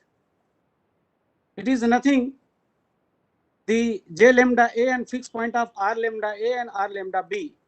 And R lambda A is nothing. R lambda A means 2 times J lambda A minus I. So there is a nice connection of the fixed point problem. Okay, and this is the Douglas Reckford primal method, and this is the Douglas Reckford splitting method. Still, just we can say this is one operator, and we can say T or S. Then this is nothing. It is the Mann iteration process. This is nothing. It is the Picard iteration process, and T is this one. And again, beta. Beta is in the 0 to 2, and T is this operator. So because as we have discussed and we have listened our researchers, they said that the lambda is taken, iteration parameters taken in 0 to 1. But here the iteration parameter can be also taken into on the range 0 to 2. So this is called the relaxed version. So there are many more relaxed version of the Mann iterations also. Now, this is the well-known results. It can be found in the any good book of the optimization, particularly Combats. So this iteration process converges, 5.3 converges to the fixed point. But fixed point is not the solution of the problem. This fixed point is not the solution of this problem. Basically, the image of that point, this is fixed point, and we can take the image over J lambda B, then it will be the solution of this one. So till here we can use the fixed point, and from here we can use the solution of the problem. Now, what will be use of the parallel normal iteration process? Okay, so on the basis of the previous results, we can design the parallel normal iteration process, and R lambda is the same. Professor Shahu, I'm sorry to interrupt you, that we will have to cover the whole thing by another 5 minutes. Yes. We are. I am just the end point. Okay. So Thank you. this is nothing. This is the 2 lambda A minus iota. I. And this is the parallel iteration process. Okay. So we can say this is the parallel this is called reflector. So parallel reflector normal iteration process, and we can say PRN sim. Now, this is the theorem. I will not explain about the theorem because we have utilized the one theorem maybe 3 times. So this is the 4th time of the application of the normal iteration method. And now, what will be the new thing? Here we have a 2 sequence, X sequence and Y sequence. Then the beauty is that Xn is converging to X star, Yn is converging to Y star, and X star, Y star are the altering point of these 2 operators. So that's why we are getting this solution by using the parallel normal iteration process. Now, this is the minimization problem by the, if we consider F is a mapping from X to R, and G is a mapping from X to R, X is some Hilbert space. So here again, we can use the same thing, same iteration process, and we can apply the parallel normal iteration process. But at this moment, we are having the Prox operator, and due to Prox operator, we are getting the minimizer of the F plus G. So it is just default part of the parallel normal iteration process. Now, this is F and this is G, or this is G and this is F. Then we can recover the problem of this minimization problem.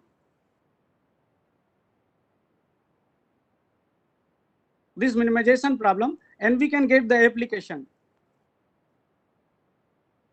here. Suppose this is the original signal. And this is a B. B is a measurement. So what is B? B is nothing. A is some operator, and we are getting B. So we can put the original image here, and we are getting B. Okay. So now B is a different. Question is that how can we get B? How can we get the original signal X from the B if X is not invertible? So here the parallel AC iteration process can be adopted. And here, this is the original signal, this is the B, and we are getting the, by using the iteration technique, we can recover the problems. But what will be the N, M, and S? It is given here. N is size here. N, length of signal, M is measurement, and S is the sparsity. Sparsity means number of zeros. So this is by for this particular range, and we can get for this range. So we are getting the N. This is the big data, because N is not, the dimension is 2400. So this is the big data optimization problem, some sense. And the last one is again for the 124. So we have signals. So these are the nice applications, but the same application can be applied for the image processing. But in this case, we will have use to matrix. These are the references.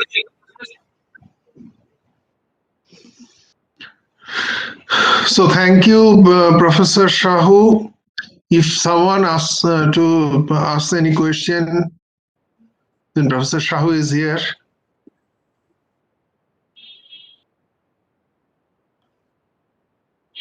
I believe that time is fast passing out, and so any communication with Professor Shahu can be made over email. So I thank Professor Shahu on my behalf, and I hand over to the administration. Thank you, sir. Thank you, Professor Dr. Sahu, sir. Your talk is very informative and interesting for young researchers with the parallel iteration methods with applications of altering points. And thank you, Chair Sir Dr. B.S. Chaudhary, sir. Next, the invited talk by Professor H.K. Nashene, entitled Iterative Schemes to Solve Nonlinear Matrix Equations. So in this connection, now I am requesting Professor K.K.M. Sharma Garu, Professor, Department of Mathematics, Andhra University, to chair the session. Sir, please occupy your seat. Sir, Sahu sir, please unshare your screen. Yes.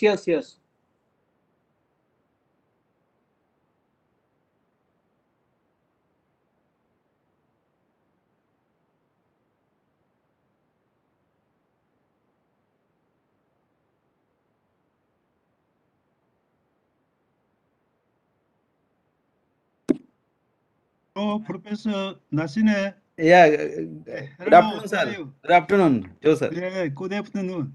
How are you? I am fine. How are you? Yeah, I'm fine. Thank you. Okay, good. Good to see you. Yeah. Good evening, sir. Good evening, everyone. I take pleasure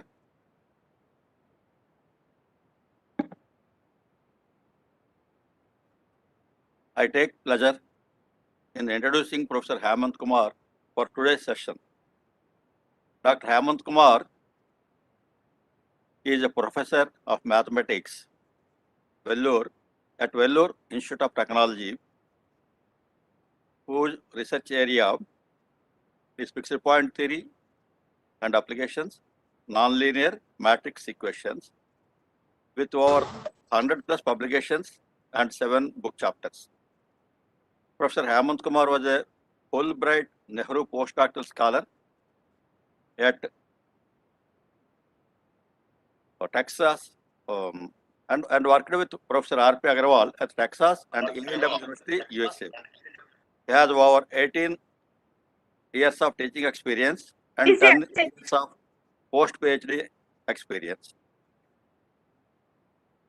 Professor Hemant Kumar has independently supervised 2 postdoctoral students, and 3 PhD students are working now. Finally, Professor Hemant Kumar completed 1 international project, UAEU, and 1 national funded project, and currently he is working for 1 international project and national project. Now I request Professor Nashine to continue his lecture. Thank you, sir. Over to Nashine. Yeah, thank you so much for your invitation, sir, and thanks for my brief introduction. So before I share my talk, I would like to thanks to GR Babu for inviting me, for giving me opportunity to share my recent research work on the nonlinear matrix regression. So without wasting any time, I am going to share. And let me try to share here because this is the first time we are using the WebEx. So let me see. Ding.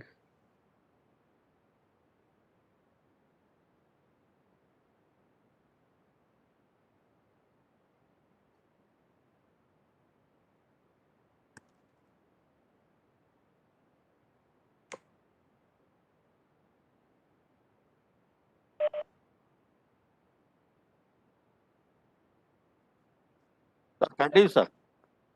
Yeah, I'm trying to see this because the first time WebEx we are using, so system is asking some permission. So I'm trying to see. Just put your email, Dr. No, that is Machine. no, that is okay, sir. But this is the MacBook Air, so some different thing is coming. So I'm trying to see.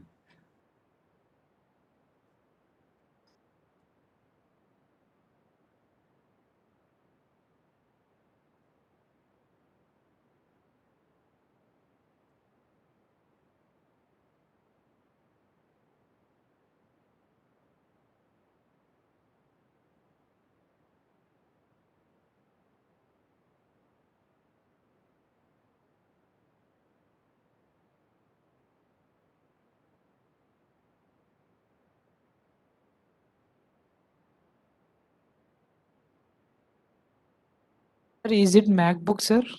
Yeah, this is MacBook. I'm trying to see Sir, you sort of joined from browser or app, sir? browser. Sir, in browser it is not possible, sir. It is possible only through app, sir. So I have to download and then go through that. Oh,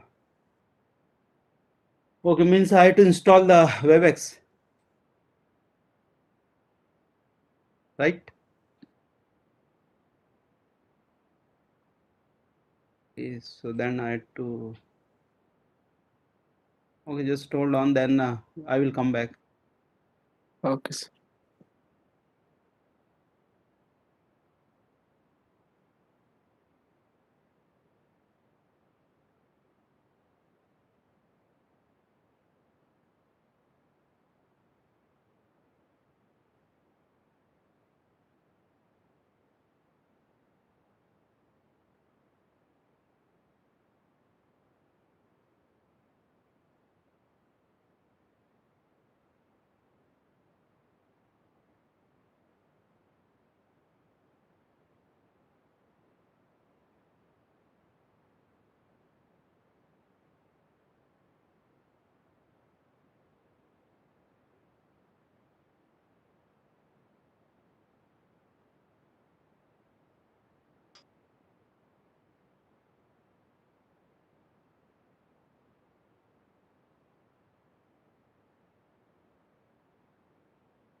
Sir, it is visible, sir. It's visible, sir.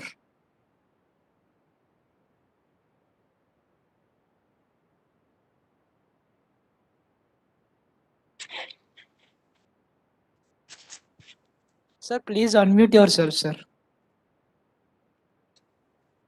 Sir, it is visible. You can unmute and continue the lecture, sir. Yep. Thank you. Okay, so yeah, the title of the talk is Sir, invited. again the screen sharing was lost, sir. Again reshare it, sir. Oops.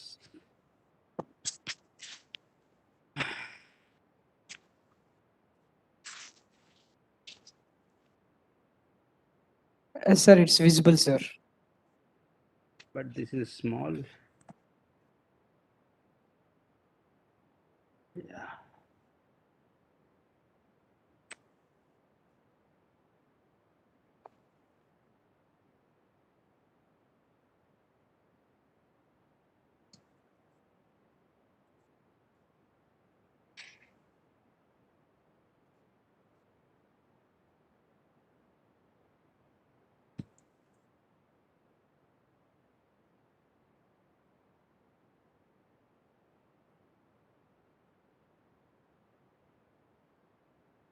Now, this is okay now?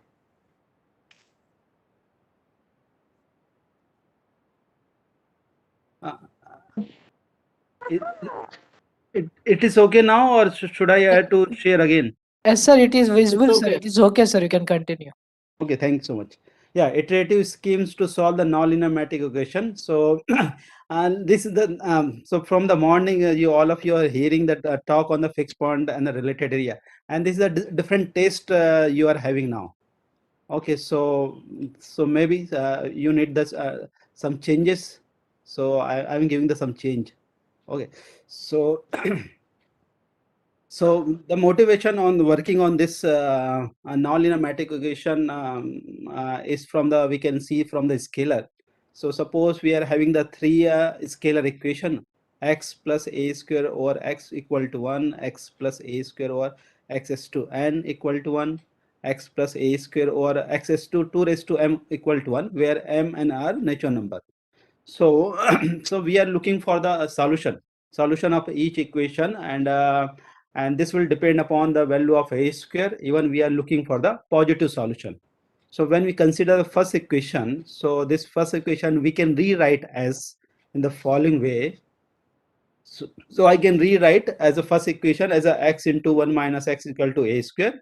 If we take this as a phi of x, so we are having phi of x equal to a square, and this equation phi of x equal to a square have a positive solution. That solution will be between 0 to 1 if a square have the value less than equal to maximum of phi of x, and maximum of phi of x in the case of this quadratic equation we can have at the point x equal to 1 by 2.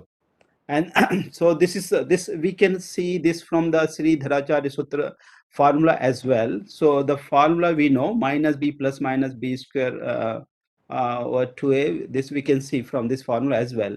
Okay, now the equation x equal to x, this equation by the formula we are having this form, and for the positive solution, because we are having square root of 1 minus 4a square, so if a square is less than equal to 1 by 4, then we are having the positive solution, real solution will have, and that will be between 0 to 1. So so this is coming from the formula if we are having the quadratic equation. If don't have the quadratic equation or higher degree equation, so this formula will not work, or if we don't have any standard formula. So suppose we are having the second equation or third equation, this will not work out. So for that we have to use the calculus, maximum minimum problem. For maximum value of the any equation we can check out, and because this is a one variable case, so one variable for the maximum minimum we can discuss, and the x value we can find out, and from there x can be calculated for the other two equations for the finding the positive solution. Even we can see we are having the equation x plus a square over x equal to 1. So maximum value will be up to the 1. So this can't be go beyond the 1, because addition of x plus a square over ax equal to 1. So that means the value lies between the bit below the 1 or equal to 1 some. Okay, so this will be give the positive solution. So because we are looking the positive solution, because this can't be possible in this case, in this equation that is not possible. So from this equation, scalar equation, we can have the nonlinear matrix equation. The scalar equation can be considered as a nonlinear matrix equation in the following form. So the same equation we can rewrite as x plus a star, that is the conjugate of a, x inverse a equal to I. the three equation can be written as in the matrix form in this form. So here all are the in a square matrix, because we are having right hand side is a square I is the identity matrix of any order, whatever be order we will take. So that means the left hand side should be a square matrix. Okay, so that it will be compatible. So that means capital X should be a square matrix, and this X star, X inverse A, this all will be square matrix. So basically I am working on this type of equation where all the matrix are the square matrix, because other possibilities are not possible. So this scalar can be scalar problem can be, we can discuss as a non-linear matrix equation, because we can see this is a non-linear because we are having the X inverse, X to minus and X to minus 2 raised to m we are having. This all are the non-linear because the power is more than 1 we are having. So this is a non-linear matrix equation, and we are interested to find out the positive solution. Okay, so here we are having the some terminology we can see in the screen, that A is a non-singular Hermitian matrix. We are having Hermitian. If we talk about the complex, we are having the Hermitian, or otherwise we are having the symmetry. So this equation are easy to solve, or get the solution is easy to solve if we are having the simple property A is a normal, means commutative with the A transport A equal to A transpose. If we are having that, will be easy. If we don't have this property normal, then the things will be complicated. Life will be a little difficult then. Okay, and that for this we need the more extra effort to get the solution, positive definite solution.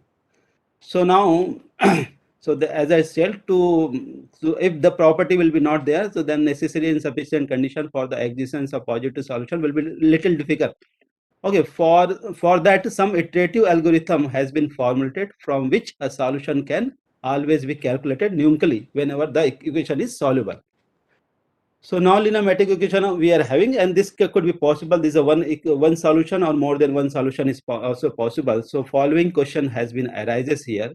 So the solution is the smallest or the largest positive definite solution we are having, and this converging to some point or not, that we are interested. Okay. So the study of nonlinear matrix equation, if you see the history how this is coming, that we can see this is coming from the algebraic Riccati equation. So we are having the continuous Riccati equation, where we are having the differential equation we are having, and we are, because these are related to matrix, so we are discussing on the algebraic Riccati equation, the discrete form of the Riccati equation. Okay, that is a generalized form. We will see in the next slide. And this all this type of algebraic Riccati equation are coming in the field of control theory, dynamic programming, later network, queuing theory, statistics, and other areas. So we are not deriving from there, but we are using the equation, or we are constructing this new equation will be there, then how to solve how to get the positive definite solution by constructing the new iteration scheme. Okay, so this is the aim are there. So generally, to solve the nonlinear matrix equation, there are two approaches can be possible to get the positive definite solution.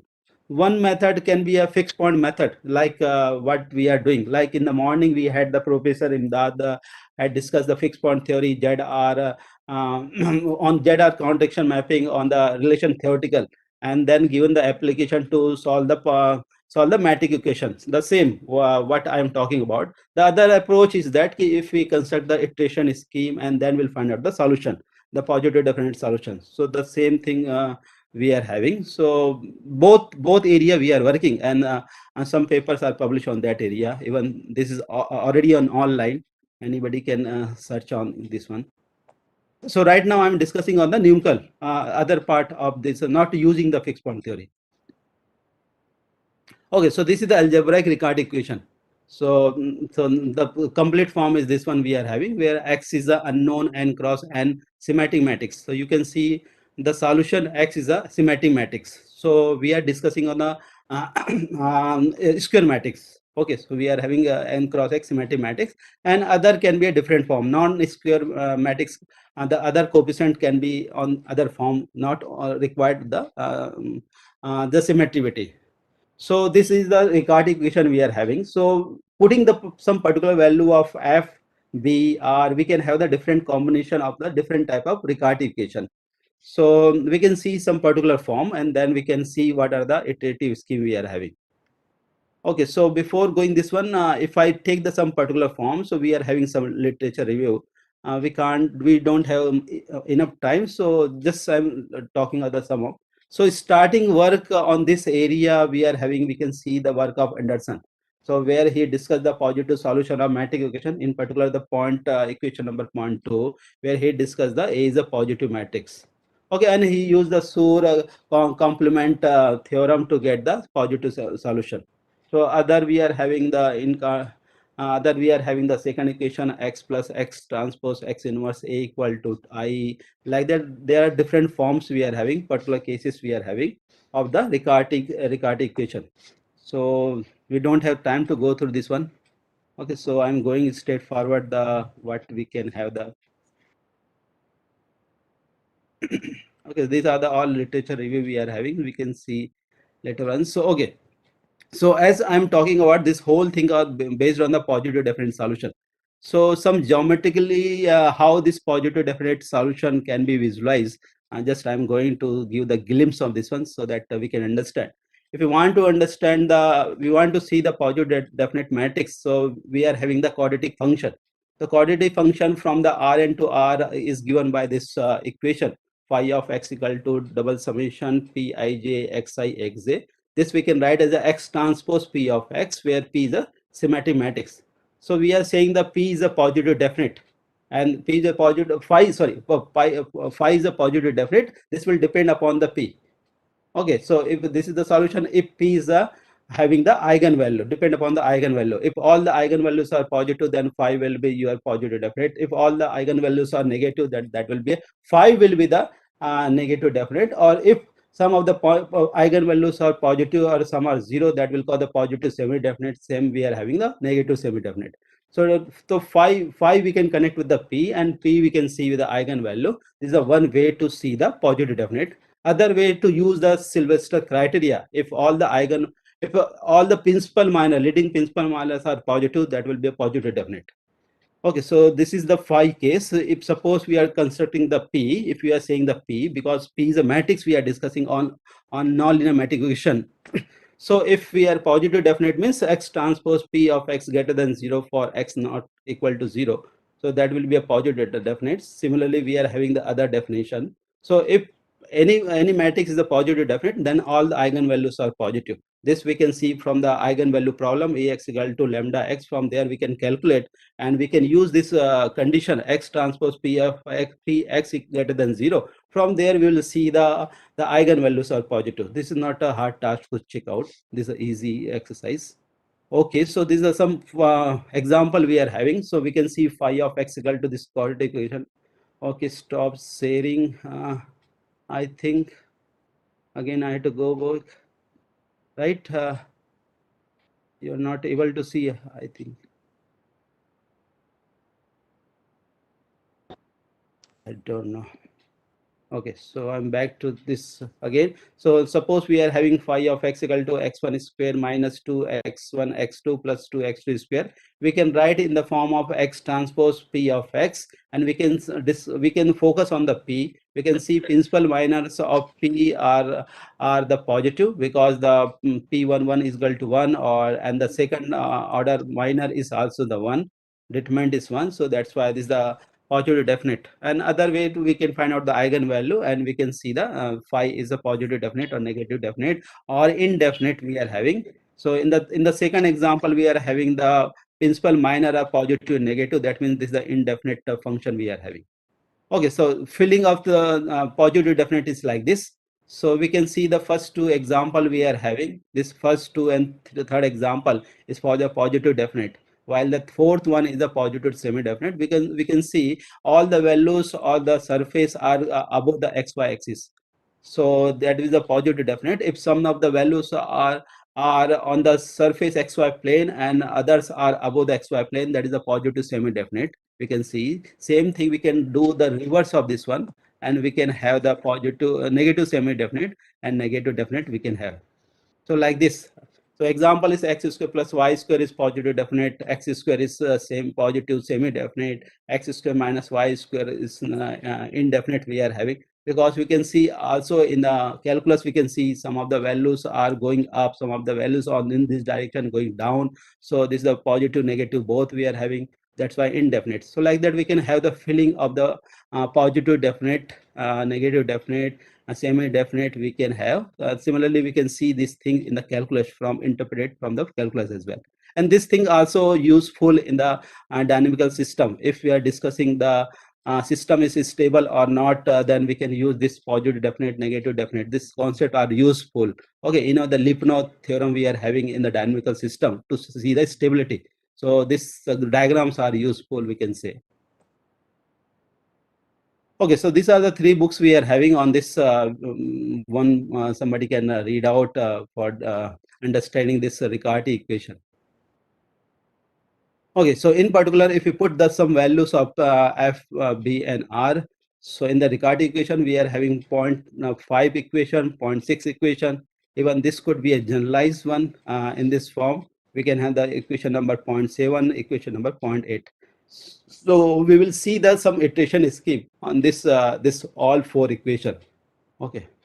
So we have the papers which has been published, that is all more generalized than the equation number 0.8 and 0.7 as well. Okay. So iteration scheme, I am going to see some detail I can discuss here. So suppose I will take the papers of the Saleh, which is published in 2003. So, and this iteration scheme we are discussing on the equation number 0.6. So if I go the 0.6 equation number, we can go back and see we are discussing on x plus a star x inverse a equal to I. So we're going to see. Okay, so suppose we are taking the initialization as we take in the initialization for start the iteration. We are taking x not equal to beta I, where beta value we can see in the downside of the this equation, that is in the equation of theorem 0.1. The beta values lies between half to 1. So here we are having x naught equal to beta I is a identity matrix we are having, depend upon the order, what order we are taking. And then iteration we are having xn plus 1 equal to a I minus xn whole inverse a star. So from equation number 0.6 we can get this equation. And some theorem we are having, some theorem for what, because to see the positive definite solution. So we have constructed the one sequence, that is the sequence by the equation number 0.9, and where this is convergent we are going to see. So this is convergent the bounded below from the this we are having. We can see this is the x naught, we start from the x naught, then we are having the x1 x2 going bounded below and by the alpha I. So like that. And what is the relation between alpha and beta? We are having 1 by 2 less than alpha less than beta and less than 1. So this relation with this condition, because these conditions are required to see the this where the sequence is converging. So so little bit I can explain here. So if we are having the alpha less than beta, then we can multiply with the I, because the I is the positive we are having greater than 0. So we can multiply, and beta I equal to x naught we have taken already initialization. So we are having x naught equal to beta I, and we can multiply with a minus sign. Okay, and then we add up with the I both sides. So we'll have the I minus x naught equal to 1 minus beta I, and we can do the inverse of this one. So we are having this relation we are having. And because we are having the equation number 0.9, so if you put n equal to 0, so we can have the x1 equal to a1 I minus x naught is inverse a inverse, and from there if you put this value, we are having this relation. So finally we are having x1 less than x naught, and continue this one. If we do the some exercise, we are having the that bounded below, that we can get in the last line we can have. Okay, so like that we can have the bounded below, and the sequence is xn is convergent to that below side. Okay, so minimization we can have minimal positive definite solution we can have. So xn is converging to a positive definite solution of the equation. Okay, that is converging to x if you denote the x minus infinity or whatever notation we are using. Okay, bounded below decreasing and bounded below we are having to alpha to the bounded below by the matrix alpha I. So like that any iteration scheme we are having. So this type of exercise we can do. And in the previous case, we have not discussed the A is normal or not. In a normal means we are having A star equal to A star A, where A star denote the conjugate transport, or simple we are having the transpose if we consider the real matrix. Okay, so if we consider this A is normal, we can have this two condition. Yeah, so when the time will up, let me know. Okay, sir. Okay, so now we are having the theorem number 2. Based on this normal, we can have this theorem. We can on calculation, we can get theorem. So I'm not going to prove this one. Okay, similarly, if A is not normal, so then the rate of convergence we can see, because this is nothing but the rate of convergence, because this xn sequence we are taking and this converging to the value or the number, this x notation x minus infinity. So this is converging to bounded by this one q2 to the power n beta minus alpha, and where q2 is defined by here with the some condition. And the theorem number 0.4, we are having a bound of the this eigenvalue. Okay, like we are having a bound of the eigenvalue going theorem, we are having Brouwer's theorem, we are not Browser theorem, we are having eigen to find out the bound of the eigenvalue. So without using that theorems, we are having this bounds of the eigenvalues of A. If small m and capital M are the smallest and the largest eigenvalue of the solution X, then these are the bounds we are having. This type of exercise we are doing in our case also. Okay, soon you'll see the paper. Okay, suppose instead of equation number 0.6, if we have the equation the 0.678 equation number 8 we are having. So this is the form of equation 8. So we can rewrite that equation 8 as this one. And again, we can this on this nonlinear matrix equation. This is discussed in this paper in the 2008, and we can see some property, some bounds of the solution. Okay, so this is the equation. The theorem number 0.5 is nothing but the bounds of the positive definite solution. So but the solution is less than equal to the matrix, the identity matrix. So this can't go beyond this one. So this is a easy exercise is there. So we can see, because we are saying the x is a positive definite, that means x is greater than 0. If x is greater than 0, that means x inverse is greater than 0. And then from there we can have this x star x inverse A plus b star x inverse B is greater than equal to 0. And because we are having this equation, if we plug this in this equation, we can have x less than equal to I. So the positive definite solution of the given equation, the given nonlinear matrix equation, is bounded by the identity matrix I. Okay, some other bounds we are having. This bounds on the coefficient of the nonlinear matrix equation. So this because we can see A star A plus B star B less than equal to I. So when we start with the finding the solution, numerical solution, we have to check this condition. Since condition is satisfying or not, based on A or B, we will choose. Okay, so whatever order we will take based on that, so we will check this condition, and we'll see the final. If you are getting some final solution, the final solution X, which is a positive definite, this satisfy the second condition or not also. So this is some bound net we are having on the coefficient and checking the solution as well. So we are having theorems like that. This is easy to work on this one. Okay, so now we are having that's same nonlinear matrix equation, but we are having the different iteration we are having. This is called the basic fixed point iteration. Okay, so already from the morning you are all hearing the fixed point. So we are having also here the fixed point iteration we are having. So x not equal to delta I, where delta belong to half to 1 in a closed interval we are having, and xn plus 1 equal to. So basic fixed point iteration scheme means whatever we are having, just we have to plug n and n plus 1. So nothing much we have to change this one. Okay, so xn plus 1 equal to I minus A star xn inverse A minus B xn inverse B we are having. كول يا شباب كول سيح شباب عندك تسيح. Somebody is talking, please mute your mic. Okay, based on this basic fixed point iteration and this initialization, we can have some bounds we are having. And here not only the positive solution, here in this case we are having the positive semi-definite solution we are having, means 0 could be corresponding to x equal to 0. This also satisfy we are having, not strictly greater than 0 we are having, meaning is that. Okay, so this again we are having the bounds on this case when we consider the equation number, this equation when we consider. So we are having this bound, the equation 0.8 on the previous slide, what equation we are having, both are same. So this values of lambda, because we are having maximum values of eigenvalue, maximum eigenvalue, minimum eigenvalue we are having. So what are the bounds of that eigenvalue corresponding the coefficient matrix A and B? These are the conditions we are having.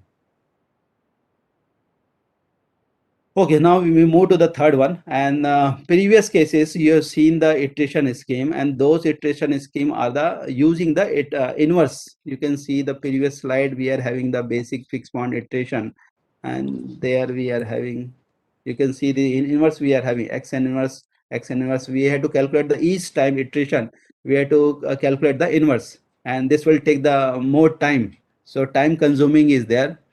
So to save the timing or the CPU time, so we are having the inversion free iteration scheme, basic fixed point iteration scheme we are having. This is called the, and starting with the x not equal to I, y not equal to I, that I is the identity matrix of any order we are having. Xn plus 1 equal to, if we take this one, yn plus 1 this one, so this we are having the iteration scheme. This is the inversion free we are having. We don't have to find out the inversion in any iteration or whatever iteration we are doing.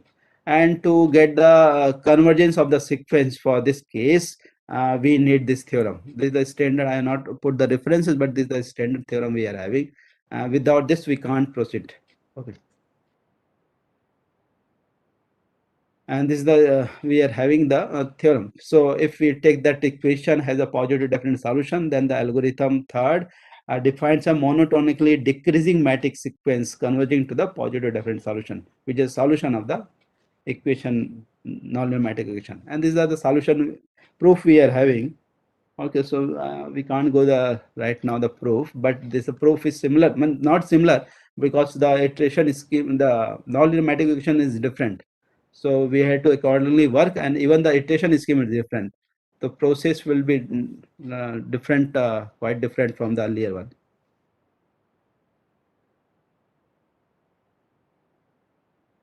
Okay, so this is the numerical results we are having. So we had to keep on trying the we had to keep on trying in any software, like we use the MATLAB. So random matrix we can generate, like random matrix. If you take the R, A, and D of any order, like the 3 if you put, so you'll have the third order matrix. Like they keep on putting keep on R and D of 3, you'll have the every time you are having the new matrix, and you have to check this matrix is satisfying on that condition or not, and accordingly you have to get the positive definite solution of the what you consider the nonlinear matrix equation. So this all the heat and trial. Okay, we don't know without which matrix will satisfy. Okay, so we are having that algorithm 2 and algorithm 3 we are having, and this will depend upon the delta value we are having. So this 12 iteration we got this answer. Error, we can say the error, this is the error we are having for delta equal to 0.85, we are having the 10 iteration for the third algorithm, and the 12th iteration we are having. You can see the error. Based on the error and number of iteration, we can discuss, and CPU time also we can see on the MATLAB or any software. And matrix multiplication, even we can check out how many matrix multiplication is required. This all we can compare with the earlier results. Yeah. So now we are having the not algorithm, we are having the algorithm 3. Now this work is on the rate of convergence. Okay, so same algorithm 3 we are having this conditions. Okay, so this condition is also useful when we are when we are finding the numerical solution. So we will check this one. Okay. So now we are having the fourth iteration we are having, fourth algorithm we are having.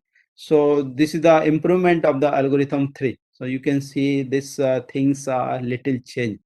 So in the third we had x naught y naught equal to I, then xn plus 1 we had. Okay, something different, and then yn plus 1. This is the reverse order we are having. but we can have the better algorithm in the same for the same nonlinear matrix equation. Sir, And you can conclude within 5 minutes, sir. okay, sir. Okay, thank you. So this is the based on the algorithm 4, we are having the rate of convergence. On the same line, we can work on this one. Okay, this is the fifth iteration, fifth algorithm we are having. So new algorithm we can make and try to find out this converging to the either decreasing or increasing. We can get the maximal or minimal positive difference solution we can have, and then we have to check out with the numerical example. Okay, so let me go through.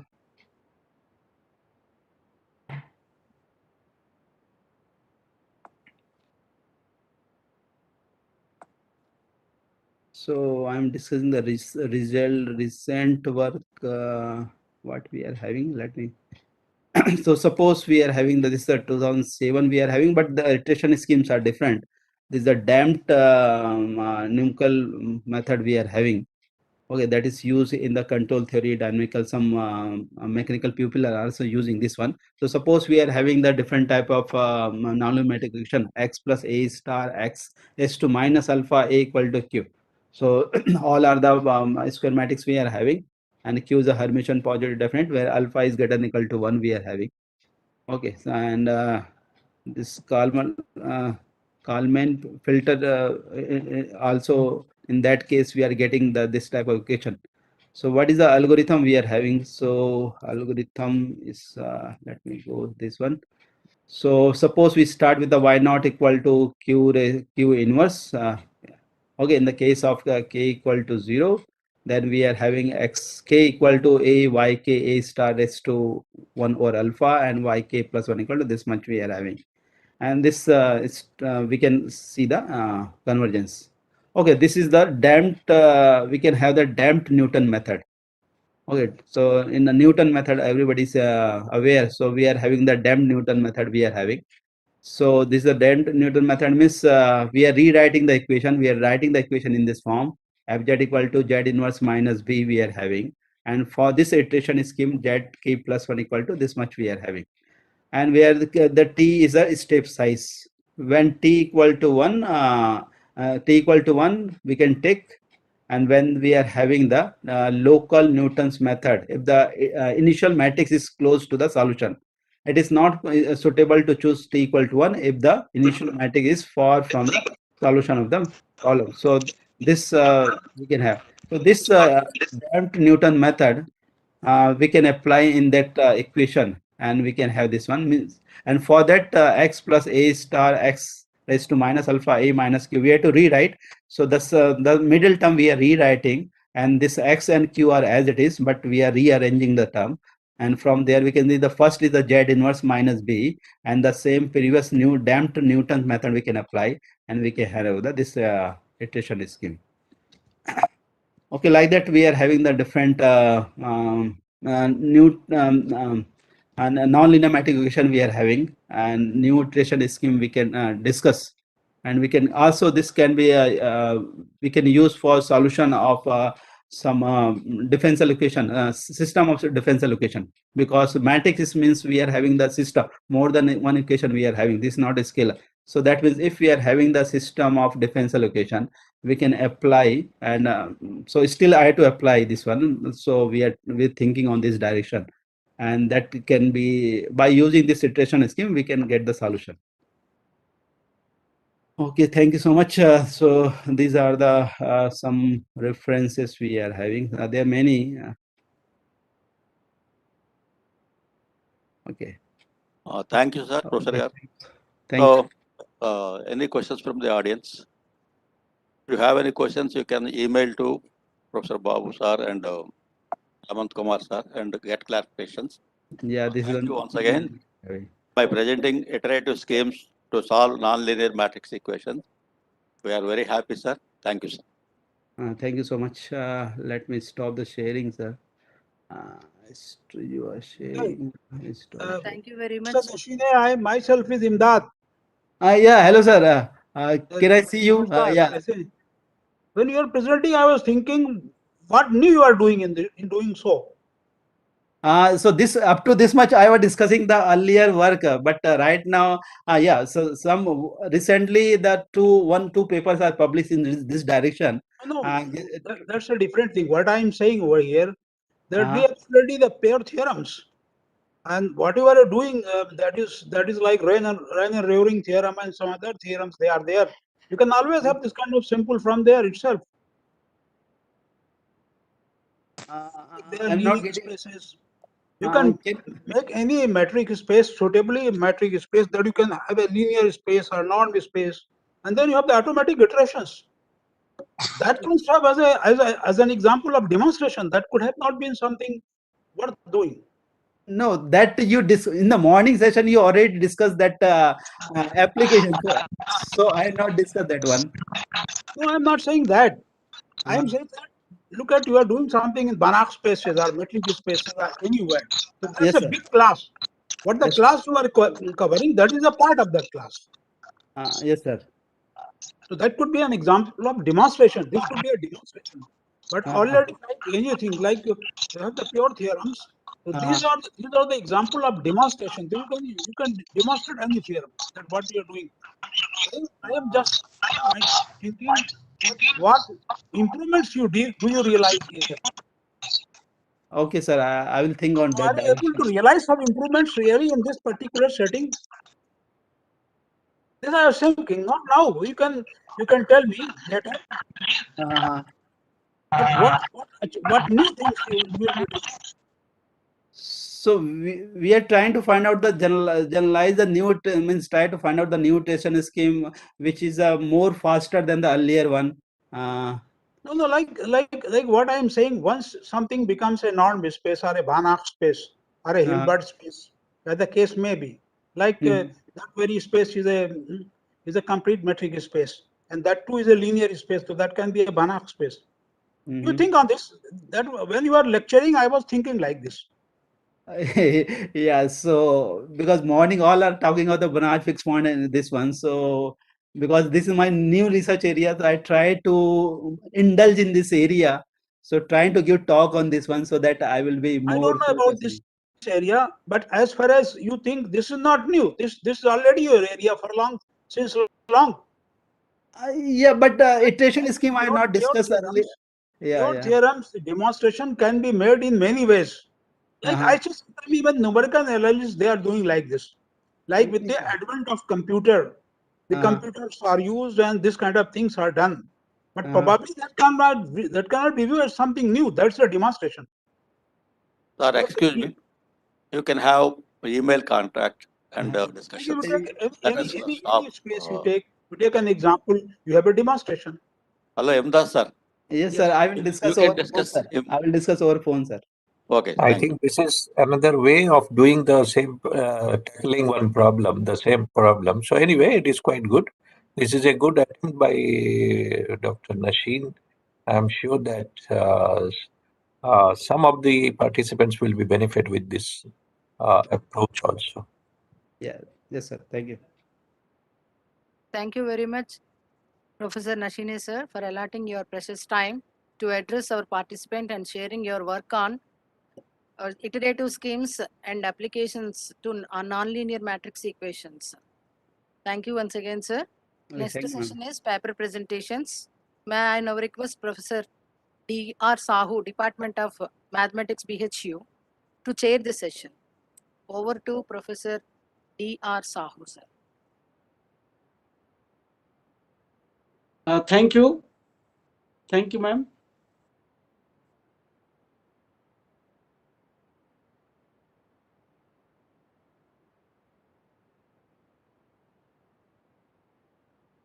So I have some list of the participants and they will present their paper.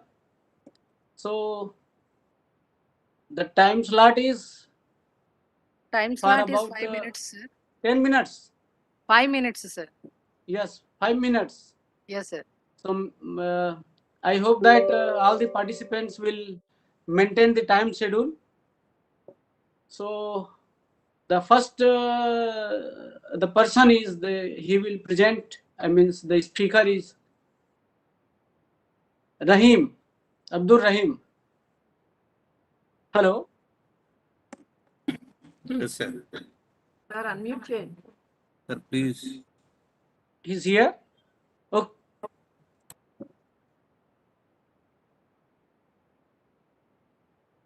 Sir, next participant, Abdul Rahim.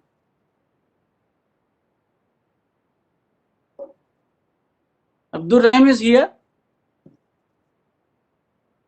Hello. Yes, sir. Yes, sir. Yes. Okay, All okay. the Please participants are say requested yes. to Okay, be okay, ready. okay. Am I audible? Yeah, please. Okay. Let me share the screen.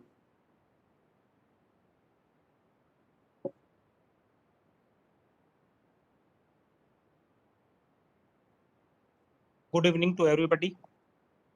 My name is Abdul Rahim. I am assistant professor in the Department of Mathematics, Legal Muslim University. Title of my presentation is a study on oscillatory behavior of solutions for fourth order total differential equations.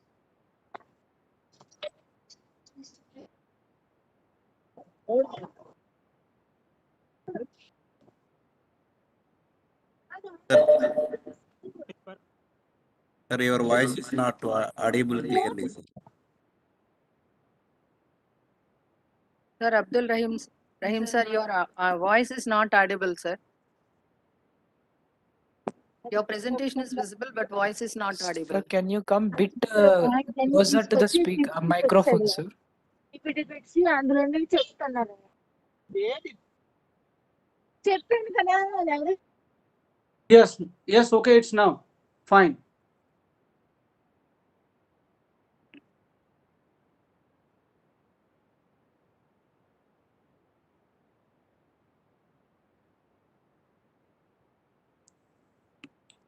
Abdul Rahim, please check your mic.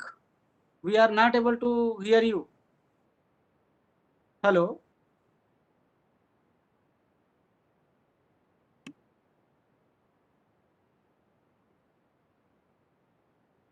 Hello.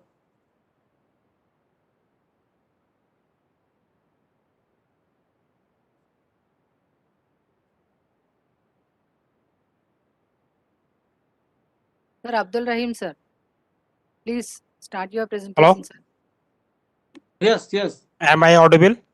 Yes, yes, now Yes. fine. Okay.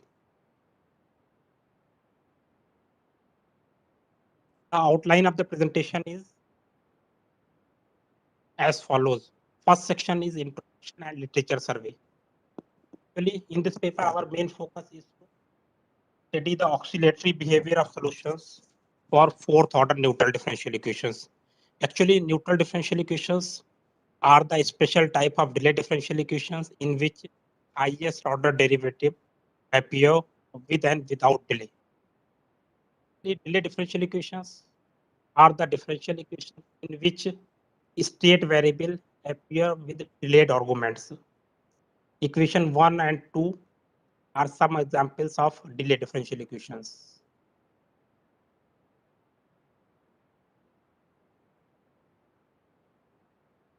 As I told, neutral differential equations are the differential equations in which highest order derivatives appears with and without delay. In equation 3, we can see that this is a first order differential equation in which highest order derivative 1. We can see in equation 3, first order derivative appear with and without delay. So this is a neutral differential equation.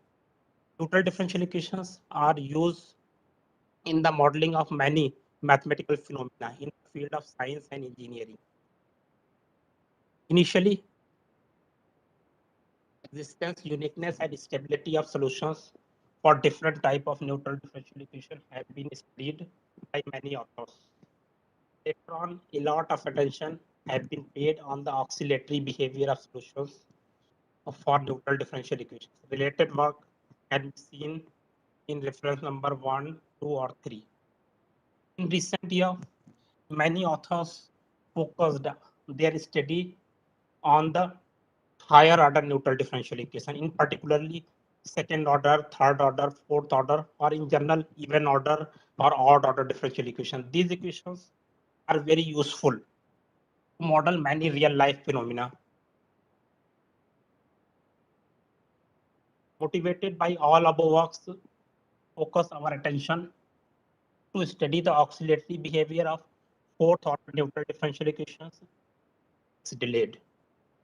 This paper we considered the differential equation defined in 4, where the associated function Vt is equal to like this.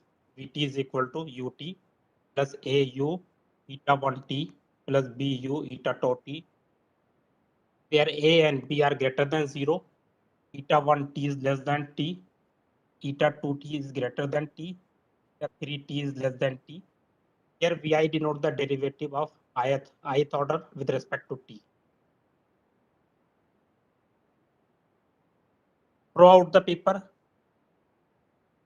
we consider these following two assumptions. First is function AR are continuous. These three conditions.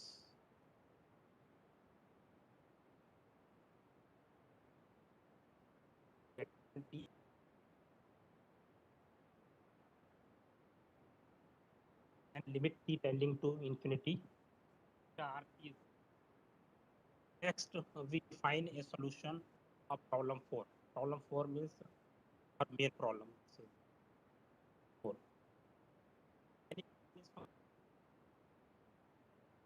This satisfies equation 4, called a solution of 4, if it satisfies these two conditions.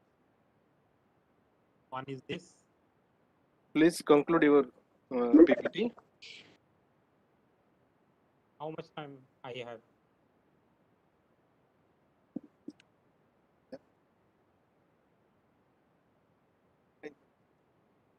Of 4, then we have 4 possibilities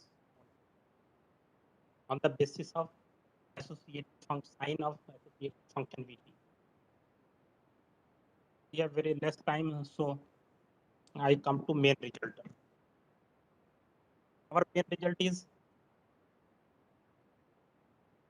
if conditions C1 and C2 are satisfied, and if further we assume that condition 5 is satisfied and 6 is satisfied, and there exist positive continuously differentiable functions C and D defined on the interval P0, infinity, such that conditions 7 and 8 are satisfied. Under these conditions, every non-zero solution of 4 is oscillatory. To prove this result, use the method of contradiction. Please conclude your PPT, please. Abdul Okay. Rahim. Okay. So we come to the conclusion section.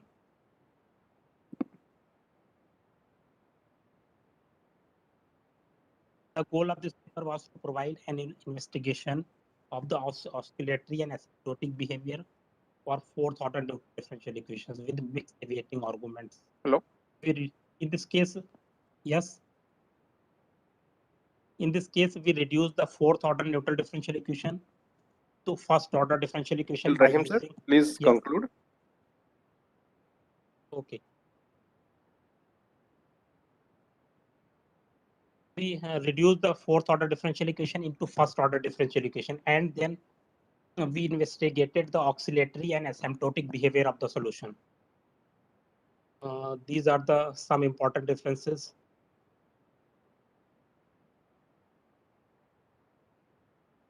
Thank you.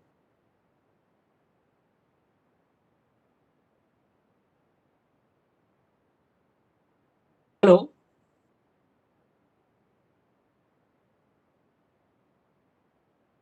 Abdul Rahim.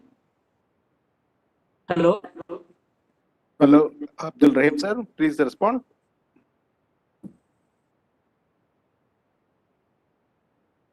Hello. Rahim. Hello, Rahim, sir, please respond, please.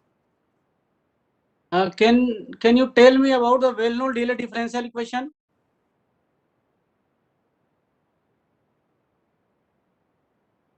Rahman, sir, Abdul Rahman, please respond. Hello. My voice is audible or not, Abdul Rahim? I am audible. Please give an answer So to the chairman's question. I am saying that at least tell me the well-known delay differential equation. In this presentation, we Not considered in the equation in the whole field.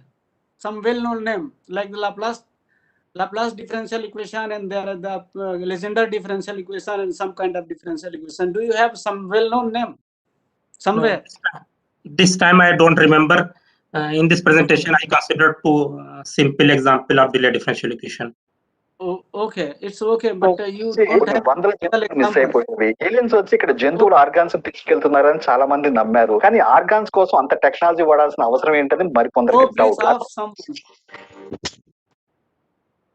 Okay, so we will continue for the next the participant. Okay, sir. Aradhana Mishra, Neelam Pandey.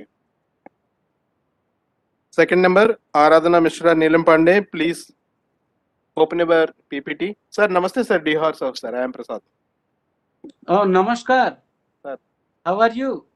Fine, sir. Fine, sir. Thank you. So you are at the Visakhapatnam or the Bilaspur? Right now in Visakhapatnam, sir. Oh, very nice, very nice. Thank you, sir. Thank you. Aradhana Mishra, Neelam Pandey. Please open your video on PPT. Please make it fast. Aradhana Mishra, Neelam.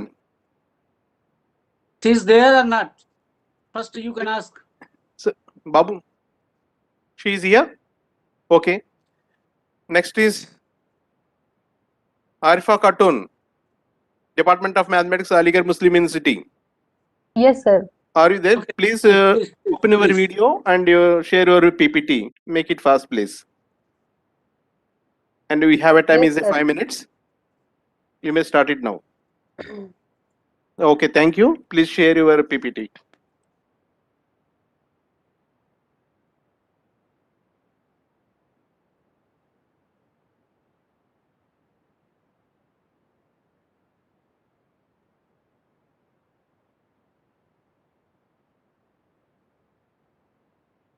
Sir, my presentation topic is yes, your voice is audible and your PPT is also visible. Please start it. Okay, sir.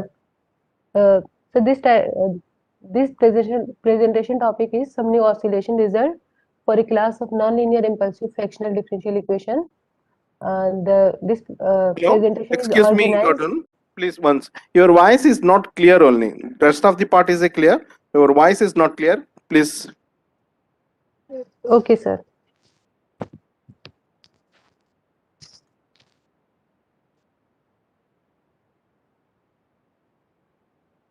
The presentation is organized as follow. The idea of fractional derivative was first introduced in the Leibniz letter to L. Hospital on 30th September 1695, when he raised the meaning of derivative of order 1 by 2.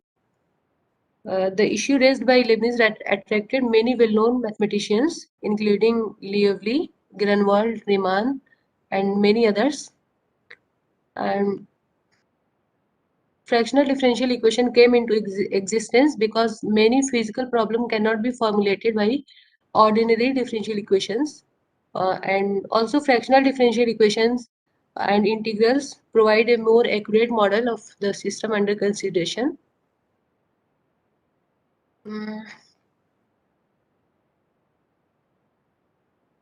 In this work, we extended the application of Ricci transformation to the non-integer order evolution equation and studied the oscillatory nature of the problem. Our considered problem is as follow: d alpha ut plus a1t d alpha minus 1 plus at, like that, where where we have considered the order alpha lying in the interval 2, 3, and a1, a2 are the piecewise continuous functions defined from the t0 infinity to r plus, with discontinuity at the point t equal to tj, where j running from 1 to 2, 1, 2, and so on. And d alpha denotes is the fractional derivative of Riemann-Liouville type, and dj is the sequence of the real number, Also, we have considered the following assumption throughout this presentation. The given number T1, T2, Tj are the sequences such that the limiting value of Tj is equal to plus infinity, and d alpha minus t uzt is continuous. And also we have the following lemma which we have to assume. Lemma 1, d alpha ut is equal to d alpha minus 1, derivative of d alpha minus 1, and like that. And the lemma 2 is also, if for any function u from r plus to r, and if we consider gt equal to integral of t minus tau to the power minus alpha minus 2 u of tau d tau, then the derivative of g dash t equal to gamma 3 minus alpha d alpha minus 2 ut. And the lemma 3 is as follow. For an eventually positive solution ut of 1, such that d alpha ut is positive for t greater than tau, which is also assumed positive. And if the integral of exponential of this is equal to infinity, then the d alpha minus t ut is greater than equal to greater than 0 if t greater than equal to tau. And also the lemma 4 is as follow. For an eventually negative solution of 1 such that the derivative of ut of fractional order is less than 0, and if this integral condition is equal to infinity, then the d alpha minus t alpha minus 2 ut is negative for t greater than equal to tau.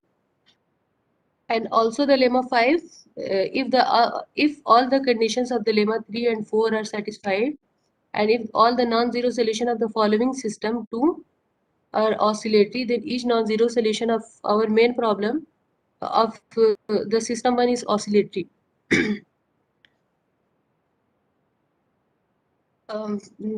Theorem 1, assume that there exists a real valued continuously differentiable function psi phi with the domain D1 with the condition satisfy A1, A2, A3. Then every non-zero solution of 1 is oscillatory if this condition hold, where RT is given by this value. And the theorem 2, let psi and phi be the function as defined in the theorem 1.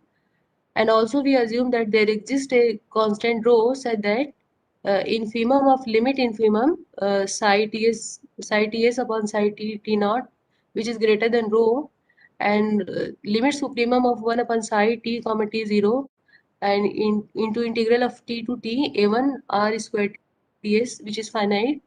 Then every non-zero solution of 1 oscillates if there exists a positive constant f on t naught to infinity, such that integral of f square is equal to infinity, and this condition also hold. And in last, we also given the example 1. Consider the following system of fractional impulsive differential equation. Here we take alpha equal to 11 by 5, and alpha minus 1 is so 6 by 5, and alpha minus 2 equal to 1 by 5. If we take a1 equal to 1 by 2, 1 by t, and a2 t equal to 1 upon t square, and the sequence we consider dj equal to 1 upon j cube. So we can easily see that this integral equal to infinity. And also if we assume psi ts equal to t minus s square, then phi ts equal to 2, and then rts equal to 2 root s plus t minus s upon root s, and the limit supremum of this expression equal to infinity. So the assumption of the theorem 1 are satisfied. Therefore, all the non-zero solution of the problem in the example 1 as oscillatory. Now we have considered the second example, the following system of fractional impulsive differential equation as follow. Here we also can easily verify that the integral of the integral t naught to infinity f square sigma d sigma equal to infinity, and here dj equal to j, dj equal to 1 upon j to the power 4, and the limit supremum of this is bounded by f of t. Thus all the conditions of theorem 2 are satisfied. Therefore every non-zero solution of the problem is oscillatory. In this work, we extended the application of Ricci transformation to non-integer evolution equation and studied the oscillatory nature of the problem. In this paper, we consider an impulsive fractional order differential equation of the order alpha belonging to interval 2, 3, and we have proven the Philosoph type oscillation theorem. Here are the some references. Thank you. Hello.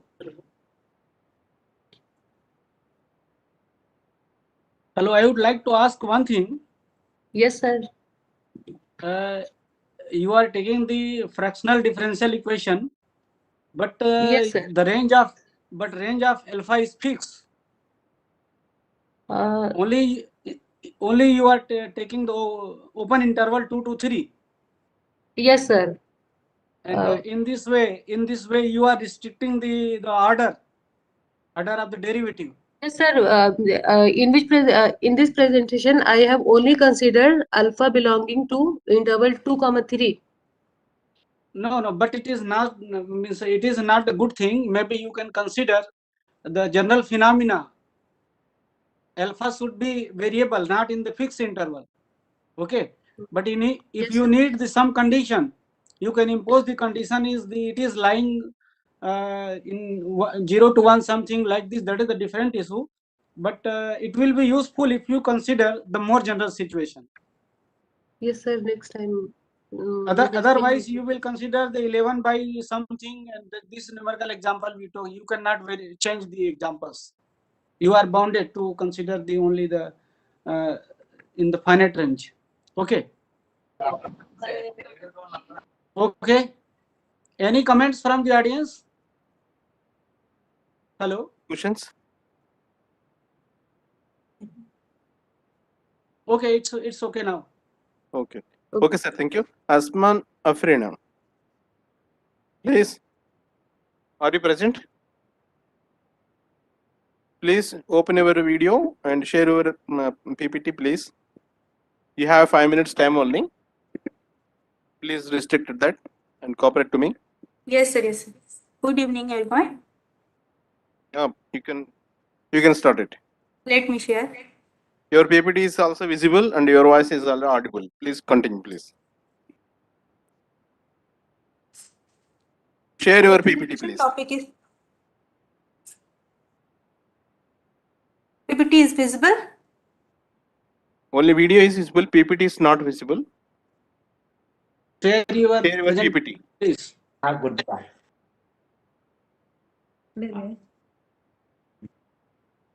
Okay, now it is okay. Yeah, it's okay.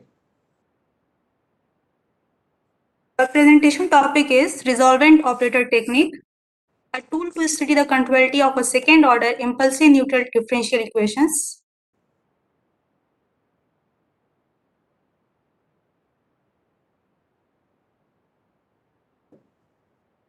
It is well known that many real life phenomena are affected by the sudden change in their state at certain moments, such as heartbeats and blood flow in the human body.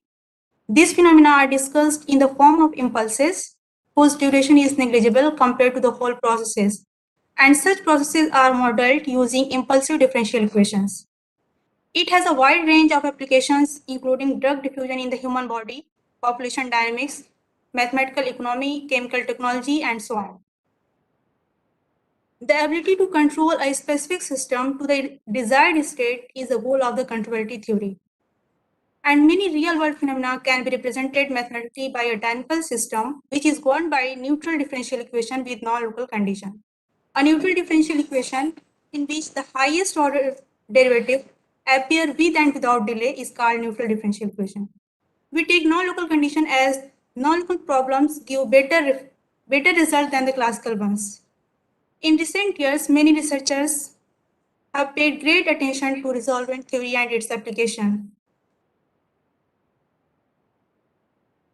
Our main problem is given by equation 1, which is a second order neutral integral differential equation with impulsive condition. Here IQ and JQ are the impulsive function, and delta of theta TQ and delta of theta dash TQ show the jump in theta and theta dash respectively. And here u is the control function. At is a densely defined closed linear operator and theta t belongs to an abstract phase space P. Here M1, M2, E and E are some appropriate functions which satisfy certain conditions. To investigate the above problem, the existence of a resolvent operator associated with the homogeneous system this is used. There are some assumptions. Zeta satisfy A1, A2, A3. Now, definition of resolvent operator, a two-parameter family RTS t greater than or equal to s on B is said to be a resolvent operator for the system 2 if it satisfies for first and second. Next, the linear operator f tilde can be extended to B and is still denoted by itself is strongly continuous and given by equation 3. Clearly, R is uniformly ellipsis continuous. Here is some properties of phase space which is given by B1, B2 and B3. Now we define a set theta R like this, which is convex closed subset of PC of t comma B. These are some assumptions for the function M1, M2 and IQ, JQ. The control U is continuous on T and bounded for every theta in B. Now we provide the definition of mild solution for the system 1. A function theta from minus infinity to L to B is called a mild solution for system 1 if theta is continuous on 0, L and theta naught is equal to phi, which belongs to phase space P, and d by dt of E of t, theta t at t is equal to 0 is equal to x1 plus y1, and theta t is equal to this. And second definition is about approximate controllability of control system 1. The system 1 is approximately controllable on T if for each final state XL in B and each epsilon positive, there exists a control U in L2 T, U such that the mild solution theta of 1 satisfies this condition. To prove the controllability of 1, we have to consider the linear system this, which is given by equation 6, and the approximate controllability of linear system is required. Next, we define the controllability operator this by this integral, where star denotes the adjoint. Our main results given by result 1 if the conditions C1, C2, C3 and C5 hold and U belongs to L2 T, U is bounded, then the operator P1 defined by equation 7 is compact. Result, if the conditions P1 to P3 and C1 to C5 hold, then the system 1 has a mild solution in some theta r if this quantity less than 1. These results show the existence of mild solution for system 1. And third result about approximate controllability of system 1. Suppose that hypothesis B1 to B3 and C1 to C4 hold, and the functions M1, M2, IQ, JQ, these are the impulsive function IQ, JQ, are uniformly bounded. If the associated linear system 6 is approximately controllable on T, then 1 is approximately controllable on T. This is the example which we have constructed in support of the results. After collecting these things and these definitions, we can rewrite example 1 into an abstract form 1, and we says that under the above condition, result 2 guarantees that there exists a mild solution for the example 1. And if in addition the functions M1, M2, phi QE and these functions are uniformly bounded and the associated linear system of 9 is approximately controllable on this, then by result 3, the above system is approximately controllable on 0, L. Conclusion, in this work, we established some sufficient conditions for the existence of mild solutions of the second order non-autonomous neutral integral differential equations with impulsive conditions. And then we studied the approximate controllability of the system. The resolvent operator technique was used to obtain the results. we give an example to show the effectuality of the results. In future, we will make some remarks on fractional order neutral differential equation by applying the same technique. These are some references which we have used. Thank you.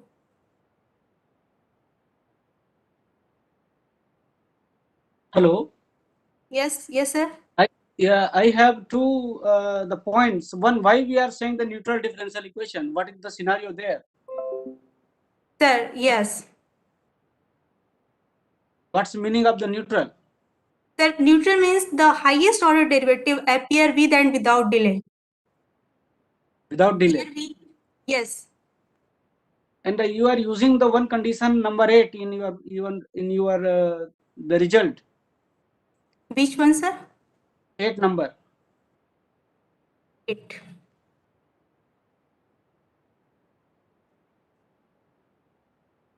And you are saying this is less than 1. Why?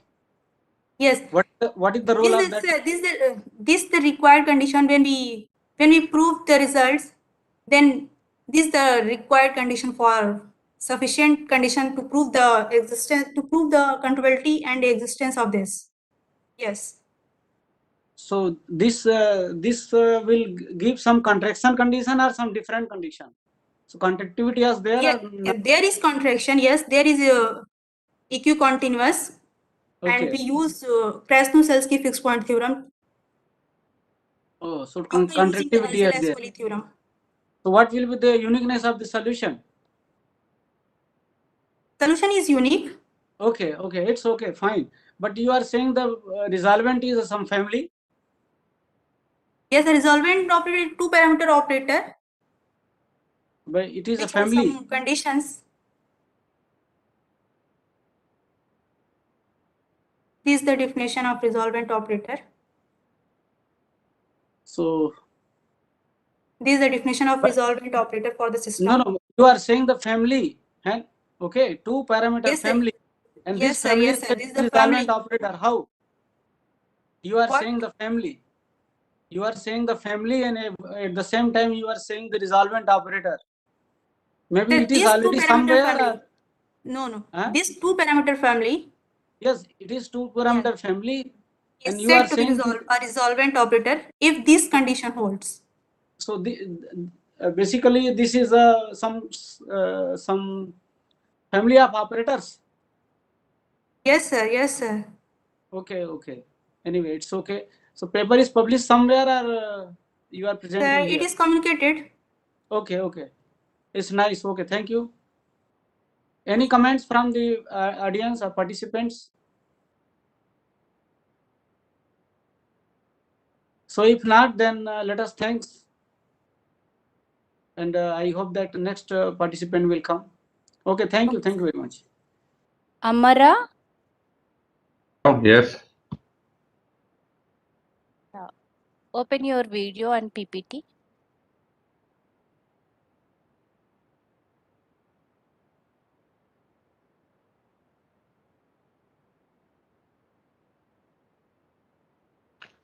Hello. Firstly, I thank the organizing committee for this conference. My paper is existence result for fractional differential inclusion. My name is Abdelkader Amara, laboratory of applied mathematics, University Kazim Merbah, Algeria. Abstract.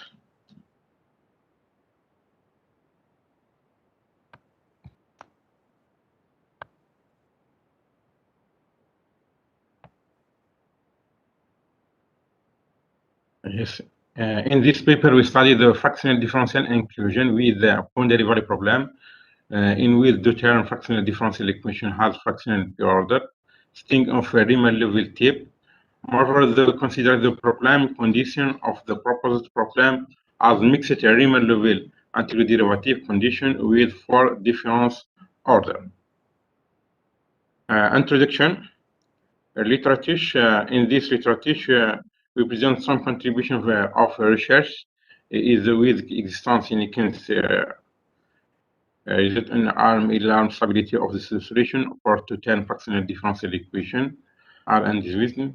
Newman all 2016 study boundary value problem with quantity of four order Riemann level derivative of the form flowing with the star between 1 2. Newton and Tribon in 2017 studied boundary value problem with quantum multiple order fraction derivative and integral the form flowing with kite star between 1 2. Shu et al. In 2018 studied existence alarm stability fractional differential equation with the term class 3 boundary value problem with Riemann-Level fraction derivative, the integral, the form flowing. Star with between 1 and 2. Salim all in 2020 studied existence inequality alarm stability of solution boundary value problem with include multi-order Riemann-Level fractional derivative integral the form flowing star between 2 and 3.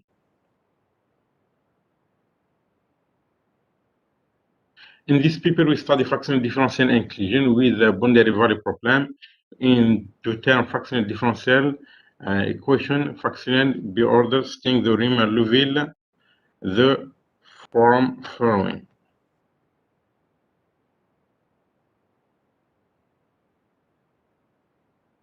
Primarily, we prove our main result need the following definition and lambda. Definition 1, the Riemann-Level fractional integral. Definition 2, Riemann-Level fractional derivative. And this lam 2, 3, and lam 2, 4 important for this paper. And some important definition.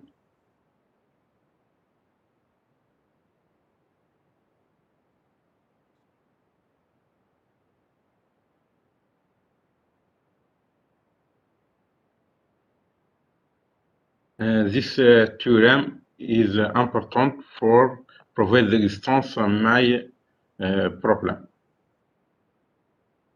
X in space binaire, Z Z1 and Z2 two operators satisfying Z1 contraction, Z2 hypersemic continuous and compact. This my result. The boundary value problem 1.5 equivalent to integral equation.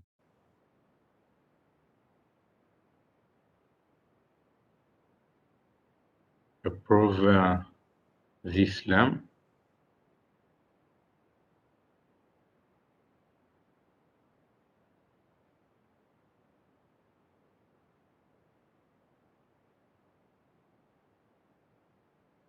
This theorem assumes that for condition omega 1 vary this condition where the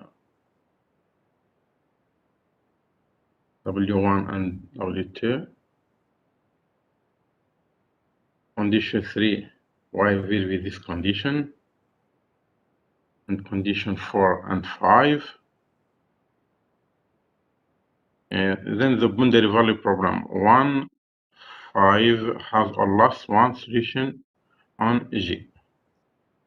The proof that the tension problem of 1, 5 on the 6-point problem, we define the operator N, defined by flowing, divided the problem of the operator N, two operators, operator A, define the form, and operator B.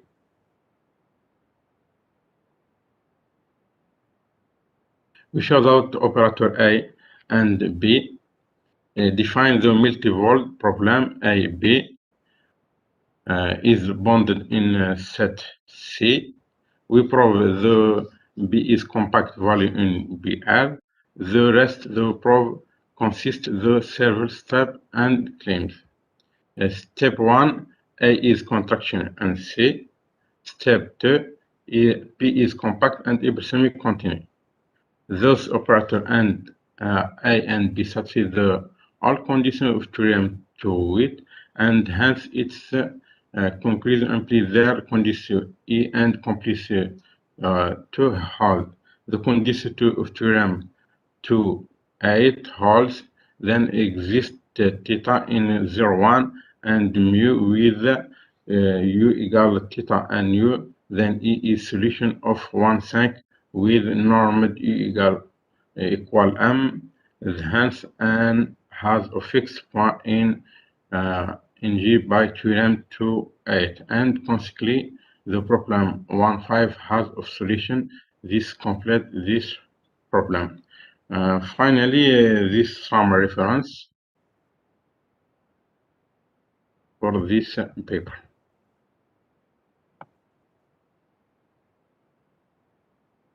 Hello. Amara, And please thank you. open the question number 1.2. Question 1.2.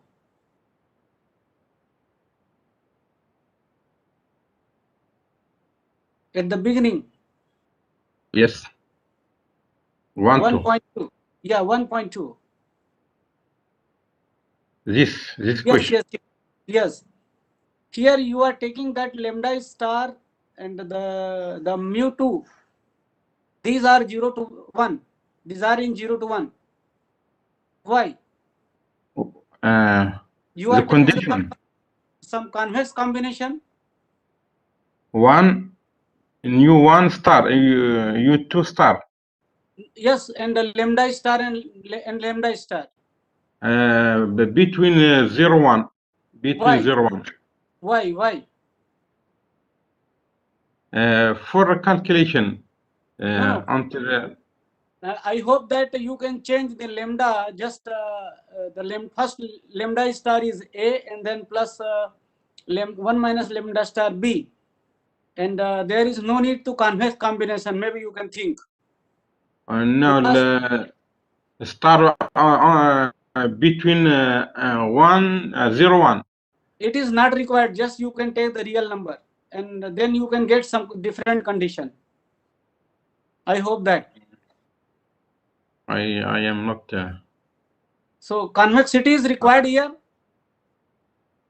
I'm not think the idea. No.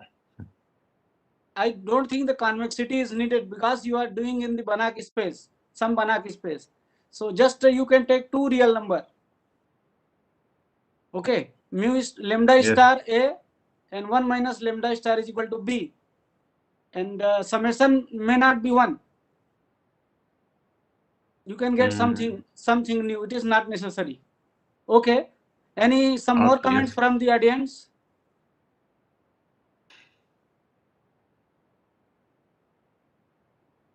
Hello. So the paper is published somewhere, Amara? I think no, I was. Okay. Maybe you can try to change the condition, and you can get some good condition, and you can get the good results. More feasibility is there. Okay. Thank you very much for the presentation. Nice presentation. Next one. Next, Abir Kicha. Good evening. Okay, good evening. Abir Kicha. Yes, you hear me? Yeah. Please say your presentation.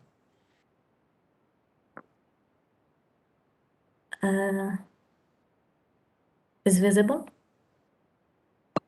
Not at this No, moment. your PPT is not visible. And now? Still not now.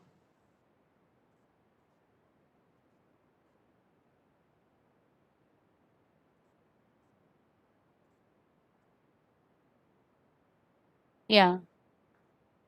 Yes, it's okay. It's okay? Yes, fine. Okay. Good evening, everyone. My name is Kisha Abir from the University of Jijel from Algeria. I'm going to give a presentation titled the Ash Stability Analysis of Nonlinear Systems. This presentation is divided into 4 parts. In the first part, the general notations, definitions, and systems description are given. And the second one is I will present the Lyapunov theorem on global uniform R stability. In the first one, I will introduce the converse Lyapunov theorem on global uniform R Excuse me. stability. Yes. Yeah, your PPT is not visible. It is not clear. Yeah. We cannot see properly here.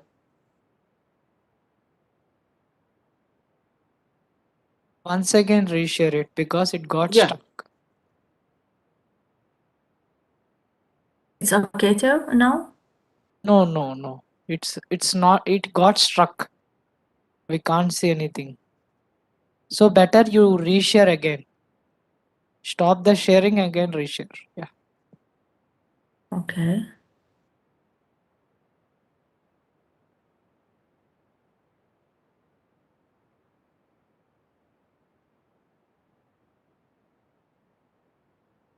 Yeah, now it's fine. Now it's clear. Yeah. Okay. This presentation is divided into 4 parts. In the first part, the general notations and definitions are and systems are description are given. In the second part, I will present Dirk Lyapunov theorem on global uniform R stability.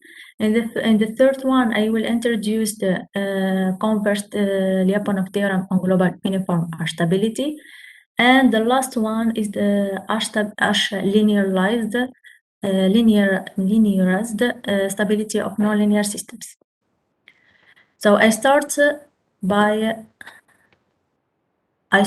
consider the nonlinear differential system described by 1, where t is the time, x is the state, and f is locally Lipschitz in x uniformly in t. Let xt be denoted by the unique solution of system 1 through x0, where t equal t0. The second system used here is the linear time variance system described by 2, where A is a matrix whose elements are continuous functions on R+. The general solution of system 2 is given by xt equal phi t t0 x0, where phi t t0 is the state transition matrix associated with the matrix A. The following theorem presents the existence and uniqueness of solutions of system 1. We give now the definition of R stability of system 1. Assume that H is positive, continuous, and bounded function. The system 1 is said to be uniformly R stable if there exists a constant C greater than or equal 1 and delta greater than 0 and dependent of T0, such that for all T0 greater than or equals 0 and for all x0 in Rn, the solution xt satisfies the estimation form. The system is called globally uniformly stable if the previous definition is held where for all x0 in Rn. Here ht minus 1 equal 1 divided by ht. We can see that the uniform R stability coincides with the non-types of stability like stability, uniform exponential stability, and the polynomial stability. We can characterize the global uniform R stability of system 2, which means x points equal ATX, in terms of the transition matrix phi t T0 in the following lemma. Next, we introduce the definition of uniform boundedness of system 1. Solution of system 1 is said to be globally uniformly bounded if for every eta greater than 0, there exists a theta greater than 0 such that for all initial condition bounded by eta, the trajectory is bounded by theta. Now we are ready to present the fundamental results of this part. Sorry. We move now to the part 2. First, we give the definition of a Lyapunov function. Let G be a domain that containing the origin, and V be a continuously differentiable function. We say that V is a Lyapunov function if the following properties are held, where V point is the derivative of V along trajectories of system 1, which given by the following expression.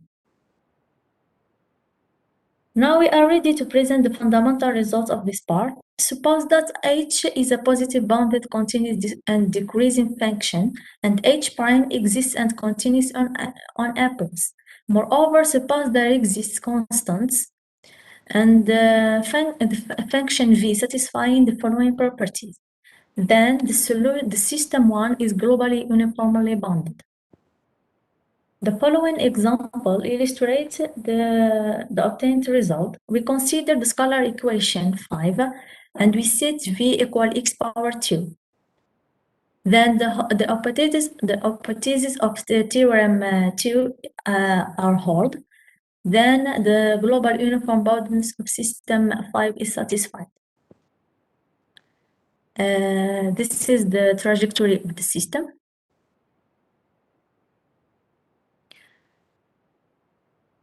We take now we move to the third part.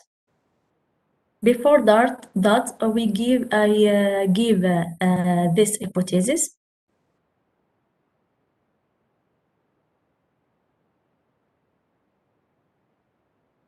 We state now the converse Lyapunov theorem when the origin is a globally uniformly stable equilibrium point for the linear system x points equal ATXT by defining a Lyapunov function that satisfies certain properties. Theorem 3 gives the Riccati solution, and Theorem 4 is the theorem of the converse theorem. We arrive to the last part. The existence of a Lyapunov function for linear systems will now be used to prove a linearization result and to determine the uniform stability of the nonlinear system. In what follows, the result of the preceding part is combined to obtain one of the most useful results in Lyapunov stability theory, namely linearized method. The advantage of this method lies in the fact that under certain conditions, it enables one to draw conclusions about a nonlinear system by studying the behavior of a linear system. The goal is to approximate the nonlinear system 1 by its linearization is a small neighborhood of the origin where ftx equal atx plus ctx. So the next theorem states Lyapunov's indirect method for showing the uniform stability of the origin in the non-autonomous case. We will see that the uniform stability of the linearized system reflects the uniform stability of the linear systems. So let the origin be an equilibrium point of the nonlinear system 7, where f is continuously differentiable, with d is the following set. Suppose that the Jacobian matrix is bounded and Lipschitz on T uniformly in T. Let the matrix ATX equal. Then the origin is uniformly H power half stable for system 5 if it is uniformly H stable for the linear system with H verifies the hypothesis H. The following example illustrates the obtained result. We see that the trajectory of the system tends to 0 uniformly, where the initial state is equal 1, 2, and A equal 3. Here some references have been used. And for more details about the stability and practical stability, you can browse the following articles. And thank you for your attention. Okay, nice. Regarding the H stability, you have considered the linear systems. Yeah, yes, linear and nonlinear systems. Nonlinear system.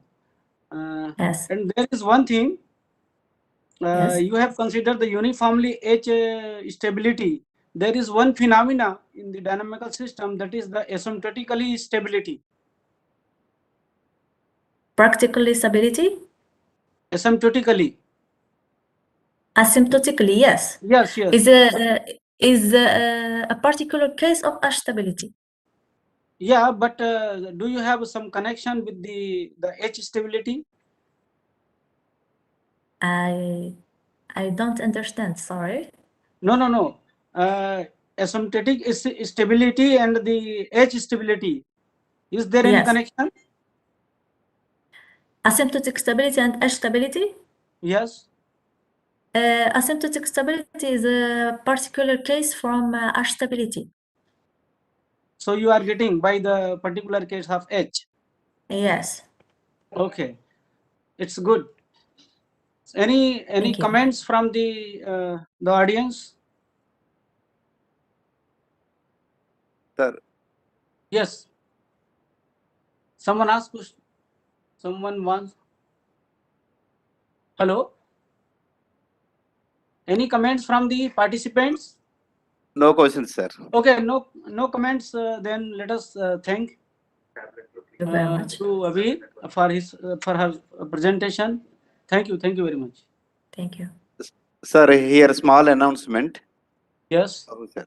So those who are in session 3 paper presentations are requested to join in Google Meet link. We are shared already.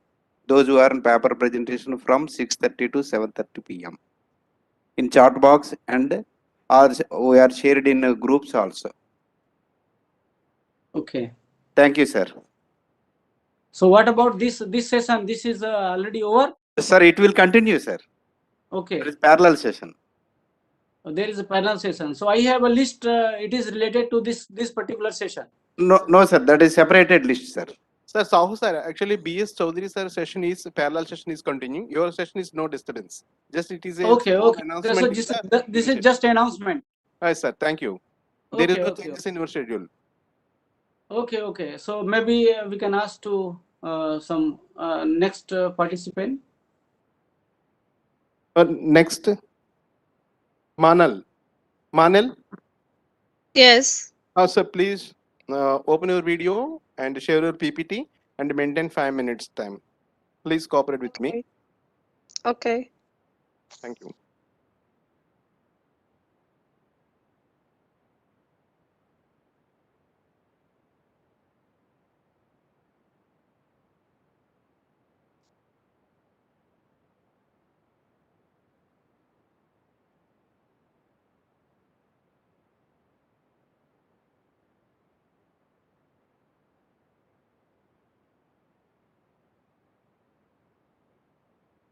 So we have to cover all the 21 participants. Hello. Yes, sir. Sahu sir, please. Okay. Manal, please start your presentation, please. Manal? Visible. It's visible. Your Yes, audio coming. is visible. PPT, please. Please share your PPT.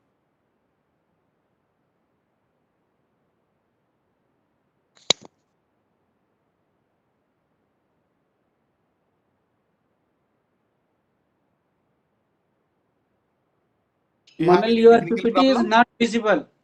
You have any technical problem, please? Otherwise, we will It's hold. visible or no? Not now. Not now. Your PPT is not visible. Ma'am, you need to share the screen. I have problem. Share your screen, please.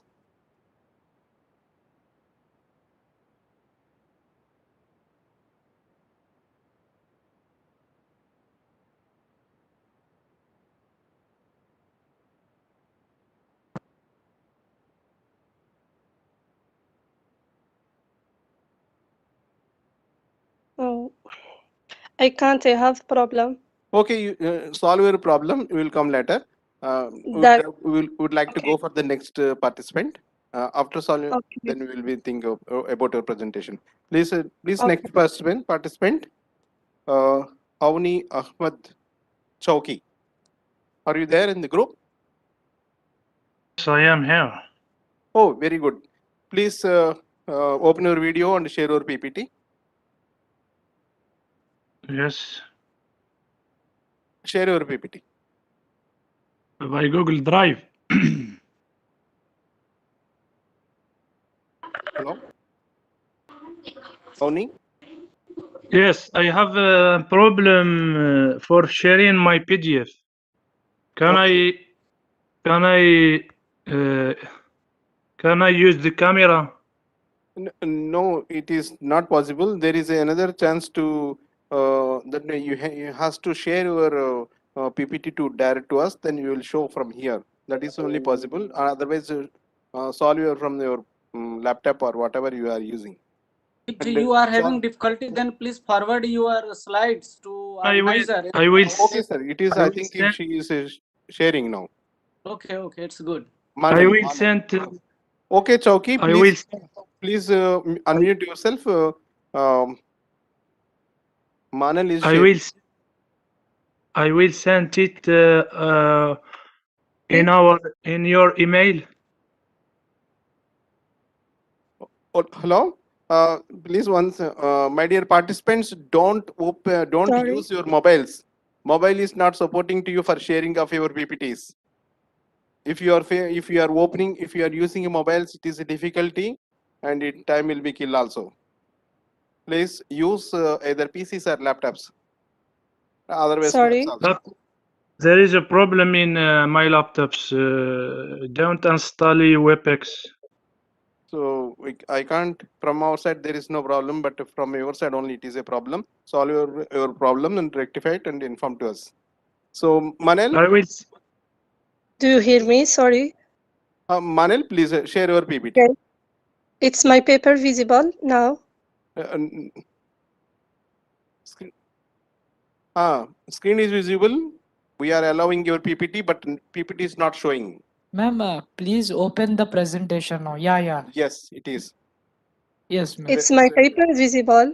Yes, ma'am. It's visible. It's visible. Please continue. I can start.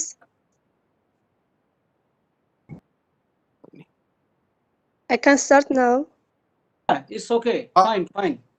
Avni Chowki, it is okay. Please switch it off your PPT. After Manil, we will come to you. Please. Yes. Avni Ahmad Chowki, please stop your sharing. Would like to continue Manil first. Manil, please. Yes, I start. Please share your PPT now again. It's visible now. Not.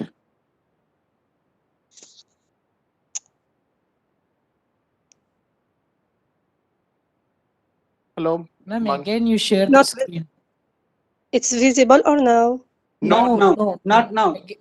Now again share the presentation, ma'am. Screen.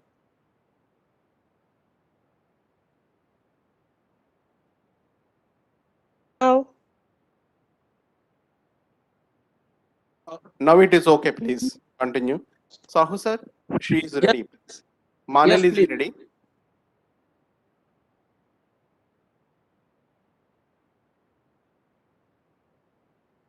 Manil, please. Please continue. You hear me? Please continue, please. And Yes. please finish your presentation within 5 minutes. Yes. I will present to you this work under the title Stabilization of Microtemperature Poroelastic System with Distributed Delay Time, divided into 3 sections. Firstly, introduction. Section 2, well-posedness of the problem. Section 3, exponential stability. In this work, we are in the process of studying the result of the existence and uniqueness and exponential stability of the regular solution of Poro-type system with microtemperature and internal distributed delay. We consider the following system. In order to have a well-posed problem, we impose the following Dirkly-Newman and Dirkly boundary condition and the initial condition. And they provide that the system 1 is exponential stable if and only if this very important condition satisfying, where the parameters ρ is the mass density and G is the product of the equilibrated inertia by the mass density. The functions U, phi, and W are the displacement of the solid elastic materials, the volume fraction, and microtemperature, respectively. These coefficients are positive. To1 and to2 are two real numbers, positive also. Mu2 is an affine function and positive almost everywhere, such that this inequality is satisfying, and the initial data belong to suitable space. And now, in this section, we first prove the existence and uniqueness of regular solutions to problem 1 and 3 by using semi-group theory, introducing the following new variable, which satisfies this equality. Tau problem 1 is equivalent to the system with the initial condition 8. Introducing the vector function u, where v equal ut and phi equal phi t, system 7 and 8 can be written as follow, where the operator A is defined like this. We consider the following spaces. We will show that A generates C0 semigroup on H, let U defined by this vector and U by this vector, and under the assumption, this assumption, we equipped the Hilbert space H with the following inner product, like this. H is a Hilbert space. In this case, the above inner product is equivalent to the natural inner product defined on H. The domain of A is defined like this. We have now this important theorem. Let this vector in H assume that the hypothesis 5 holds. Then for any initial datum U0 in H, there exists a unique solution U in C0 l'infini H for problem 9. Moreover, if U0 in the A, then U in this space. About the proof, to obtain the above result, we need to prove that A is a maximal monotone operator. For this purpose, we need the following two steps. A is dissipative, and ED subtracts A is surjective. Step 1. In this step, we prove that the operator A is dissipative. Let U, using the inner product and integration by parts, we obtain this equality. Now, by using Cauchy-Schwarz inequality, we can estimate this inequality. Therefore, from the assumption 5, we have this estimate, that is, the operator A is dissipative. About the step 2, to prove that the operator, this operator is surjective, that is, for any G in H, we see Q in DA satisfying this equality, which is equivalent to this system.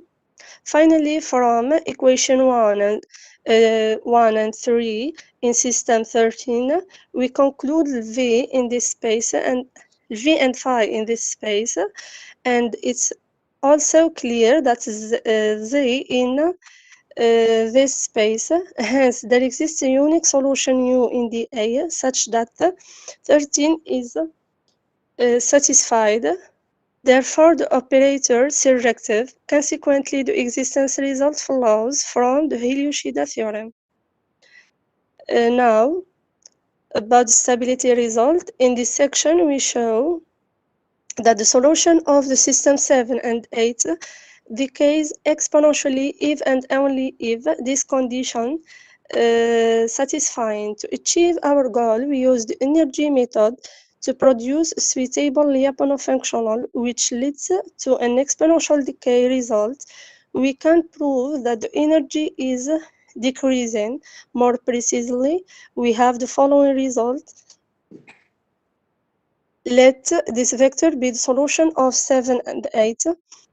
Assume that mu by rho equal sigma by d, then there exists two positive constants alpha and gamma such that this inequality satisfying. In order to prove such a result, we need several lemma. Here, let V be the solution of system 7 and 8, and under the assumption 5, the energy functional defined by this equality satisfying this estimate.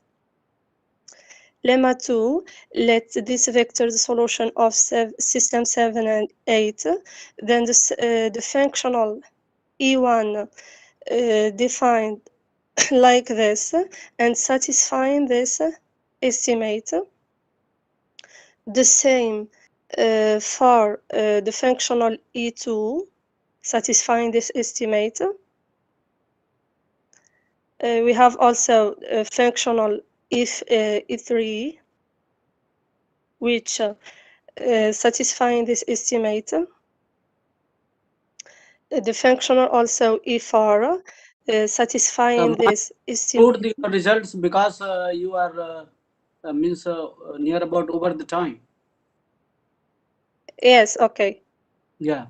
For some positive constants n1 and 2 to be chosen, we define the Lyapunov functional like this. We must choose now the coefficient very carefully in order to make them negative as follow. Finally, once all the above constants are fixed, we choose n large enough such that we satisfy this inequality.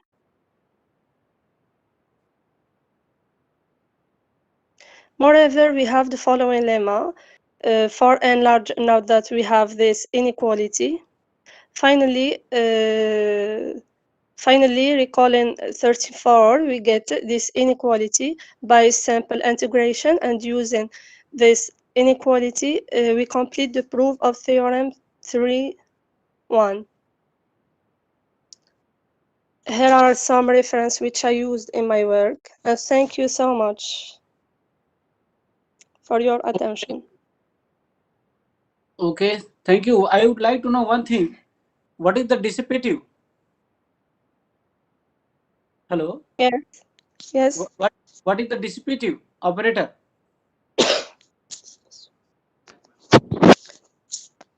I don't hear. Manilji, please give your answer. Chairman's question. What do you mean by dissipative operator? Dissipation. About the question number 12. Hello? Hello? Yes. Manilji, please Please respond. open the question number 12. Understand, sorry. Manilji, Yes. please respond. Equation number 12, 1, 2. 12. Can you say?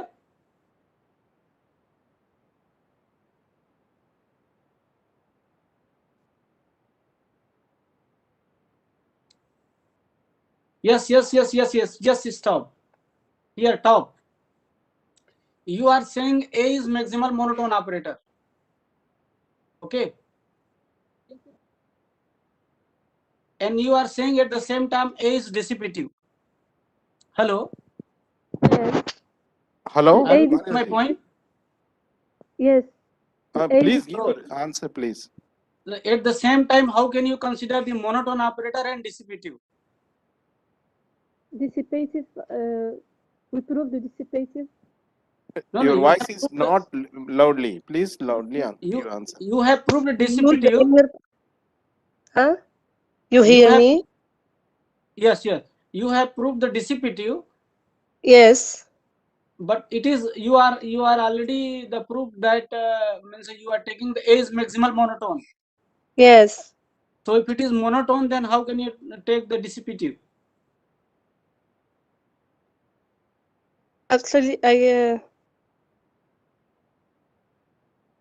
Dissipative Yes. means the inner Yes. product. Yes. The inner product. 0. Yes.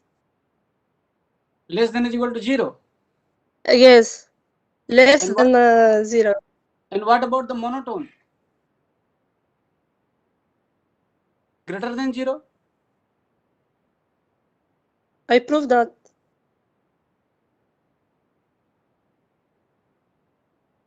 Yeah, you have proved the age dissipative, but you are saying Yes. monotone. So it is just reverse. It may be the age equal to 0. Yes.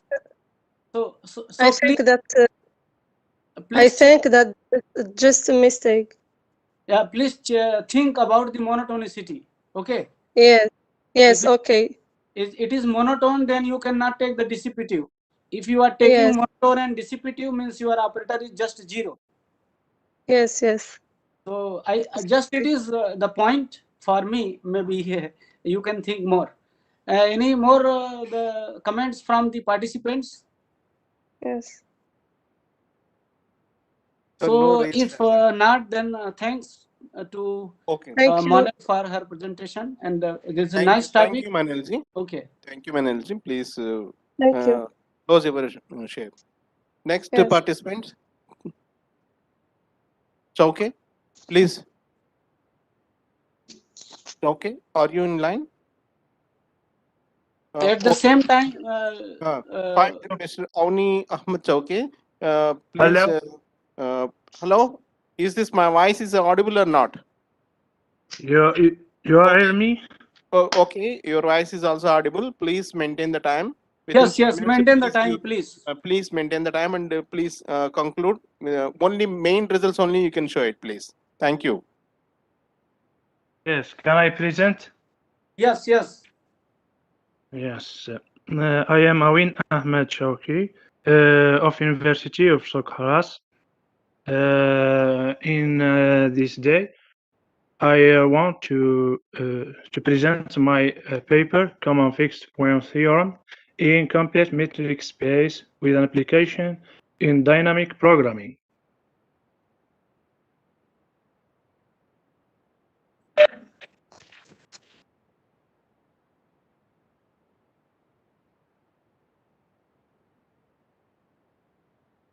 Hello. Chauki, please reverse it your PPT. Now it is okay. Please continue it. There is a there is a problem. Oh. No. You have Now to it's okay. Now it's okay. Please continue. Please continue. Show your main results.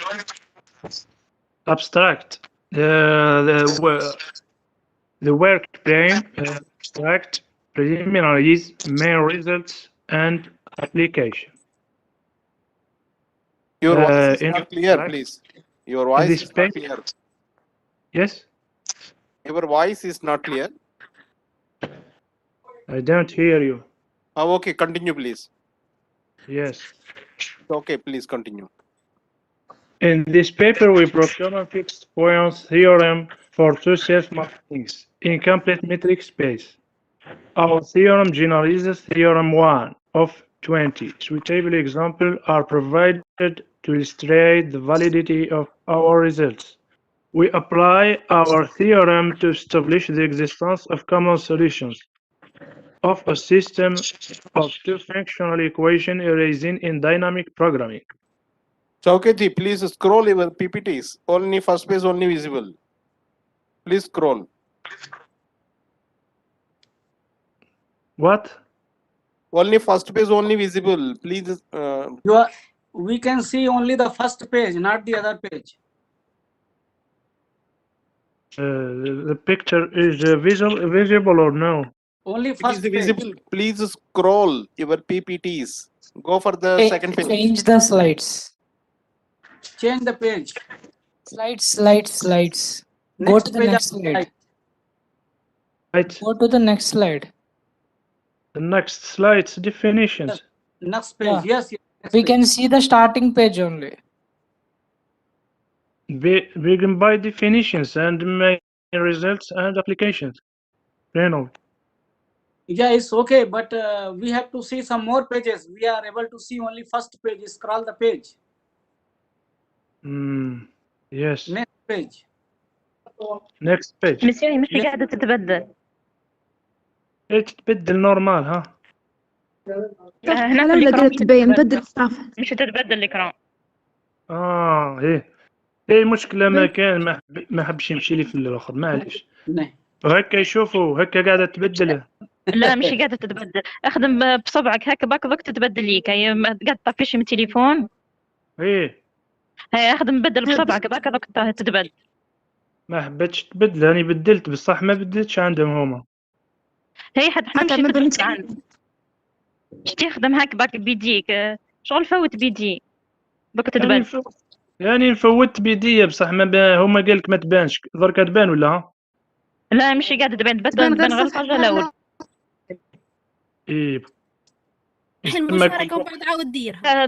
شفتي وين تروح، شفتي في الفيشي تاعك كاين واحد المثلث من تحت هذاك باه يجي لك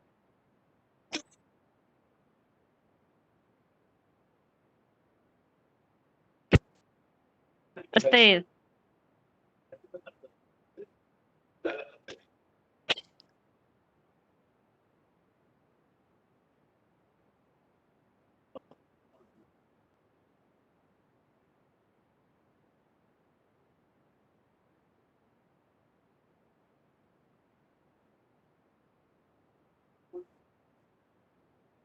Monsieur.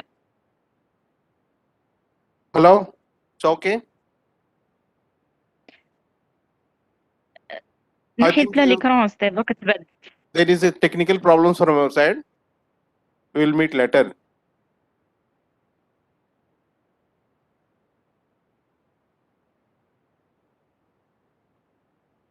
Asma? Yeah, he should solve the technical problem, then he will resign. Yes, sir. We are not accepting now. I think he may come again. So we can Okay, continue sir. for the Please, next part. please, problem. Asma, are you there in the line? Yes, sir. What, sir? Please wait a minute because problem in the connection. Oh. Okay. Please solve your problem because it is too late.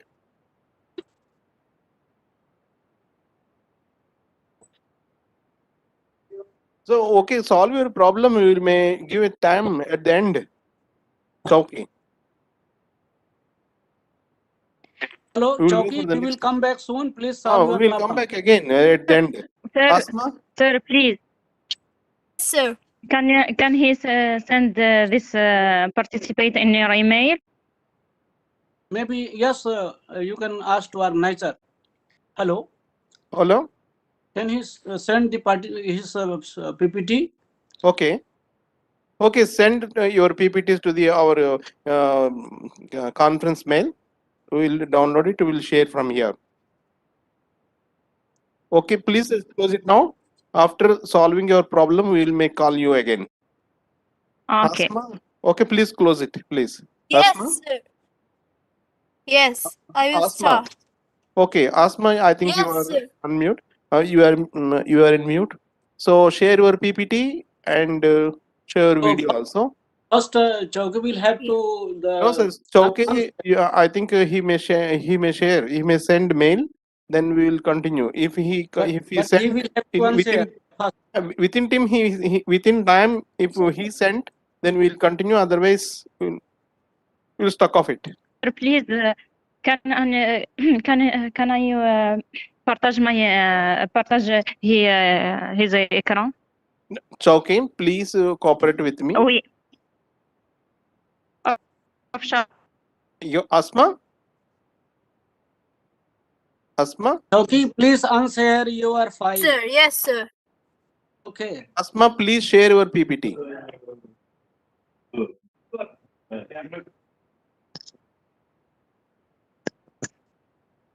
نحي البارتاج تاعك سي. Okay, Asma, please share your PPT and show and our video be on करिए.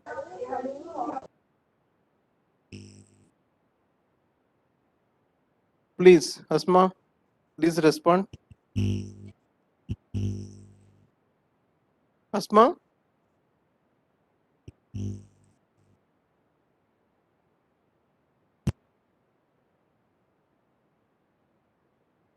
I think sharing.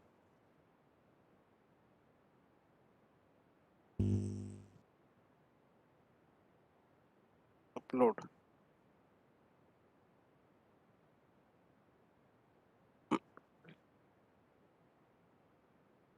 So what about Asma? She was ready for sharing, I but think sir, she is trying to share actually. I think there is a bandwidth problem there. I think. Otherwise, now her mic is on. Hello, Asma. Asma, please respond. There is some problem. Okay, sir. I think it is visible. Asma, okay, it is visible.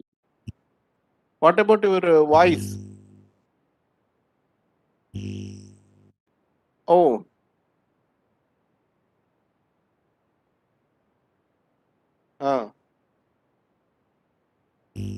I think Asma, in your area there is a low bandwidth. Therefore, only the problem is arise here.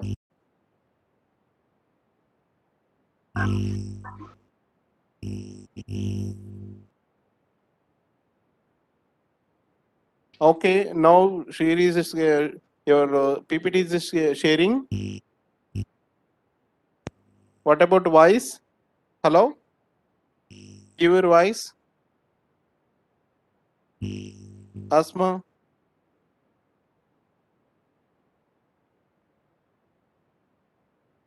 Hello, Asma, please.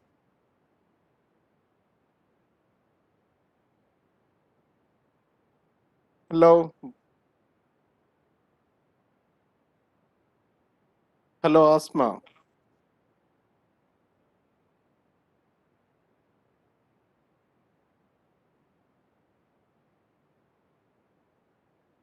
Hello.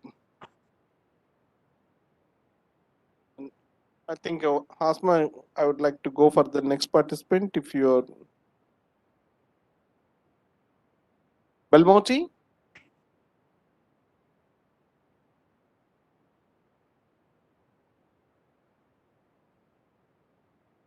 Belmochi. Oh. Hello. Hello, Okay. there is problem again. Asma, I think is sharing, sir. Asma, your voice is not. Please unmute your first. Asma, unmute yourself. Hello, sir. Okay, it is unmute your voice. Please give your voice once again.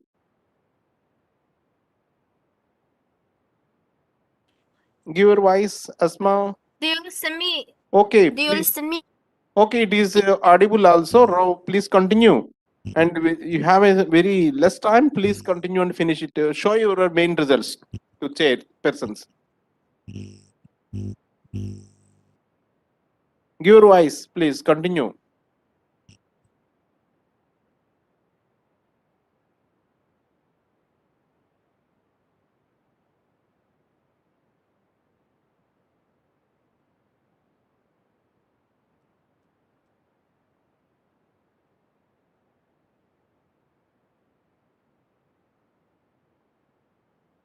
Continue later.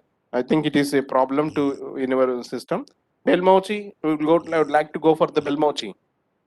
So your voice is not given and you are sharing. Asma.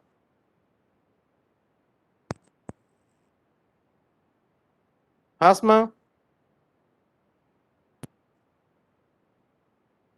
Asma, I think there is a problem. Give your problem, send your problem to our mail. Then only you will be continue. You will be considered your paper. So we have a very less time. It will be better that we should consider the another participants because we are Sure, sir. Definitely, sir. Belmochi. No problem. Okay, so Asma, I think your time is completed. Next time you will see. Belmochi, please. Hello, sir. Belmochi. Hello, sir. I am Awin. I am Awin.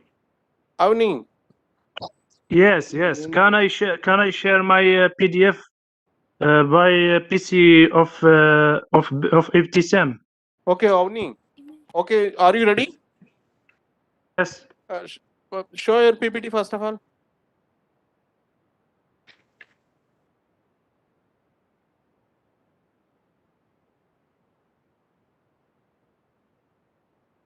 Don't show the our mirror. Sorry. This is, yes, this Go is my. go for the next page.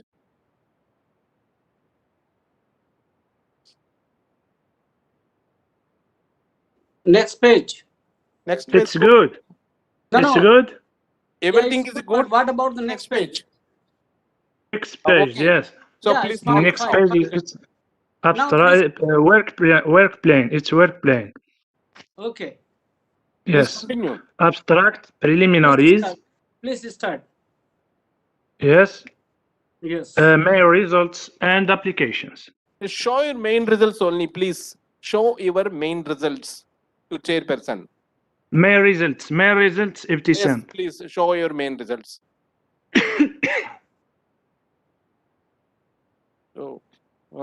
Okay. Yes. Yes. No, It go is. for the main Now. theorem statement. Main theorem statement. Yes.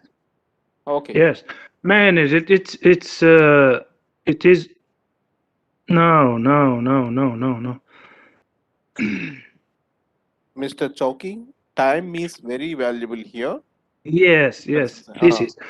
Now we state and prove our main results.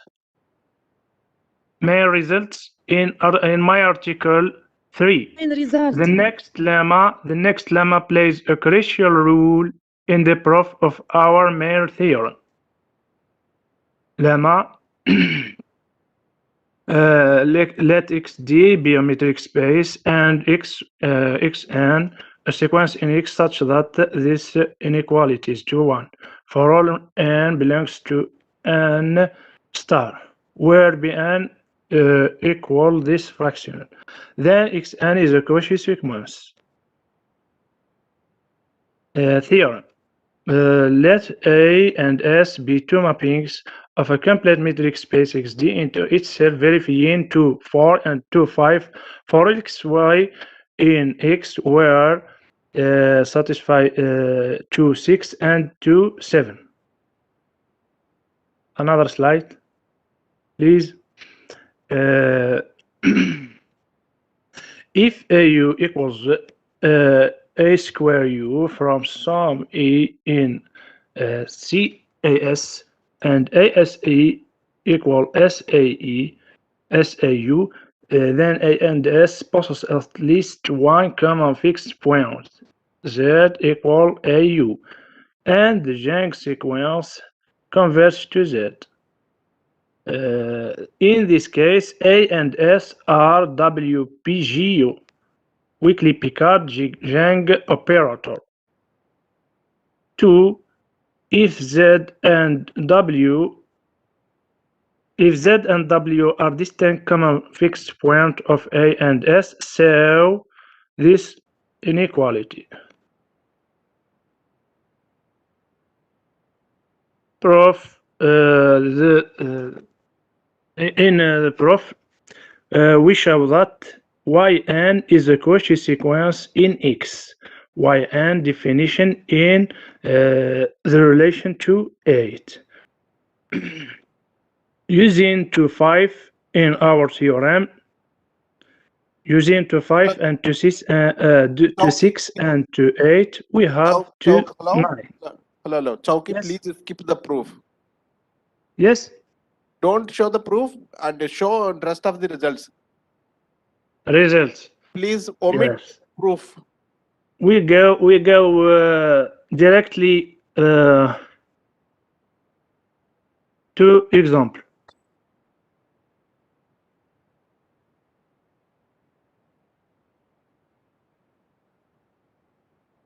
The following example supports our theorem 5. Examples: let X equal this set. Do it this this set with the usual metric defined by these equalities. In this case, A and S commit at the year coincidence points 0 and 1 and do not commit at the year coincidence points 3. The cases x equal y and xy belongs to this set are obvious. And now we stay the three cases, the following cases. One, for the case xy equals 0, 2, we get another slide. Please, another slide. And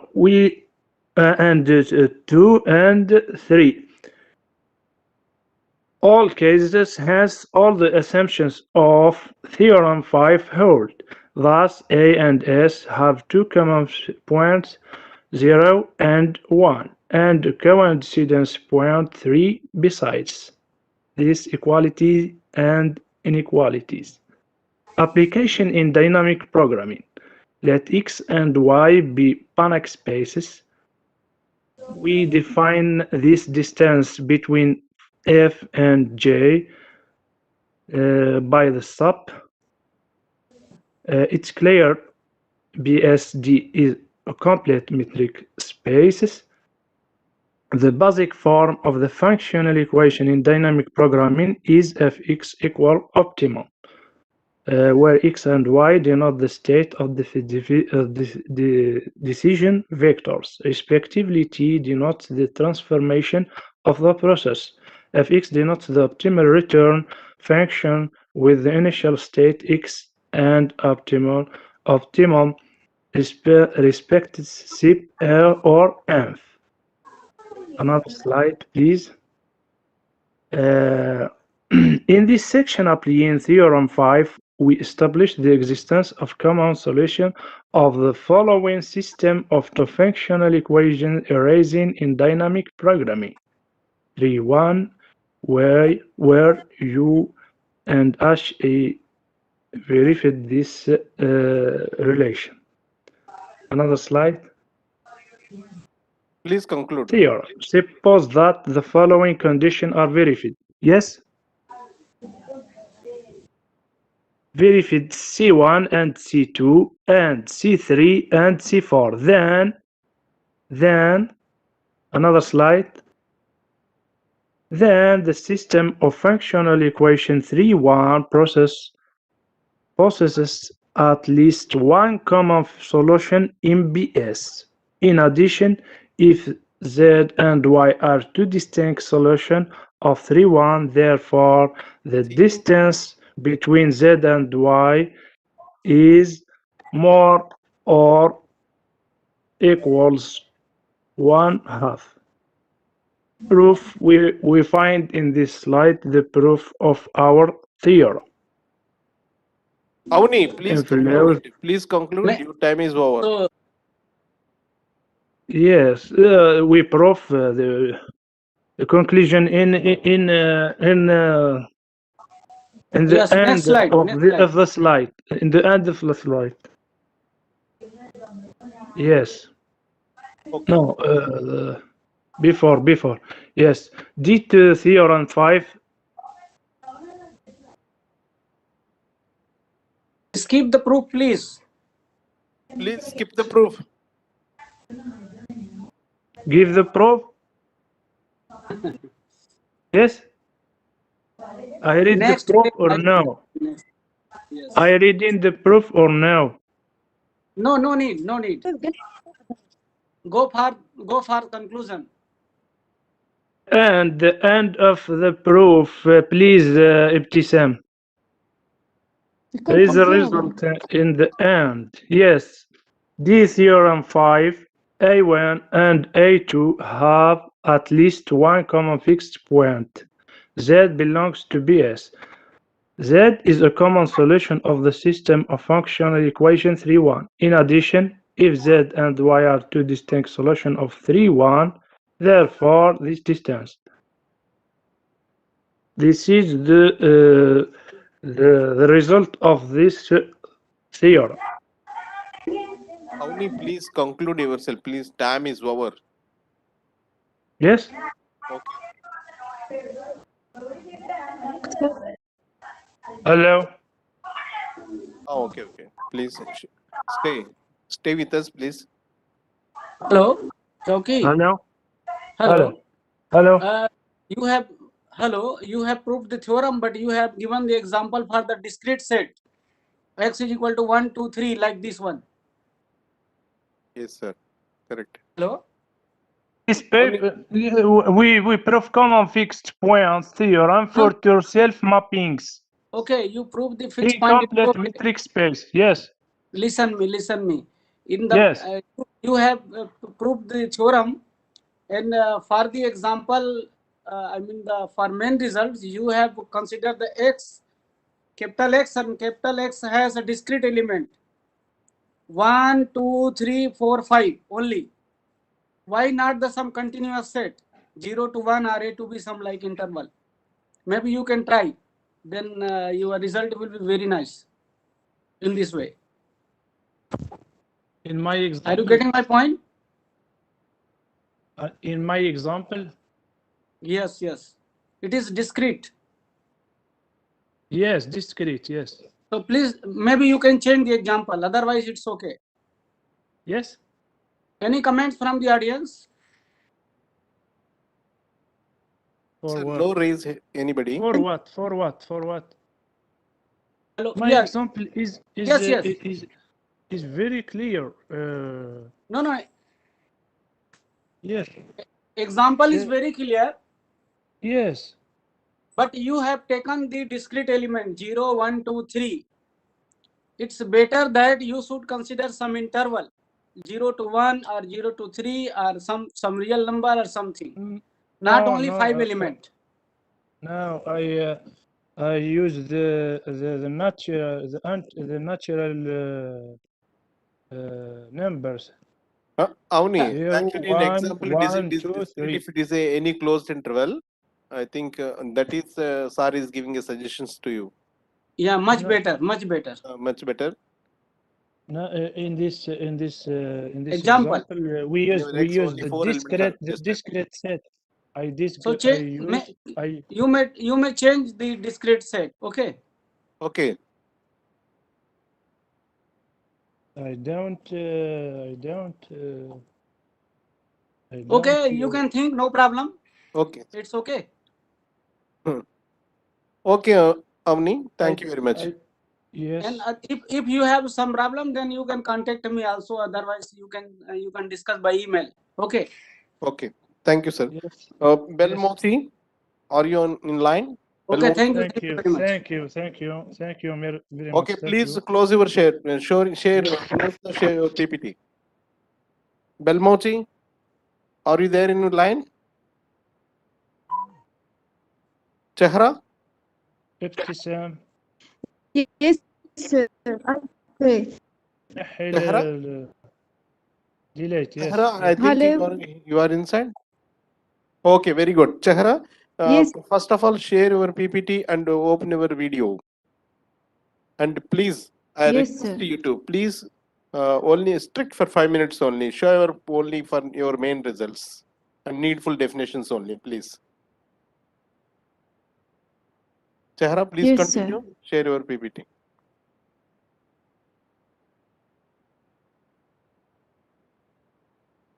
Okay, it is visible. And what about your voice? Give your voice first. Hello, Chehra? Hello, sir. Okay, your voice is also audible. Please continue. Hello, everyone.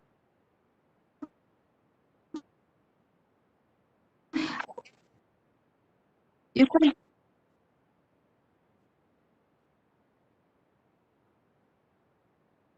Yes. You can hear me? Our voice is audible. Please continue. Akashar from University of Sukaharas. Today I will Just please, Chehra. In your voice, there is my so many work breaks. So many breaks. annotated by Please check your bandwidth. Your voice is chief break. solution of a Yeah, fractional let integral me continue. Okay, sir. differential equation with Because we have many participants, so integral boundary condition. They are testing our patience. maybe. So please, the Chehra, next page. Yes, yes. Okay. The outline contain introduction. if it is continue like this, Main example Okay, it's okay.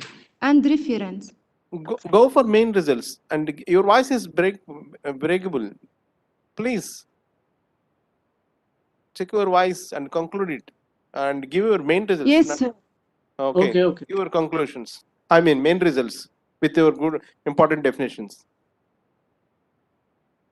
Please continue, Chehra.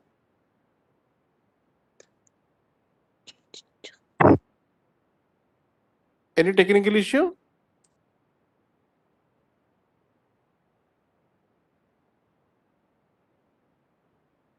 Hello, sir. But then why you are waiting? Please continue. Please continue your presentation. Don't stop. Are you prepared or not? First of all, tell to us. Otherwise, you will think later. كملي يا شهرة. Your voice is completely break, and your screen is also not movable. If it is continue like this, we will give you another time to you.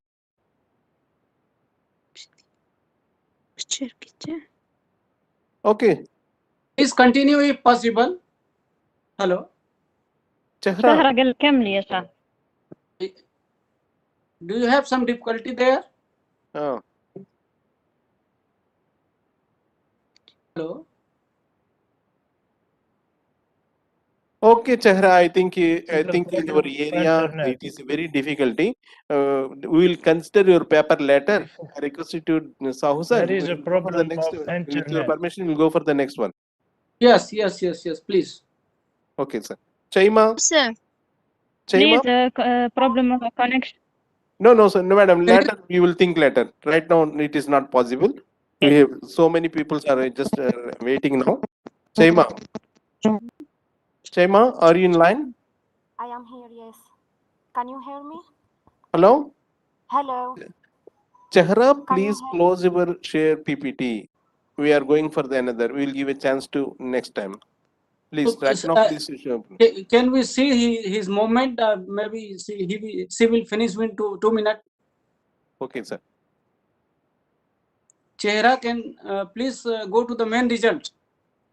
She is showing only slides only, sir. She is not explaining. If you are trying, then we can try. So, sir, actually in our screen, everything is good from there, but Yeah. I don't know what happens. Yes, she is going for main result. Yes, and then they are not giving a voice.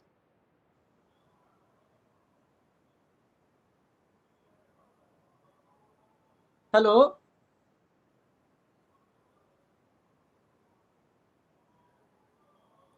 No. Yes, it is coming. No problem.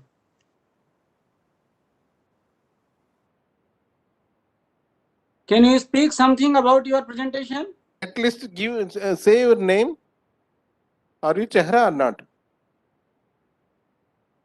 Chehra, it is not a good method.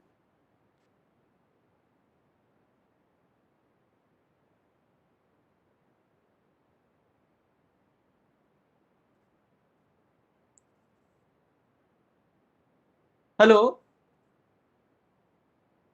Hello. Hello. Chehra. Hello. Hello, Chehra. Please unmute yourself. Hello. Yes. Me now. Are you okay?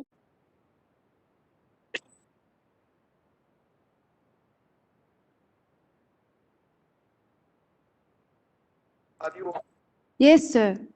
Yes, please. Please give. Say your something, it's your statement and other things. We are not getting your voice. H1 and H2 are Don't speak loudly. satisfied and Speak 8, slowly. then the problem Yes. 1 has a unique positive solution. Okay. From theorem 3, it follows that problem 1 has at least one. Hence, we need only to prove that the operator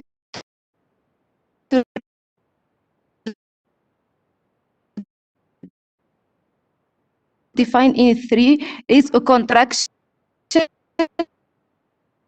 In fact, for any u and v, we have equation 9.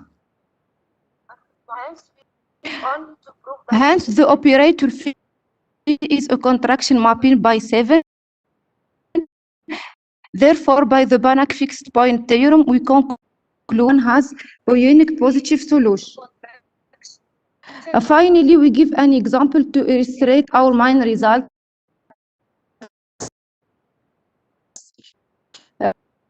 We consider the fractional integral difference equation with integral given by 10. Sur 2, since f and k are continuous,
I don't think she will be able to get our question and she will able to give the answer. Hello.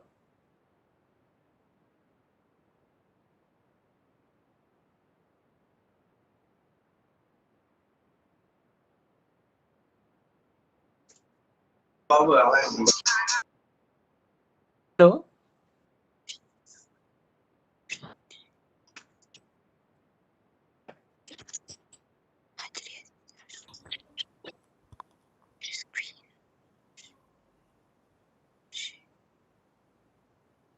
Hello. yes, sir. I don't hear you. Okay. Can we ask some question?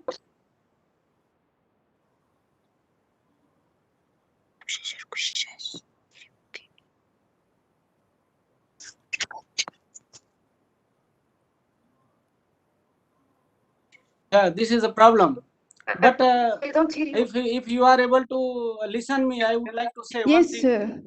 What will be the solution for system of differential equation? I mean fractional differential equation. You have used the contraction theory. Can we develop the some similar kind of a theory for the system of differential equation?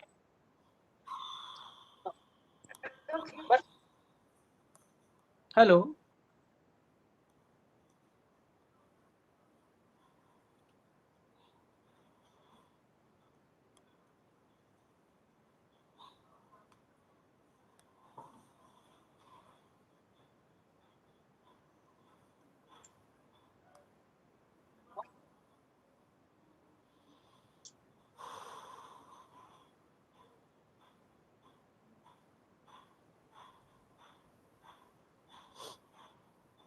Hello.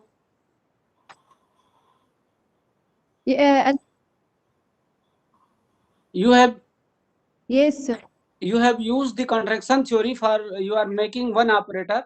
Okay, my point is that can we use the can we get the some solution for the system of a differential equation, I mean fractional differential equation?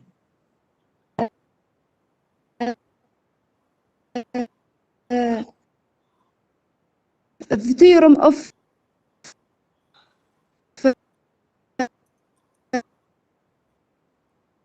Pero. The theorem Okay. of Pero. Yeah, theorem 1, but I want to know the system of the more than one differential In this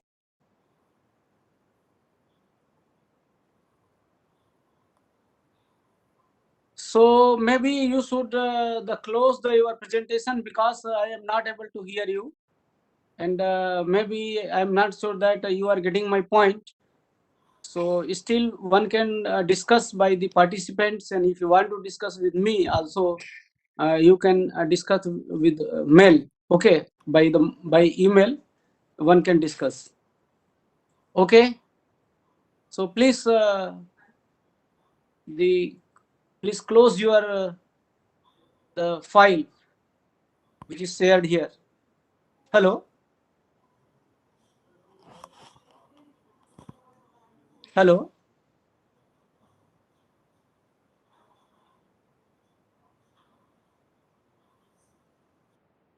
So now I would like to request from organizer for the next participant.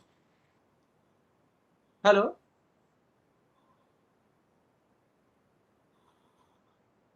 Elhama, Bilal, I am here. Elhama, Bilal. I am. Yes. Bilal. I am Sadi Shaima. I am the first. I'm the first. Bilal, you can start the presentation.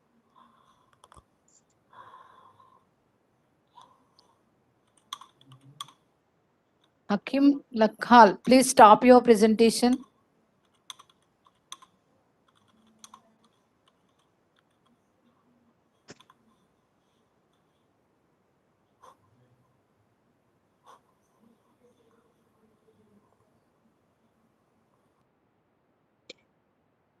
Bilal, are you here? Bilal.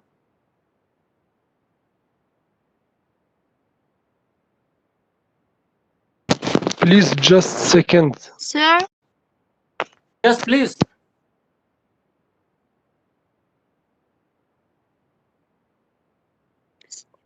Please stop your sharing because we cannot discuss with you at this moment.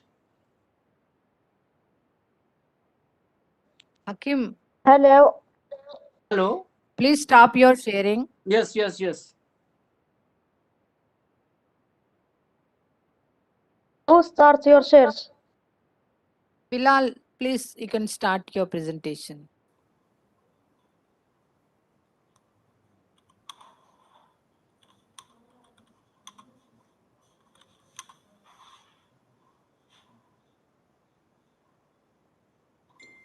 Bilal is here.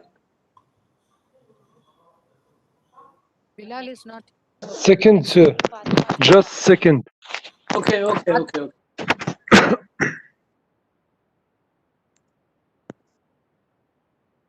Bilal, you can start your presentation.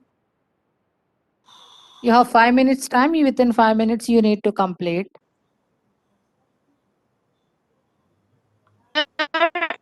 I would start now.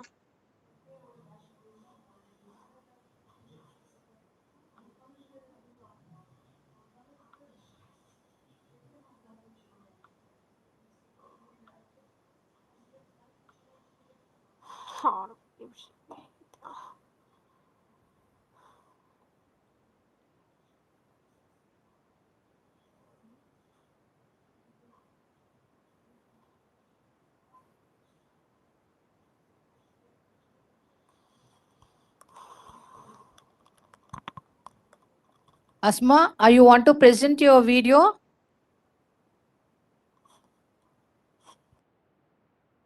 Asma. Do you want to present your PPT?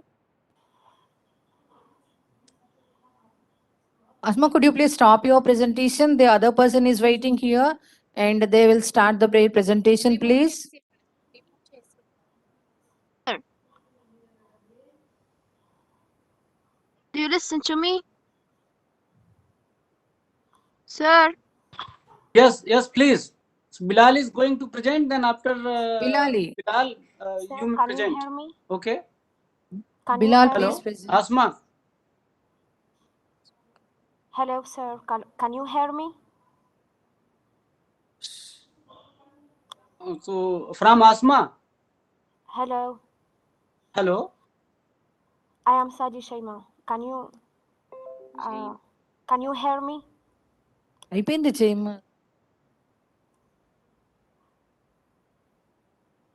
Who is? Hello. Yes. Start. Bilal.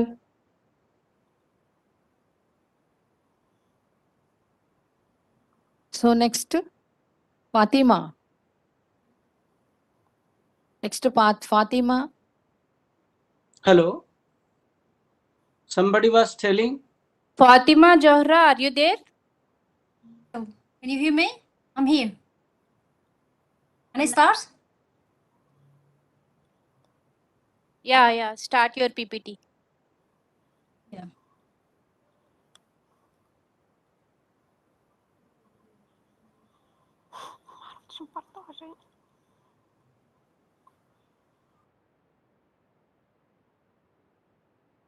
Oh, can I start my share?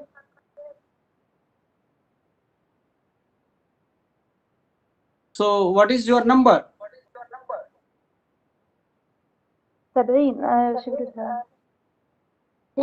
70 17. We are not at the 17. بالله مش شاهيناز. We are at the number 14. So wait for a moment. Fatima Jahran. Fatima, please start your presentation, Fatima. Fatima, if you have any network issues, we'll move on to the next participant, please. Let us know.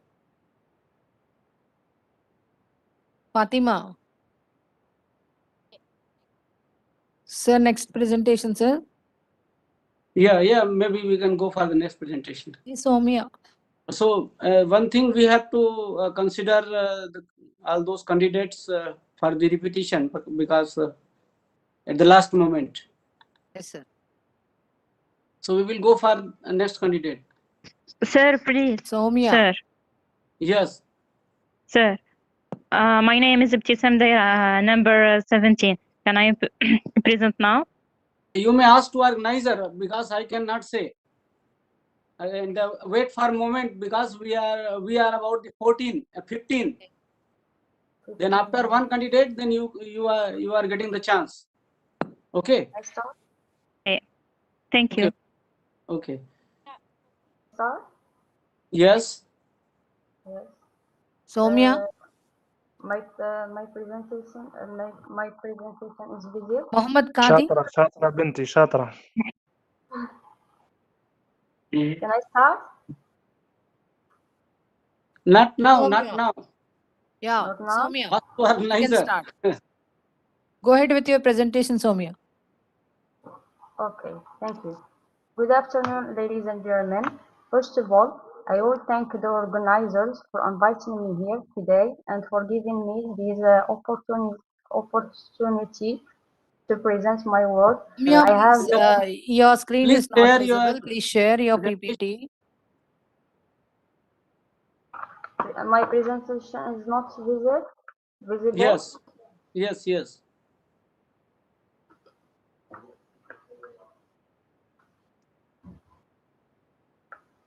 Please share your PPT. And now? Not yet. Not yet.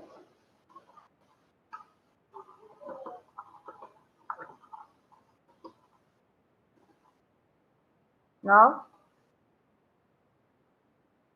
We'll share. Yes, Now, now okay. Yeah, it's Okay. visible now. thank you. Good afternoon, ladies and gentlemen. First of all, I will thank the organizers for inviting me here today and for giving me this opportunity to present my work. I have the honor and pleasure to present the uniform consistency rate of KNN regression estimation for functional time series data. During the last decades, the branch of statistics dedicated to the study of functional variables has known a real development in terms of theoretical development that diversification of field of application. We are more particularly interested in this work to the uniform consistency rate of KNN regression estimation for functional time series data. Our presentation will pass as following. Firstly, we present some definitions and notations which are presented in definitions of regression model, the KNN estimator of M, and Nadaria-Watson of M. Secondly, we propose some hypotheses and we comment about it. Then we give a lemma and theorem in main result. Also, we illustrate our study by a real data analysis where we compare the predictive of the regression model by the KNN approach and the Nadaria-Watson kernel one. Finally, we will end with a small conclusion and some bibliography. Introduction. Functional data analysis become in the last few years a major field for precision in statistics. More particularly, regression problems involving functional data have been widely studied. In this article, we study the KNN estimation of a no-parametric regression model. More precisely, under some mild conditions, we establish the KNN estimator's uniform, almost complete convergence rate.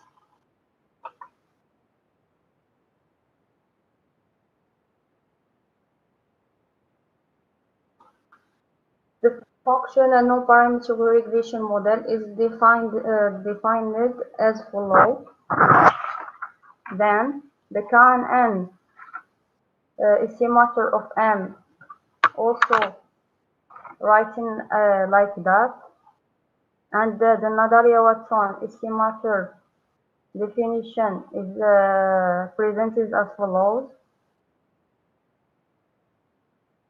We move to the hypothesis. Our assumptions are mild in this context of no-parametric statistics in functional time series.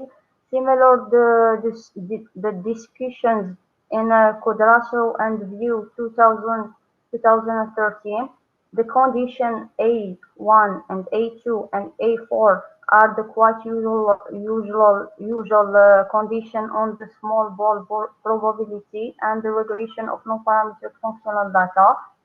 The last of A2 shows that the small ball probability can be written as the product of two independent functions, phi and f. Moreover, the A5 is used to obtain the rate of the uniform almost complete convergence. Then the A6 shows the covariance structure of the dependence simple. See for an instance Ferratian View 2006.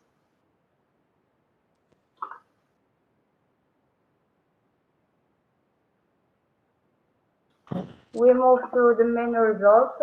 We present a lemma and the theorem and its proof to provide our study. In this section, we apply KNN method to investigate monthly sea surface temperature data from April 1950 to March 20 17. The aim here is to compare the predictive of the regression model by the kernel approach and the Nadaria Watson kernel one.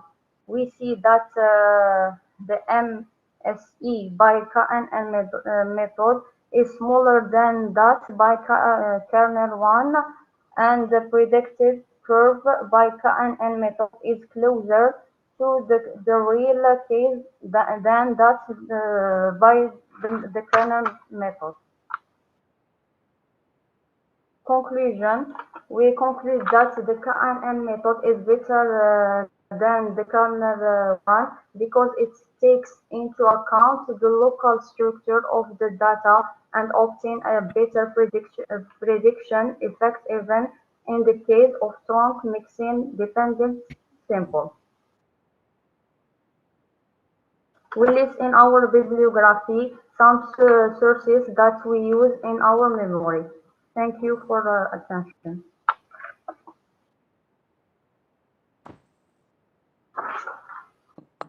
Please, sir, I'm here to present my work. Hamza Bilal.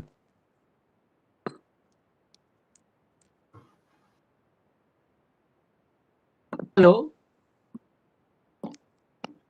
Yes. You have used the bounded Lipschitz the condition of order alpha somewhere. Yes. Maybe in some page, I don't remember. Yes, here, A4. A4. Okay, so it is, yes, bounded Lipschitz of order beta. And you are saying the bounded. And I feel that if M is satisfying this particular condition, then maybe it is automatically bounded. Please check. Okay, sir. Maybe it is automatically bounded because it is almost it is uniformly continuous function. M is uniformly continuous operator. So maybe in assumption A4, the word boundedness is not necessary. Okay. Okay. You may Thank think you, sir. in this direction now. For the real data analysis, you have considered some real data from somewhere. Sorry? You generated the data, or you have taken the data from somewhere for analysis? I don't, it is a question. Please go to the real data analysis. Data analysis, yes. Where? Yes. So for these graphs, you have considered, you have taken data from the real world problems, or you have generated the data? Can you repeat? Are you getting my point? No, I don't understand. No, I am saying that how do you consider the data? You have already generated by your MATLAB, or you have considered the data from the some field? I mean some real world problems.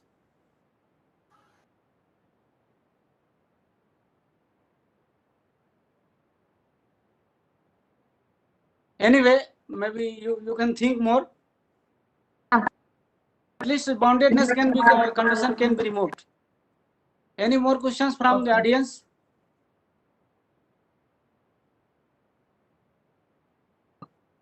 Hello. Sir, I'm here to present my work, please. If there is no question from the audience, so let us thank for her presentation. Thank you very much. So we will come for the next participant. Next participant. Sir, I'm here, Hamza Bilal. Okay, Bilal, maybe you please can wait. try. Please wait, Bilal. Yes, yes. Okay, You okay. asked to, yes. Participant Hani Ben Abdullah. Abdullah here? Hello. Yes, yes.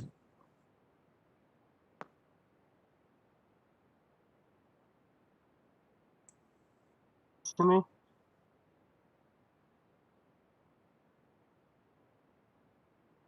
Hani Can I Ben start? Abdullah, sir, start your presentation. Okay.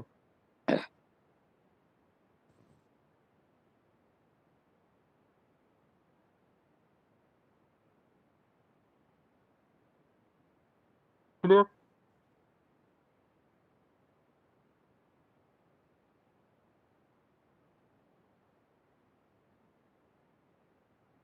Is it clear? Yeah, please continue. Okay. Hello everyone. My name is Hani Ben Abdullah. I am PhD student of University Mohammed Khayf Al Biskra, Algeria. Today I'm going to talk about sufficient infinite horizon maximum principle of Markov regime switching, forward, backward, stochastic differential equations.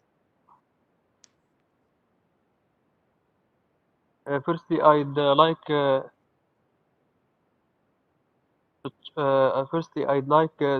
give introduction of this work. Secondly, we move to optimal control with partial information and infinite horizon. The maximum principle is one of the most important methods used to solve optimal control problem, and due to its applications, it is such as economics, biology, and finance. There are many results for other stochastic control systems. We refer the reader to Young and Zhu. In infinite horizon, the stochastic maximum principle has been studied by many others, for example, Haddam and Agram. In this work, we study a sufficient maximum principle of Markov regime switching, forward, backward, in infinite horizon with partial information. Now, I'd like to move to second topic. Let's define x of t be a controlled Markov regime switching with jumps in the set of real numbers described by the stochastic differential equations as follows. With initial condition x0, we consider the associated backward stochastic differential equations in the unknown of the form 2. Then we have this y of t, z of t, k of t, zeta v t solve the equation. We define the cost function as follows. Relation 4, such as we have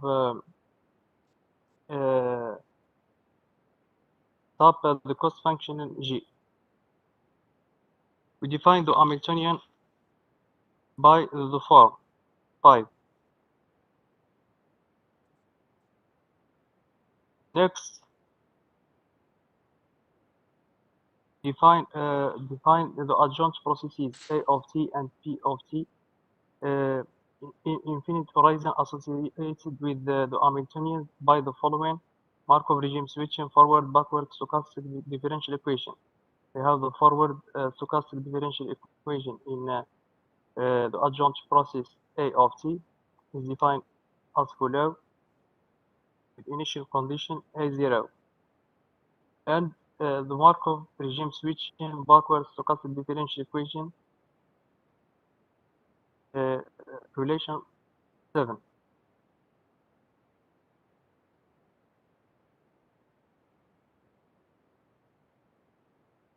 Now we move to study the sufficient conditions of optimality.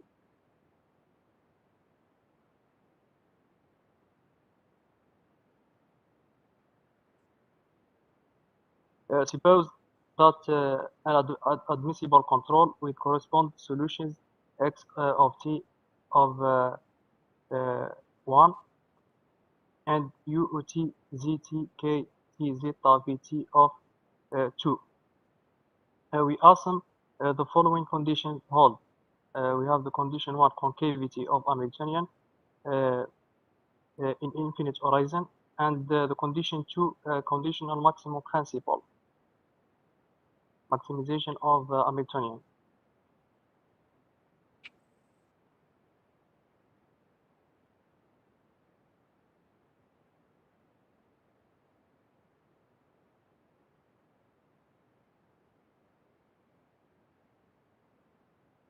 And we have condition 3, conservability condition of the terminal condition at time capital T.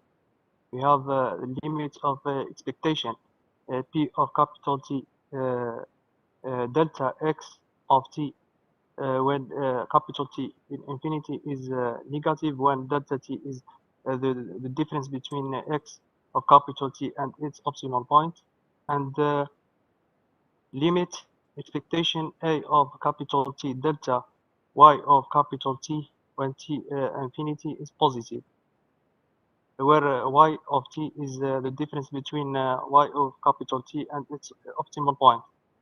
Then we have U is an optimal control of the problem. To prove this this theorem, we assume the cost function as follow, and we calculate subtraction 8 from the definition of the Hamiltonian function h and in 4 can be written as we have the function f and its optimal point. Since by the condition 1 h is concave, so we have this subtraction. Substitute have above inequality in G1. We get G1 is greater than or equal to expectation of integral from 0 to infinity. The partial derivative of Hamiltonian with respect to x delta xt plus the partial derivative of Hamiltonian with respect to y delta yt plus this quantity. Now we take G2 is equal to expectation psi of y 0 minus psi y0. Also by condition 1, psi is concave, so that this y of u0 minus psi y0 is greater than to expectation a of 0 delta y0. By using inequality in 10, we have G2 is greater than or equal to expectation A of 0 delta y0. Using Ito formula for the processes A of t delta yt, we have this 12. So here, substituting 9, 12, and 8, we get G u optimal u minus gu is equal to g1 plus g2. Now we apply Ito formula to p of t delta y of t and take an expectation using Hello, Ben. 1 and Conclude. the condition 3. We have Ben, please conclude, please. Give your yes. main results and Yes, conclusions, please. Support to us. Substituting the above inequality in 13, we have this subtraction is positive. So so we have an optimal control that maximize the cost function G. Thank you, sir.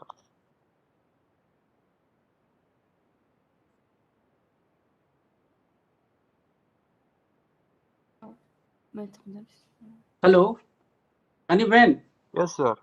I would like to ask one question. You are considering the maximization problem.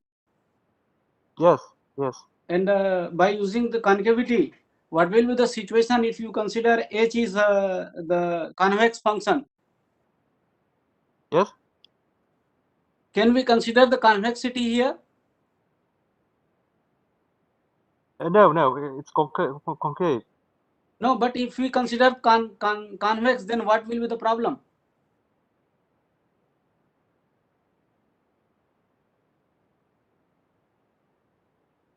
Then can we go for the minimization problem? It's maximization of the cost functional. So domain control is concave.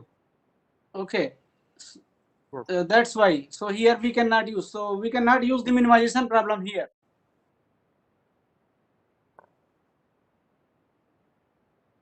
Another thing, you are at the right place in equation number 1. You have considered the range of t is 0 to infinity. Yes. Infinite horizon. No. Why you have included the infinity? Please check here. It must be that t must be less than infinity, I think. Here. Yeah. You may check, please. Just I don't understand your question. Just about the equation number 1. Relation 1. Yeah, you say 0. No, yes, you are saying 0 is less than t and t is less than infinity. Are you getting my point? Yes. So, do you sure that you can take the infinity? So that's why please check this point. No. Okay. No. Yes, it may be t less than infinity. Okay. Capital T is less to infinity. Yes. So integral. I think this may be the typing error. Yes. Okay. Thank you very much Thank you, for the sir. presentation. If there are some more questions, then participant can ask some question. Can I hear me? Okay, thank you, ma'am, very much. So we will go for the next participant. Sir, please, can I present my work? Maybe you can ask to organizer. Someone is there. Hello. Sir, yes, sir. Sir. You continue your presentation, Please sir. say their means reply them. They are asking something. So we will go one by one. Then at last moment we will consider all those candidates. Diara. Please recall the next candidate. Sir, next is Diara. Okay. Here? Okay.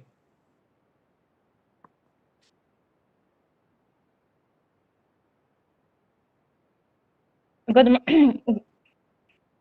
afternoon, all of you. In this day, I will present my work entitled by study of the time scale, the existence of a positive periodic solution for nonlinear natural dynamic equation with variable delay.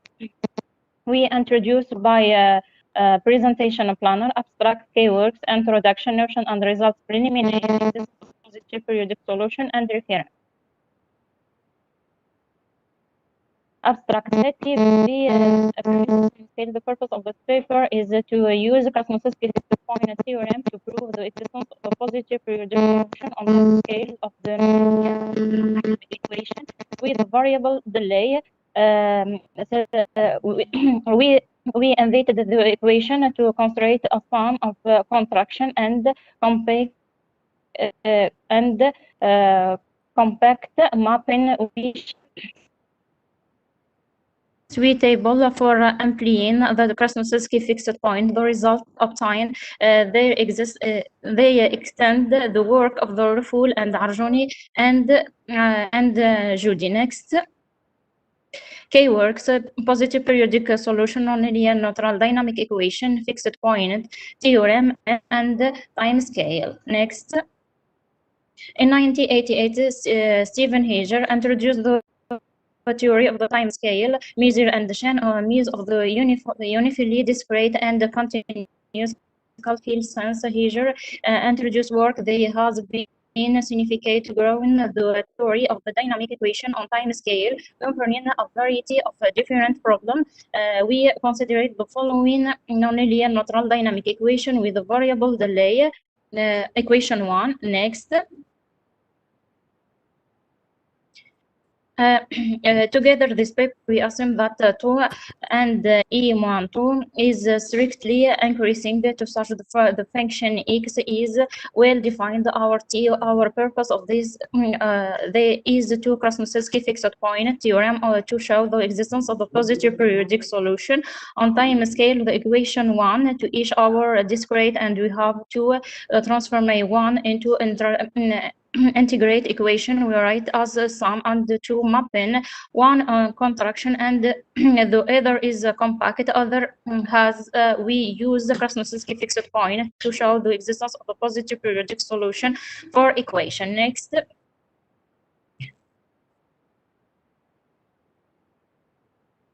A notion and the result preliminary. A time scale is arbitrary empty closed subset of the real number. We start by giving someone definition necessary for our work. Next.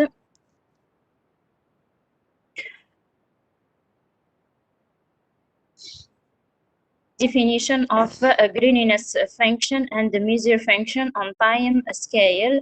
And definition second, definition of a greeniness RD continuous function is denoted by.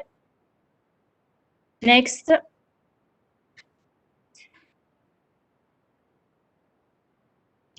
In this theorem,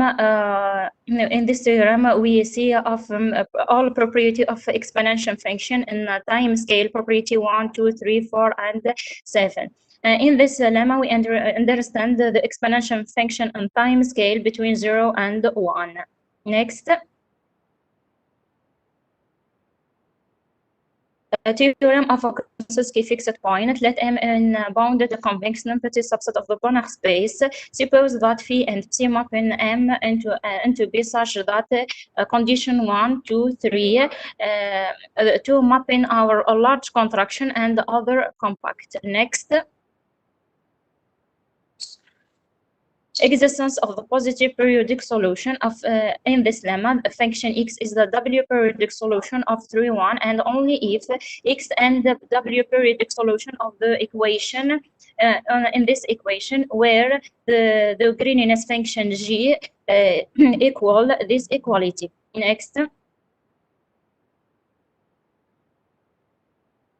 The proof, let x in pt be a solution of 1. The first we write this equation as if x and W periodic solution of 3, 1 for any t please in skip the proof so that we can save the time. G is the first implicit point after t. Then for e Hello, Daira. between 1 Please xe skip is the the proof. W periodic solution of equation. Please 3 skip the proof. prove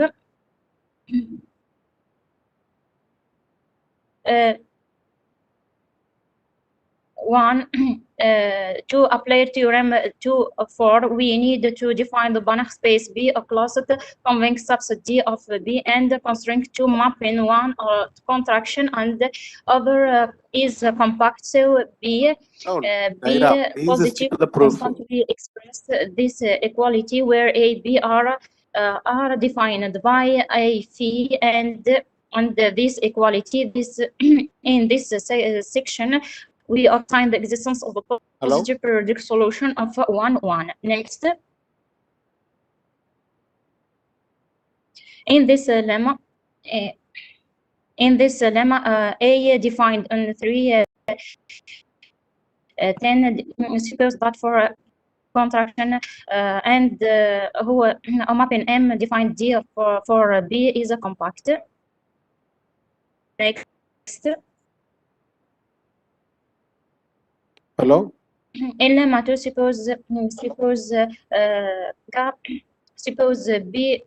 P is given by 3, 11 is a contraction, then P defined D and for B is a contraction.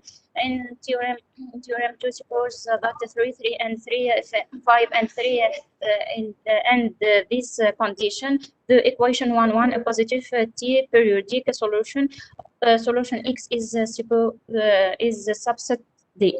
In theorem, in last theorem, suppose three. Now someone reference to next. Now someone reference to make this paper.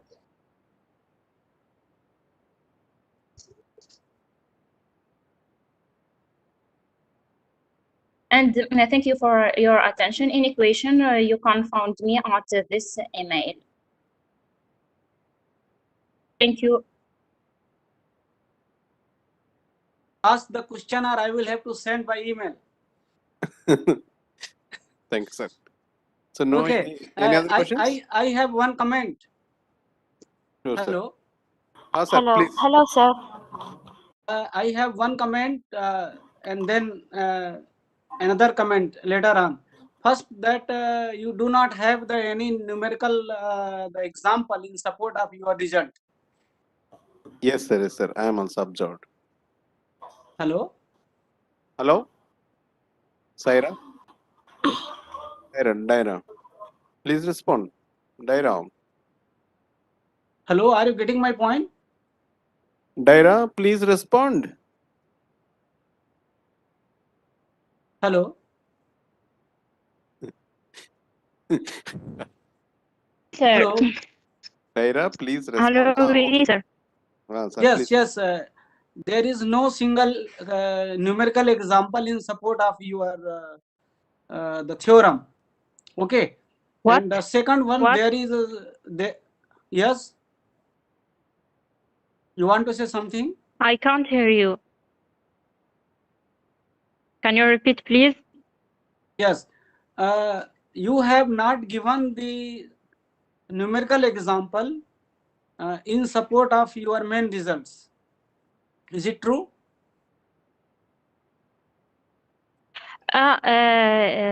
Because it's 5 minutes when I prepare this present. Yeah,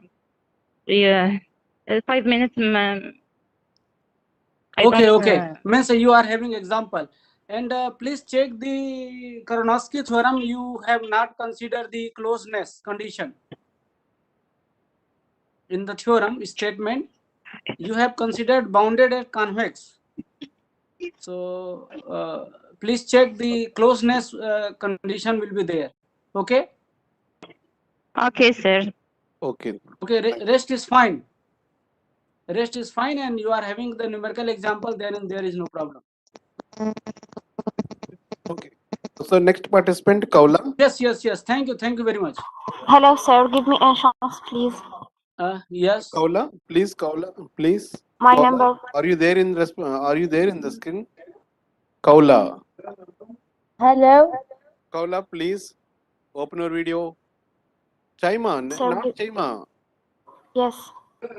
My number is 73. Wait. What is your serial number? We can pause to the model of elliptic functions. Hello.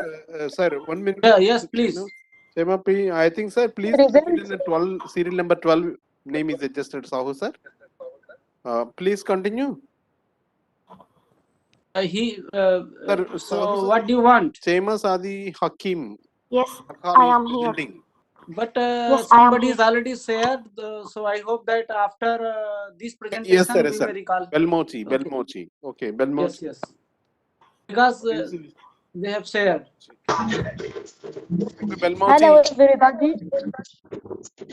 Belmochi, is it clear? Voice is clear? I am here. Okay, Yes, please yes, I continue. am here. Bilamushi. Yes, please continue. Everybody, I thank this organization conference to accept my invitation. I will show my shares.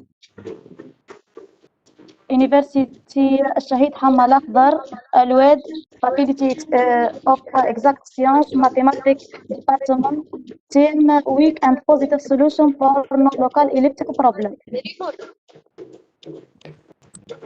Go for with very important definitions and main results.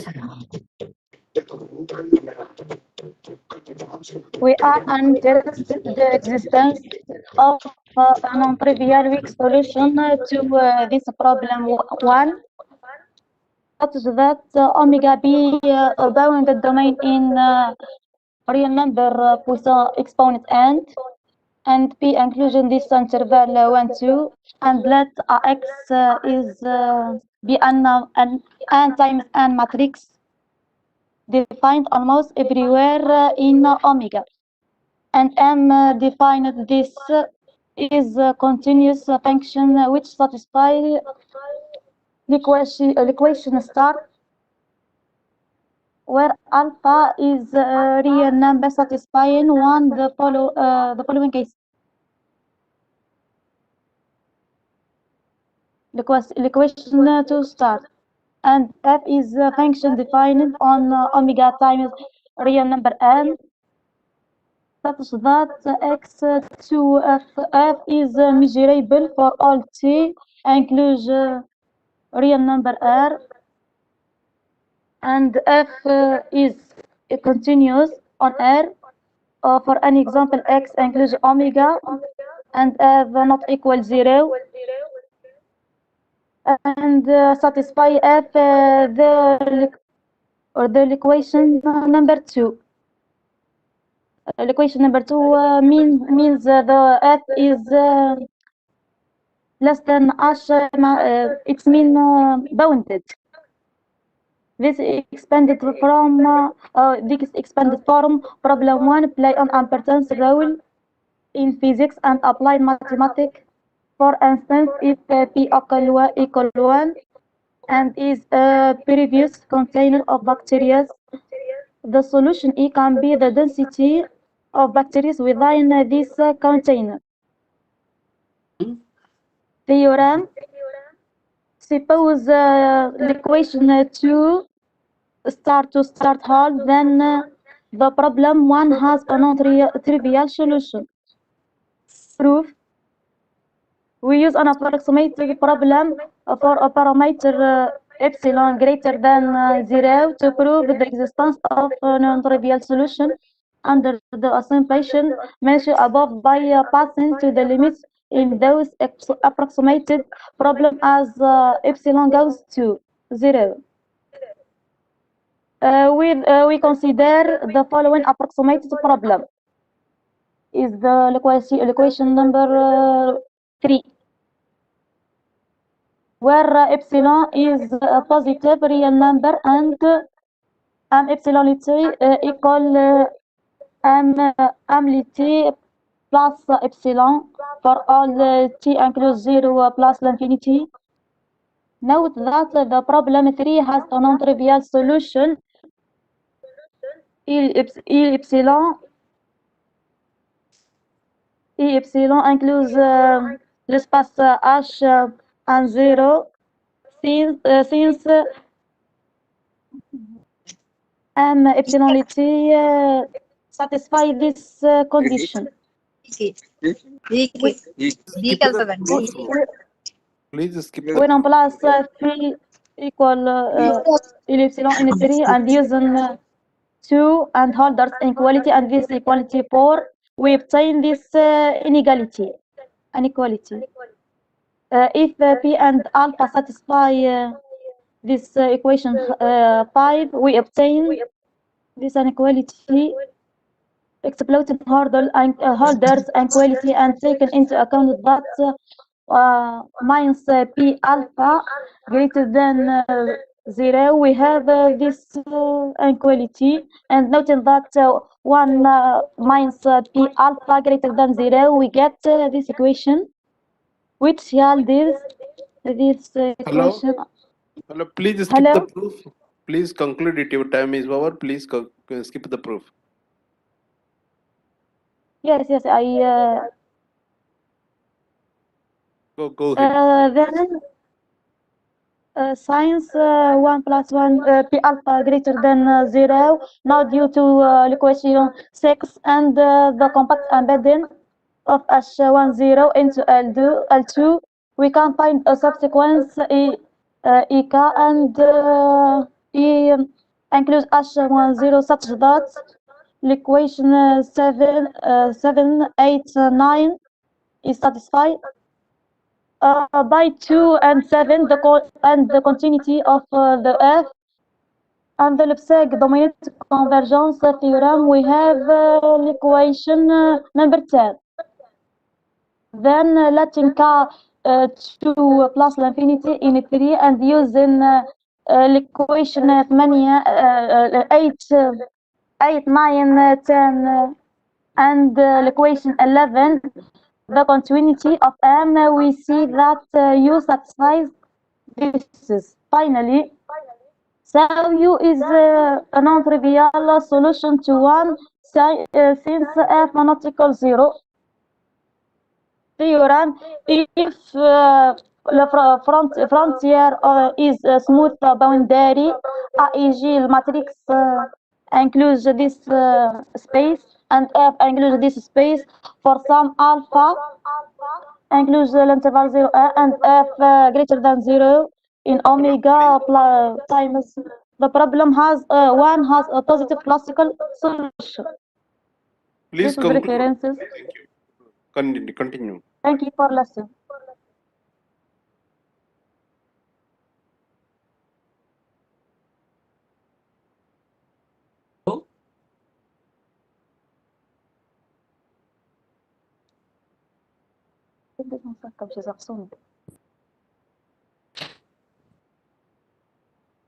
I finished. Okay, I have one thing that you have considered the epsilon approximate solution. Hello. Hello. You have considered Can the you epsilon repeat, approximate sir? solution. You getting my point? Can you repeat, sir? You have considered approximate solution. Yes, approximate. Yes, epsilon approximate solution, and exact solution is different.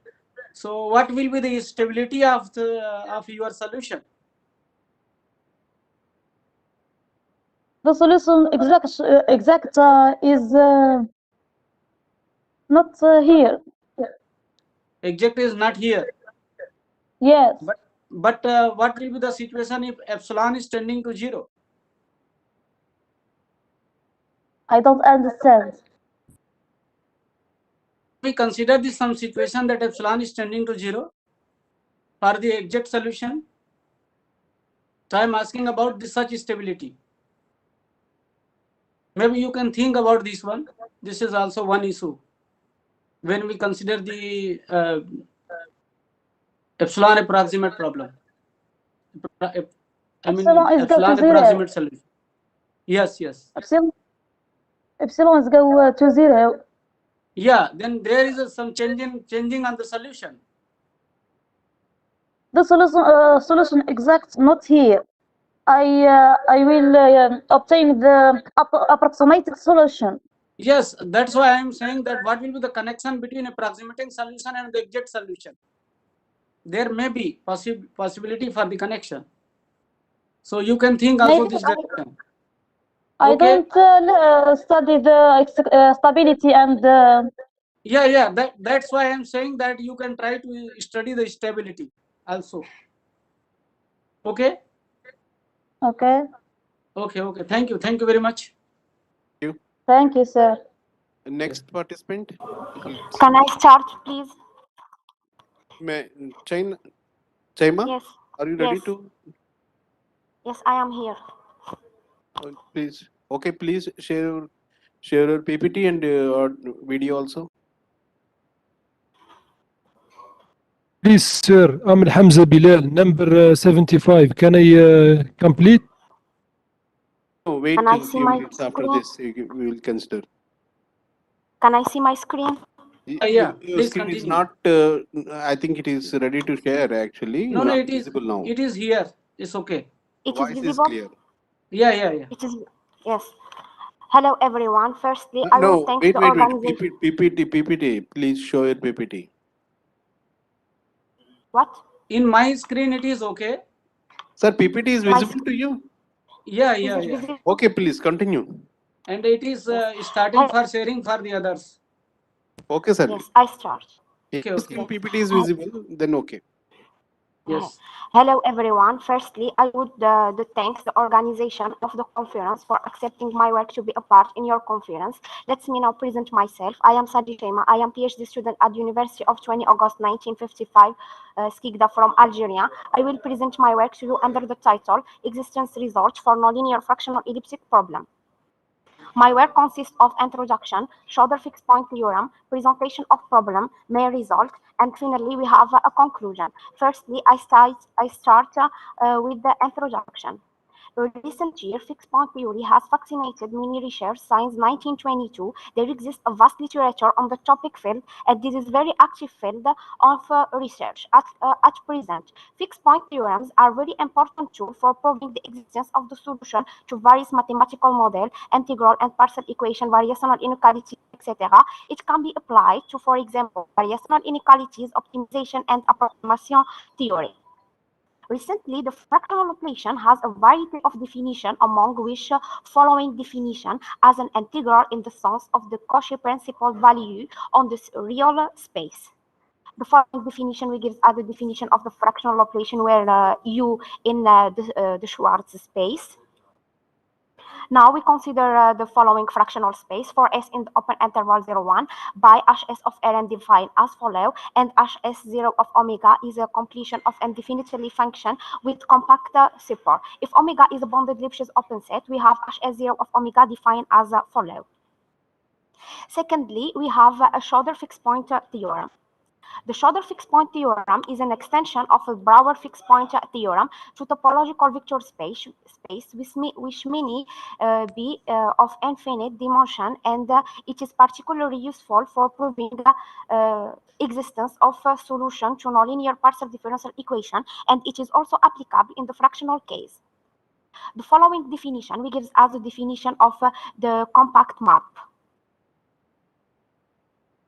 The following theorem is one of the various definition of the fixed point theorem, Schroeder fixed point theorem.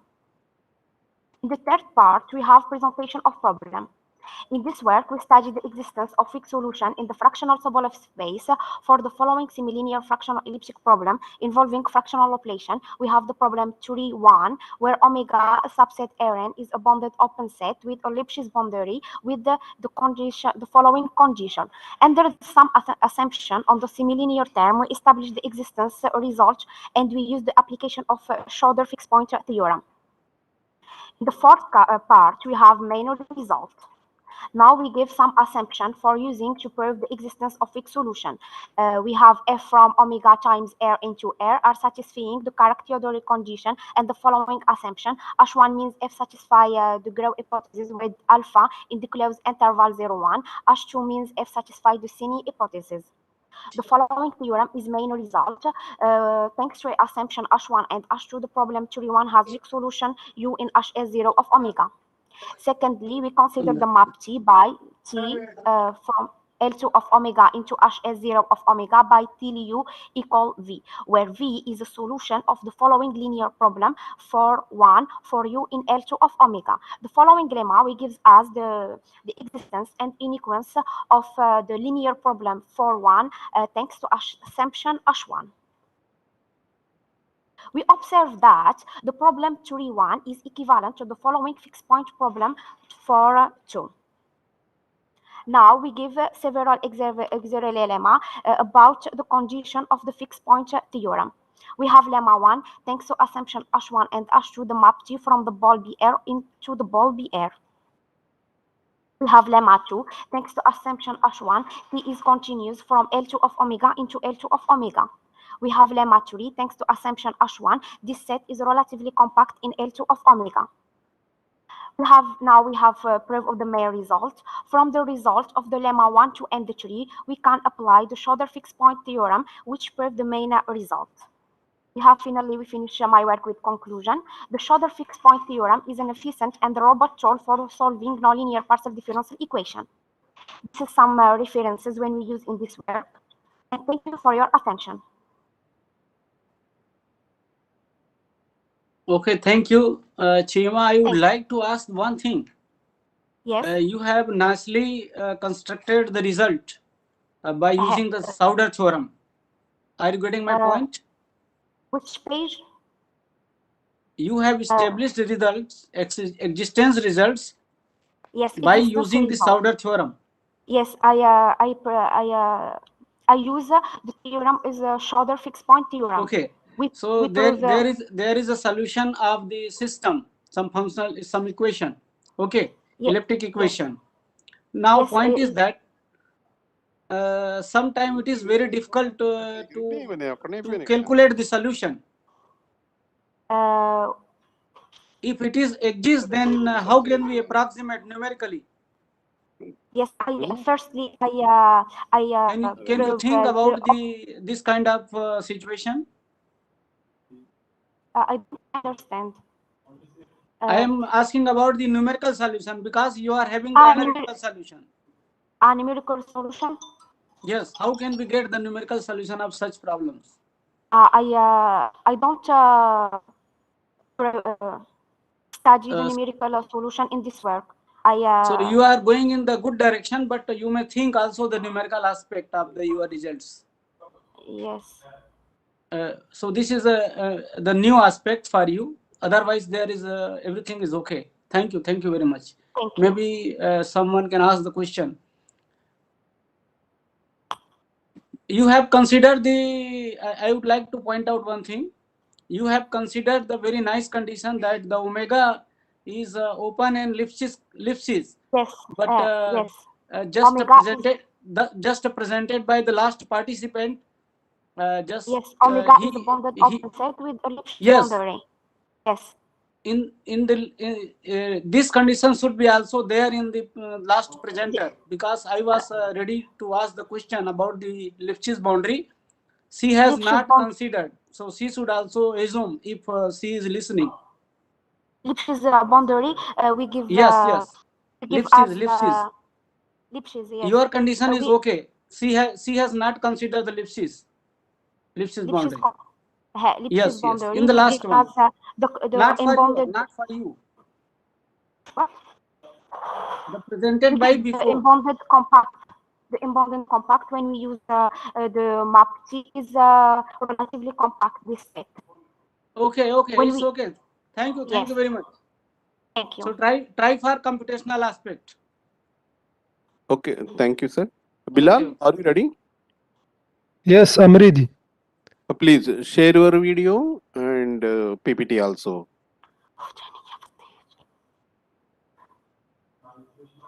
Hello, everybody. Can you hear me? Yes, audio. Yes, your audio is audible. Voice is audible. The file is also very good. Okay, please continue. My serial number is 74. Yes, it is. I'm noting, no problem. You may continue, please. I apologize from my non-compliance as I had trouble getting into the room. I'm very pleased to be with you here today. I'm Hamza Bilal, PhD student from University of Tbilisi, Algeria, under the supervision of the Professor Hafdallah Abdelhaq. I'm here today to present my work, the Hilbert uniqueness method for the nil controllability of the wave equation. We start with an introduction. In this paper, we want to study the nil controllability of the linear wave equation with constraint on the control by using a method introduced by Jacques-Louis Lyons called the Hilbert uniqueness method, HUM. It's based on uniqueness result and on the construction of Hilbert space. A controllable system consists of state equation. State equation will have a control which can influence the state. The objective is to reach desired state at suitable time with a minimum chaos. Let's begin with the problem 1. It's a linear wave equation where y0 in h10 and y1 in L2, and we have V is the control function defined on a part of the boundary omega such that V in L2 omega times 0t. Our problem is give y0 and y1, can we find a control V which with a minimum norm in this space such that the solution of the problem 1 satisfies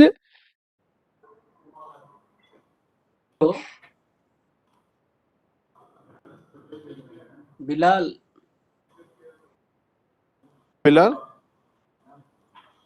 Yes, I'm here. you are there, but PPT is not here. Satisfies It's okay. y It's okay. x yxt equal the partial of y x big T equal 0. We start with the problem 2 is the adjoint problem of 1. Please don't partage the screen. I'm present, please. Somebody was presenting, it's not good. Okay, please. So, somebody partage her screen. Yes. Please continue. Now it's okay. Now, let's see the solution of the following problem. 3. We define a linear operator by 4, where when 1 is the... Please don't share our screen, please. We define a linear operator by the formula for multiplying both sides of the first equation of 3 by phi solution of 2, and by integrating by part and by an application of Green's formula, we obtain this formula. This leads to the introduction of the following semi-norm. We want to show that the previous semi-norm 5 is a norm on the set of initial data phi 0 and phi 1. We must prove only the integral of phi it's equal to 0, then phi equal 1. We use the uniqueness theorem of Jacques-Williams. If this theorem is famous, from the above theorem, we can show that the previous semi-norm is a norm denoted by 6. Furthermore, this norm is equivalent to the usual norm of H10 times L2. We must show that the operator is an isomorphism from the space and the DL of this space. The norm 6 is defined by this product correct and define a Hilbert space on the set of initial data, which is equivalent to this space. So by Ray's representation theorem, we conclude that the operator is an isomorphism from this space to the Herdeal. So we have a unique solution given by. Thus, the control is given by, where phi is the solution of the problem 2. This we show some bibliography using here. Thank you for your presentation. Hello. Hello. Yeah. Yes, Bilal. I have one question. You have considered Yes, sir. you have considered the A is a positive operator. Yes, sir. What will be situation if you consider it is just semi-definite, positive semi-definite? Then can we get the unique solution or not? Yes, sir. Your operator A. It's a positive and self-adjoint operator. Yes. So, okay, sorry, the lambda, big lambda. Can we consider the assumption under certain assumption it is a positive semi-definite? then what will be Yes. the Yes. if we do not consider the positive, we just consider the positive semi-definite, then what will be the situation? Can we get unique I solution don't or know. not? I don't know, sir.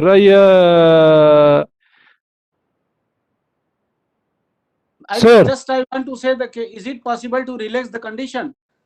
I work. Yes, then I it's work. okay. I work If on. not, I then we work can on get this. maybe more than one solution. Thank you, sir. Thank you. Okay. Thank you very much. Good, Hello. nice presentation. Thank you very much. Hello, sir. Fatima, are you in line? Can I present? Fatima, Yeah, I'm Fatima. please Sure. share your video and PPT also, and please Okay. maintain the time. Within 5 minutes, please conclude it. Can I start? First of all, share your video. PPT. PPT share करिए. Sorry, share your PPT. Yeah, I'm going to start.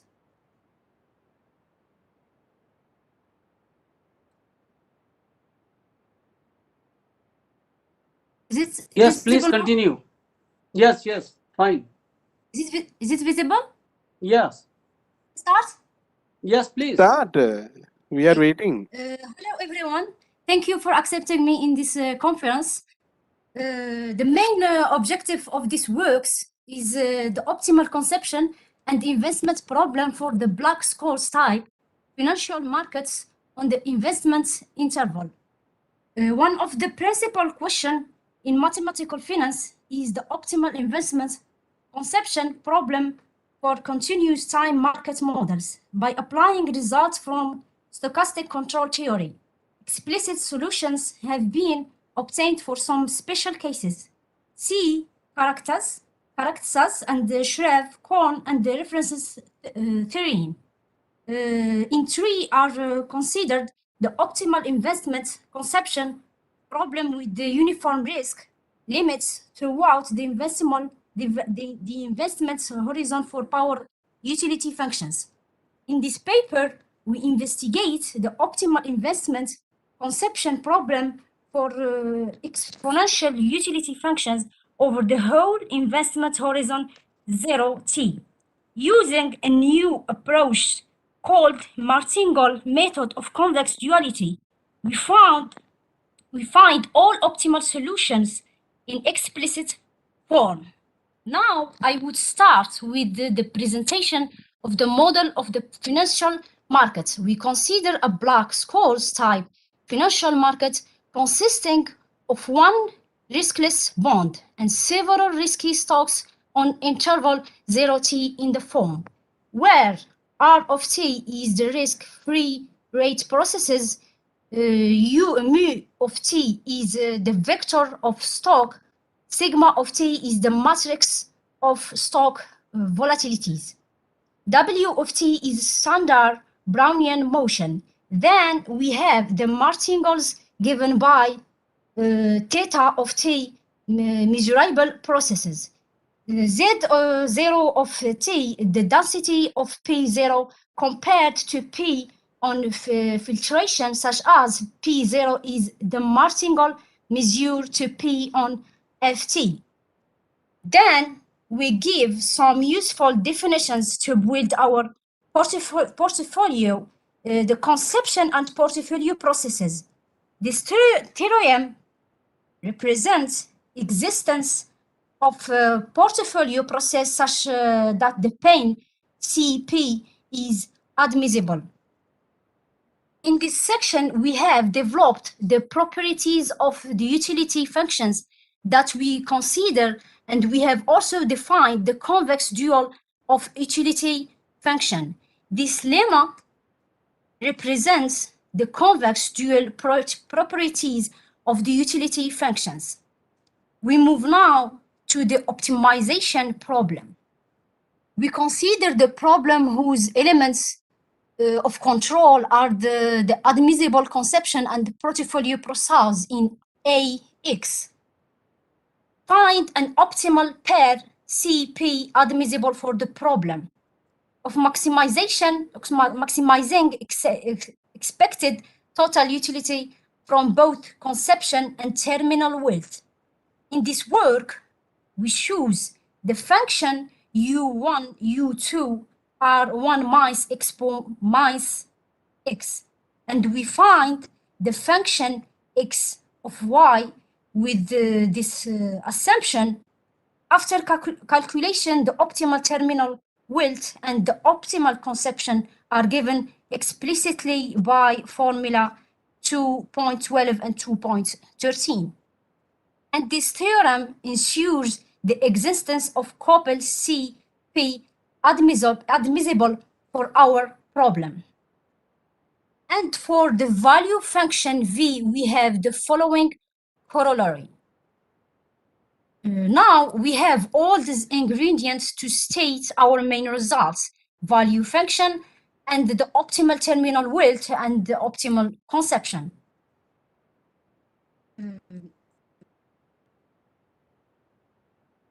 Proof of this theorem is in my work. We study, in the conclusion, we study an optimal conception and investment problem for Black Scholes type financial markets on the whole investment interval 0t by choosing a particular utility function and using the method of convex and dual function. We formulate various utility maximization problem which can be solved explicitly. We also study the convex dual of the value function for our problem. Here some references. Thank you for your attention. Yeah.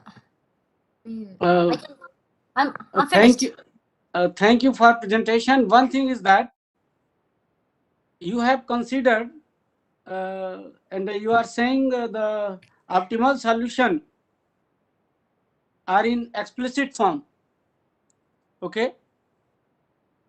Hello. Yes. But I'm hearing you. I have not seen a single example of your numerical example of your model, because you have considered the convex dual function and something and the problem, the maximization problem, but there is no numerical no data for validity of your theorem. Hello. Hello. Hello. Fatima.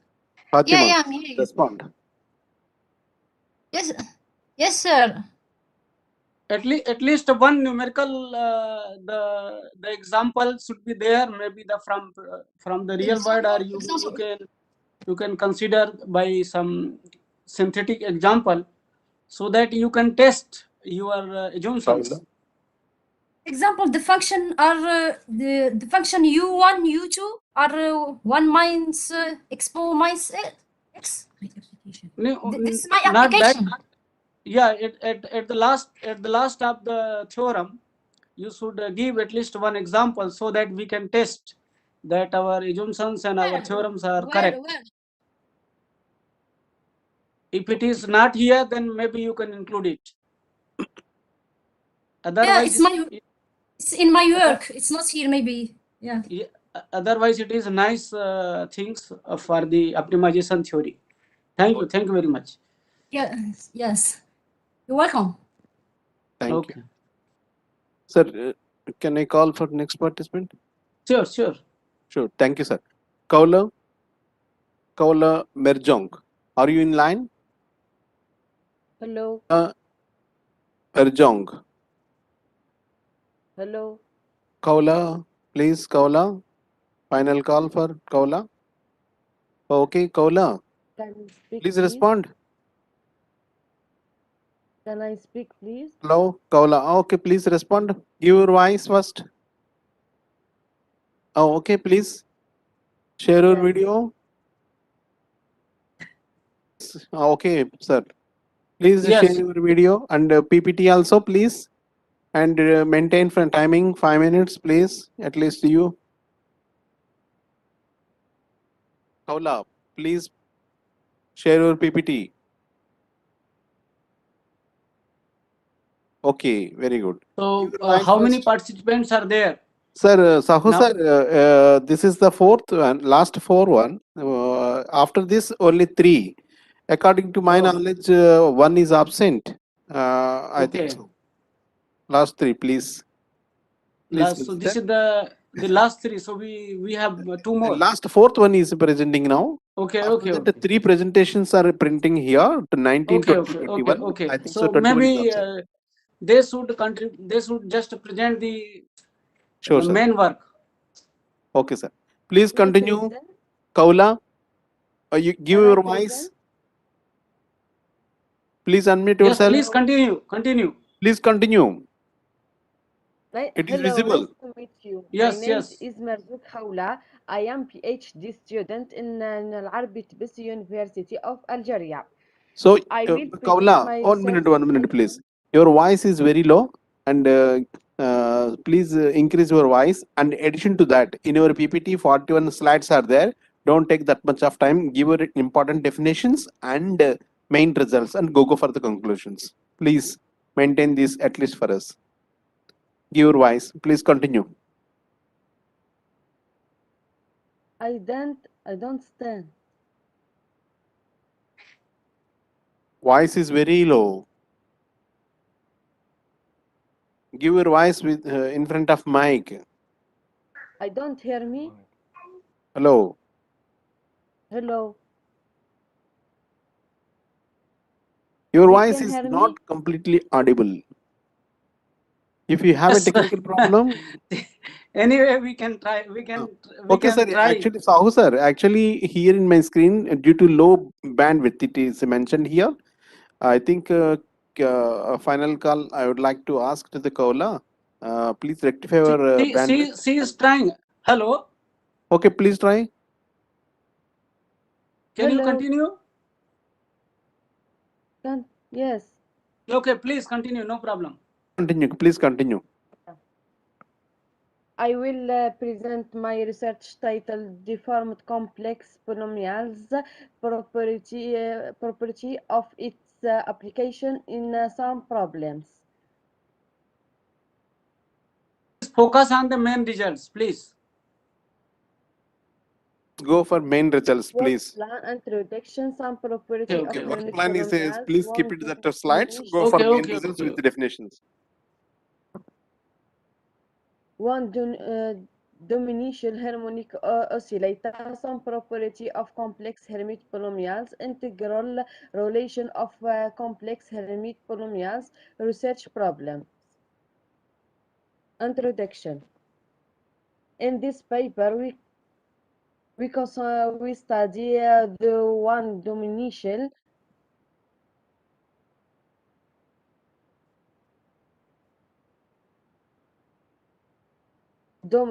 harmonic oscillator in base case and in respect integral relation of complex Hermite polynomials and its application in one domination harmonic oscillator. Estimation of application in integral relation of complex Hermite polynomials in modern physics.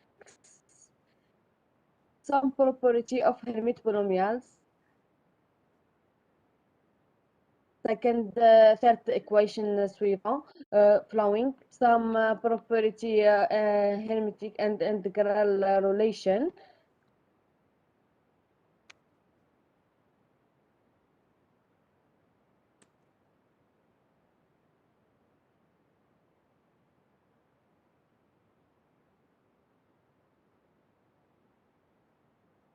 The Schrödinger equation harmonic oscillator. The harmonic oscillator is an extremely important physics problem. Is giving the solution of many problems. Many potential look like a harmonic oscillator near their minimum.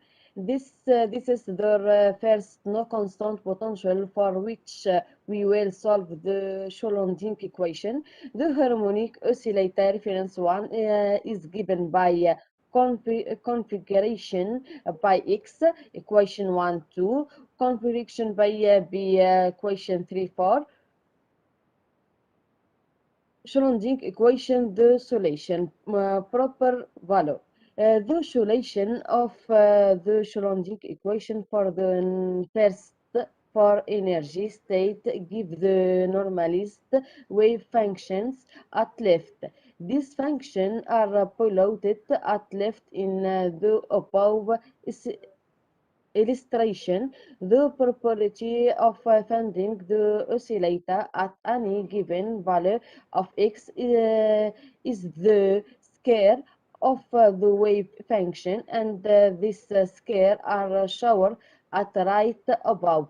Not that the wave function of